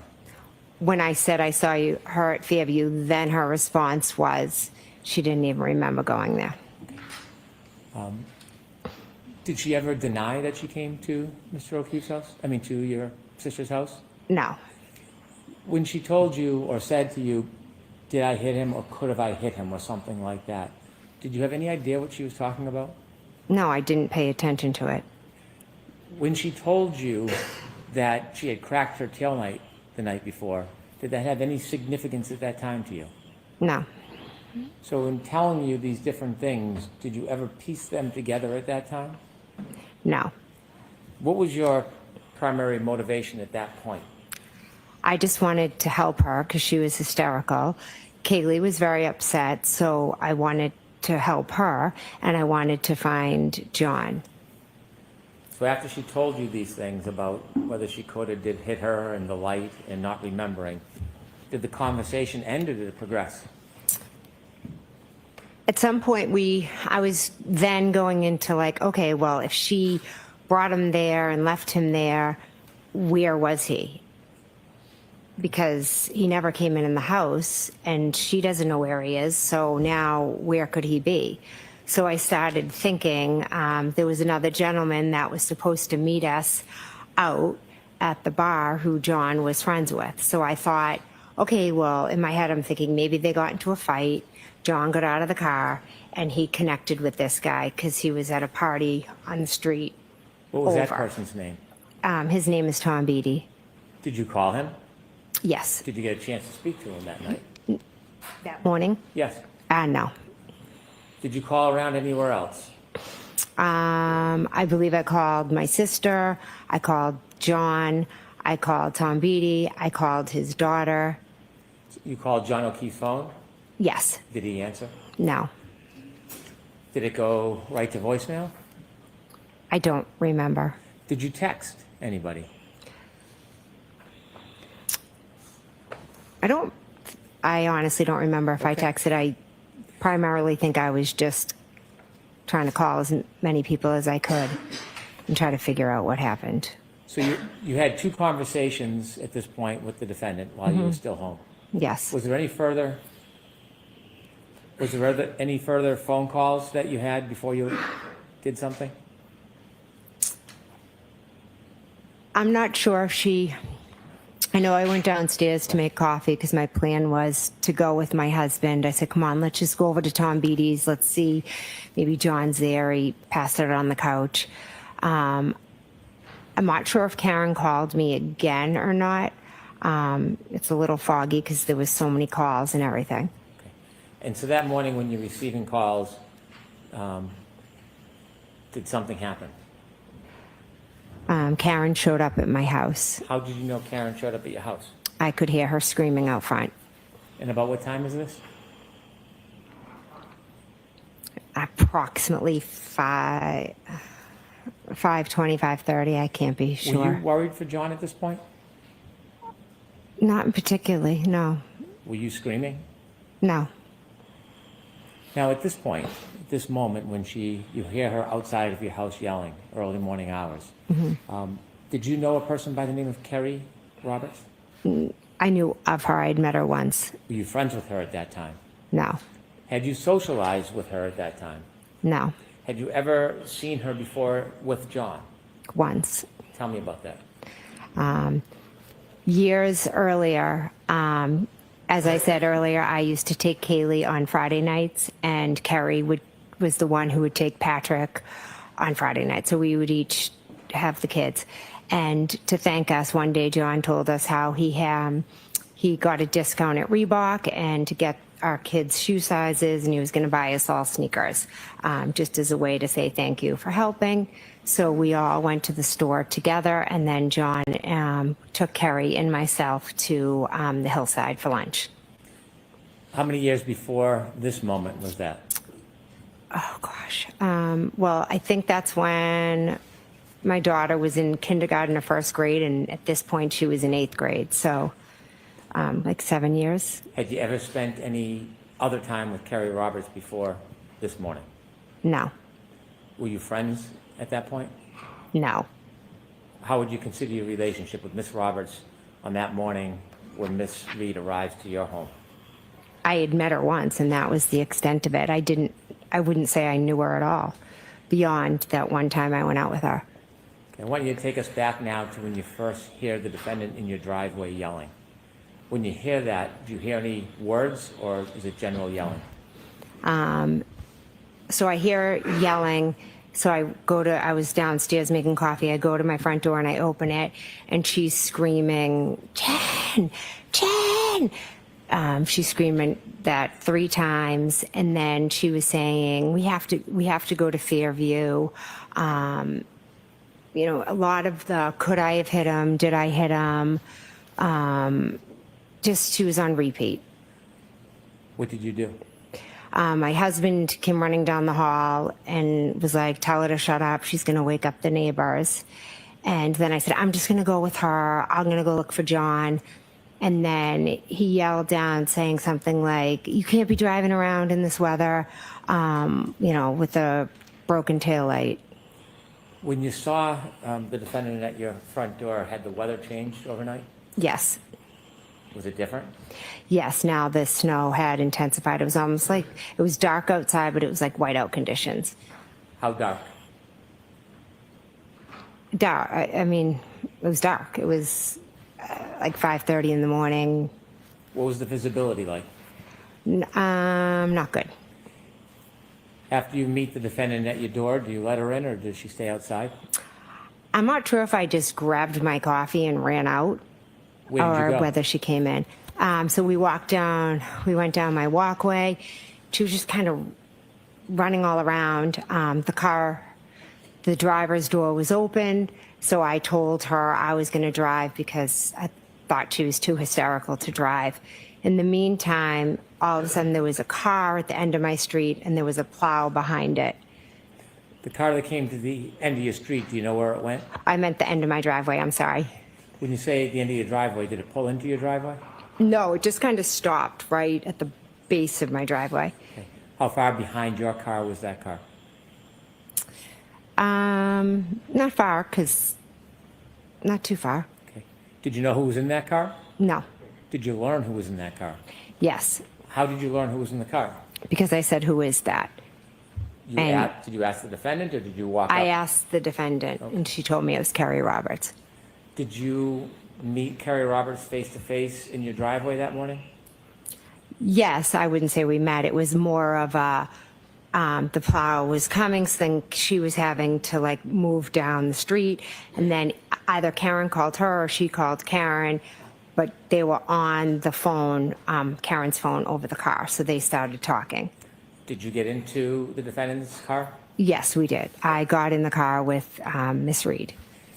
When you got in the car, you were in the driver's seat. Was Miss Reed in the passenger front? Yes. You said there was an open call. Is this something you could hear on a speaker? Yes. At that point, had you had a chance to go and look at the taillight of that car? No. Did you have any interest in the taillight at that point? No. There was an open call between who? Karen and Kerry Roberts. Can you describe what you heard in that call? Karen was saying that she wanted to go to Fairview, and Kerry Roberts was instructing her that no, we weren't going to be going to Fairview, and she kept saying, we got to go to your sister's house, and Kerry Roberts said, no, we're not going to be driving around in this weather in 2 cars. Let's go back to John's. Let's go to Meadows. Let's go see if he's there. That was kind of the conversation. And then Karen was doing a lot of screaming, and Kerry was kind of yelling back at her to shut up. Who was taking charge of the situation that morning? Kerry Roberts. Were you in charge of it? No. Did you weigh in or make any decisions on where you were going to go next, or were you just a listener? I just listened. Kerry said that Kerry's kind of a take charge person. She said, we're going to Meadows. So I said, okay. I drove to Meadows. Now, at this point, you didn't know Kerry Roberts other No. than that meeting? Yes, correct. And you agreed to follow her? Yes. So tell us what happens. Take us through the drive. She might have followed me. I'm not sure, but we drove back to Meadows, pulled into the driveway. So you knew where Meadows was? You had been there many times for the kids? Yes. You think Miss Roberts may have followed you? Yes. What was the weather conditions as you were driving? They were awful. It was, I was driving very slow, cautiously. It was dark. It was hard to see. It was that type where the snow was like coming at your window. How long of a ride was it from your home to John's home? Approximately 5-6 minutes. Was there any other phone calls while you were in the car with Miss Roberts, or did the phone calls end? I believe that was it. Can you describe the defendant's demeanor on the trip from your house to John's house? She was just screaming, yelling things. It was almost like everything she said 3 times. And she just went from one thing to the next. She was quite hysterical. Do you remember what she was yelling about? About going to Fairview, asking, could she have hit him? Did I hit him? How many times did she raise the question, did I hit him? Could have I hit him? A good amount. Did you ever speak to her about that? No. At some point, did you finally get to John's home? Yes, When you got to John's home, who pulled in the driveway first? I did. Where did you pull in respect to the driveway? I just pulled straight in next to the garage. Did you see where Miss Roberts went? I believe she pulled in behind me. After you pulled into Meadows, John's home, and you stopped, what happened next? We go into John's house. When you went into John's house, did you all go in the same way? Yes, we went through the garage. And before going into John's home, did you do anything? Before entering into the house? Yes. I took off my shoes. You took off your shoes? Yes. Why did you do that? Because you always had to take your shoes off at John's. He didn't want you to track. He would have yelled at me for tracking snow in his house. Did you see if Kerry took her shoes off or not? I believe she did. Did you see whether the defendant took her shoes off or not? She just walked right in. How would you remember that? Because I thought it was strange. What was your purpose when you went into the house? What was the number one thing that you were worried about? We were looking for John. Anything else on your mind when you went into his house? Also, I knew Kaylee was there. Now, at this point, did you have a close relationship with Kaylee? Yes. Do you still? Yes. What did you do when you went in the house? Where did you go? I walked through the kitchen, and then I kind of peeked into the TV room. I walked through the dining room, and then before I went up the stairs, I kind of peeked into a living room. I went up to the top of the stairs. I peeked into John's room, and then I went into Kaylee's room. Did you ever see John? No, Why did you go to Kaylee's room? because I wanted to go check on Kaylee. Did you have a chance to speak to her? I did, yes. What was her demeanor at that point? She was very, she was in the bed. She was holding on to her phone. She was terrified. Was she screaming? No. Did you provide her any comfort? Yes. I told her that I was going to go out. I told Kaylee that I was going to go out with them, and I was going to find John. And I promised her that everything would be okay.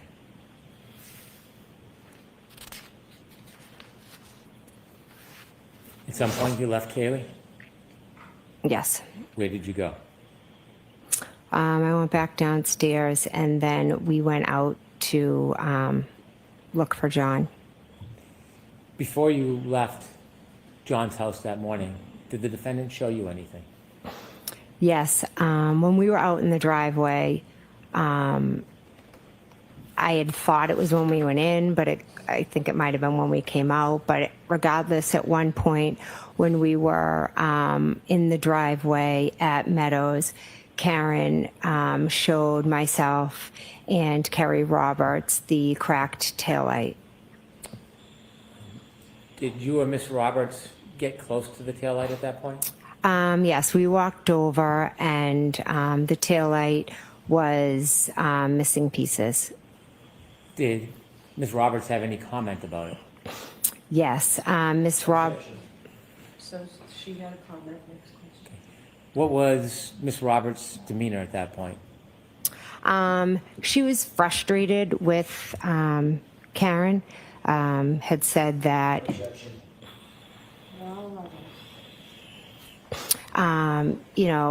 Had said that Karen basically was telling her to shut up. You were so drunk, you could have hit anything last night. And then Kerry, I remember just thinking, all right, let's go. And I remember Kerry thinking, oh, Well, someone's let me going to not ask get. you what Kerry- Oh, sorry. We don't want to think what somebody thought. Okay. I want to know what you heard and what you saw. Mm-hmm. Okay? Yeah. All right. At some point when you were looking at the taillight with missing pieces with the defendant and Miss Roberts, did you see Miss Roberts point anything out? Yes. Share that with us. She pointed a piece that was sticking out and was concerned that someone was going to catch their coat or something on it. And during that time when the defendant is showing you the taillight with missing pieces, was she saying anything about it? No, I don't. Not that I can recall right now. You mentioned at some point she was saying, did I or could I have hit him after you left John's house? Was that in the car or before you got in the car? I know for a fact it was definitely in the car. Was one of the times, yes. Now, Miss Roberts' car is parked behind the defendant's car in John's driveway. Yes. Was there a decision made to take one or two cars? One car. What was the plan? The plan was to get into Carrie's car and to go and look for John. I wanted to go thinking, let's go to Tom Beatty's, but Miss Reed was pretty adamant that we go to Fairview first. You said that at times there was some arguing or bickering, or Miss Roberts was raising her voice to the defendant? Yes. Who made the decision to go to Fairview? Ultimately, Carrie said, all right, we'll go there, almost like to shut her up. When you got in the car, where was everybody? When you got into Kerry Roberts' car, where Yes. was everybody sitting? Carrie was driving. I was in the front and passenger. Karen was in the back, in the middle, kind of peeking her head through between us.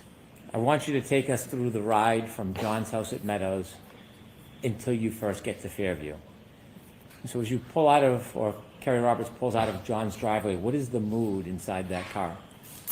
I'd say it was starting to get tense because Karen was just continuously screaming. Kerry was trying to focus on driving, and Karen's behavior in the back of the car was a bit erratic. When you say erratic, can you just give some detail what you mean by that? Yes, she would go from sitting back to leaning up in between us, and she would yell Kerry's name 3 times. Then she would yell my name's three times. And then she would yell, could I hit him? Did I hit him? Over and over again. When she was repeating these questions or phrases that she was yelling, did you respond in any way? I don't believe I did, no. How about Kerry? Kerry was telling her to shut up and to buckle up. Was she buckled? I don't believe so. You began your drive from Mr. O'Keefe's home at Meadows to Fairview. Is the weather getting better? No, it's getting worse. Is the visibility still difficult? It was terrible. As you began that drive to Fairview, was there anything that you were doing on the way? Yes, I was just kind of looking out the window intently to see if I saw anything. What were you looking for? I guess John, which I know it sounds crazy, but I didn't know where the hell he was. Did you have any difficulty seeing from the car the side of the road? Yes. Did you see what direction Miss Roberts was looking when she was driving? Well, she, it was hard because she needed to focus on driving because the conditions were that bad. Did you have a chance to see the defendant on that drive at all? Yes. Was she looking out the windows with you? No, she was popping back and forth, and screaming. Was it constant screaming, or did it change at all? She would scream and then kind of sit back, and she'd almost be like quiet for a minute. It was like, okay, good. And then she'd start again. In those quiet times, do you know what, if anything, she was doing? I didn't know what she was doing that morning, no. How long did it take to get to Fairview? I don't know. I'm going to assume maybe 10 minutes, like with the weather, maybe 10 minutes. I'm not, give or take, approximately. As you're approaching 34 Fairview Road, before you get there, is Fairview going to be on your left side, driver's side, or on the right side? As we're pulling up, it's on the driver's side. Carrie's going to take a left down Fairview off of Chapman. I want you to take us back to that morning, about 20 or 30 yards before you get to Fairview. Mm-hmm.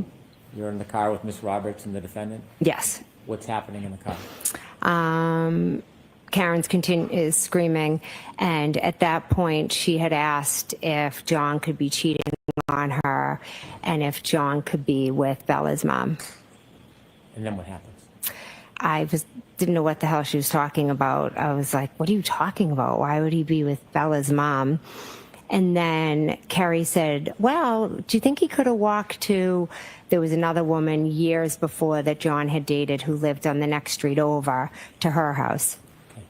And as you approach that area before you get to the flagpole, does anything remarkable happen? No. Okay. What happens next? As we're driving down the street, I just say to Carrie, because she doesn't know where my sister lives, oh, her house is just at the bottom of the street. Visibility still difficult? Yes, awful. What happens next? We continue, driving, and we're driving slowly past, the line of, I guess, bushes and the flagpole area. And all of a sudden, Karen's screaming from the back, there he is, or something to the effect of, there he is, let me out. Did you know what she was talking about? I had no idea. When she was yelling that, did you look out the window? Yeah, we had our eyes peeled out the window. Did you see anything? Nothing but snow. How long was she yelling about whatever it is she was saying? Carrie, she screamed, stop. So Carrie stopped pretty quickly. There he is. She could have kicked the door, like, let me out of here. And when she was kicking the door, what were you doing? I was just like, what the heck? What is going on? What happens next? She gets out. Carrie looks at me and said like, she's batshit crazy. Then what happens? Then Carrie got out. Then I got out of the car, walked around the back of the car, and was walking like over to where I could see the girls were. Now at that point, you were in Kerry Roberts' car. Yes. It had its headlights on. Yes. Was it facing up the street of Fairview? Well, we had come down the hill, so yes, up the street. There was no other lighting in that area? I do not believe so. No fire engines or ambulances at that point? No. No police cars? No. Any street lights? It was dark. When you got out of the car, did you look towards the area of the flagpole? Yes. Could you see anything at that point? No. How close did you get to the area of the flagpole before you could first actually see something? Well, I saw the shadowy figures of Carrie and Karen, and it wasn't until I got very close over to them that I saw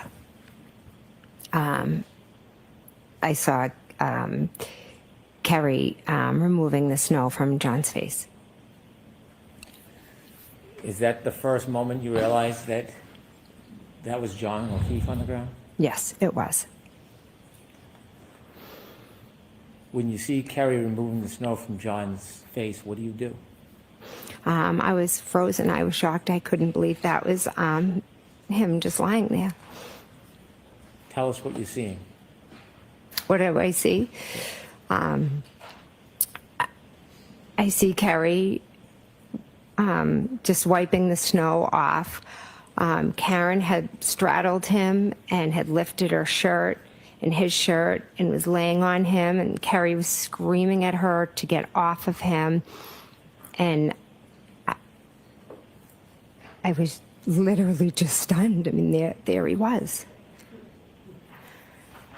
What did John look like when you saw him? I couldn't see much but his face, because the rest was snow and Karen was moving over him, but he just looked like just him, but just like frozen. What did you do?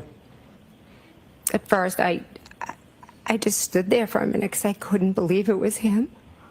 And then Carrie Roberts and I made eye contact. And I knew, I was like, all right, I'm going to call 911. But I think I knew in that moment that John, was dead. Did you call 911?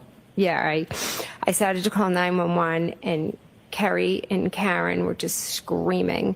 And so I walked back towards Carrie's car, and then Carrie was also yelling at me to go to the back of the car to look for blankets and towels. So as I was calling 911, I was at the back of the car looking for the towels and the blankets to bring over to Carrie. And while I was doing that, I believe 911 answered. Did you speak to 911? I did, yes. Did you get the towels and blankets that Carrie had requested? I did, yes. After your phone call with 911 and you had the towels and blankets, tell us what happens next. So after I called 911, I went back over to Carrie, Karen, and John. And at that point, Carrie asked if I would take over compressions. So she got up and I started doing compressions, and Karen was doing mouth to mouth. When you started doing compressions, were you touching John over his clothes or touching his skin? I don't remember. Did you at that point get a chance to touch John's body and see how it felt temperature-wise? I just remember when I was doing the compressions, I don't really know how to explain it. It just felt very funny. I'm sorry, very It what? just wasn't like normal. Why? I don't.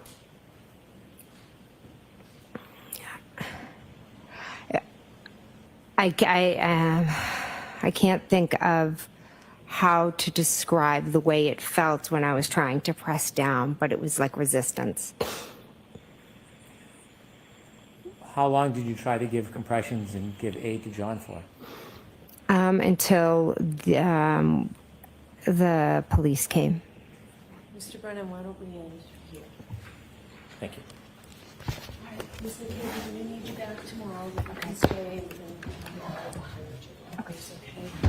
Jurors, that's it for today. I have to give you those same cautions. Please do not discuss this case with anyone. Don't do any independent research or investigation into this case. If you happen to see, hear, or read anything about this case, please disregard it and let us know. And again, please be very careful with your social media. All right, we'll see you tomorrow morning. Jurors, right this way, please, if you know what's on the chair. Goodbye.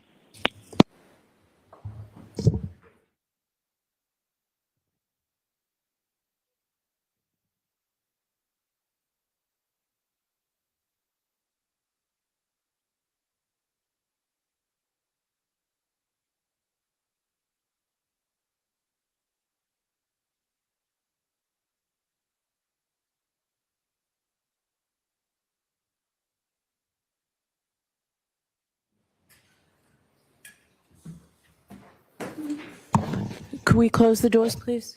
Maybe seated.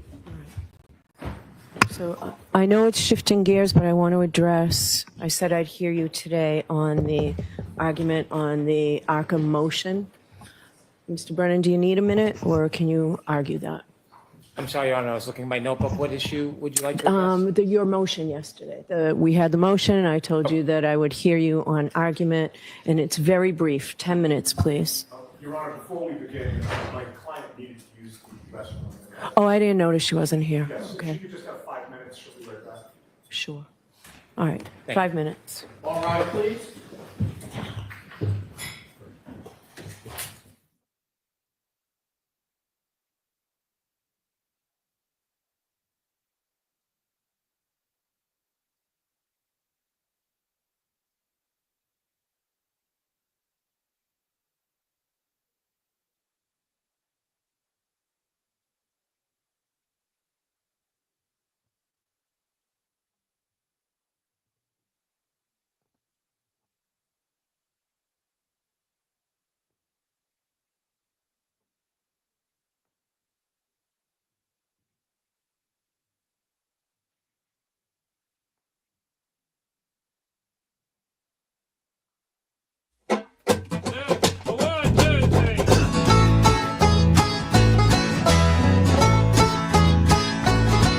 Now, Red Solo Cup is the best receptacle for barbecues, tailgates, fairs, and festivals. And you, sir, do not have a pair of testicles if you prefer drinking from glass.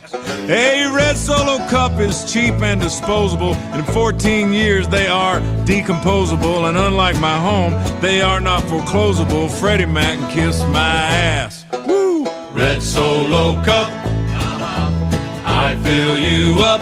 Let's have a party. Let's have a party. I love you, Red Solo Cup. I lift you up. Proceed to party. Proceed to party. Now I really love how you're easy to stack, but I really hate how you're easy to crack. Cause when beer runs down in front of my back, well that, my friends, is quite yucky. But I have to admit that the ladies get smitten, admiring how sharply my first name is written on you with a Sharpie when I get to hitting on them to help me get lucky. Red Solo Cup, I fill you up. Let's have a party. Let's have a party. I love you, Red Solo Cup. I lift you up. Proceed to party. Proceed to party. Now I've seen you in blue and I've seen you in yellow, but only you, Red, will do for this fella. Cause you are the Abbott into my Costello, and you are the fruit to my loom. Here we go now. Red Solo Cup, you're more than just plastic. You're more than amazing, you're more than fantastic. And believe me that I'm not the least bit sarcastic when I look at you and say, Red Solo Cup, you're not just a cup. No, God, no. You're my friend. Friend. Lifelong. Thank you for being my friend. Red Solo Cup, I fill you up. Let's have a party. Let's have a party. I love you, Red Solo Cup. I lift you up. Proceed to party. Proceed to party. Red Solo Cup. Red Solo. I fill you up. Let's have a party. Let's have a party. Let's have a party. Let's have a party. Red Solo Cup. Oh, Red Solo Cup. I lift you up. Let's have a party. Proceed to party. Yeah. Solo Cup. Bo-do. Solo Cup. Oh, bo-do. Solo Cup. Bo-do.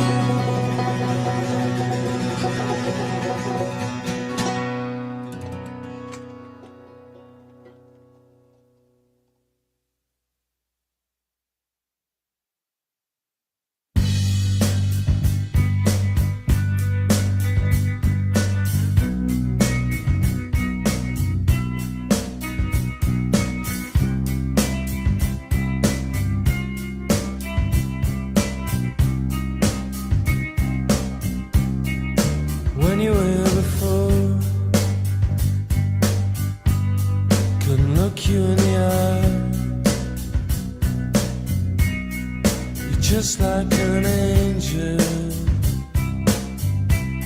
Your skin makes me cry. You float like a feather in a beautiful world. I wish I was special. You're so fucking special. But I'm a creep. I'm a widow. What the hell am I doing here? I don't belong here. I don't care if it hurts. I wanna have control. I want a perfect body. I want a perfect soul. I want you to notice when I'm not around. You're so fucking special. I wish I was special. But I'm a creep. I'm a widow.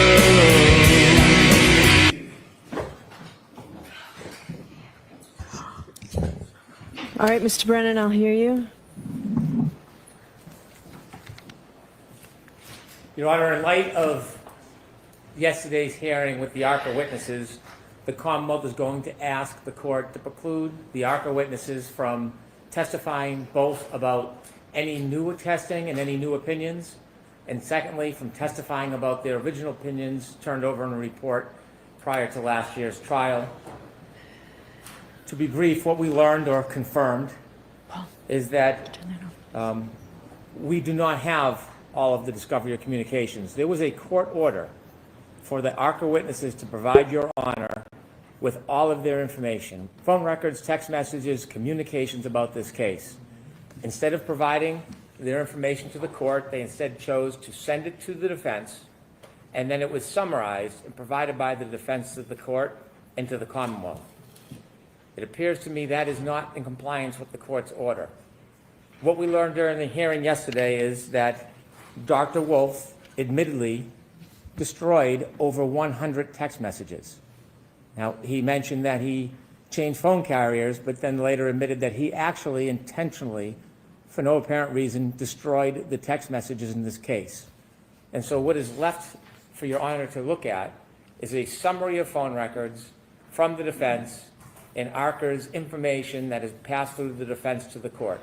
You do not have the text messages. You do not have the content of the text messages. There is no summary of the conversations, dozens and dozens of calls between the defense and the experts. It is difficult to believe that all of those text messages and all of those phone conversations dealt with simply logistics. In fact, we later learned during the questioning of Dr. Rentschler, there is much more involved than simply logistics. But to get back to Dr. Wolf, he did not disclose to the court that he was communicating and having conversations on Signal. How odd. An expert using Signal. Never used it before. Dr. Rentschler said would not use Signal, never use Signal. But Signal, as we know, is an application that does not create a record of communications. Dr. Wolf maintained on his direct that everything he did was logistics, even when we showed him the direct examinations with comments that asked for input from the defense to questions in a way that would be advantageous to the defense and to thwart the Commonwealth. Dr. Wolf actually still continued to testify that that was simply procedure and logistics, never admitting the fact that there was, in fact, conversations or information exchanged about bettering the presentation for the defense. Inevitably, I asked him about the sequestration order and how evasive he was. You simply have to compare him to Dr. Rentschler, who was quite candid. An hour or 45 minutes with Dr. Wolf difficult getting a straight answer, Dr. Rentschler told us more in 5 minutes than Dr. Wolf told us his entire examination. And what we unfortunately learned is that during the trial, when this court had a sequestration order, information was being passed to the experts about witness testimony, in this case, unknown to the Commonwealth, unknown to the court, information, particular information, not general information, witness testimony, issues in the case. We have no idea who is deciding or identifying the issues and who the advantage is given to in describing those issues. But that is witnesses being prepped through an intermediary. So we know the Department of Justice at least is violating the order, helping the witnesses along, and then they testify unbeknownst to the Commonwealth that they have this information, but obviously is reflected in the testimony. In addition, I provided some clips to Your Honor for review. Yes, do you want me to mark these as an exhibit? I do. Okay, so this was an exhibit from yesterday.